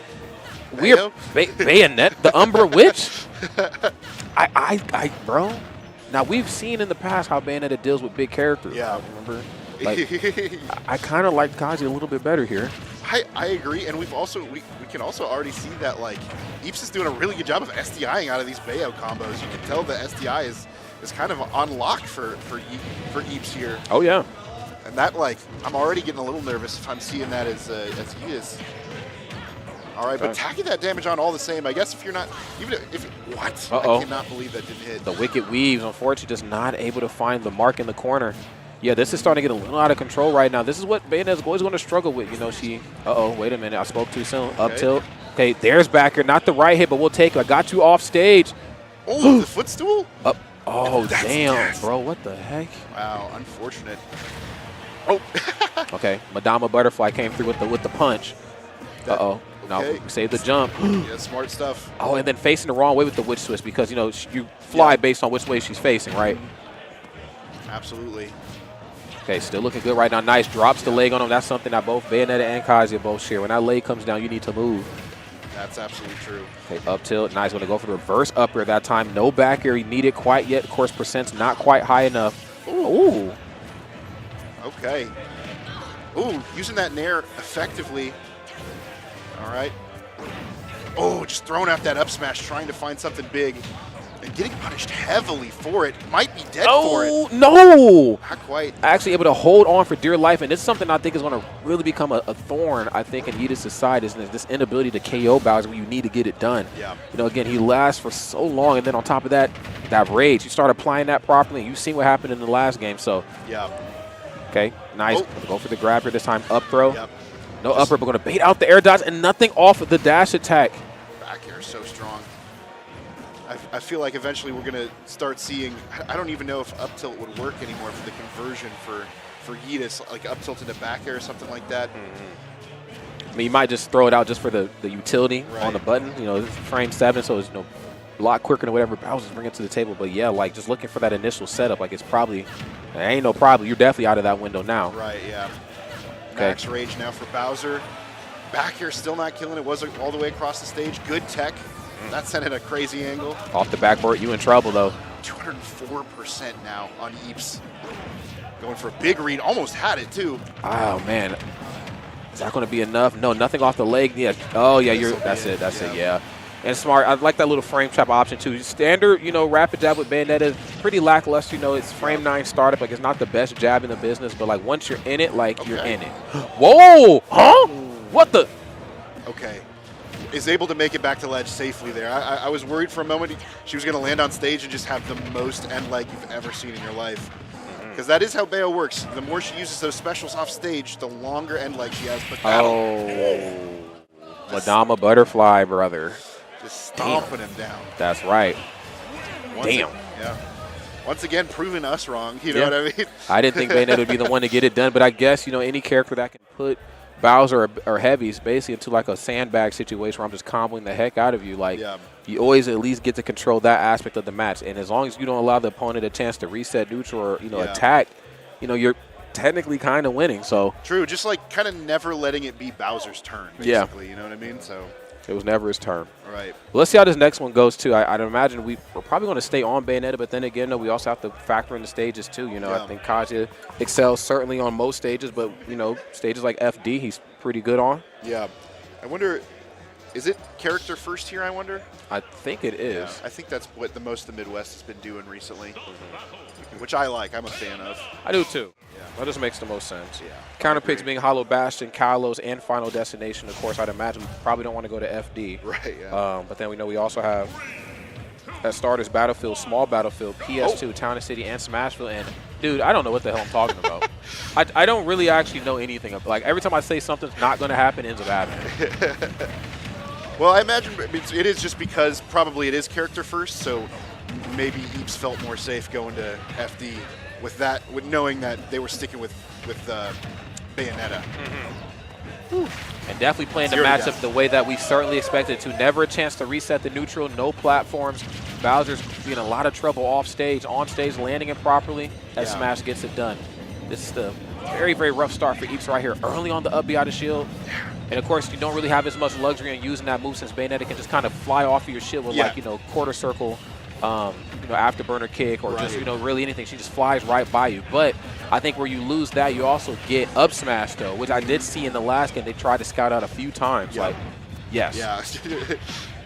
Say it and it happens. But yeah, like, just like you said, like Bayonetta is just like a mix-up machine on Bowser's shield. So it's like Eeps is never really able to find a way in. Forwarder, no, actually going for the command grab. That mix-up. Not going to be enough to do it, but yes, wonderful mix-up. Flamethrower, awkward recovery back, and then this time trying to go for a smooth Oki set. Let me just run up on your shield and see if I can get a grab. Yep. I like that patience that we saw. Ooh, yeah. Hitboxes. Yep, hitboxes indeed. Ooh! Yeah, we saw you just go for that exact same like setup for the forward smash in the last game, and Eeps did not fall for it this time. No. Uh-oh. Up throw. Oh, I thought I was going to go for the forwarder there that time. Smooth stuff. Yeah. I want to see a little bit more of that done. Now that we were back in like even-ish footings, and I'm saying even because like this is Bowser with Rage, even though like they're at 133%. That frame 11 forwarder really starts to come in handy now, especially when you can use it as an anti-air option. No forward throw. Thought we're going to see down tilt into something. Right. Ooh. Oh, man. Oh, my gosh. I'm telling you, bro. Yep. They're scouting it out. If you fly by me, I got up smash as an anti-air, and tummy time gets it done. Damn. That killed it like 85. Huh? That's crazy. Just upbeat through the punch. Yep. That's wild. All right, and suddenly the game is back in the favor of Eeps for the first time in a while. I'm loving this option right here. Nice. That was so smooth. Oh, well, no. Was there no air dodge? Did you not have an air dodge? I don't think so, no. I don't think so. Unfortunate, yeah. Okay, well, you know what, though? Smooth stuff right there on Eeps' behalf. I still kind of feel like his game to win after, you know, how definitively they took that second to last stock there. Hopefully they remember just like the kind of momentum that they had in that game, you know what I mean, and just carry that into the next game. Maybe just forget just that last little part, have the short memory, and just carry the momentum you had from. That's right. Can't harp on it. Now, the real question is, do we stay Bayonetta or do we go back to Kaja? Because, honestly, I feel like that would have been the Bayonetta match, too, when you have up B out of shield. So if he runs up and tries to grab, which there's going to be a lot of that, I'm already spinning, man. Like, you can't touch me. But we didn't see a lot of it. What we did end up seeing was I'm up smashing your side B, you know, and I'm also, you know, just narrowly escaping witch twist a lot. What do we do now? Do we go back to Kaja? I mean, I'm feeling still pretty confident in this Bayo. I think I am too. I would like to see the Bayo stay, but I guess you never know. Yeah. We've been like wrong in our guesses every time, but not this time. Not this time. We're staying Bayonetta. Nice. Going to go for the up tilt right here just to keep the damage going. Uh-oh. Yes. And then again, I'm up close and personal on you. A lot of trades in this corner. Buttons are getting pressed. You just said, look, one thing about me, I'm going to find the target. Yeah. Where did this 90% come from? That did not feel like it should have been doing that much percent. But no, Yidis was playing absolutely out of their mind right now. Drops a leg, up throw. Nair? No, actually go for forward air that time. A little out of the percent window. Yep. I feel like, ooh, that could be death. Not quite. Bowser's a big boy. Max rage on Bowser now, too. Yeah, he's the biggest boy now. Okay, going to go for the air dodge. And then try. Oh, actually saved his life. Such great split-second decision-making right there on Eeps' behalf. There's up smash. 100% differential between these two players, but this is where things are going to get a little dicey right now, because if you can't figure out a way to kill Bowser, you're going to be in for a world of hurt here pretty soon. Absolutely. Okay. Yeah, just scouting out with that back air. 72% on Yidis. And yeah, we see Eeps still scouting for this up smash every now and then. I almost argue I want to see a little bit more back here. Like, you know, it's safe. It's like -5 on hit. You know, it's pretty fast on startup. In fact, I think it might be the same frame as Bowser's forward air. Yeah. You know, I kind of want to see just a little bit more of that, especially when you have the lead. Just something to keep, hey, stay back. Like, don't get too close on me physically. Whoa! What a call out. Holy, even it straight back up with that, too. Okay.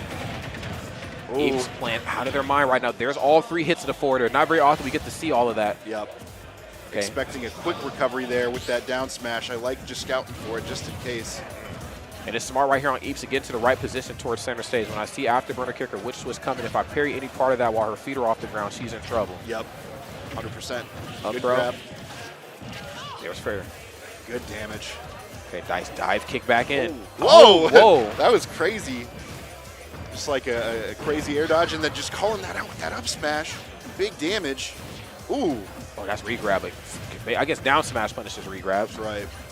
It's not quite there in time right now. Back into the corner. Of course, not the most grab range in the world with hers. A little stubby. Yeah. Gonna make her work for those. Bowser can't say the same, though. There's a lot of reach. Uh-oh. Nice. Okay, all 3 hits right here on fair coming out to play right now. This is pretty decent spot right here for Yidis to be. We just have to figure out a way to get Bowser off stage. That's where they really shine. Yeah, absolutely. But Bowser, Eeps has been doing a good job of just kind of like maintaining center stage control. And yeah, Yidis was stuck up there on that platform, and Eeps was able to call that out with just that quick up tilt to clear out that stock. Ooh, really good witch time just to get back down and find that up tilt. Okay. Okay, forward air. Call out with that forward air. Oh, that nothing off the F tilt, though, but I'm liking that. That move lasts a lot longer than I initially thought. Yep. Will it climax? The heel? Oh, and then delays it ever so slightly. Wow, I think that up smash probably would have killed with that rage, too. Ooh, I like that. Switching up that recovery. Ooh. And this is just the messed up part about it. Even if, like, you don't go deep enough to hit him, he's probably not going to make it back trying to outlast you, but the nature of your recovery is resetting him every time. Right, yeah, that's a good point. It's not going to take too much more for Bowser to find this, though. Ooh, trying to fish for that back air. Just a big call out. Ooh, I like the B reverse mixing it up in neutral, but it's not paying off. Oh, this could be it. At least I'm out of here. Bye. Yep, good DI in. Oh, my goodness. Dive kick. Yep. Okay, nice. Pretty safe on shield. Tummy time. Bam. Tummy time. Now we've got a little bit of rage on Bowser, too. Could make all the difference. Just like one up air or something like that. Okay. Okay, all 3 hits. Uh-oh, and then, It's the second time, unfortunately, and that's 3-0 Eeps taking, or 3-1 Eeps taking it over Yidis. Yeah, but you know what, though? It was certainly a valiant effort on Yidis' behalf. I thought, you know, they certainly knew what they were supposed to do in that matchup, but I think it was one of those, like, you know, when they say in basketball, it was like, that was just really good defense with better offense. Like, it felt like you knew what you were supposed to do, but Eeps knew what he was supposed to avoid even more. Yeah. You know, and just did not allow himself to get mishandled off stage. Yeah. That's a good way to put that. Yeah. I totally agree. Yep. So great stuff. Of course, if you're just tuning in, you just missed a really awesome match. We got a little bit of, you know, Bayonetta Kazuya versus Bowser. And again, if you go back and rewatch this VOD, you're going to hear his theory craft and be wrong about 90% of it. But that's the beauty of fighting games, of course. Yeah. And again, it's a sweet spot number 8. I believe we're on BG Bootcamp. So, of course, big shout out to the powers that be for allowing this whole thing to happen. The Nebraska boys are on the mic. Yeah. We're having a great time. Big thank you for that. Yeah, absolutely. And yeah, just once again, like if you live around the Midwest, got to make it out to a sweet spot at some point. Yes, Yeah. it's very important. It's very apparent that you come to these. You know, there was a point in time in Smash's history here in this part of the country where it was the eastern part. Yeah. You know, it was like the Wisconsins, the Ohios, you know, the Detroits, you know, that were really, you know, building the narrative for what Midwest Smash was. But I think the western part now kind of controls a bit of their own narrative and lore, you know, between Nebraska and our really great players, Iowa and their great players in awesome events, Kansas now too. I know North and South Dakota have been kind of throwing their hat in the mix. Got a lot of new up-and-coming young players in the Midwest as well, you know. It's like the torch is getting passed on a little bit, so to speak, as well. So exciting things are building up here in the Midwest. So absolutely make it out. Absolutely. And I think the great thing about this event, too, is that you're not only supporting Smash, but education and Smash. You know, I think the beautiful part about Sweet Spot is that the power, like you said, you know, the torch gets passed every so many years. Like when I first started coming to Sweet Spot, it was a completely different set of people who were hosting this event. And, you know, as they begin to graduate and become, you know, the bright young people of tomorrow, they pass it down, you know what I'm saying, to the new people, and then they are able to shape it in the way that they like. And I'm going to be honest, this is one of the best college events I've been to. It's right up there in that don't park on the grass, flat iron 3, you know, tier of events. Yeah, for sure. Yeah. And it's just like, again, absolutely gorgeous college campus. It's cool. It's like in a valley. There's like a bowl hilltop, and it overlooks a valley, and it's just like gorgeous outside. It's like green fields and stuff like that. The buildings are very pretty. Yeah. They got like some food restaurants here as well. So yeah. Yes, I went to Insomniac Cookies last night. That was a little bit close to the hotel we're staying at. And Insomniac Cookies, 11 out of 10. But then just right at the O-Reed, the hotel we stayed at last year, just right down the road, they have a really nice like bar food restaurant, which I was like, wow, these college kids are eating way better than our college kids. I'll put it that way. Then they have their own cookie restaurant, and you know, there's Hawaiian Bros out here, which is amazing. They got Waffle House. They got all these great establishments, and most importantly, you know, we have Wendy's here too, which I think is great. I need that, like just you know, I need just a fry real quick. Boom, downstairs, fries. Right there. Yep, absolutely. And like, I don't know, it is just like, really nice to be able to go out and like get some good food like that. So. I need to go to Hawaiian Bros. I always forget that there's a Hawaiian Bros here. I always try to make a point to go. So good. And I've literally like never been to Waffle House before. So really? Yeah. Waffle House is pretty good. I think it's like the fast food of breakfast foods. Yeah. It's more so the convenience of the food than the actual taste, but it is really good and greasy. Yeah. I also just kind of like want to say I've gone for the meme as well. So like, you know what I mean? Yep. Gotta say, bring your fighting shoes. We got 2 new competitors right now sitting onto the stage here. We have Skew getting ready to throw it on the 26th seed from New York. So, friends, if this doesn't incentivize you to pull up, we got people from Texas, New York, Southern California all pulling up to do the damn thing here. Come see us, okay? It's worth it. Yeah, absolutely. This will be a hot one for sure. 26 seed, yeah. And then Shadzik, 39 seed. Okay. From Montana, it looks like.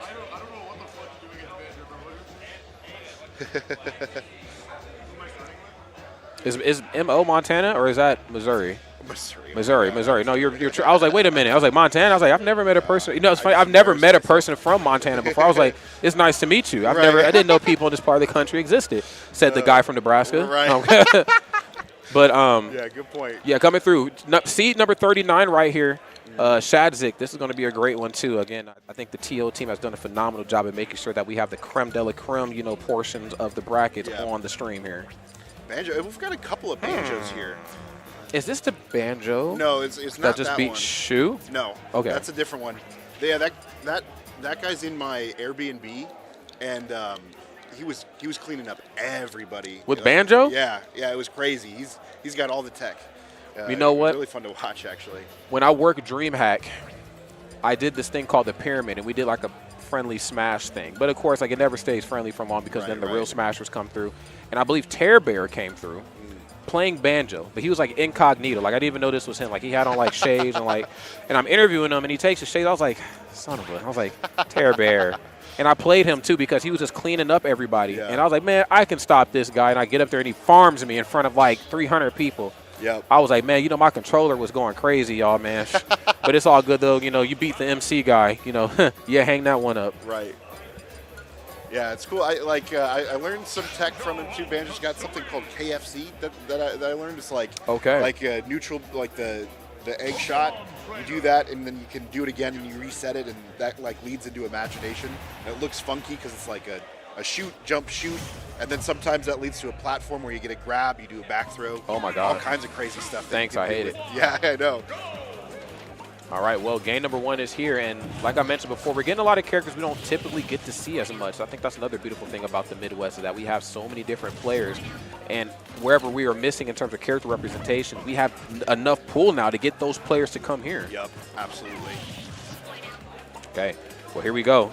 We got Banjo-Kazooie, and doing exactly what they're supposed to do. Skew right now just kind of setting the tone to the match, using the grenades more importantly to kind of thwart easier recovery options back to the stage. You can't come back for free, bro. Woo. No, definitely not. Up throw, putting these Squirtle combos to use. All right, get off me with that nair. Ooh, and then finds the Wonder Wing there, doing quite a bit of damage. Ooh, good grab on that grenade, but ooh, and then finds the down air off of that. Yeah, it's a dangerous game going off stage against any kind of experienced Pokemon trainer. Ooh.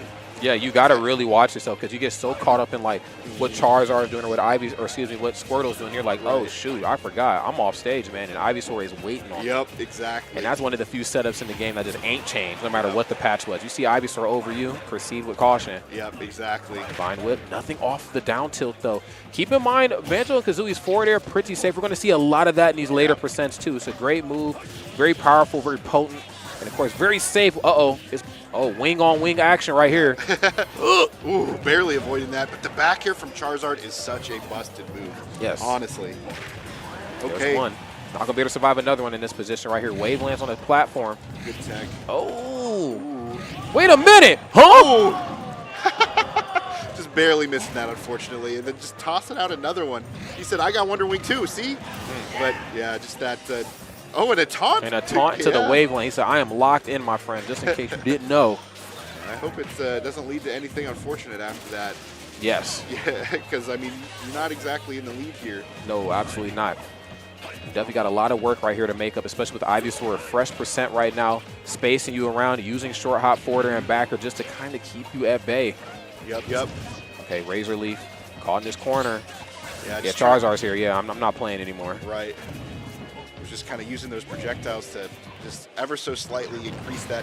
Oh my gosh, just a huge call out there on that jump with the back air from Charizard. From center stage, it killed like no problem at 120.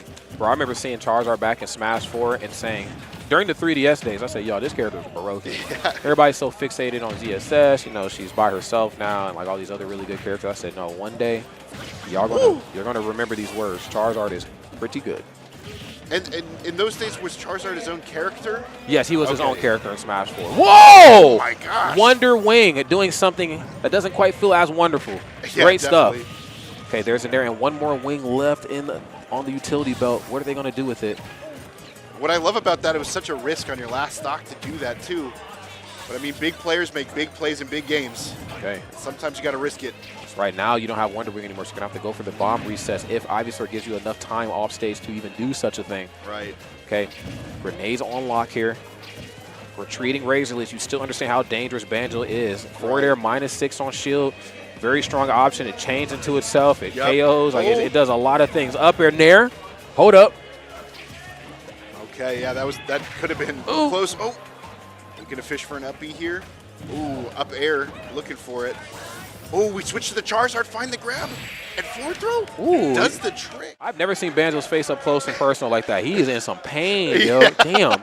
Like, you know it's painful like when your teeth are out with it. You're like, damn.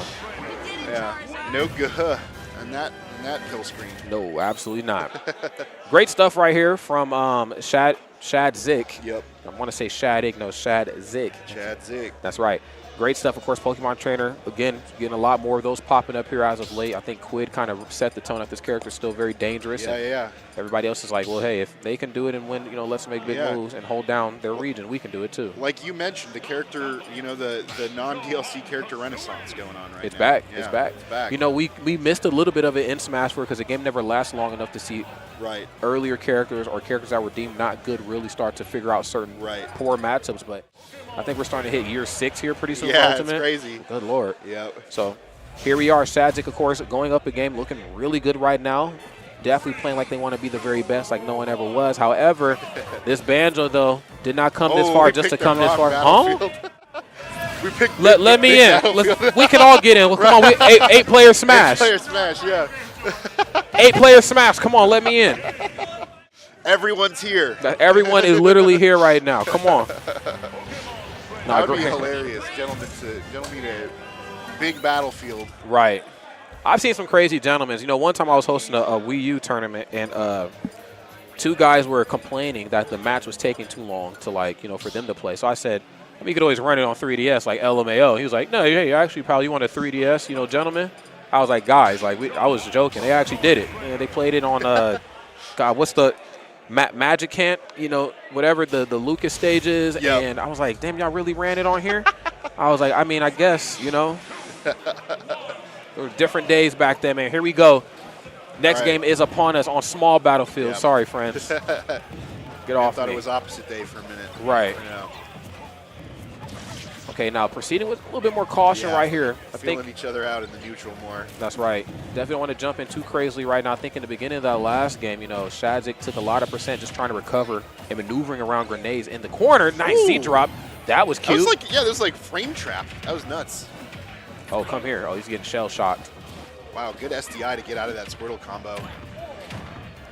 Okay. Squirtle's got a lot of combos. Even in that stock percent back up. Down to nothing off the down to just really can't get this one open. That's the one issue I think Squirtle kind of has in some of these instances is I need just that one hit to turn into something. Outside of that, I'm not really tossing out buttons like Mar Forwarder or something, like just trying to, you know, bait and punish you in. I'm waiting for you to mess up. Right, exactly. Exactly. And when they do mess up, you get a lot for it. Yes. So I get why they're doing that. Oh, the fake out. Thought he was going to go for a ledge trump back on the stage. Oh, is this the KFC? Oh, yeah. Okay. Damn. Ooh, fishing for that back air, not going to find it. Ooh, a little bit of a risky punish coming out on that, unfortunately. Yeah, a little bit of a risky uppie there. And just 8 through that. That was smooth. Yep. Oh, nice. Got to remember there's armor on that up B. Yep. Can't get too handsy with Charizard. Very smart, too. It's weird, too. There's a couple moments where Shadzik, like, will try to space with, like, forwarder away. It's very rare that they actually did approaching something. Oh, my gosh! He's OD! He said, I can do, oh, my gosh, I'm, like, lightheaded after that. He said, I can do Wonder Wing whenever I want. Oh, damn. This is some of the stuff I was talking about. I was like, yo, Charizard is OD, man. Like, I was telling people in the 3DS days, y'all can't sleep. You cannot sleep on Lizardon. Damn, okay. Shadzik was able to get a foot in right here. Just a word in the neutral right now, okay? But on their final stock, I can't help but to feel like it may be too little too late. And just how important having Wonder Wing is, not only for recovery, but also using as a way to put on percent here in this matchup. You have to now watch how you use these a little bit more. Yeah, absolutely. And I mean, full stock lead now as well for Shadzik. Okay. Ooh, fishing for these back airs. You can just keep spamming them. Oh my gosh. Gonna fish for it again. Not quite gonna find it. Just forward smashing straight into that grenade. Really good job falling off that platform and finding the grab. Bro, Ivysaur deserves all the Poke Snacks. Good Lord. Oh. Good Lord. Goodness. Shadzik playing out of their mind right now, but honestly, doing everything they're supposed to do in this matchup. Again, Banjo, good character. Don't know if they're a great character, but the player piloting the character is great. However, because of that certain sort of mentality, it stops at a point. You know, you can only do so much with Banjo. Your Wonder Wings, you have to count those differently. Recovering. All 3 of those characters can get out there and go and get you, man. What I'm a little bit worried about now, though, is I feel like we had Shadzik show, you know, open their bag of tricks here a little bit. Here's everything. And yeah, it, like, kind of showed their hand in that situation. And it's, again, as a reminder, everything is best of 5 here. Yeah. So you got another game now, and you still got more tricks up your sleeve to be able to pull this off. That's right. I mean, that was a pretty convincing game, I'll say. So, it was. Yeah. It was, but now you have to do it again. Yeah. It's always it's a little daunting in these early best of 5s, you know what I mean? It's a very good point. Very, very good point. Because I still think, like most tournaments, by this point, you're still in best of 3 territory. So you're kind of like, you know, okay, that's it. Yeah, a little more accustomed to being able to pull those stops out in game 2. Yeah, pacing is certainly important, especially for a character like Banjo, where, like, if the match does need to slow down, they don't have no issue doing that. You know, it can go to time. It's not something that I think any player ever wants to really do unless they have to, but it can and will happen. So let's see how it goes. This one right now certainly staying the Shadzik show. Just, 4% only put on. Skew just really struggling to find this opening here. Squirtle just dancing circles around him. Yeah, Shadzik just really not letting Skew stick with any single game plan. It's just kind of always there to foil whatever plan Skew seems to be cooking up. Like, oh, you look like you're trying to go for the grenades. Okay, well, I got something to deal with that. Yep, definitely. Definitely. There's always an answer back for something. This was one of the biggest answers right here was Charizard. Again, you just get too close. You probably think, okay, he's the bigger guy on the squad. I can kind of beat him down and beat him up. But you have up B out of shield, man. Or it actually doesn't even need to be out of shield. It's just up B. It has the armor on it. Yeah, exactly. Ooh. Back air. You know it's coming, bro. You know it's coming. Also, I feel like not enough people talk about Charizard's nair. You know what I mean? Because it covers everything off stage. You can't go out and contest it. It's just a fully disjointed circle around Charizard's body, and it can kill. It sends off stage. It's just a really good move. It's one of those few moves where it is punishable, but if you you can't be on time to punish it. You have to actually be early. It's like dealing with Ness's up B off stage. If you're early, you're on time. If you're on time, you're late for it. And I think Charizard kind of falls into a similar category. But, I think the better option is always to just get the hell out of the way. Yeah, exactly. Just respect it. And we're already seeing a few more of Shadzik tricks here. Yeah, just with these, forward tilts coming out. These, Woo! Mega Charizard EX! Good Lord, Jesus! I got your 2 prizer right here, brother. Okay, yes. My. Shadzik is playing so well right now. I mean, just doing what they're supposed to do with all 3 of the characters. You have Squirtle set the scene. You nickel and dime with Ivysaur, and then Charizard cleans the plate. But that's not to say that all 3 of those characters can't switch it up and play the other one's role. This is so good. Okay. Uh-oh. Yeah, that get off me move from Squirtle is so good. It hits from so far away. 90% now on Skew, a huge mountain to climb. And this is where we've seen these games end, is with these falling up airs from Ivysaur, something like that. Probably what we're going to be seeing. Ooh. Yeah. Yeah, falling up air, I'm glad you brought up how just good of a setup that is. I mean, falling up air, down there at the ledge, I mean, those are 2 areas where Banjo just does not want Ivysaur to be. The high recovery's back over. I'm struggling to get back. Up underneath the ledge, I want to kind of hang out down here. It's like, bro, are you sure? Because, down there. Oh, trigger, but pulls the trigger there. Shadzik. Damn. Yeah, kind of playing out of his mind there. Good stuff from Shadzik. I'm a little worried, and I'm going to be honest. Banjo is one of the few characters. It was, actually.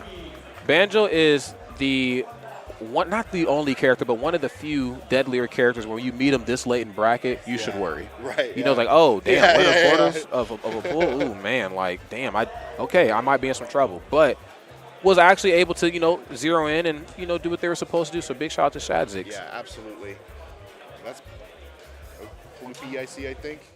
And Mexilag. I believe that is Oh yeah, that is. Okay. No, it's not. Oh, wait no. a minute. No, sorry, it's not him. Or no, is it? I can't tell from the side Mr. profile. Ping, I think? Mr. Ping. Okay, so I couldn't tell from the side profile. They got the same sort of jawline, they got the handsome man jaw face going on. And Mexilag is here too. So yes, another handsome jaw face gentleman is here. So absolutely. But yeah, so these 2 right now getting ready to throw down in a big way. I was getting ready to say, damn, Mexilag got on Panda Dunks. He getting fly like this now? Shit, man, hold up. But no, this is Mr. Ping. Solar Gaming's Mr. Ping coming through from Colorado, seed 22.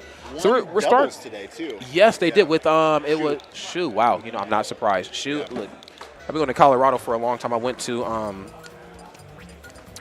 this tournament called Revelations 2016 years and years ago, and I met Shu, and she teamed with another gentleman named Bang, and when you put those 2 players together, I mean, she knew how to pilot that team. Oh my gosh, she knew how to pilot it. I was like, damn.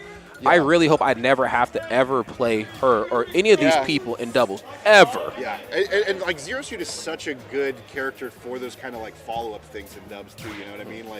They were hitting some crazy stuff in grands of doubles. Went all the way to game 9, I think. Sure. A reset, and beat Apollo Kage, and I can't remember who else was there, but really fun match to watch. I think it was Apollo Kage and Atreus. Yep. Yeah, I think they teamed together. So, I mean, as you know, Snake is, no matter how you look at Snake, Snake is built for doubles. That's just the nature of his toolkit. So, But I believe Mr. Ping is the pit. In Yes, doubles, yep, he was yep, pit. yes, But that's correct, yep. sometimes, singles, it could be a slightly different story. No, it's actually going to be dark pit right here. Okay, yeah. Okay. Interesting. I wonder how this matchup goes.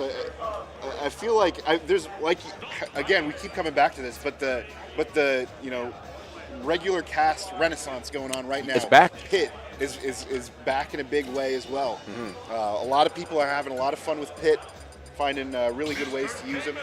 So I'm excited to see how this turns out with against Game & Watch. Yeah, definitely. Game & Watch is a character that I don't think has really gone anywhere in the meta. I think this character has been pretty good and has only getting better with players like Mia piloting them and winning Apex and winning what else did they won something else big too. But yeah, Mia of course no slouch, but of course this is Ploopy, different player, but hopefully bringing the same level of intensity here. Okay, neutral special with the ledge. Wow. What a snipe there with that down smash. Okay, I love when pits do that. Like 360 no scoping. Facts. Nice. Playing the wrong game. Nair into up air. Nice, but that's yours, bro. Gotta keep in mind I can reflect that. True. Oh my. Okay, now another thing to keep in mind here, of course, is no hitbox on pitch recovery. So Game & Watch is like, oh, you're spitting right now. I'm off stage. Yeah, absolutely. Good point. Ooh, yeah, I got hit by that up smash. I'm not gonna lie. Free. Same. Okay. All the way back down just to be sure they can snap to the ledge. I'm liking how Ploopy is being very mindful of Mr. Ping off stage. Are they any sort of real trouble just looking at like the numbers? Maybe not, but do not want to run the risk. Woo, dead. Wow, pretty convincing stock there for Mr. Ping, I'll say. I also like the way that Mr. Ping uses these arrows at times, just kind of like bait out an aggressive option on him, because there was like no end lag on that. We saw him like shoot an arrow at the sky and immediately forward tilt. Yes. It's a really good bait tool. I mean, he just knew. Oh, goodbye. There you go. Yep. 46.5%. Not a lot of extra credit put on either. But again, you still have, I'm going to ask you this. Do we count Pit and Dark Pit as a sortie? I mean, they got to have a weapon. It's a weapon. Yeah. I mean, it's disjointed. That back here, I feel like it's like pretty swordish. Okay. I mean, everything else is pretty unique, though, I will say. It's like more Palo-y. Yeah, I guess they operate like, they move kind of like Palutena, but they do have an actual like sword, like something. But I asked that because there's always like this reoccurring narrative that, Game & Watch is going to struggle against sorties. Oh, goodbye. Yep. But it's not, I don't know if Pit still is in that category. Yeah. No, yeah, you're right. Especially because I feel like Pit's Nair isn't quite good enough to contest Game & Watch's Nair. Yeah. So it's like the tools don't quite work in the same way. Is that the caveat? Like it's like the Nair and forwarder has to feel like a sortie Nair and forwarder to really justify keeping Game & Watch out. That's my theory. Anyway. I'm with that. I think I agree too. Like there are some aspects of this match where I'm like, oh man, back here in the corner, Game & Watch don't have no problem with that. But then when you Nair, it's like actually Game & Watch is okay here. I mean, that's just how Game & Watch like controls the stage with that Nair. And these down smashes have just been putting in all the work for Ploopy. Okay, landing right now with Bucket. Down there on shield. A very wild option, but you do have the lead, so you have a little bit more leeway in that department. Got like a double roll coming out there, and I thought we were going to see another down smash coming out. Ooh! Barely whiffing that grab. Okay. Oh! Rinse and repeat is going to get it done right here. Now, what started out as a very electrifying opening for Mr. Ping kind of fizzled, towards the middle end of that match. I think maybe Ploopy approached that match like, oh, you are a sortie. Let me proceed with caution. And then as things kind of, unfolded, oh, actually, you're not a sortie. Right, yeah.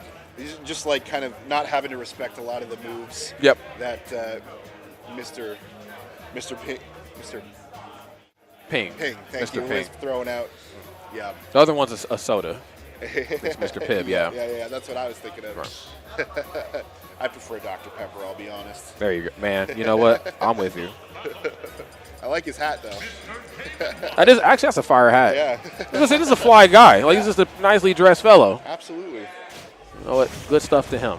So here we go. Game number 2 here. I need to see if we have some nicely dressed adaptation here coming soon. I mean, here we are, FD. Yep. No platforms, of course. We know what to expect here. The real question is, are we going to see it? Right. Let's see how it all unfolds. We have Nair, we have up air, of course.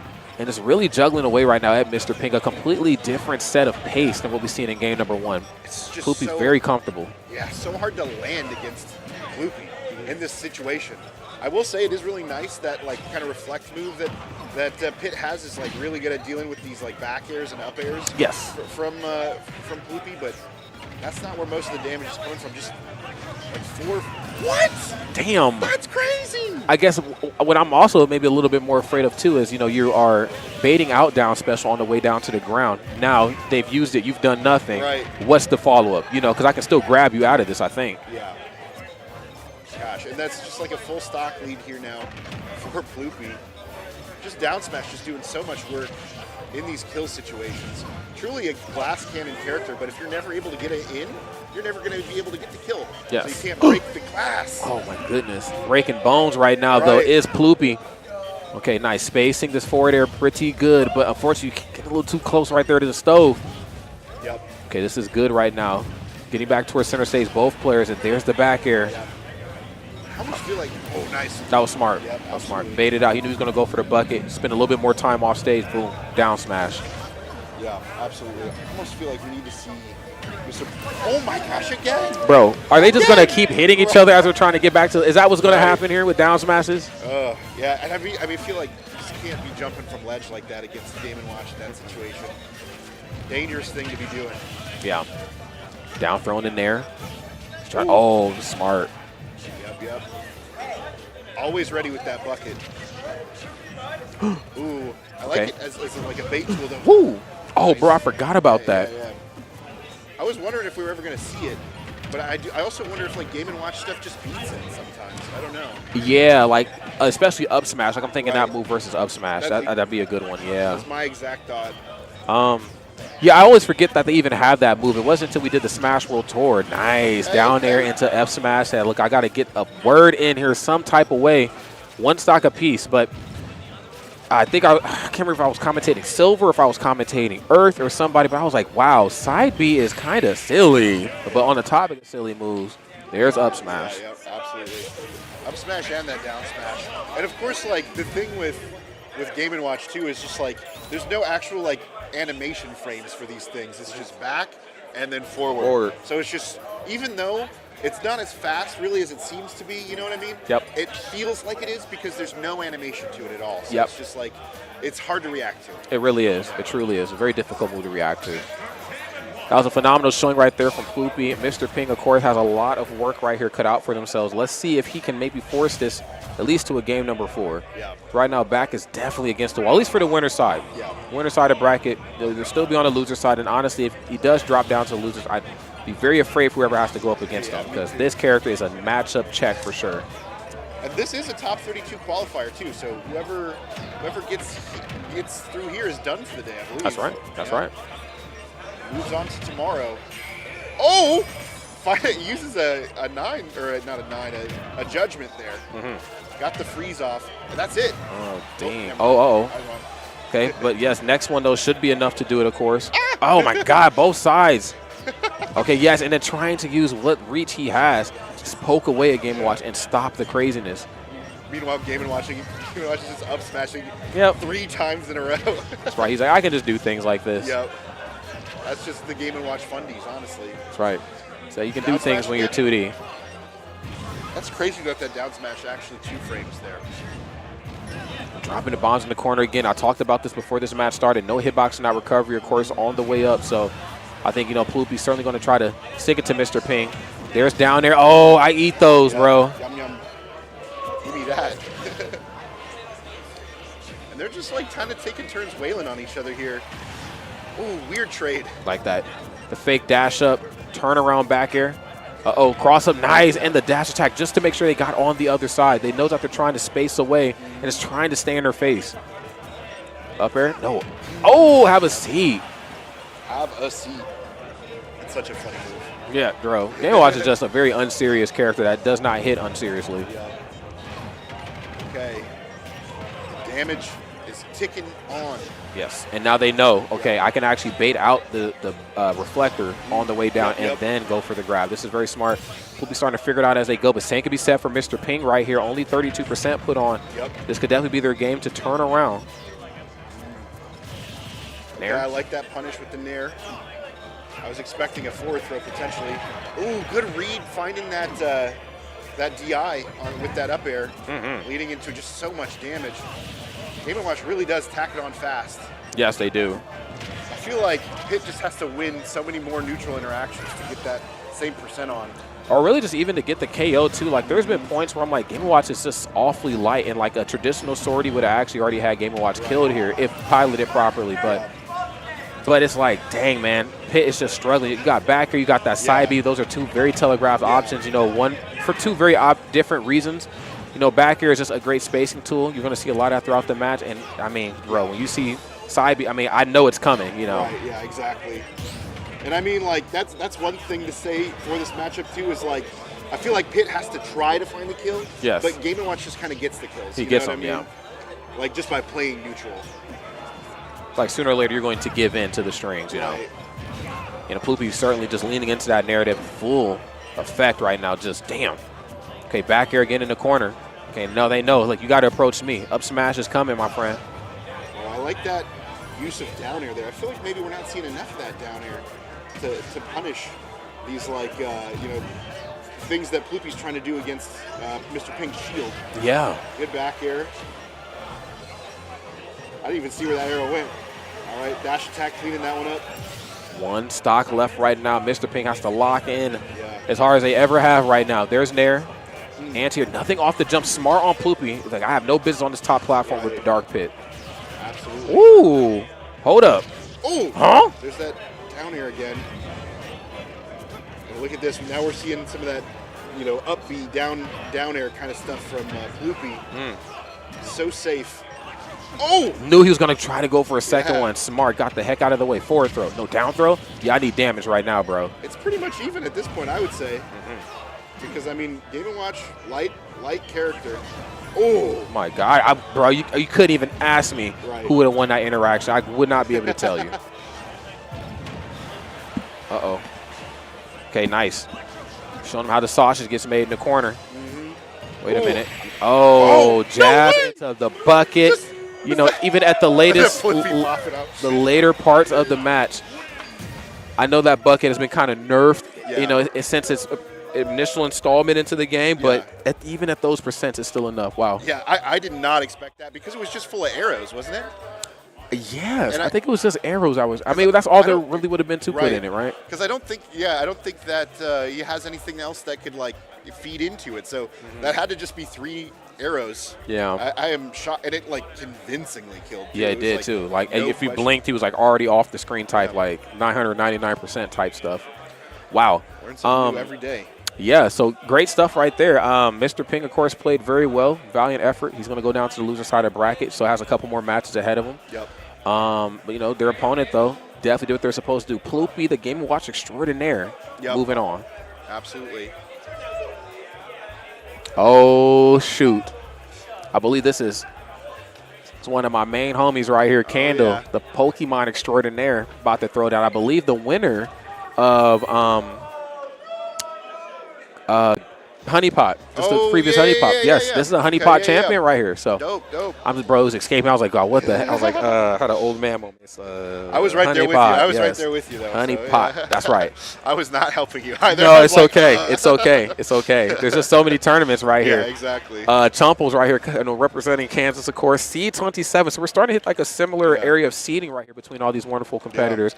I'm curious to see what Candle's seed was. Chumpulls, not to be confused with Chumbulls. Seed 6. Yes, not to be confused.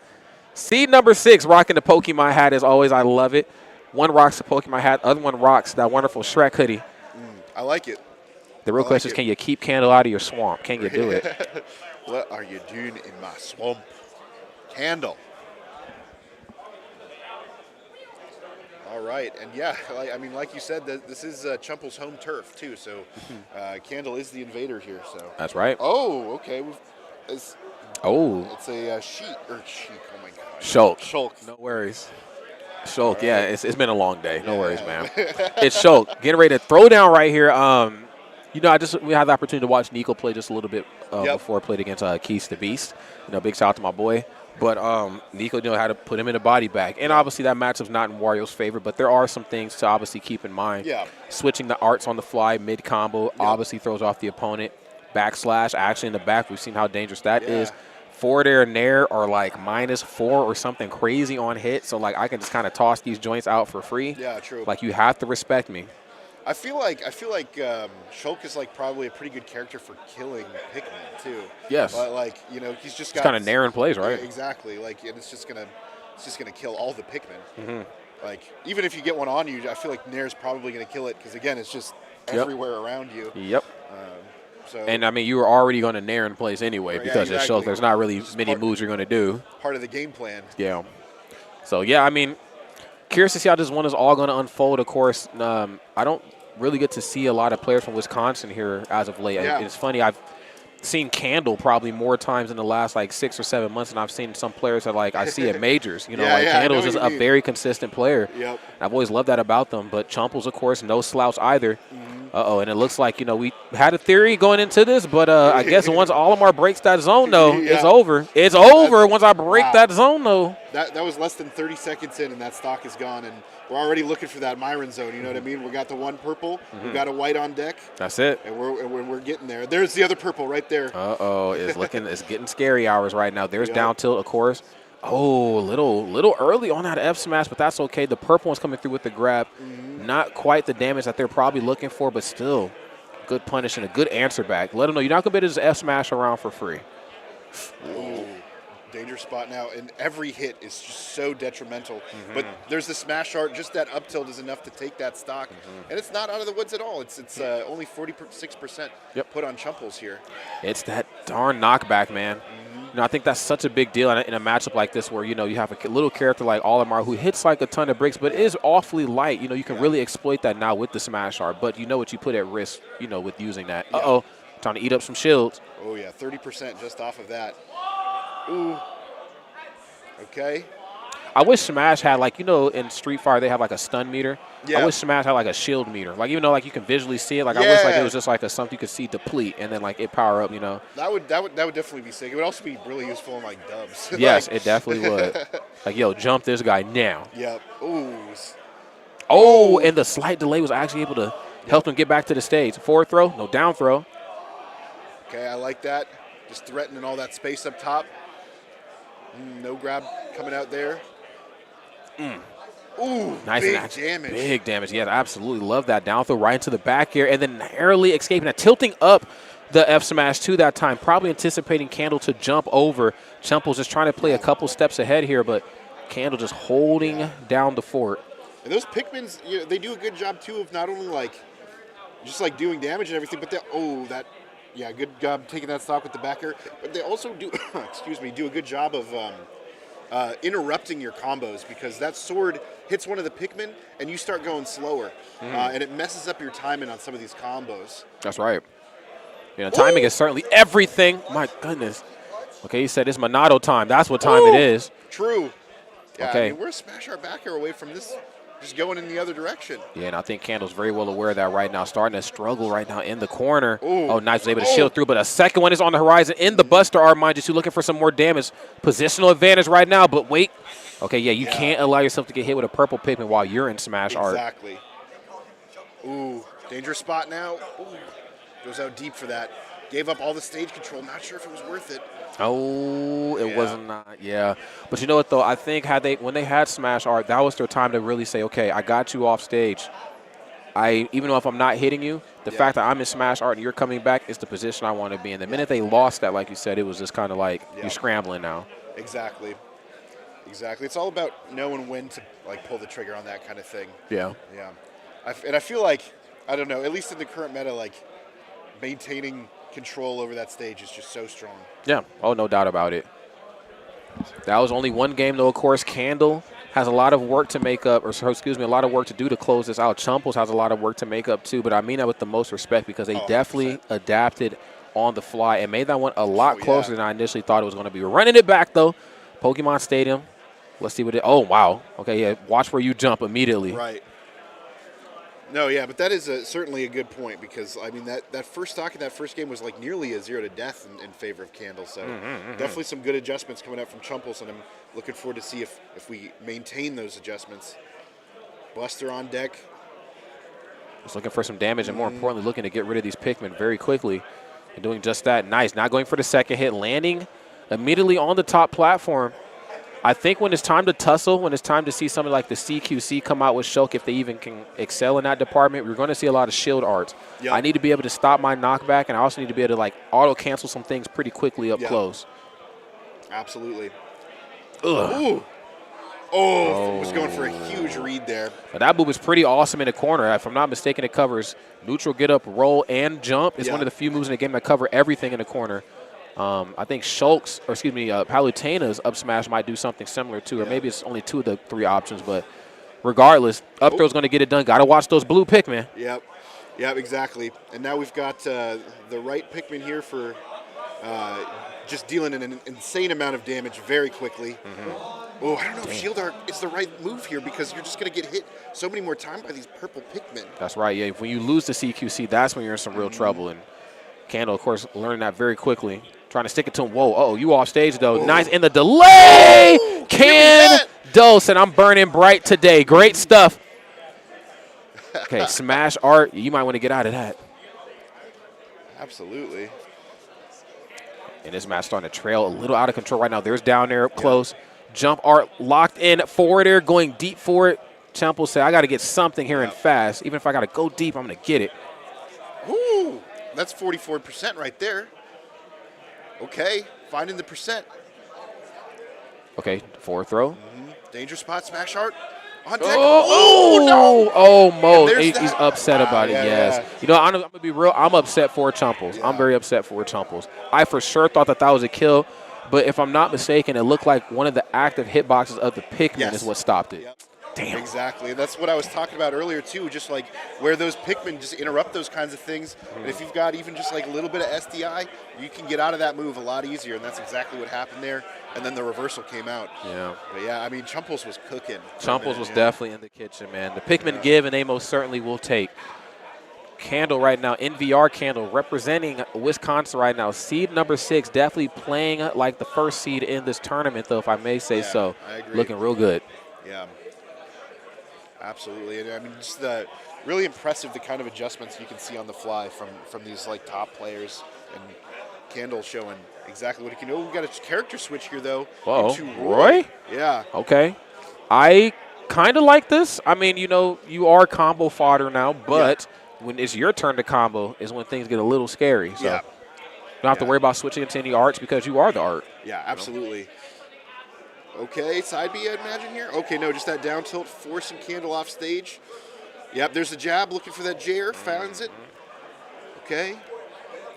Oh, yeah, just dashing back and forth, trying to beat something out, but the jab lock coming out from Candle doing a ton of damage. That was a crazy amount. So much damage that they said Candle won 4 games up there. Look at that. 4 games. They said, damn. That's the best of 6 out here. That's right. Okay, nice. There's the back air. Off stage into this corner, yes. And this is smart, you know, again, just kind of holding down the fort here in the corner. Nice. I know you're going to jump. You do not want to go for neutral get up because my Pikmin will lock you down in that spot. Yep. So you're going to probably jump and already there with the hitbox. Okay, Candle's just nice. not. Oh, hold on, Chumples. Chumples cooking right now. Chumples is cooking. Also just like was applying some just really good shield pressure there. Oh. Brother. 45% in like 3 seconds. It's crazy. Yeah, 65 now. Oh, my goodness. And just the ledge trapping is just crazy. And that beat that out. That's nuts. Just the down tilt there at the ledge, popping Chumples up, and just straight off of one ledge trap. That's the stock. That's it. And again, I mean, this is just neutral one-on-one. This is how you lock down a corner, a character in the corner, excuse me. Nice double purple. Yeah, you got to get close, but I want to stay close too. I got purple. Quick 77%. No downer. I know, man. Like, this is just absolute insanity. It's just so fast that percent gets tacked on. That's crazy. Okay, nice. Frame 5 standing jab. There's down tilt. Uh-oh. Ooh. Okay, almost finding it with that up smash. It doesn't help either that, you know, like at least when you parry Shulk, you don't get anything. Yeah. Oh, what's he got cooking? Nah, that's toxic. Yeah. All Yeah, you right. know, when you you parry Shulk, nothing happens. Yeah. Like, you know, he's minus like 4, so it's like whatever. He doesn't really care. You know, you parry him, it's just whatever. But you parry Roy, that's a completely different story. Yeah. You know, he's in some real trouble. And just for the record, I don't actually think that was toxic. That was probably just like the optimal punish there, I imagine. Just like making sure he has as much percent on him as possible. Yeah. Yeah, 'cause the last thing you want to do is fumble that, and then he lives, and then he tears you apart. Exactly, you know. So, exactly. yeah, great clean it up. stuff. Great stuff. Both of those two played very, very well. I like the character switch. Just having the presence of mind to know it's time to switch. Because, you know, sometimes people get so caught up with their ego, like, no, I can do it with Shulk. No, it's okay to ask for help. Yeah, Get another character on the phone and fast. Yep. I know what that's like. Yeah. Yep. Oh, yeah, you play Jigs, right? Yeah, I do. But wait, it's Jigs and who else, though? Link. Oh, duh, that's right. That's right. It is Jigs and Link. That's right. Yeah. Duh, I knew that. Yeah, Jigs and Link.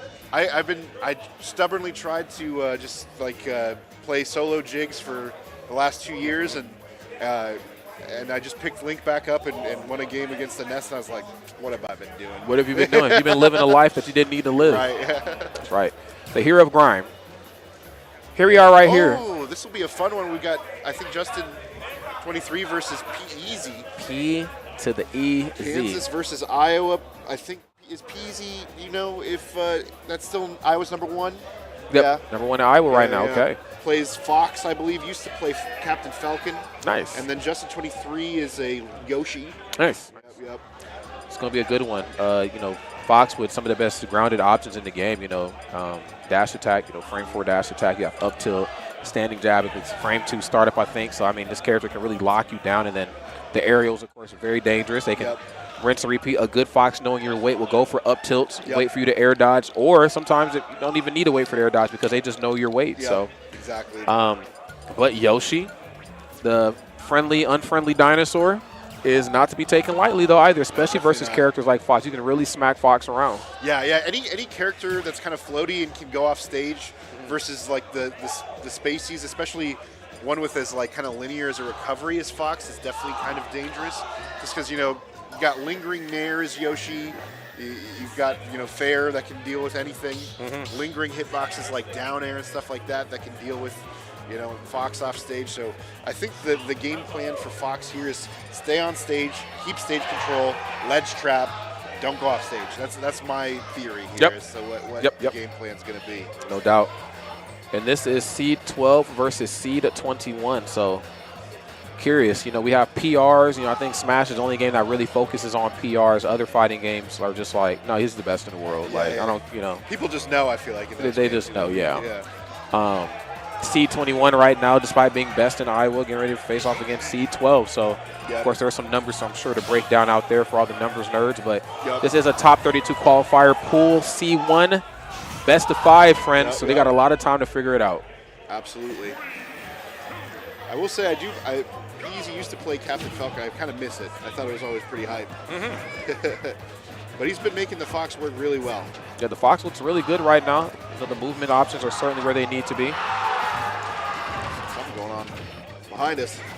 There's something going on here. We've got a lot of footsie being played right now. Uh-oh. As I look behind me, not to tangent too much, I seen a fist bump not accepted. Oh. Yeah, so this is the salt spot. Yeah. It happens, you know. Everyone here is competitors, you know. Yeah. You know, so the emotions run hot. Okay. Gosh, right now, just Yoshi just winning all these tech chases. So far, Peasy has rolled out pretty much every single time, and Yoshi's done a good job of punishing that. Justin, I should say, that lingering there, not finding its mark there. But still, good approach option, especially for a character like Fox. You know, you want to really let him know early on you're not going to be able to run around. Let me try to lock you in here. Dash attack, frame 4, like I talked about. But yes, Nair in your face, bro. These boots come out quick. Oh, I thought an up smash, not up smash would have killed though. That's just what I was expecting. Now we have to worry about like up tilt, up air territory. Right. I think. Yep. Or that too. Yeah. Mario Bros, man, they're silly. I mean, just the thing about that move is not only does the hitbox from the down air hit, or is it down B? I can't remember. For that, the bomb, it's down B. That's down B. It also has a star hitbox, and then when the star hits your shield after Yoshi, it breaks your shield. So you gotta let go of shield or just like take the hit, honestly. Yeah. Definitely one of the few moves in the game. It's just avoid it at all costs. Like, if you know he's going to do it, if you're baiting it out, just let him do it. Don't even try to trade with it. Whoa, we rolling out. That's not a move you see every day. Okay, back air. Yep. Up tilt, nice. This is what I'm talking about before. Nice. Getting the back hitbox. I think technically the back hitbox on up tilt. Reverse nair. Yep. Okay, just that landing hitbox, so that fair landing. Ooh, regrab. Ooh, yes. Nice. Quick reactionary time. Great stuff for P Easy. Really smart knowing that Yoshi's probably just going to be jumping out of shield there and just being ready with that up smash. Having said that, Yoshi hits, oh my gosh, 53 off of that. What you doing? Yeah.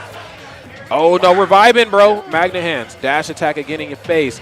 Nice. And your frame 4 option beat out by my frame 3 option. I believe Yoshi's there pretty damn good. Yep, absolutely. Super good out of shield option, super good rising, but also just lingers for so long. Very versatile nair. Okay. Oh, what? Oh, That's straight down. Damn. Oh, my God.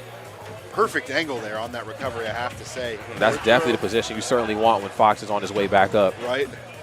How that back air sent nowhere. Oh, God, just a little off the mark again, too. And it also doesn't help, too, that the Star Fox characters, given the stage, can kind of slant into the stage to throw your timing off a little bit, too. Ooh. And we've got P-Easy taking that stock lead here. Up throw. Yeah, just playing it patient. Doesn't want to get hit by a stray nair and disadvantage. Or an advantage, I should say. Okay. Short hop forward there. Just trying to find some footing right here. Tough spot to be in the corner. Nothing off the down tilt. And yes, I got options out of shield too. I believe that was up air. Clean stuff. Yep. One stock apiece. Both sides just really holding forward with the momentum. Yeah. I almost feel like we maybe should have seen P-Easy going for just kind of more laser camping there. Just try to get a little bit more out of that stock. Yeah, because, you know, tussling with Yoshi is kind of ill-advised, even if you are a character as gifted as Fox. You know? Right, exactly. Having said that, though, tussling was working out. Maybe not anymore. The damage output from Yoshi's real. Okay, reflect. Okay. I like this movement we're seeing here from P-Easy, but doesn't take too much for Justin23 to find these up airs. That takes the game. Bro, trying to tell you, tussling with Yoshi, you don't want to play the Yoshi game. Yeah, Yoshi wants you to try to out-tussle him. Yeah. Like, it's very difficult, even for Fox. I do like the idea of laser camping a lot more now that you brought it up. Especially if you got the lead. Like, there's just no real reason to approach there. And it's just like doing anything unsafe on Yoshi's shield. Like, you know Yoshi's coming out with an air, you know what I mean? Like, yeah. And Yoshi can't out-range you, I guess, you know, with their projectile. It's just, you know, egg. And by the time egg hits you, you actually have enough time to reflect it, send it back, and then still be safe. Unlike other characters, I either have to stay away or shield and then hope that you don't. Yeah, so it's interesting that, you know, P-Easy held forward the whole time, but again, that's the game Yoshi wants you to play with him. Yeah, very true. Okay, well, next game here is upon us. Looks like we got our strikes out of the way, too. Curious to see what the pick is actually going to be. This is a potential upset factor, too, depending on how this shakes out. It looks like we're on small battlefield, like you said. Ooh. Quick 38 damage. No big deal. Okay, holding down the middle of the stage right here. A bit of a rinse and repeat, though. Again, you don't have as much room now to run away from each other. Yep. So because of this, you're going to have to stay a little bit closer. And this, again, is kind of the game that both of these characters certainly want to play. But Yoshi, of course, no slouch. Hits like a ton of bricks. And, like you said, floaty in nature when it comes to dealing with Fox. Off stage, see, bro? Had the read on that jump, just not quite the spacing to deal with it. Pretty similar start to what we had on game 1 as well, with just like this kind of like almost like fighting ghosts in the air, trying to predict where the other one is going to be, but never really hitting each other. But when they do hit, it hits like a ton of bricks. Yes, it does. Okay, wait a minute. We're going to go for the back throw, of course. Nice. Has him in the corner. More lasering now. We're starting to see it play out in a big way. Absolutely. Oh, my God. Dude, Yoshi up air, too, is something we cannot ignore, too. Frame 5, -3 on hit 2. Wait a minute. There's back here, though. I think that was a misinput. That I don't think that roll was on purpose. Ooh, dangerous spot now. Yeah, able to make it back. Justin giving up that stage control. Oh my gosh, that shield getting real low from Yoshi there. Nair? Yeah. Oh, just running man. in an up smash. He said, I can do that too. I can do it too, man. Come on. I've been here since day 1 with you. Yep. Up throw. Okay, nice. And I like this here. Baiting out the air dodge. Another dash attack to reset the scenario. Yep. See, and here's kind of the problem with Fox. They don't have the inability to kill, but they do need that one hit to turn into that initial hit, with the exception of up smash. Nobody's going to let you just up smash them for free. Right. The problem is that a character that moves like Yoshi is going to be very hard for you to find those short hop dares that nair into something. Gosh, I feel like trying to land aggressively on Yoshi is just not the move. No, it's not, because up tilt is frame 8, and then you got frame 5 up air, like immediate, like it's on the way after the next one. Right, so like, exactly. Just like land, you know what I mean? Just do whatever you can to get back onto that solid earth. Fishing for that dash grab, not finding nothing. Yummy. Okay, there's down air, forward air. Okay, nickel and diming, and I got to give it to Peas. You know, when it comes to just like, you know, hit confirms, I mean, I got to give it to him. Like, you know, when he swings like he's going to hit the opponent, the problem is you're not killing him. Right. Oh. All right. Oh, there's the up airs. Just sour spots both times. But it's kind of working out in Peasy's favor here for tacking this damage on. Woo. Drop shield, unfortunately, during that back air, and that is certainly enough to take that stock. Definitely. But, you know, stray up air or up smash here might do the trick. And he's looking for it, trying to stay up underneath Yoshi. Every time they see the feet leave the ground, they're up underneath him, sharking with F tilt. Ooh. Oh, I like that mix-up from Peasy, just tossing it out. Why not? Still got that stock lead. Uh-oh. Wait a second here. I'm smelling an up smash or a back air here on the way. Oh, okay, there it is. Slightly misspaced it, though. I feel like Peasy's just like not pulling the trigger here at vital times. Oh, back whoa. Air. Not killing? Heavy-ass Yoshi, I'll tell you what. Yeah. Oh, my there goodness. And there's the up smash. And you know what, though? This is actually a pretty good spot right here for P-Easy to be in. This is still within the realm of possibility, but you're going to have to work very hard and also focus on not trading with Yoshi, because, again, that's another game Yoshi doesn't mind playing with most characters. Yoshi likes rage. Yoshi's fairly heavy. Oh! Ooh, I thought that was it. I'll be honest. Ooh, good getting around that forward air. Parrying that one, was ready for it. Damn, but then the answer back immediately with the nair. Frame 3, bro. What's up with the Mario Bros and these nairs, man? Ooh, I thought it was another shield break, I'll be honest. Ooh, going for a forward smash there. Okay, back throw here. Okay, not afraid to just run up and go for the grab. Oh, back air. Still not going to be enough. Yoshi is just large and most definitely in charge, but the air dodge, air ball to the ledge. Yep. And that's P-Easy on the board, 1-1 here. Had to fight out of their mind to get that one, mind you. Yeah, no kidding. And can you maintain that now going forward for these? And again, best of fives, you know what I mean? It's a lot harder to sneak in, you know, an upset when it's all best of fives. So it is. You got to really work. Online. Yeah, you got to really work for your money here, especially at this point. P-Easy, of course, carrying, you know, all of Iowa. I don't know how much Iowa is left in the bracket, but carrying a lot of it on his back, being the best player from there right now. And, of course, Justin, 23, playing Yoshi. I'd have to say P-Easy maybe learned a bit of their lesson from game one. You know, you played the Yoshi game. You can't out-Yoshi. Game two, though, leaned it a little bit more into, like, the laser game and really picking your positions a little bit better. Getting them in the corner and just saying, hey, look, you're going to struggle to recover here a little bit. I'm just going to keep dash attacking. Good move, lasts a bit of time. And more importantly, it's frame 4 on startup. Right, exactly. And it just leads into stuff, you know what I mean? It's just a good move. Yeah. Okay, one game apiece here. Top 32 qualifier, and yes, friends, this is best of 5. Yep. Wondering what this next stage is going to be. Wonder if we're just running it back on small battlefield there. Trying to get the sneak peek. Yes, it is small battlefield. Okay. That's what I figured. It feels like a pretty neutral stage for them. Yeah, close quarters, like we want to hold forward on each other, but we do have just enough space to break away, especially Fox. I have more space to break away with laser than you do with egg. Yeah, and just like a little bit of mix-up opportunity for getting back to stage if you need it, you know, for recovery purposes. That good stuff too. Maybe a little bit of camping underneath those platforms. They both like to do that stuff sometimes. Oh, yeah. Use those lasers. Okay, nice up tilt. No, get off me. Okay, landing with fair, and then, of course, up. You're playing the Yoshi game. Oh, my gosh. I mean, I think Justin's going to hit one of those fairs sooner or later. Yeah, it's actually a real testament to how great P-Easy has been playing, that they haven't been hit with really any fairs off stage, and they're eating a good chunk of them on shield, but sooner or later they will find the mark. Oh, sour spot on that up smash. Ooh, P-Easy making it look very easy right there. True. Easy peasy. Ooh, getting a little fancy with these up air strings, looking for that egg conversion with it. Okay, but the damage being nickel and dimed back onto Justin here. That's right. Trying to stretch out the stock as long as you can, get as much out of it as you can. Yeah, I don't think this might be the first time we've seen P-Easy with a lead quite like this, and it's either really been even or kind of more into the swing of Justin's behalf. But right now, back to even footing. Yep. Oh, nice. And then it doesn't help too that those times where you want to go for like fall away nair at the ledge, he can just down air through it because he's Yoshi. Okay. Yep. Starting to, like you were saying earlier, reflecting these eggs, shooting out some lasers. Yeah, we got to lean into what our options are when we want to break away too, because P-Easy has, both of these two characters really have the luxury of breaking most zones in the game. When I come through with my dash attack or my short hop fair, like, you need to respect it. But, yes, the off-stage game, that right there, my friends, are a slightly different story. Clean stuff. P-Easy goes up a stock in a commanding way. Yeah. What is it going to be? I feel like so far from P-Easy, we've kind of seen like the best of both worlds between game plan 1, from game 1 and game plan 2. Knowing when to get aggressive, knowing when to camp, knowing when to push it. It's been looking good. Yes, it has. Up tilt. Ooh. This could be it, though. Egg just tacking that even extra % on. Good parry. I love that.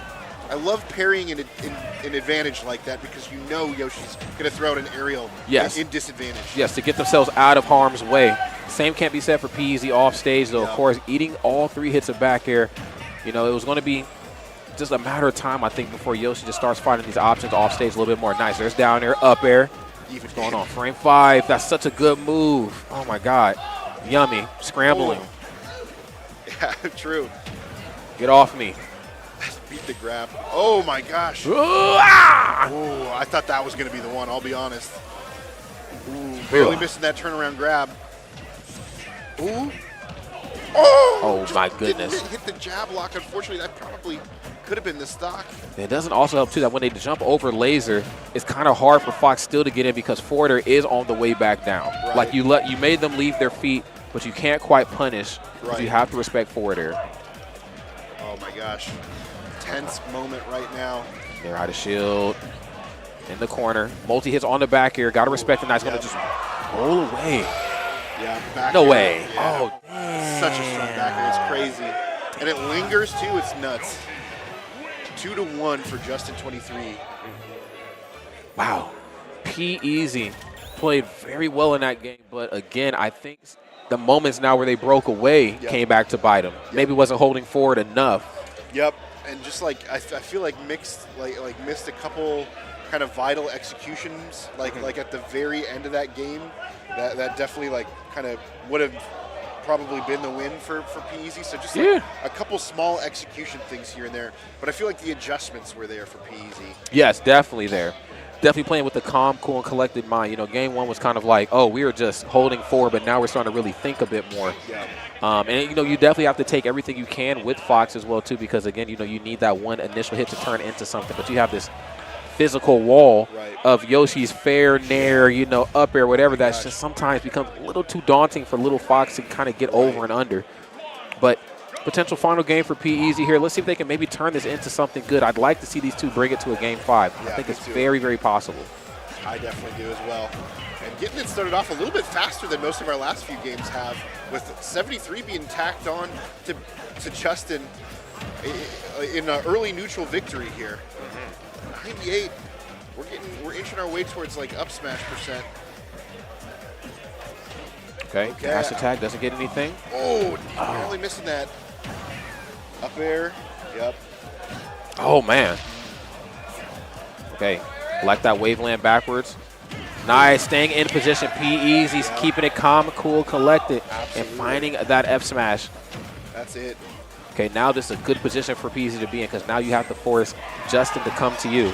Yep, learned our lesson there. Not getting our shield broken again. Yeah, don't shield that. Just get out of the way. Okay, nice. Okay, jumps right over the laser. I think this is something that P-Easy is kind of struggling to deal with when I laser and they jump. Yep. What do I do now? I can't jump in because they're coming down with nair or forward air. I can't even approach long range because there's a good chance I might get eaten. Yep, absolutely. Ooh, wow, just up air, cleaning that up. Damn. It's quite a mix there, too, because you're expecting a fair something else, timing mix-up, but yeah, just kind of one of those moments where, you got to pick and choose. Ooh, nice jab lock. Got to pick and choose when you're going to show your cards. That's right. That's right. Yeah. So you don't want to wait too late, but then, of course, you don't want to show them too early. It's like trying to find that right sweet spot, right? Yeah, so sweet spot. That's right. That's right. That healthy middle ground right here. Both of these two right here back towards the middle ground right here. A small battlefield. Egg in hand. Of course, just can't quite find the opening they're looking for with that, but it does stop P-Easy from, moving around maybe ever so slightly. Yeah. Oh, my God. Damn. Swinging for the fences here. Shields are getting eaten up right now. I'm out of here, bro. Definitely high recovery was the move there. And I feel like once again we can just definitely maybe see a little bit more laser coming out here from P-Easy just to try to tack that percent on. But yeah, now you got to get the stock. Now the game plan becomes a little bit different. And just can't short hop Nair because, again, Fox, you only have so many approach options. They are all very good and potent options, but they're all also very telegraphed, too. True. I know you're going to short hop Nair. I know you're going to probably dash attack. I shield any of that. I have options up close. You better hope whatever you're doing crosses up properly. No cross up needed. Up smash out of shield. Here we go. Yep, and just side being just to outlast that invincibility from Yoshi. Just maintaining control of center stage here. And I kind of like that as a game plan. Oh. Whoa. Talk about reads right there. Turned around. Knew that he was actually going to try to roll away. True. 71% right now. P-Easy, of course, bleeding out, but there's still time to figure this out. Yep. Okay. Dangerous spot now for P-Easy. Getting towards that ledge. Oh, rollout. I feel like maybe it was a misinput. I feel like that is not what you want to be doing in that situation, I'll be honest. I could be wrong, though. You never know. Oh! Wait a minute. Okay, there's the up tilt. Sharking from up underneath, landing with the back air. Smart on him, knowing that I need a multi-hitting move. He's probably going to try to run up and drop shield on something early on the down smash. Are you kidding me? Oh, my God. Oh, this is so scary here. Both of them trying to remain calm here. Okay, egg on line. Oh! Nothing off the forwarder. Back into the corner. Not positioned probably to go for forwarder right there. And nice, going for these uppers just in case they decide to jump in over the platform towards center stage. I got hitboxes galore, brother. What the? Wait a minute. Low. Okay, yep. Oh. They're out of shield again. Off stage. Oh, my God. Has the right idea going for these back airs. Y'all, give me a game 5. Yeah, I agree. Let's go. Oh, the turnaround. Up smash. Give me a game 5, damn it. Let's go. Give me a game 5. Let's go. That was awesome. Let's go. Damn. I like that patience there from P-Easy. I think potentially what Justin was waiting for there was like maybe a down smash or something like that. He had no invincibility. Yeah. So he was like trying to react and roll into something, I think. And when he saw he wasn't doing it, he said, okay, I'm just going to F smash. Yep. And then, yeah, P-Easy hits him with that forward smash. It's so tough in this game. Even 6 years in, I felt like dealing with characters at the ledge was a much more definitive thing in previous installments of Smash. You had Ultimate, of course, Melee and Brawl and some of the previous ones, you can't hang out there forever. Only one person can be on it. But, like, there's so many options in Ultimate trying to pinpoint the right one. But it paid off in a big way for P-Easy. Friends, welcome to game number 5 right here. Kansas versus Iowa. There's a lot on the line. The crowd is starting to fill in behind Timekeeper and myself. Let's get it. Let's get it. Let's get it. 75 tacked on here to P-Easy, though. It doesn't take much for Yoshi. Oh, is that? No way. No, he's vibing. He's vibing. He's vibing. Okay. Good timing on that up B. Not wanting to get hit by anything, but the damage is being tacked back on from P-Easy to Justin. These lingering hitboxes are doing a lot of work for both of these contestants here. Yeah, no doubt about it. I mean, drift away Nair at the ledge on both of the characters' behalf, but I like that, P-Easy just going for a safe Nair on the way back. Nothing off down tilt and just really giving P-Easy a lot of free passes back to the stage. I'm more accustomed to Yoshi just getting out there and getting it, but holding it down in the ledge, 131%. As y'all can hear, the crowd certainly liking that. Yep. Definitely a lot of people here from Kansas, obviously, as we are in Kansas. That's right. That's right. Come here. Come here. Okay, nice. Cross up on the back and nothing. Love that great resiliency there on P-Easy. Just walked right up, went for the parry. I mean, bro, how do you play with balls that big? I'm just going to be real, bro. How? A lesser man like me would not have done it. But there can be only one P-Easy, I see. Absolutely. There he is. And look, he's carrying that momentum straight into this stock here. Dead even again. Damn. We've got a barn burner on our hands right here. Most certainly do. Ooh. Okay, nice. Down air. 50%. 50. After that. That's nuts. Damn. Okay, the immediate Nair out of shield 40% differential between these two, and Nice not respecting Egg anymore. Why would I stand in place and let you hit me with this? Right. I'm out of here. Okay, nice. Oh, I like that mix-up. If you got a frame 2 jab, you better press that button, bro. Come on, man. Sure. Come on. Okay. Nice dash attack. I mean, get the zoned. parries. Okay, wow. Even it straight back up with just one down air. Such a scary position. Back throw here. But you really can't test Yoshi off stage. Damn. Jumping straight into that fair. He's a madman, bro. Right. Okay, nice. Another landing there, and now you're in the Fox Vortex. You're playing Fox's game right now. Right. Okay, Nair out of Egg. Ooh. Oh, bro, he's getting close. Oh, I like that spot dodge. Oh, no punish coming out from that smash attack. Brother. I'm about to dookie myself. Sorry. Rod is standing up, and I respect it. Bro, my heart can't handle this. Oh, okay. Okay. I love that patience. Okay, there's the F smash. This runs right up in his face now. This is the Yoshi I'm used to. The jab block. Yup. Okay. Okay, nice. He knew he was going to jump right out of the way. Using forward. Oh, give me that! Oh my gosh! They're just firing back and forth at each other over and over again. Dog, it's game on. Dog, this the sweet spot, bro. This the damn sweet spot. Damn. This is what we're here for. Okay, bro. Up air. Okay, there's the up tilt, up air. Oh, I parry those, brother. Okay, I'm out of here. I'm using my hard armor. I'm out of the way. Reverse nair, up tilt, up air. That's frame 5, brother. Hold up. Nair out of shield. Don't touch the egg. You get scrambled around here, pal. Another nair. Is that it? Throw. All right, okay. This is where we've been seeing Peasy take these dash shots. Attack back in. Let's go. Number 1 and I will hold it down. That's a pretty big upset, too. That's the number 1 seed taking it over 12.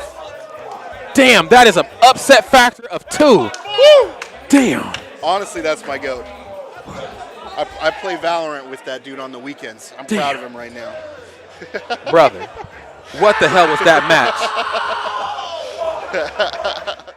That man is a father, too. You know what I mean? That's a grown-ass man. 9 to 5. He's got kids. He's out here doing this. That was a grown-ass man. That's a grown-ass man, brother. Yes, sir. Damn. Yes, sir.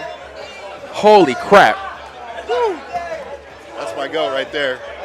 That's how you do that. Beautiful stuff. These are the matches you show up for. You start to hit this part of the evening, 8:13 p.m. right now, Central Time, friends, not to be confused with the other 4. Oh, it's 24K We're looking good. Is that 24? Oh, that it? Oh, it is, man. Dang, we got some people in the audience, man. So, yeah, this is wow. That was absolute insanity. It looks like we're going the full distance right here. We got a Atomic Cookie. Okay. The Rob from Texas right here. C5, 5th seed, okay? We up in this joint. The return of the Robs out here. And Robs the are Palu, back. you know what I mean? I think right. that's what the opponent is. So we've got like a pre-first drop DLC top 8 kind of match right here. You know Sure. Where you had like 3 Robs, 2 Palus, you know what I mean? This is the good stuff. That's right. Then, of course, we have Justice right here getting ready to throw down C37. We're starting to reach some very interesting parts of bracket, if I may say so. Wow, this is Palu Rob. I mean, you know, we've seen what Palutena can do to Rob, but we've also seen what the Robs can do when piloted to top level efficiency. I mean, we've just seen Genesis. A lot of matchups working not in Zamba's favor statistically. It didn't seem to matter. That 9th in sweet spots, 8. Of course, we had 3rd. Oh, well, dang, I think I missed it. Okay, but, you know, here's Justice's number. Sweet spot 8, 5th in doubles, of course. Right. And then, of course, we had Tigerland and SSF placing very beautifully out there as well, too. 17th at the pre-local, Code Red. So, you know, definitely knows how to throw it down, trying to hold it down for the home soil. I feel like Justice is like that kind of player that like could beat anybody. You know what I mean? Depending on the day, and just like has like a really good fundamental Palu. But we'll see how that fares here against Atomic, the number 5 seed, right? That's right. Yeah, from Texas. Traveled a long way to be here. The battle of the barbecues right now. Who has the best? I mean, it's hard for me. I've been to both. I'm a Kansas guy myself. Kansas is not to be taken lightly when it comes to barbecuing and getting cooked. Okay, as you can see right now, Kansas right now cooking. Right. Justice doing what they're supposed to do with Palutena, especially when it comes to dealing with Rob off stage. Again, you still have Palutena's Nair. You know, you have her backer and upper. I still think arguably top 7 of each of those moves in the game, arguably maybe 5. Yep, absolutely. Back air. Okay, going for the ledge trump there. Not going to find it. Okay, just throwing out that gyro. Oh, like that little fake out on the back throw, or back air, excuse me. All right. Okay. Pretty good lead here for Justice right now. What? Ooh, I think they were trying to pick it up. Yeah, that was silly. That was that really was silly. Unlucky, actually. Right. You got caught in jab on the gyro. Yeah, that was messed up. Okay. Tommy with the great presence of mind to know, you were caught in a weird spot. You're in trouble. Nice. I just put my hands up. My goodness. I throw my hands up in the air. Yeah, sometimes. Man. Tommy said, don't mind if I do. Great patience here. Looking good. Ooh, good job picking that up because it would have been real dangerous if you got hit into that. And then a down tilt right back into it and then forward smash. That would have been the stock. Okay. Like that explosive flame in the corner. Rob right now with a head full of laser trying to back off and just create himself a little bit of distance. Threw that gyro up. It'll be down in 5 years. There it goes. Yeah. Dead even game. Yeah, put your backer away. Yeah. I feel like a lot of people don't remember that move takes forever to come out. It's like super good. But if you got a move that can contest it, you absolutely should. Yeah, it's just one of those moves where like, dang, it's so slow and it's starting up. Is this thing really going to hit me? Yes, It is going to hit you. That's why it's there. Put the explosive flame away. Justice has been doing a lot of those really close-range explosive flames, and none of them have really panned out as of yet.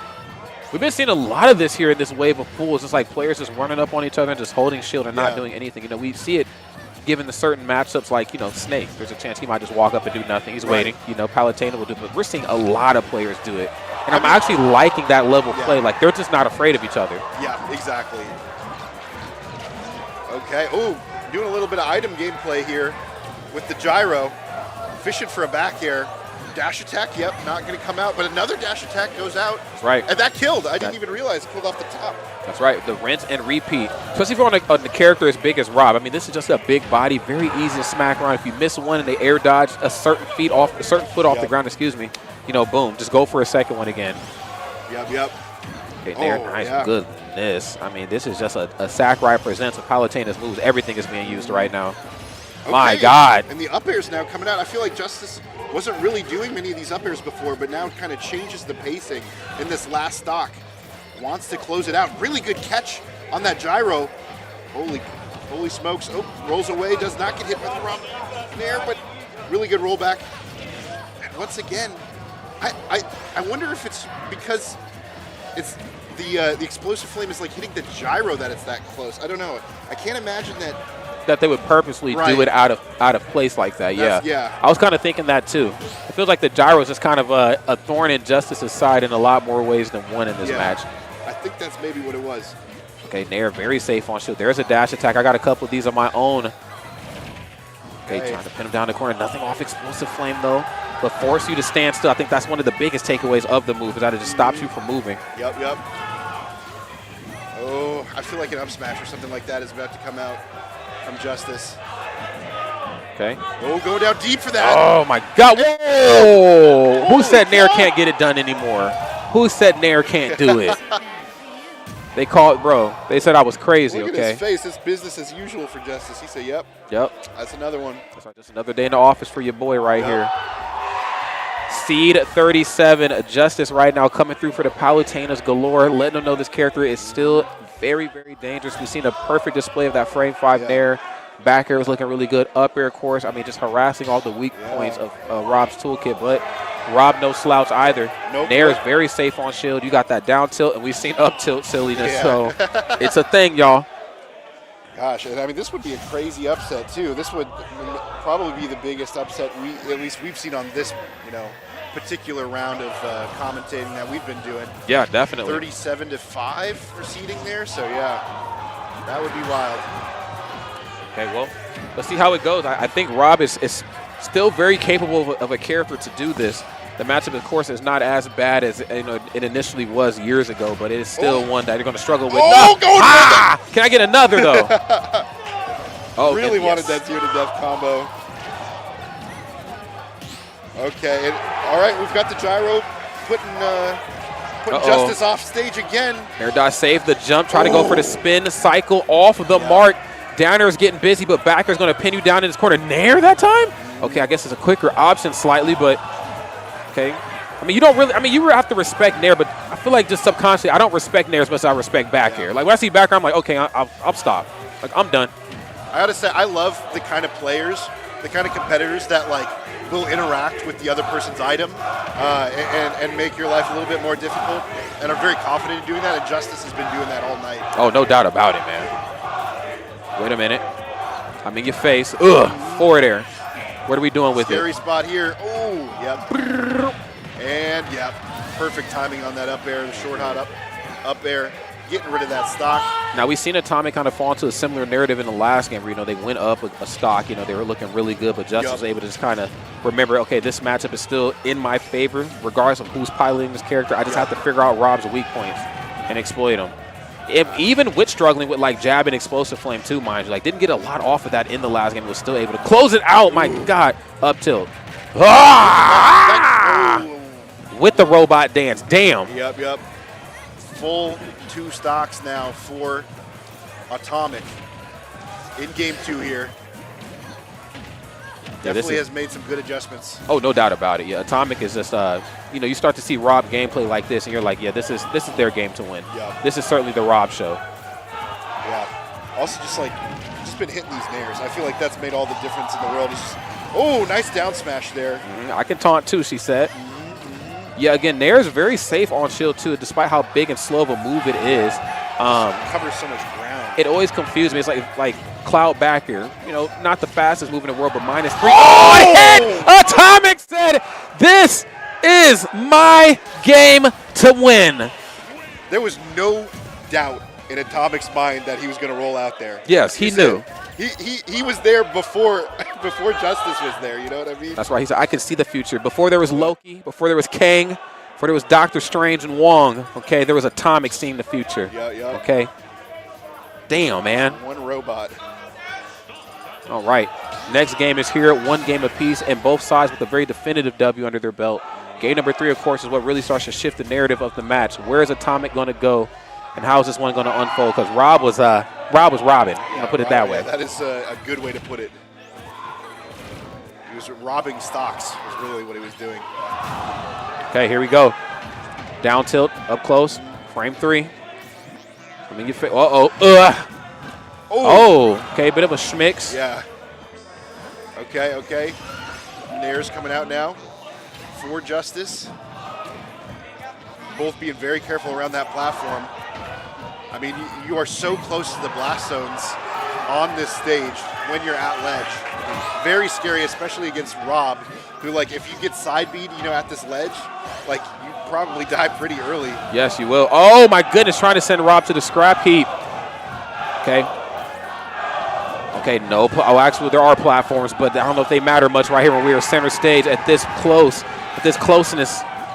Nice. Okay, now, oh my God, Atomic. Yep. Damn, dog. Tom mixed. That's right. He just knew. Yep. Yeah, Rob is in Rob mode. Yeah, Boom. Atomic is just really finding these, like, really big reads at the right moments. And, like, see, they're going for another big read, but not finding it that time. Okay, now we haven't really seen how dangerous down tilt can be at the ledge for characters like Palutena. You know, her and Incineroar. You know, when you see that down tilt hit you in the corner, it's over for you. But on the topic of being over is that second stock. Absolutely. 1 stock left, and this is anything but good right now for Justice. This is, in fact, an injustice. Yeah, true. Right. Gotta find this stock. But, I mean, really, 100 isn't even that close to finding the kill on a character like Rob. Down tilt. Doesn't get anything off it. Nice. And looking for the pivot grab there, just maybe a little too early. I do like that level of going for reads. Of course, Rob does not want to be pinned down in the corner. You can certainly expect maybe a riskier option to get themselves out of harm's way. Yep. That's yours. There you go. Okay. Nice fair. I'm still not dead, though. Oh! It looked for a second like Atomic was going to get stuck on that platform. Gyro in hand. Barely missed timing when to throw it. Okay. Justice really just trying not to get hit any more of this stock. Uh-oh. Okay, so maybe the gyro does have something to do with the explosive flame. You're starting to see it a little bit more now. Yeah, because that's always seems to be when that happens. Up air, another one. Oh, you're not going to be able to survive too many more of these. Right. Big stage, ceiling, or not. Backer gets it done. Yep. And this is anything but good right now if you're Justice. I think game number 1 was a download match, just trying to fill out what type of Palutena you are. Yeah. And now we're seeing why you are one of the best players in Texas with this Rob gameplay. Yeah, and I mean, like 4 of the 6 stocks that Atomic has taken off of Justice have been just huge reads, just big call-outs. Like on that jump there in that last stock that we just saw, just a big full hop call-out on that with the back air. We've seen some, like, you know, big up smash reads. I feel like if I'm Justice, I'm like, I've been downloaded. How do I, like, what do I change? That's right. I need a patch. I need to update it fast, man. I need a firmware update. Here we go. Sweet spots. Love that logo. Potential final game for Justice's winner side of bracket, friends. Here we go. In the corner is Atomic. Great positional advantage right here for Justice. Maybe anticipating a high recovery off the ledge. You know, sometimes Rob will take their time before coming back down. Nair quick frame 5 option lasts quite a bit. What's up? Yes, sir. Ooh. Oh, I'm in your face. It ain't done yet. Damn, dash attack and down tilt just constantly resetting. Oh my God. Up air? No. That could have been cute if the DI was just wrong even for a split second. That could have been the stock, honestly. I feel like that's exactly what Justice needs is an early stock. Just something to like have a stock lead with, be able to play a little bit at your own pace. Okay. But Atomic has just been very firmly behind the driver's seat of these last few games. Yeah, and unfortunately, just, you know, for Justice, is not letting go of the steering wheel at all. Yep. Oh, narrowly escaping that up air. Could have been some trouble. Okay, that time locking on the gyro just a little bit better. Okay, I have your toy in your hand, or in my hand, rather. Right. What are we going to do with it? Explosive flame, double KO. No, not actually. Quite. Wow, sending Atomic to the top. That was close. Oh, there you go. Okay. We'll just say it was a DBZ, honestly. That's right. Just pretend. Easy come, easy go. Yep. Reset this. Okay, next one is here, back throw. Ooh, that's cute. Yeah. Very smooth stuff. Both sides have done such a great job of just dealing with each other in the corner. Platforms or not yet. Get out of get from in between that and fast. Right. I'm surprised that that Justice was actionable there after getting hit by that. Okay. Trading back here there with that Nair. Just barely ducking under that Nair. Okay. Auto reticle. I feel like we're not quite seeing how detrimental auto reticle and explosive flame can be in just stopping Rob from moving. You know, it's always slightly off the mark. You know, the few that have connected have definitely done what they're supposed to do. But even in some of these earlier parts of the match, like just toss them out, stop that opponent from moving. Yep. Make them respect auto reticle. Up air, yes. Ooh. Honestly, the gyro kind of saving Justice there because it just pushed Atomic just enough out of position. Okay, positioning all in the favor right now of Atomic. It looks like they are just a day late and $1 short every time they look for an up smash. Justice is covering themselves, but this time right here, moving towards another victory. Has a bit of a lead, gets drilled, up air. That is actually going to be enough to do it. Easy come, easy go, just like you said. Potentially the last stock here for Justice in this game. But will he bring it to a game 5 for us? That is the $1 million question. Yeah, I kind of want to see it as well. They're playing so well right now. Looks like just the platforms aren't here to save you. Not to say that you actually ever needed them to land, but now you don't have that luxury. When pushing you back in the corners where you stay. Good parries. Double parries. Good Lord. Oh, scary spot. Oh, you tried it. You tried it. I think this is a regrab if he goes to ledge. Yeah, he had to go high. That time had the platforms there to save him. Had there been no platform, he might have been in some trouble. Auto reticle on the way down. Gyro, that's yours. Back airs, yes, here they are. Okay, standing jab. Ooh, I like that. Scary spot, though. Oh, that's so smart. Yeah, smooth. Okay, back throw. What's up, bro? Oh. Oh. The perfect recovery there, honestly. Oh, no way. Oh, my. Wow. With the laser. With the snipe, bro? Yeah. Damn, are you kidding me? Atomic as great as that was, Justice definitely made them work for their money there. But wow, when it was all said and done, Atomic with the snipe to close it out. Yeah, no kidding. Freaking. Yeah, that was a crazy. I don't know how often I've seen that move actually kill people. Yeah, same. Honestly. Yeah, you only really see it come out in very like situational moments, like oh, boom, up the magnifying glass. I know it's time. It's time for crime. And I think he just understood the assignment. It's like, look, I got you off stage. There's not very many ways I can actually get out here to come and get you, but you're struggling with gyro the majority of this match and laser and really just all my longer range options. If you're off stage and you think you can recover for free, enjoy this laser every time. Right. Yeah. Have that. Hold that laser. That's right. Great stuff there. I believe we have some more matches, if I'm not mistaken. I think so. Although I imagine, so that was. I don't know if. I know the last few rounds we've been casting have all been winners, top right? 32 qualifiers, winner side, yes. It seems like a lot of people are gathered around some of these losers matches, I imagine, on this other stream. That looks like Nico over there. If Nico ain't on this stream and they're playing on stream, that means they're probably on the loser side, which that means that's that stream, which is, I believe he's going against a Game & Watch of sorts. I can't see, but regardless, that's what the bracket is for. I believe it's start.gg/sweet spot number 8. You got to be sure to lock in with us and follow this wonderful journey that is Sweet Spot. Of course, this tournament is Kansas royalty. Yep. So glad that they got, of course, the Nebraska boys down here to do what we do best. We are coming up on the wonderful hour of 8:30. Yep. And, it's just, I'm just so happy to be back. Yeah, me too. It's going to be a lot of fun this weekend. Yep. Yeah. Are you staying? Are you staying till Monday? I actually don't know how the room is supposed to work. If we have the room till Monday, we'll stay till then. But if we have to check out, then we'll probably just leave after top 8 tomorrow night. It's not the longest drive in the world. But no, absolutely not. I mean, I do have work 10 a.m. on Monday. Oh, so do you really? so I kind of want to be 10 a.m. ain't early, but it's like, I definitely don't want to have to be up at 5 or 6 in the morning to try to get to work and then start there. So I feel that. Yeah, no doubt about it. So. But, no doubt. I'm just, again, happy to be back. I think I got some barbecue on my horizon after this all wraps up. We got more matches. Anybody else? Cam? Anybody? I guess so. Oh, no. No, he got us. He got us. HDK. That's right. The hot dog night. The hot dog night. Don't forget the name. Whenever he shows up to majors, he always gets some big upset, and everyone's like, "Who is this dude?" Yes. No one remembers. Yes, I remember we were coming to Kansas for Onslaught. Yep. That was a tournament that they used to host at the Masonic Temple, if I'm not mistaken, and he actually played Mr. Doom, who was like one of the best Yoshis in the Kansas area. I believe he was from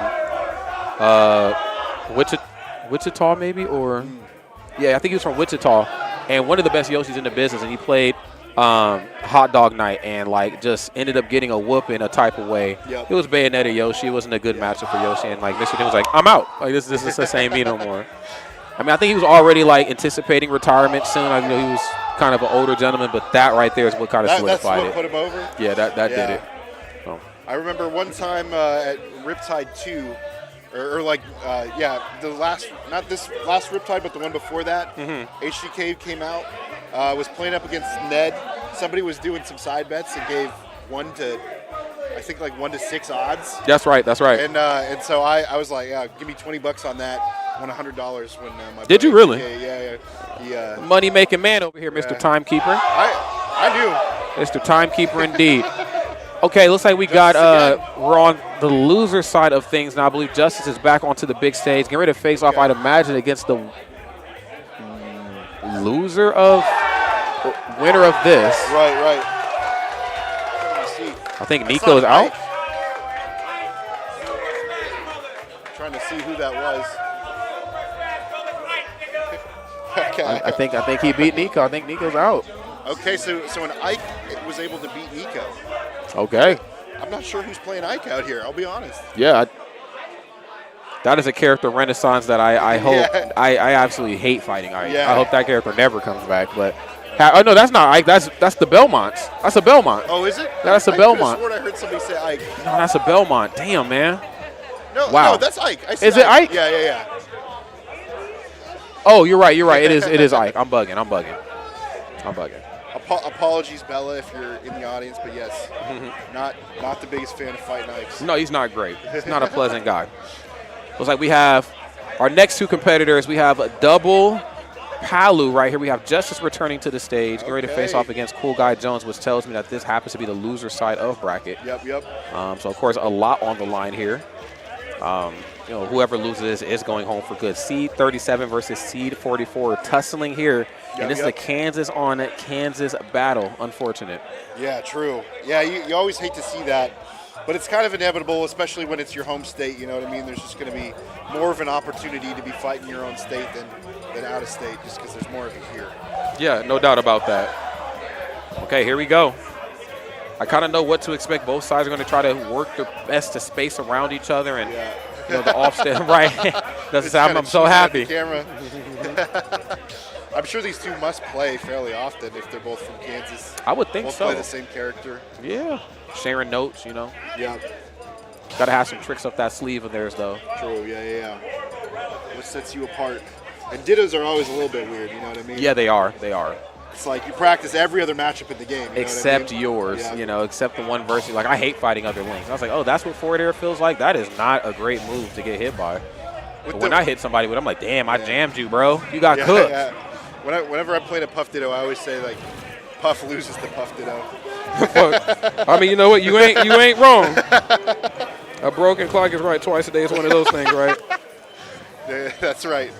But yeah, just so far, just like kind of both starting out, fishing, and oh my gosh, just go down deep for that down air. Justice taking that first stock. Justice playing like a man on a mission here, and for good reason. Obviously not very happy with how that atomic match wrapped up. Right. Out with something to prove here.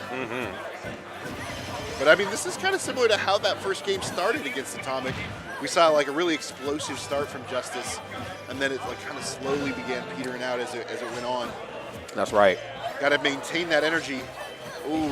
That's right. It's all about pacing, too. You definitely want to go too ham early on, and like we talked about before, showing your hand, and now you don't have anything left in your bag of tricks later. But hold up a second. Woo! This ain't good, right? 55% explosive flame if they try to directional air dodge away, or at least drift away at the bare minimum. Okay, smart.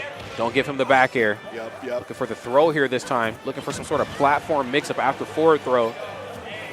Uh-oh is right. Oh, that parry! Yeah, both sides are very, very locked in. Okay. Oh, damn. They were so close together, and the name tags weren't on top of them for so long. I was like, I do not remember which one of these is which. Okay. Cool Guy Jones looking good here, trying to keep this stock count as even as possible. What a tag. Yeah, that is a fire tag, actually. Down throw. Ooh, okay. Expecting a jump there. Justice still with his hand on the driver's wheel here. Yeah, of this game. Not relinquishing it. Yeah, this is good. Both sides are trying to read which way each other are going to come up off that ledge. Every time they get to the corner, it's like a jump back here, a jump there. But they always guess incorrectly, and it's always neutral get up that they need to figure out how to pinpoint. True. Wait a minute. Oh, wow. Just the dash attack cleaning that one up. Okay. Ooh, okay. There we go, double nair. Getting a little fancy with those ledge cancel up Bs. Okay, looking for that back air. Oh, just walked up on, bro, what I'm telling you, man, people just walking up on each other this tournament. What's going on? No respect. Okay. Oh, Nice. I like that, the tomahawk. Yeah. That was smooth. Absolutely. I feel like that's like kind of what Justin should be doing there at that ledge too. Because like you said, like that neutral get up is like there all the time and just like never getting punished. All right. Forcing Justice off stage. Obviously, he's going to want to try to take this stock before losing this one. Oh, yeah. Match starting to spiral just a little out of control right now, though. Caught in this corner. It looks like, again, just can't quite figure out a way to put the stamp on this stock. Ooh. Yeah. I thought an up smash or something was going to be coming there. Just like barely avoid it. I swear, I'm getting hit by all these. Yeah. These side Bs. And likewise, again, it's just the rinse and repeat of the mini game. I get you in the corner, you jump in properly, I put you back off stage. But all that is nice, but we got to figure out a way to get this stock taken if you are Cool Guy Jones, and he's just unfortunately struggling just a little bit here. There's the nair, though, liking his positioning, explosive flame. Finally, yeah. And I feel like I don't think a single explosive flame hit during that entire game until that last one. Yeah, definitely. Yeah, and that's the one that mattered. Beautiful stuff right here on Justice's behalf. It looks like Cool Guy Jones has a lot of work to make up here in the Palutena Ditto. Playing super well, though, I will give him that. It's just how we're getting in and off stage. I think it's making all the difference here in this set. Yep, absolutely. Yeah, I think you're absolutely right. I wonder, you know how like most people have their opinions on the Ditto, like whether it's fun or not? Like, I feel like most people don't like Dittos. I wonder how Palu players feel about the Ditto. Like, you know, that's a good point. You know, I don't know if anybody actually really likes the Ditto. I've heard crazy Smash takes like, no, I like playing this character and fighting against Cloud. And I'm like, but you know your character gets bodied by Cloud. But yeah, but it's the nature of the battle. Like, okay, but I don't know if I've ever actually heard anybody say, I like the Ditto. Right. Because I feel like there is an oh my goodness, for stuff like this, man, you just, how do you deal with yourself off stage? It's like when Cap fought Cap in Endgame. It's like, damn, dog, this sucks. Yep, absolutely. It's very interesting, but what the hell? Damn, this is injustice right here. This is evil Superman. Justice says, I want to stay here. I want to play tomorrow. This is evil Superman, damn it. My God, another Nair, double frame 5 option. Woo. Okay, Cool Guy Jones. Okay, there's a Nair. Yep. Jumping around, I will give him that. Not afraid to get in Justice's face, but sometimes that is his own folly. Right. Yeah, absolutely. Especially when you're at 74% and have not yet taken a stock. Oh, I'm surprised that didn't hit. Wait a minute. Here we go. Oh. That was super smart, putting that explosive flame up there on that platform, knowing that's pretty much the only spot where Justice was going to be able to land. Yeah. Unfortunately, it didn't sweet spot weirdly.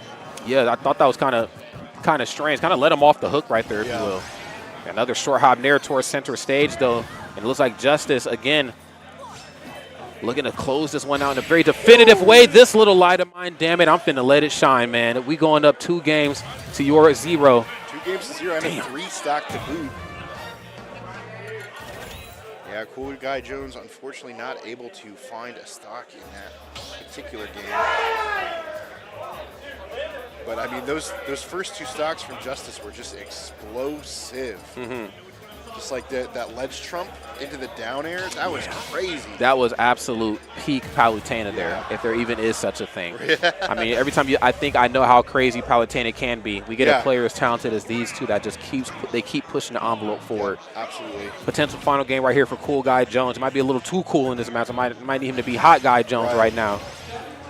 Definitely need that switch up to the Hot Guy Jones. You're right. Okay, dash attack. Wait a minute. Cool Guy Jones said, wait a damn minute. I'm about to heat things up. I'm heating things up. Gosh, I almost feel like that should have done more damage than 59. It felt like it lasted a long time. It's like it carried away, pal. Okay. Yeah, it's still Palutena we're talking about, okay?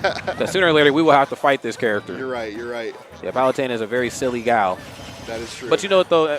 Not to, again, tangent too much, but it's good that she's good now because she was some absolute horse poo in Smash 4. So I'm glad that she's having, a glow up. It might be too drastic of a glow up, but it is a glow up that was well deserved. I feel like Palutena just has like a really good place in the meta as like a mid-tier, low-tier stomper. She will stomp you, bro. Yeah. Just like in the ecosystem. You know what I mean? Every fighting game has one. Yeah. Yeah, like, Lucky Chloe and Tekken. She's like, I'm going to stomp you if you don't know this matchup. Asuka Kazuma in some of the earlier Tekkens. She is a mid-tier noob stomper. Yep, absolutely. Palutena will shut you down. Like, just when you think you have a grasp on the games, like, she's intangible for 2 moves. This is not pleasant. Nair frame 5. There's the up air, though. How do we land? Cool Guy Jones on their way back down, trying to break away, but the back throw has you off stage. Oh, Cool Guy Jones. Cool Guy said, damn, I can do it too. I can do it too. So give me that. Okay, what's up? Short hop Nair, both sides, just trying to get a good feel for each other in the corner. Okay. Smooth. Explosive flame, maybe. Oh! Bro, are you kidding me? Are you kidding me? Timekeeper, what in the damn hell? He wants another one. I can tell. He wants another one. And I think they're going to get it. Nair. Okay, catching that air dodge. And I like how they're drifting with the Nair, too. Just in case you decide to drift in and out of it, they're going to reset you for another one. Dash attack. What's up? Down throw. Yep. Oh, platform started moving. I started getting nervous that a back throw was going to be coming out. on the platform. Okay. Went for another spike there. Back air. Nice. Double back air. Trying to eat up that shield right now. Both sides just kind of being two immovable forces, or I guess unstoppable forces or immovable objects. I mean, they both kind of lean into one or the other very quickly, then they switch into the other ideology. Up smash, not quite the correct hitbox, but please be careful. Yeah. Ooh, good coverage with that explosive flame, saying like, oh, okay, the back air still not killing. With the red stuff, yep. Damn. With the red stuff and all. Explosive flame once again covering that ground. They're just taking turns throwing it at each other. But Justice still with that stock lead. Okay. Able to land. Good parry there from Cool Guy Jones. Up there maybe, nope. Oh, wait a minute.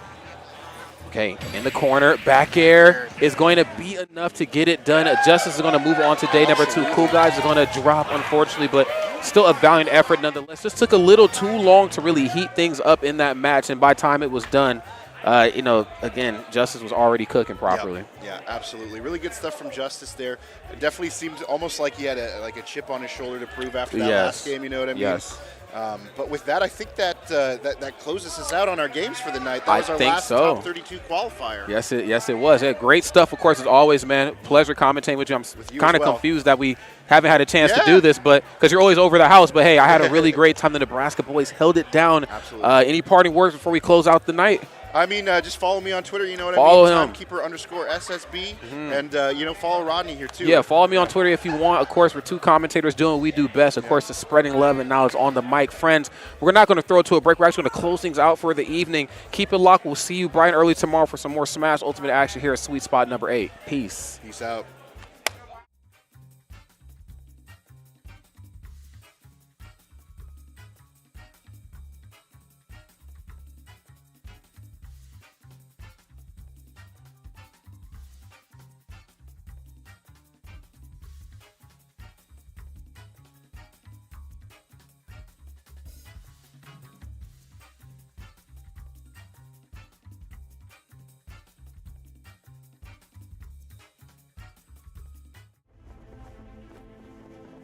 Together, we're elevating our potential, our pride, our traditions, and our dreams. Together, we're opening up a whole new world of possibilities. Elevate your University of Kansas experience with Jayhawk checking from Central Bank. Central Bank and KU, elevating together.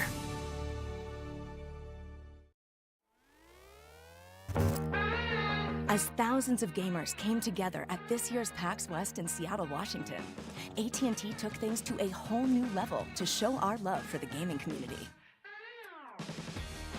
Across 3 unique spaces, we showed players that when it comes to mobile gaming, America's most reliable 5G network is truly the ultimate power-up. The action kicked off at the AT&T Loot Drop, where gamers jumped into their favorite demos on NVIDIA GeForce Now as they worked together to boost the meter and trigger an IRL loot drop packed with next-level prizes. From there, our handheld lounge gave gamers the perfect spot to kick back and meet up with some of their favorite influencers, like Chief Pat, Aaron Ashley Simon, and Avery Strib. Finally, gamers capped off their AT&T experience with a bang at the 3D Selfie Experience, where a camera turned them into the MVP of a virtual loot drop, perfect to share across their socials.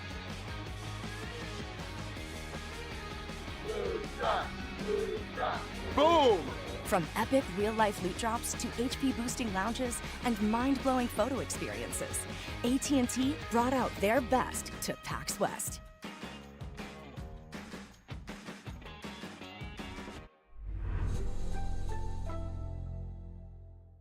Guess what we're doing to the Baconator? We're putting it pretzel bun on the Baconator. Catherine, you seeing this? Posters everywhere. What? The Baconator you love with a new pretzel twist. Choose wisely. Choose Wendy's new Pretzel Baconator.